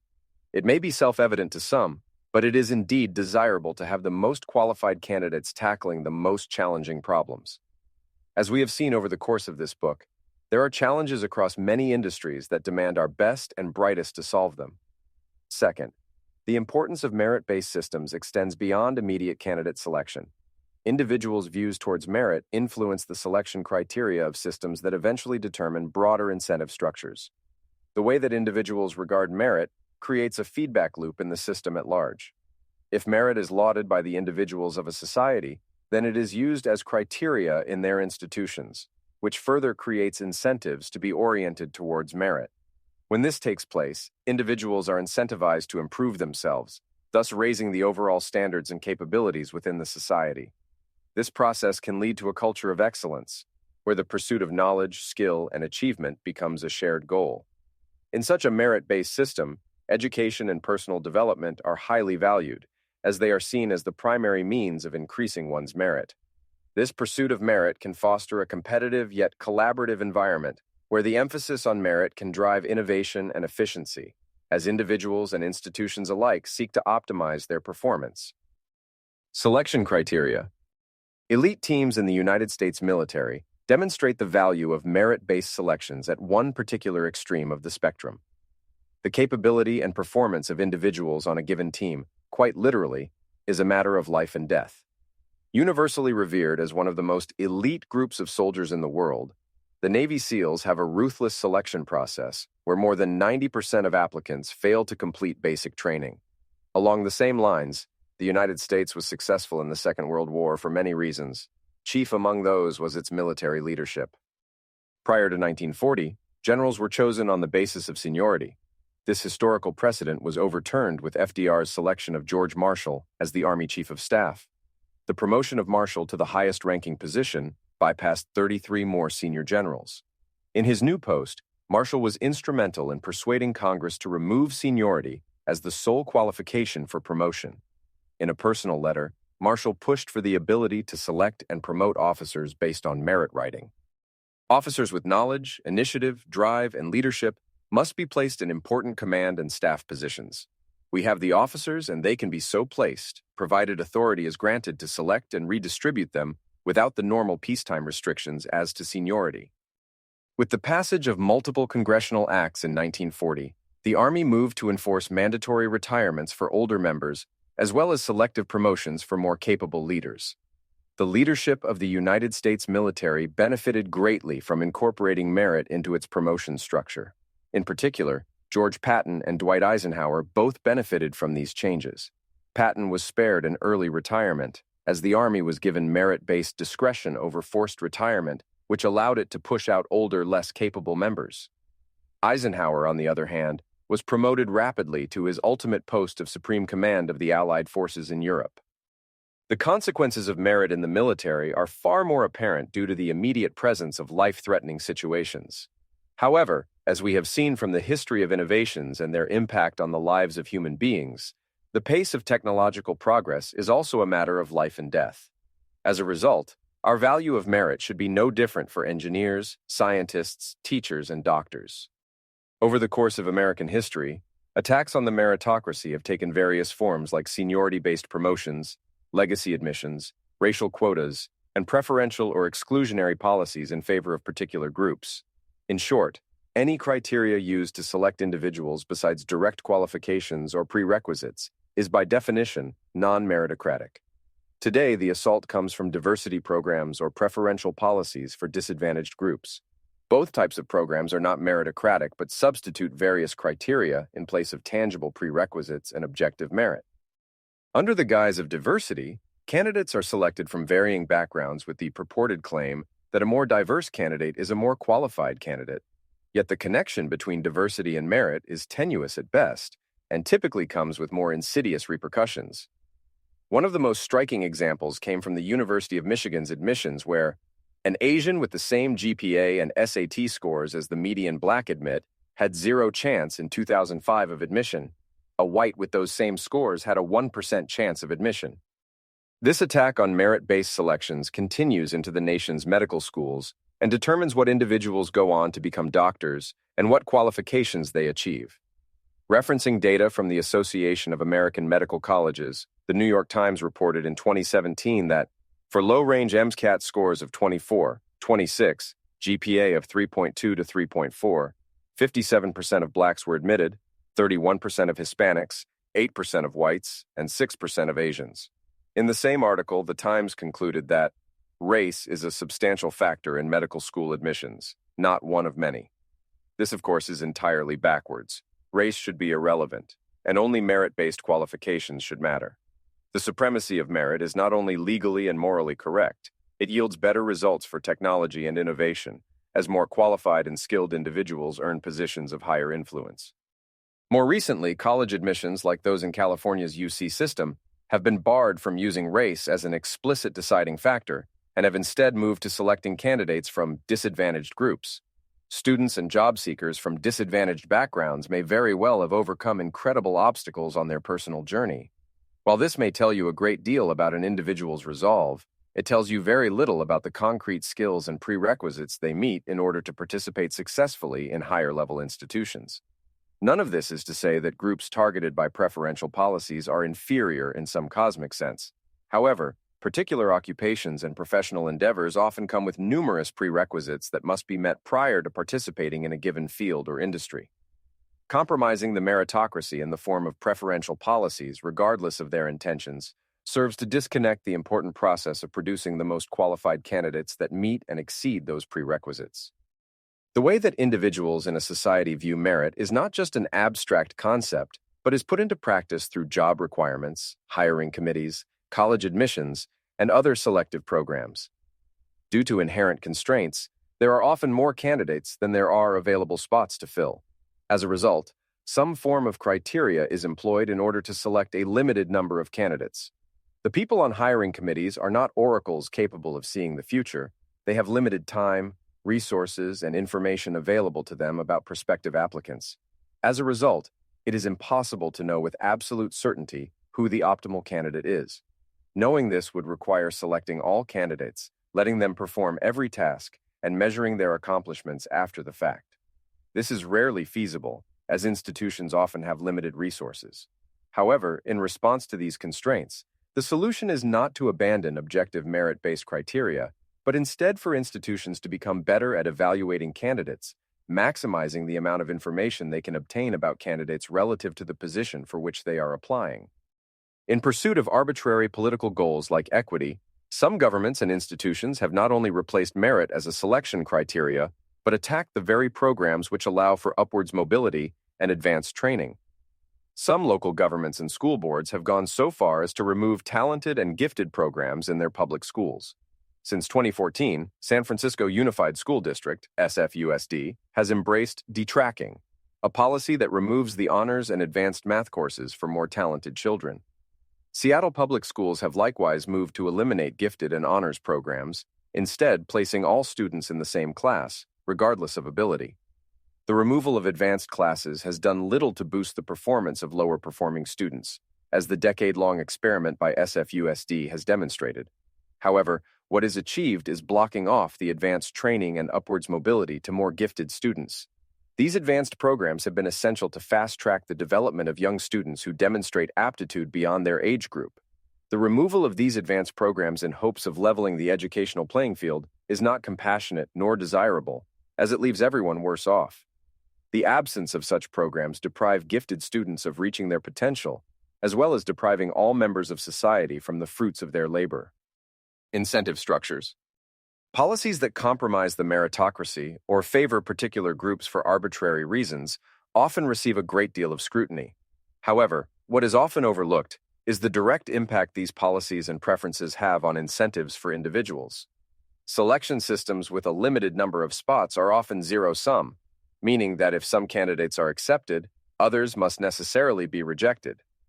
While this description may be true in regard to the physical number of spots, it is far from the case when it comes to the incentive structures that selection systems employ. When merit is the highest value, incentives create positive sum consequences for innovation more broadly. There are cultural implications from the role merit plays in selection systems. These policies and criteria not only affect individuals' actions, but also their sentiment towards their fellow members in a society. The below example comes from an article on the preferential policies towards scheduled castes, SC, in India, but the same effect is true for selective policies that have been implemented in the United States. Suppose that 300 people qualify for 10 posts available. The top 9 are appointed on merit, but the 10th is reserved, so that the authorities go down the list to find an SC applicant. They find one at 140, and he is appointed. Whereupon all 131 between him and the merit list feel aggrieved. He has not taken 131 posts, he has taken one, yet 131 people believe they have paid the price for it. Moreover, the remaining 159 often also resent the situation, believing that their chances were somehow lessened by the existence of SC reservations. When merit is not pursued as the sole criteria for selective positions, it leads to an increase of animosity towards other members of society. These negative sentiments are capitalized on by opportunistic demagogues and politicians, turning one swath of the population against another. Such resentment towards other members in society is not conducive to a culture of collaboration necessary for complex undertakings. In order to demonstrate the consequences of the incentive structure, consider a paradigm diametrically opposed to merit, where candidates for desired positions are selected based on the lowest ability. How are individuals incentivized to act in response? They will be unlikely to better themselves, as there is no incentive to improve themselves relative to their peers. It is more likely that individuals will purposefully lower their competence, ability, and skills in order to be selected for the desired position. In this paradigm, the aggregate ability of the population is lowered in response to the selection criteria. Instead of simply being zero-sum, the situation becomes negative-sum, making everyone worse off as a result. Conversely, under a merit-driven system, individuals will be incentivized to better themselves in pursuit of admittance to a university or being hired for a particular job. Even for individuals who fail to be selected, this is still beneficial, as they have learned new skills and honed others that are potentially transferable to other domains and occupations. Non-meritocratic policies and preferences that have been embraced throughout American history fall somewhere on the spectrum in between these two extremes. The selection of Navy SEALs lies at one end, while slavery and racially exclusionary policies lie at the other. The current admittance process for universities is somewhere in between, as merit is considered, but is distorted through preferences for disadvantaged groups or diverse candidates. When merit is not pursued as the sole qualification, it creates a disconnect between the value of a selective position and what that occupation produces. This pattern is not unique to the United States and has been seen in several countries around the world. In Sri Lanka, for example, one observer commented that work here is a matter of fulfilling a role, having a title and a position detached from what you produce or how you perform. A job here is about fulfilling obligations on the surface with little sense of the substance underneath it. Another example from Argentina reported that only rarely will competence or training outweigh other personal considerations in the appointment of public administrative officers or in the recruitment of managerial cadres in industry, business, or social organizations, unions, for instance. Both examples are from countries that long struggled to develop economically. The cultural disconnect between merit and selective positions had serious economic consequences for the development of both nations. In summary, we must be unapologetically meritocratic as the problems before us are daunting. These challenges demand the best of what we have to offer, and in response, we must put forward our best. The best engineers, researchers, and entrepreneurs. We cannot hope to get back to the future while we are distracted by partisan games attempting to balance cosmic scales in the adjudication of historical grievances, often between groups that were never persecutors nor victims. As individuals, we must revere those with merit and aspire to their level. When we celebrate and promote merit, it not only raises the standards of what we achieve in the present, but orients incentives towards a more productive future. Chapter 18. Deemed too risky. If you are looking for perfect safety, you will do well to sit on a fence and watch the birds. Wilbur Wright. Innovations cannot be realized without taking risks, and risks guarantee there will be failures and negative consequences. The stagnation of the last 5 decades has gone hand in hand with a rejection of risk and broad attempts to disconnect individuals from it. To avoid risk is to embrace the status quo of stagnation. To innovate requires individuals who are courageous enough to face those challenges.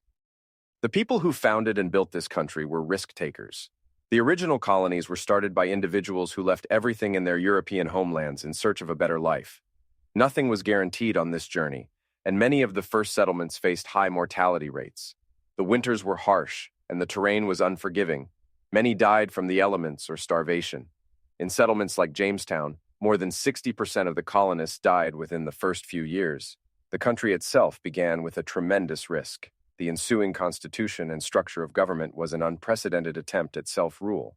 Those early Americans faced existential risks in their daily lives, starting from birth. Being fortunate to reach adulthood came with more risks, as the vast majority of Americans farmed their own land with uncertain crop yields, while suffering a plethora of diseases. With a perpetual level of risk this high, it made little difference to add one more. Those early Americans did not merely suffer the risks of nature, but embraced entrepreneurial risk-taking and innovation. The founder of Pennsylvania, William Penn, stated, "Though I desire to extend religious freedom, yet I want some recompense for my trouble." Many of the founding fathers, like Thomas Jefferson, Benjamin Franklin, and Robert Morris, were tinkerers, inventors, and enterprising men. John D. Rockefeller, the richest American of all time, was a calculated risk-taker. He lived by the motto, "Never be afraid to give up the good to go for the great." The Wright brothers put their own lives at risk in pursuit of manned flight. Every test flight came with risks, and those risks came with fatal consequences. Aaron Montgomery Ward and Richard Sears both took risks by selling to consumers through mail-order catalogs, a brand new medium of shopping at the time. Footnote: the risk of selling through a new medium was similar to one that a small bookseller would attempt more than a century later. In order to finance the 1937 movie Snow White and the Seven Dwarfs, Walt Disney took out multiple loans, sold his car, and mortgaged his house. Even his own wife expected the film to fail. Reading about the great American industrialists from past centuries can appear somewhat surreal, and merely highlighting individual success stories does not paint a complete picture. The mythical figures overshadow the contemporary culture and its values which produce such giants. The American dream was born at a time when risk-taking was far more common, and it was universally practiced by men, women, and children alike. The individuals who built this country did so by taking incredible risks. Entrepreneurs often put everything on the line to make their businesses successful, frequently involving their entire families in the endeavor.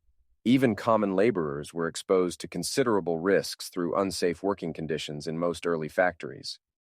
Today, our culture of risk-taking is almost unrecognizable from those rugged origins. Our culture has shifted into preferring comfort, convenience, and safetyism. This change is evident in the way we approach problems, the bureaucratic and risk-averse nature of corporate management, and our propensity to regulate every conceivable contingency. The Americans from history were likely more accustomed to risk-taking out of pure necessity. When food and shelter are uncertain, survival necessitates movement and exploration. Today, the absence of these primal and external forces has resulted in a significantly lower tolerance for risk. There are two important consequences to the changing values of American individuals. First, the growing aversion to risk starts from an early age and creates a cycle that extends into adulthood, influencing larger institutions and perpetuating a culture of risk avoidance. Second, a general corruption of risk-taking emerges, where individuals and organizations are able to distribute the negative consequences of their actions across the broader population, thereby distorting the incentives and constraints that drive innovation. Both these aspects, the pervasive cycle of risk aversion and the corruption of risk accountability, significantly hamper innovation, stifling the potential for advancements and progress. Risk aversion. The change in attitudes towards risk is reflected broadly across American culture. Why risk losing your money starting a business? Why risk your reputation on an unproven idea? Why risk your life going to space? These are questions that our culture struggles to answer. Material abundance makes it easier to consume rather than to take risks with possible downsides. The material bounty that we have at our fingertips has objectively improved the standard of living of every American. Yet at the same time, it has fostered a sense of complacency and heightened the level of risk aversion. One glimpse of this social complacency is how close to their hometowns most Americans live. With nearly universal internet access across the United States, individuals have incredible freedom when looking for a job. They are no longer restricted to seek jobs in their geographic vicinity, but can apply to ones all around the country. Additionally, there is almost complete access to transportation mobility, giving people the freedom to relocate hundreds or even thousands of miles away. Despite these unprecedented opportunities for relocation, almost 60% of young adults live within 10 miles of where they grew up, and 80% live within 100 miles. There is a clear preference for more familiar places over the unknown. These numbers are shocking given the incredible mobility most individuals have. In his book, The Decadent Society, Ross Douthat expands on this idea, describing how Americans have become more geographically complacent and sedentary. The rate at which people move between states has fallen from 3.5% in the early 1970s to 1.4% in 2010. Nor do Americans change jobs as often as they once did. For all the boosterish talk about retraining and self-employment, all the fears of an increasingly precarious employment system, Americans are less likely to switch employers than they were a generation ago. The decreasing movement of individuals serves as a proxy for their diminished risk appetite. Geographic relocation inherently involves embracing unfamiliar environments and forging new social connections, which can pose significant risks. The trend of Americans choosing to remain in their current locales highlights a preference for the status quo compared to the uncertainties of change. These trends reflect a broader societal inclination towards avoiding the unknown and any risks that accompany it. This shift in risk tolerance begins at an early age. Parents are more protective of their children despite declines in crime, diseases, and other dangers. The psychologist Jonathan Haidt has written about the coddling of American youth, making the connection between the decline of free play and a corresponding decline in risk tolerance. Children are much less free-range than they used to be, rarely venturing outside their neighborhood. Whereas in decades past, it was not uncommon for them to walk multiple miles on their own to school, stores, and work. Another researcher, Yulia Dutton, has expanded on this, making the connection between declining childhood independence and a lowered propensity for risk-taking later in life. Her work was summarized in a Washington Post article that stated, "Each new class seems more anxious and less able to assess and take risks. More and more students are afraid to take public transportation, and some are reluctant even to leave campus.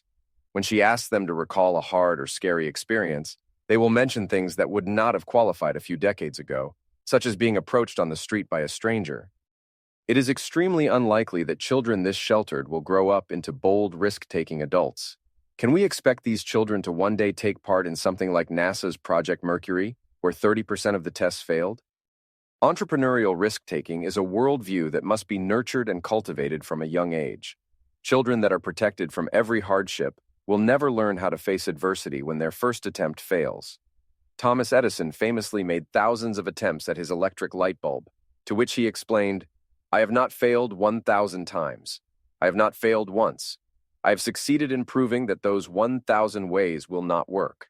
Similarly, the reason Ford's Model T was so successful was because he spent 12 years with the preceding letters of the alphabet, Model A, B, C, F, N, R, S, and K, before the design had been perfected. That approach and mindset required determination and an openness to risk. Sheltered individuals will not have the ability to make calculated decisions about what speculative ventures to pursue because they were never allowed to encounter them in their youth. Decreasing geographic mobility and the overprotection of children illuminate the increasing risk aversion prevalent among individuals. The reluctance to relocate to new areas indicates a preference for comfort over the challenges and opportunities that come with change. Similarly, shielding children from risks cultivates a generation ill-prepared to confront and overcome obstacles. These attitudes extend beyond merely moving between states or permitting children to explore. They profoundly influence corporate management and government regulation. This pervasive rejection of risk has led to a lack of necessary challenges, thereby stifling the innovation and progress that arise from engaging with and overcoming uncertainty. Corruption of risk-taking. A discussion of risk must inherently acknowledge negative outcomes that include failure, financial ruin, and injury. The way that individuals view risk directly affects how those downsides are treated. The lack of innovation over the past half-century can be understood as a rejection of risk and an overt attempt to remove it from American life. This is evident across major American institutions. The growth of regulation can be viewed as an attempt to outlaw risks by constraining the actions of businesses to avoid unintended consequences. Likewise, the bureaucratic growth of businesses and the choices of company management is a direct attempt to avoid these financial failures. In short, individuals are much less tolerant of risks, and the broader institutions reflect that. Historically, risk-taking has been a two-sided coin. One side has positive gains with tremendous opportunities like discoveries, profits, and inventions, while the other has negative consequences like danger, financial ruin, and injury. These two possible outcomes have always been a package deal to American mavericks. In the investigation of how the West grew rich, the authors described the essential combination of these two sides in relation to risk-taking. The competitive nature of the process was intensified by the Western practice of leaving the losers to bear their own losses, which were often substantial. This use of a competitive spur to stimulate change was a marked departure from tradition, for societies and their rulers have almost always strongly resisted change, unless it enhanced the ruler's own power and well-being. This symmetry of risk-taking produced incredible wealth by correctly aligning the incentives and constraints. By forcing risk-takers to bear the consequences of their actions, they were incentivized to take calculated risks, measured on the perceived costs and benefits they would incur. It is only in the recent past that we have split this symmetry, attempting to keep all of the upside without the commensurate downside. Unfortunately, these attempts have largely failed, corrupting risk-taking and harming the process of innovation. The risk aversion begins with individuals and propagates out to the institutions they make up. As a result, the nature of risk-taking has changed in recent decades to mirror the increasing risk aversion of individuals. In an attempt to separate the negative consequences of risk from its potential benefits, the American government and big business have teamed up to privatize gains and socialize losses. This distortion of incentives leads individuals and institutions to pursue speculative ventures that are not aligned with innovative outcomes, as the decision-makers no longer bear the negative consequences of their actions. The result is a cycle where reckless decisions lead to institutional failures, necessitating government bailouts. These actions are a direct consequence of the growing risk aversion among individuals, perpetuating a cycle that undermines both economic stability and innovation.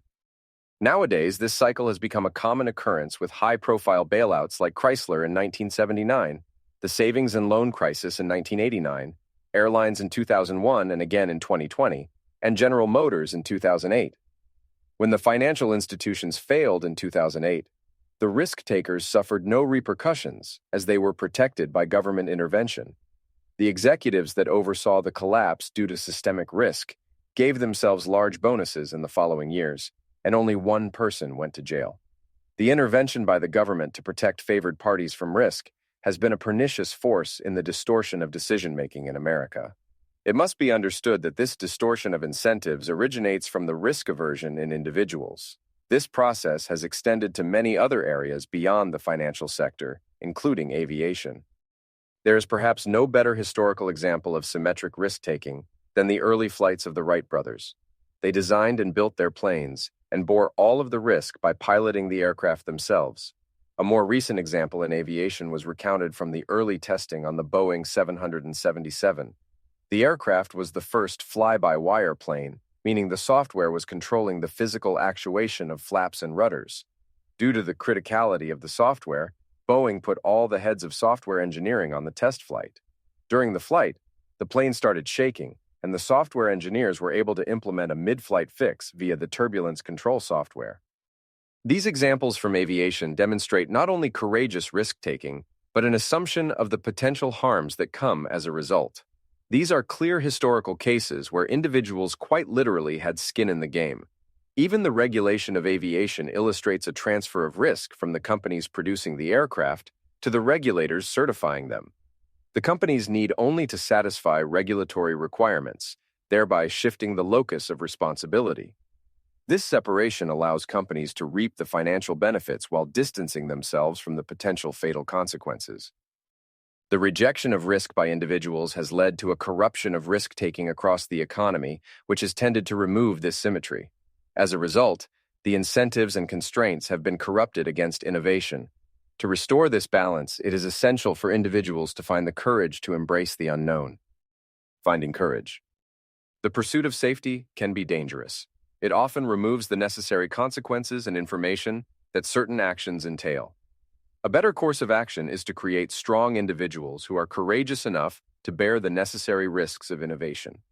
Throughout history, it has been the bold and audacious individuals who dared to venture into the unknown, paving the way for groundbreaking innovations and technological progress.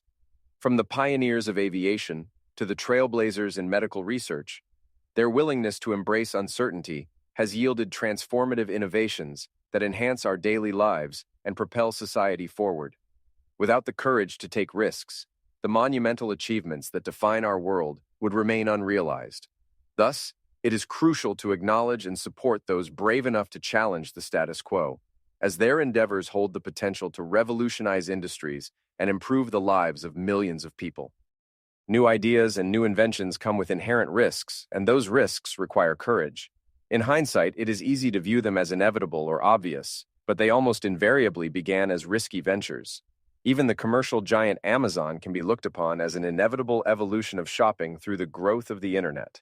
However, at the time in 1994, it was seen as incredibly risky. The young Jeff Bezos warned his early investors there was a 70% chance of complete failure.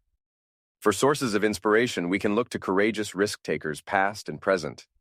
The great innovator Henry Ford wrote in his autobiography about risk-taking and courage. He said, "An absence of fear of the future and a veneration for the past. One who fears the future, who fears failure, limits his activities. Failure is only the opportunity more intelligently to begin again. There is no disgrace in honest failure. There is disgrace in fearing to fail." Elon Musk famously rolled almost all of his PayPal earnings into a highly speculative venture to launch rockets off tiny islands in the middle of the Pacific. SpaceX was out of money and down to its very last chance before they finally had a successful launch. In Jeff Bezos' final shareholder meeting as the CEO of Amazon, he echoed the risk-taking mindset that guided the company since its inception nearly 3 decades prior. All of them are gigantic investments, and they're all risks. The only way to get above-average returns is to take risks, and many won't pay off. Our whole history as a company is about taking risks, many of which have failed and many of which will fail, but we'll continue to take big risks. Risk-taking has diminished among Americans due to material abundance, pessimism, and a culture of safetyism. This increasing risk aversion leads to a reluctance to start new companies, thereby reducing the overall dynamism of the private sector. Innovation inherently involves a degree of risk, which cannot be eliminated. Efforts to remove all risks result in weak individuals who fear new inventions and progress, as well as sclerotic companies and burdensome regulations. The great entrepreneurs, past and present, serve as a source of inspiration, offering courage to embrace necessary risks and drive progress forward. We have a culture today that is very afraid of taking risks. American culture has been, and remains to this day, friendly towards risk-takers. Yet our culture revolves around comfort and convenience. That is decidedly not conducive to producing those willing to undertake risks. Innovations, by definition, are things that have not been done before, and creating them requires blazing trails where others have feared to tread. It is a risk to start a company and to venture into the unknown. Risks require courage, and that is in remarkably short supply. Getting back to the future requires embracing risk, bearing the downsides, and being courageous to face the challenges of the future. Chapter 19. Molded by Discipline. Mankind will suffer badly from the disease of boredom, a disease spreading more widely each year and growing in intensity. This will have serious mental, emotional, and sociological consequences, and I dare say that psychiatry will be far and away the most important medical specialty in 2014. Isaac Asimov, 1964. Never in all of human history have individuals had so many tools and opportunities available to them.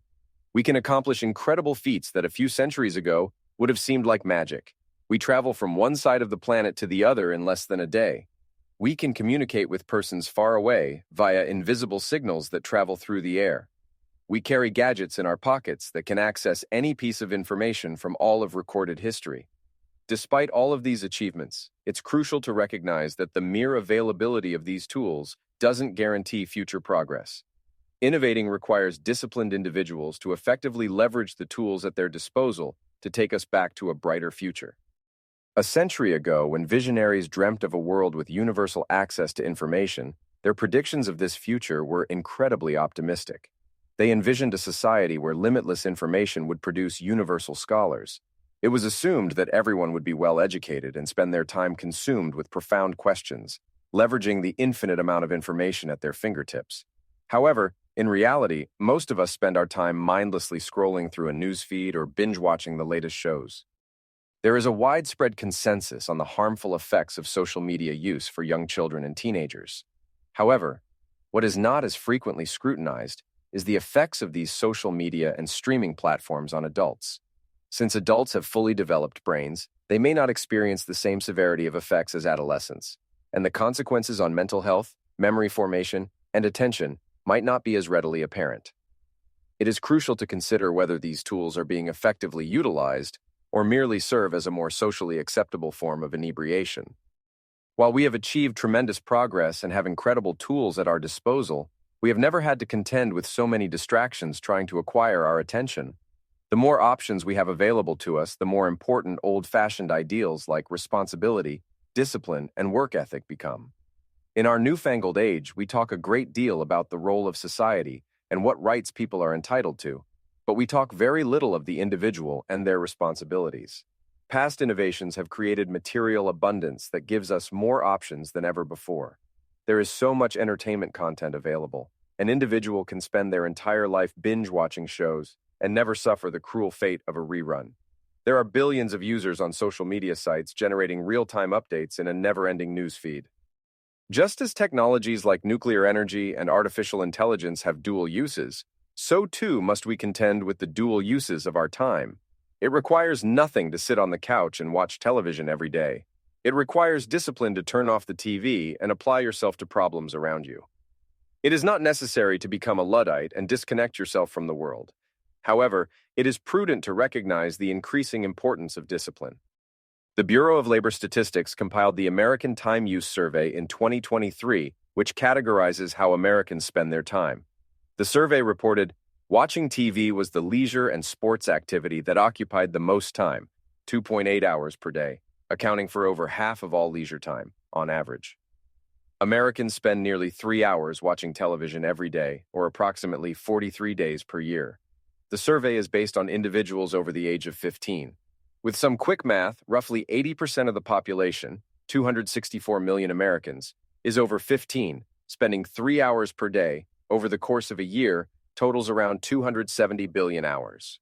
Our time is a precious and valuable resource. We should not waste it. It should be invested with care into learning, tinkering, and self-improvement. Even our most cherished American freedoms mean little without discipline. What good is freedom of speech when everyone shouts and no one possesses the discipline to listen? What good is democracy when the populace neglects its responsibility to be informed? What good is a bicameral legislature when no one in either house reads the bills? The former Supreme Court Justice Antonin Scalia described the ubiquity of a Bill of Rights.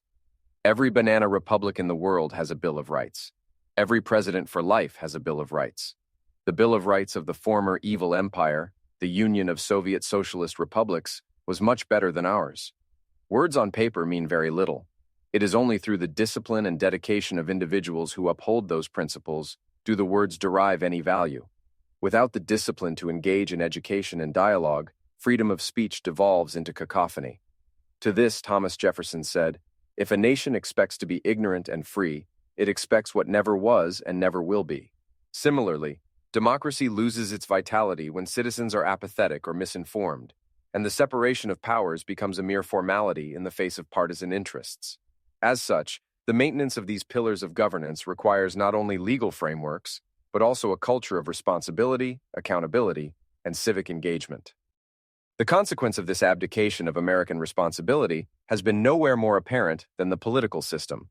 Plato said, "The price good men pay for indifference to public affairs is to be ruled by evil men." In many ways, the American people have gotten what they deserve.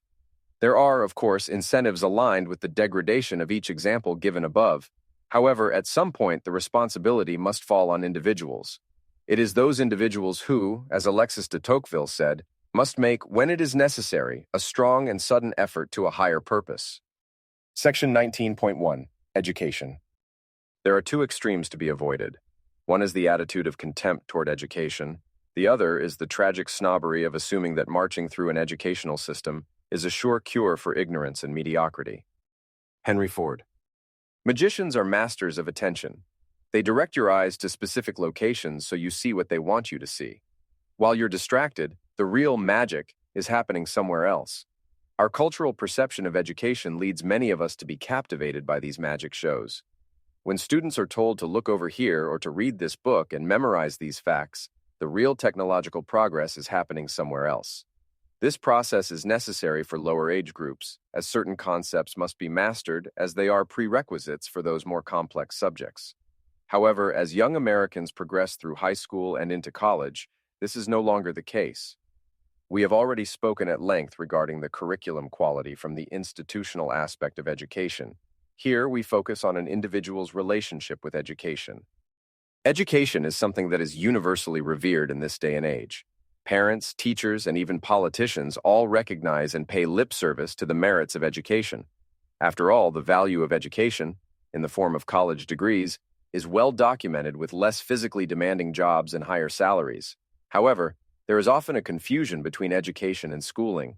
Mark Twain famously quipped, "I never let schooling get in the way of my education." School can often be a passive process with a predefined endpoint. Education is the opposite. It is an active and lifelong endeavor.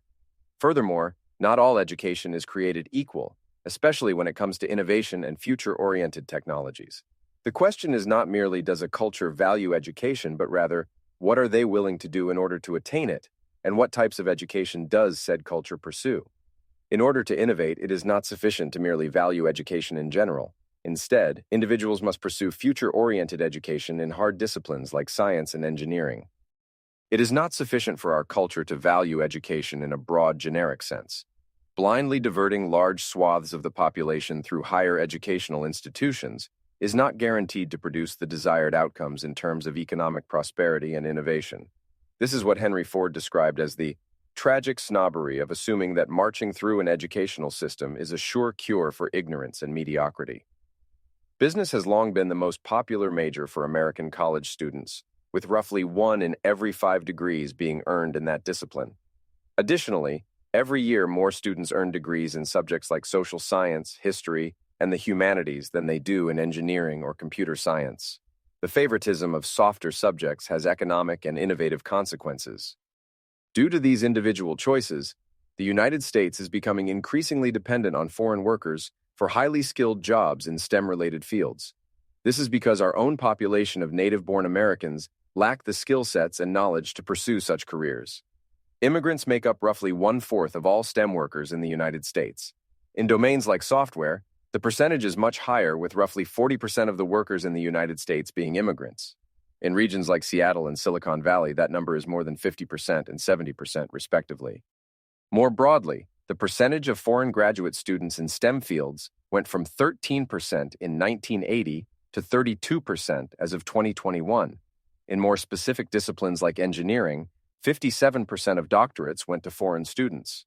This discrepancy may well be due to the inherent desirability of American universities, as compared to the other countries of the world.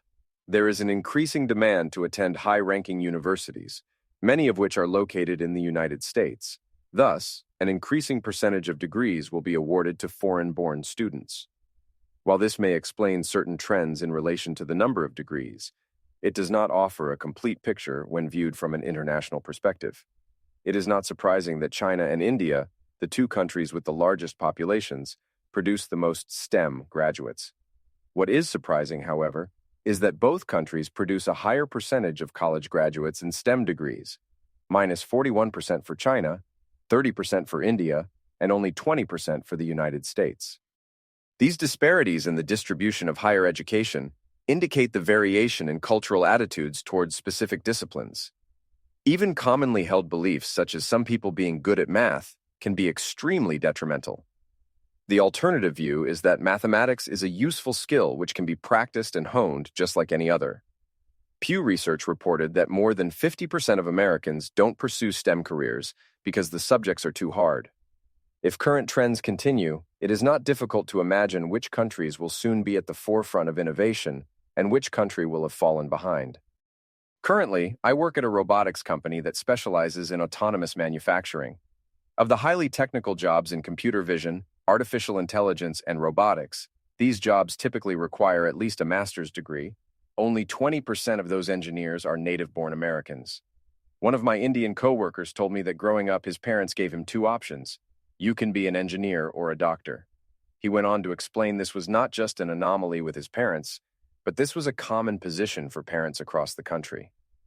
It is not difficult to imagine the consequences of this attitude replicated across millions of families. Indians make up nearly 30% of immigrant STEM workers in the United States. The effects of such values are more than apparent in household income statistics. According to data from the Census Bureau, Indian Americans are the highest earners by far, with a median family income of $152,000. We should not want nor expect every student to pursue a STEM degree. However, when students avoid these fields because they are too hard and choose instead to pursue notoriously easier fields like business, education, and the humanities, we are setting ourselves up for a stagnant future. The scarcity of American young adults in rigorous fields is a symptom of a broader social malaise. We need to be asking very critical questions about why young Americans are going into much softer fields like business, education, and the humanities. This avoidance of harder, more technical fields begins at an early age. Recall the dismal performance of K-12 students on standardized tests. Falling behind early in mathematics is a near guarantee that students will not possess the necessary prerequisites for more complex subjects like physics and engineering disciplines. Those failings from the institutional side are amplified by cultural trends, which are antagonistic to more rigorous fields. This was highlighted in a 2019 survey that gave children in the United States and China 5 professions: astronaut, musician, professional athlete, teacher, or YouTuber, and asked them to choose which they wanted to be when they grew up. Astronaut was the top choice for Chinese children, with 56% selecting that occupation, in contrast to only 11% of American children. Astronaut came in last for American children, and being a YouTuber came in first. It would be easy to dismiss this survey. Kids often say they want to be all sorts of different things when they grow up. However, at a deeper level, this is merely a reflection of American cultural priorities. Those children aspire to be YouTubers and social media stars because that is what the broader society values. Throughout history, different cultures have assigned varying levels of importance to educational pursuits. Drawing parallels to our own culture provides valuable insights into the economic and innovative prospects we can anticipate for our future. Historically, Scotland was an economically challenged country consistently trailing other Western nations. The Protestant Church's embrace of education in pursuit of biblical literacy helped to transform the country, allowing it to produce intellectual giants like James Watt, Adam Smith, and David Hume. Much like the United States today, Argentinians of the past were noted for avoiding certain disciplines of higher education. At college, he typically chooses a field other than physical sciences and engineering. This was very much in line with the social values and prestige associated with land ownership and an aversion to difficult work. In colonial Ceylon, later Sri Lanka following independence, Tamils made up only 11% of the population. Yet the Tamil minority embraced Western education brought by Christian missionaries. As a result, Tamils were 40% of all engineering and medical students. One source estimated that up to 60% of professionals in law, medicine, engineering, and accounting were Tamils, despite explicit government policies favoring the Sinhalese majority. In the United States, Asian groups have cultivated a passion and discipline for education, more so than other ethnic groups.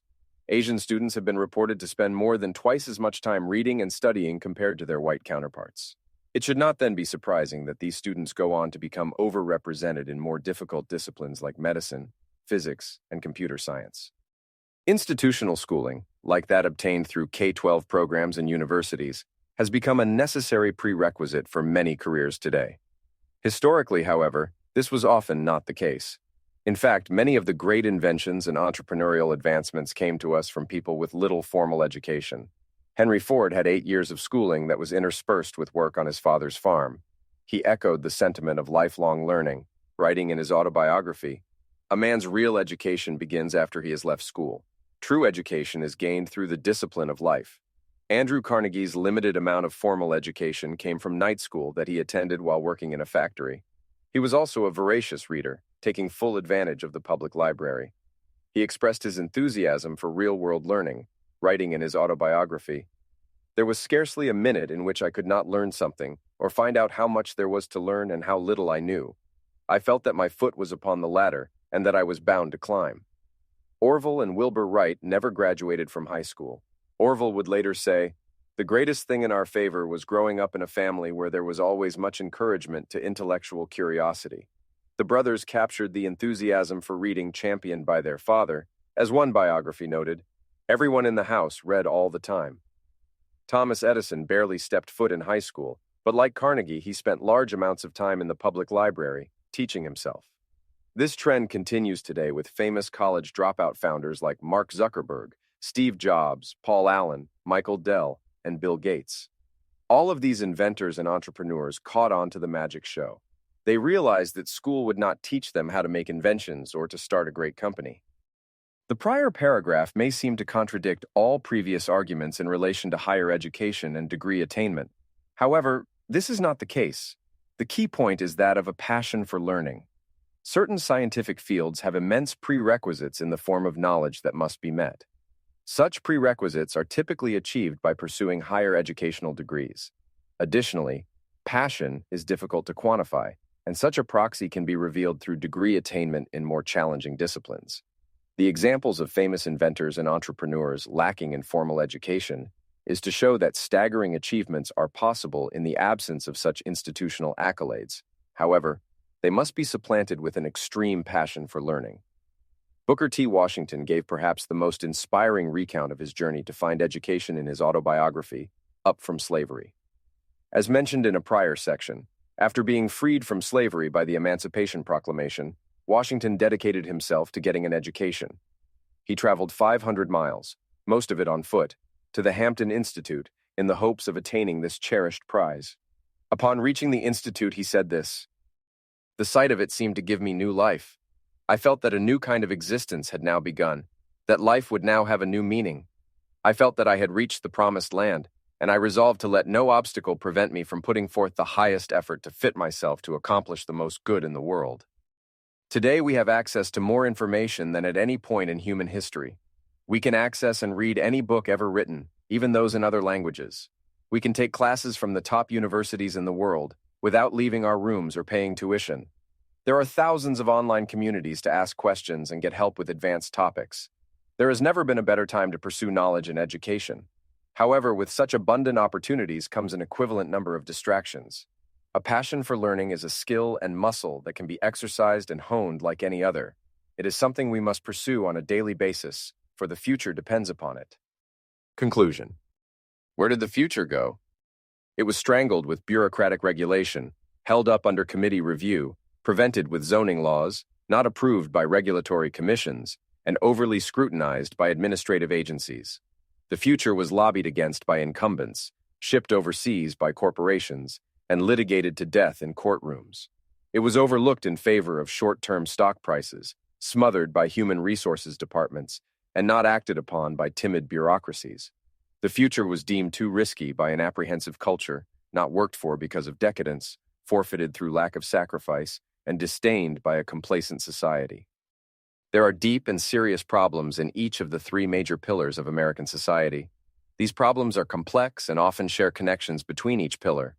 One example of many is that the actions of corporations are often made in response to the current laws, which themselves are a reflection of the cultural values and desires of the citizens. It is very easy to examine these issues through a partisan lens, focusing only on the actions of one political party or the decisions of certain businesses. However, these issues do not break along typical partisan lines. There are members on both sides of the political aisle at fault, and both sides who are capable of taking steps to improve the situation. Government regulation is frequently cited as a key factor in fostering an unfriendly business climate and contributing to sluggish growth. While criticism of government regulation is widespread, many may not fully appreciate the scale and magnitude of its detrimental effects. Its impact should not be underestimated or overlooked. Although regulation is acknowledged to impede progress, the true extent of its influence on stagnation is often underestimated. The immense scope of regulations was analyzed across 5 different industries. The thousands of regulations deployed across banking has served to increase barriers to entry, making new bank creation more difficult than ever before. Regulations in aviation have served to calcify the industry around existing aircraft models, driving up complexity and imposing artificial speed limits on travel. Construction and energy have been afflicted by regulations that restrict building, drive up costs, increase delays, and make certain progress illegal. Medical care has been burdened with regimented procedures and centralized control from government agencies. Each industry has its own nuance, but the regulations create similar effects across all of them. Regulations in general increase the barriers to entry, solidify existing designs, drive up costs, and make innovation more difficult overall. American businesses are assumed to be synonymous with free market competition. This is not always the case. These corporations spend billions of dollars every year lobbying for favorable legislative outcomes, often using the legal system as a shield against new competitors. In an effort to boost short-term stock prices, companies have focused more on the financial side at the expense of research and innovation. In response to regulatory costs and financially driven management, companies have continually moved production overseas. This has been beneficial for the growth of many companies, but it has deprived American workers from skills in advanced manufacturing, an area which the United States is conspicuously absent. Likewise, the growth of the legal profession has come at the expense of innovation, both in terms of financial costs as well as human capital. Dramatic increases in the cost of legal expenses for companies has made products more expensive and less innovative. The values of American individuals have changed over time, due in part to the staggering success of prior generations. With such material abundance, individuals can afford to become more risk-averse, preferring safetyism to the uncertainties of new innovations. There is a pervasive culture of pessimism that treats new inventions as inherently harmful, rather than seeking to leverage them to solve human problems. Work is increasingly viewed with disdain. It is something to be avoided at all costs rather than embraced as a meaningful endeavor. This decline in the value of work helps to explain the growing need for trade workers as well as the absence of the United States in advanced manufacturing. That industry is increasingly dominated by other populations and countries with much stronger work ethics. These problems across the three pillars represent the culmination of decades of change in American government, business, and individuals. These changes have shifted incentive structures, imposed new constraints, and restricted the course of innovation. How do we get back to the future? Governmental policy changes should involve top-down approaches like regulatory reform, and also bottom-up approaches like special innovation zones, SIZ. Comprehensive regulatory reform is imperative to dismantle the barriers that stifle innovation and impede progress. This involves re-evaluating and streamlining existing regulations, eliminating unnecessary bureaucratic hurdles, and fostering a regulatory environment conducive to experimentation and growth. SIZs represent a more bottom-up approach, where geographic regions of the United States can be free from the burdens of federal regulation. Such a designation would allow individuals and businesses operating within this space to innovate without the constraints of red tape. These policy changes would remove regulatory burdens that keep the cost of construction, energy, and medical services artificially high. One of America's great strengths is its distributed federal structure. The SIZ leverages this key aspect to introduce competition into the regulatory process, ultimately making markets more dynamic. Lifting the burden of federal regulation is key to allowing American companies to innovate and compete on the international stage. The long history of American innovation emerged from a culture that valued hard work, embraced risk-taking, and encouraged discipline. Those great Americans of history sought education, not just as a title, but as a pursuit of knowledge that would lift them and their descendants. It was a culture consumed with optimism for leveraging new technologies and inventions to better mankind. Getting back to the future starts with re-embracing those cultural values that produced such ingenuity in the first place. The future is built by individuals, and it is forged through years of endless toil. Changing this mindset starts with the recognition that work is a meaningful endeavor. Through a strong work ethic, there will be increasing optimism as more individuals are invested in the technologies being developed. They will believe that the work they do matters and that it is lifting not just themselves, but an entire nation. This optimism will influence the laws and regulations that are passed, creating a more innovation-friendly regulatory environment. That environment will allow businesses more freedom to experiment in different fields, developing innovative products that ultimately lower costs and increase living standards. Combining top-down regulatory reform with bottom-up cultural values can pave the road back to the future. Technological progress is not just a self-serving endeavor, nor one merely of intellectual curiosity. Innovation is not an end in itself, but a means to improve our civilization and the lives of all of its inhabitants. We can invent cures for diseases, realize limitless energy, and traverse the cosmos. We will do this not just because we can, but because it is a meaningful and worthwhile endeavor. There are billions of lives at stake, and the innovations we do or do not make today have cascading effects long into the future. Innovation is not a destination, but a journey. It is something you cannot complete or expect to finish. At no point can we say we have reached the end of history. There's always something new to invent, and others that can be improved or optimized. Innovation does not come easy. It is hard, and it will always be hard. The future depends not on what we say, nor about what we know. It is only what we do that matters. Let us go forth to build and innovate. The future is waiting for us.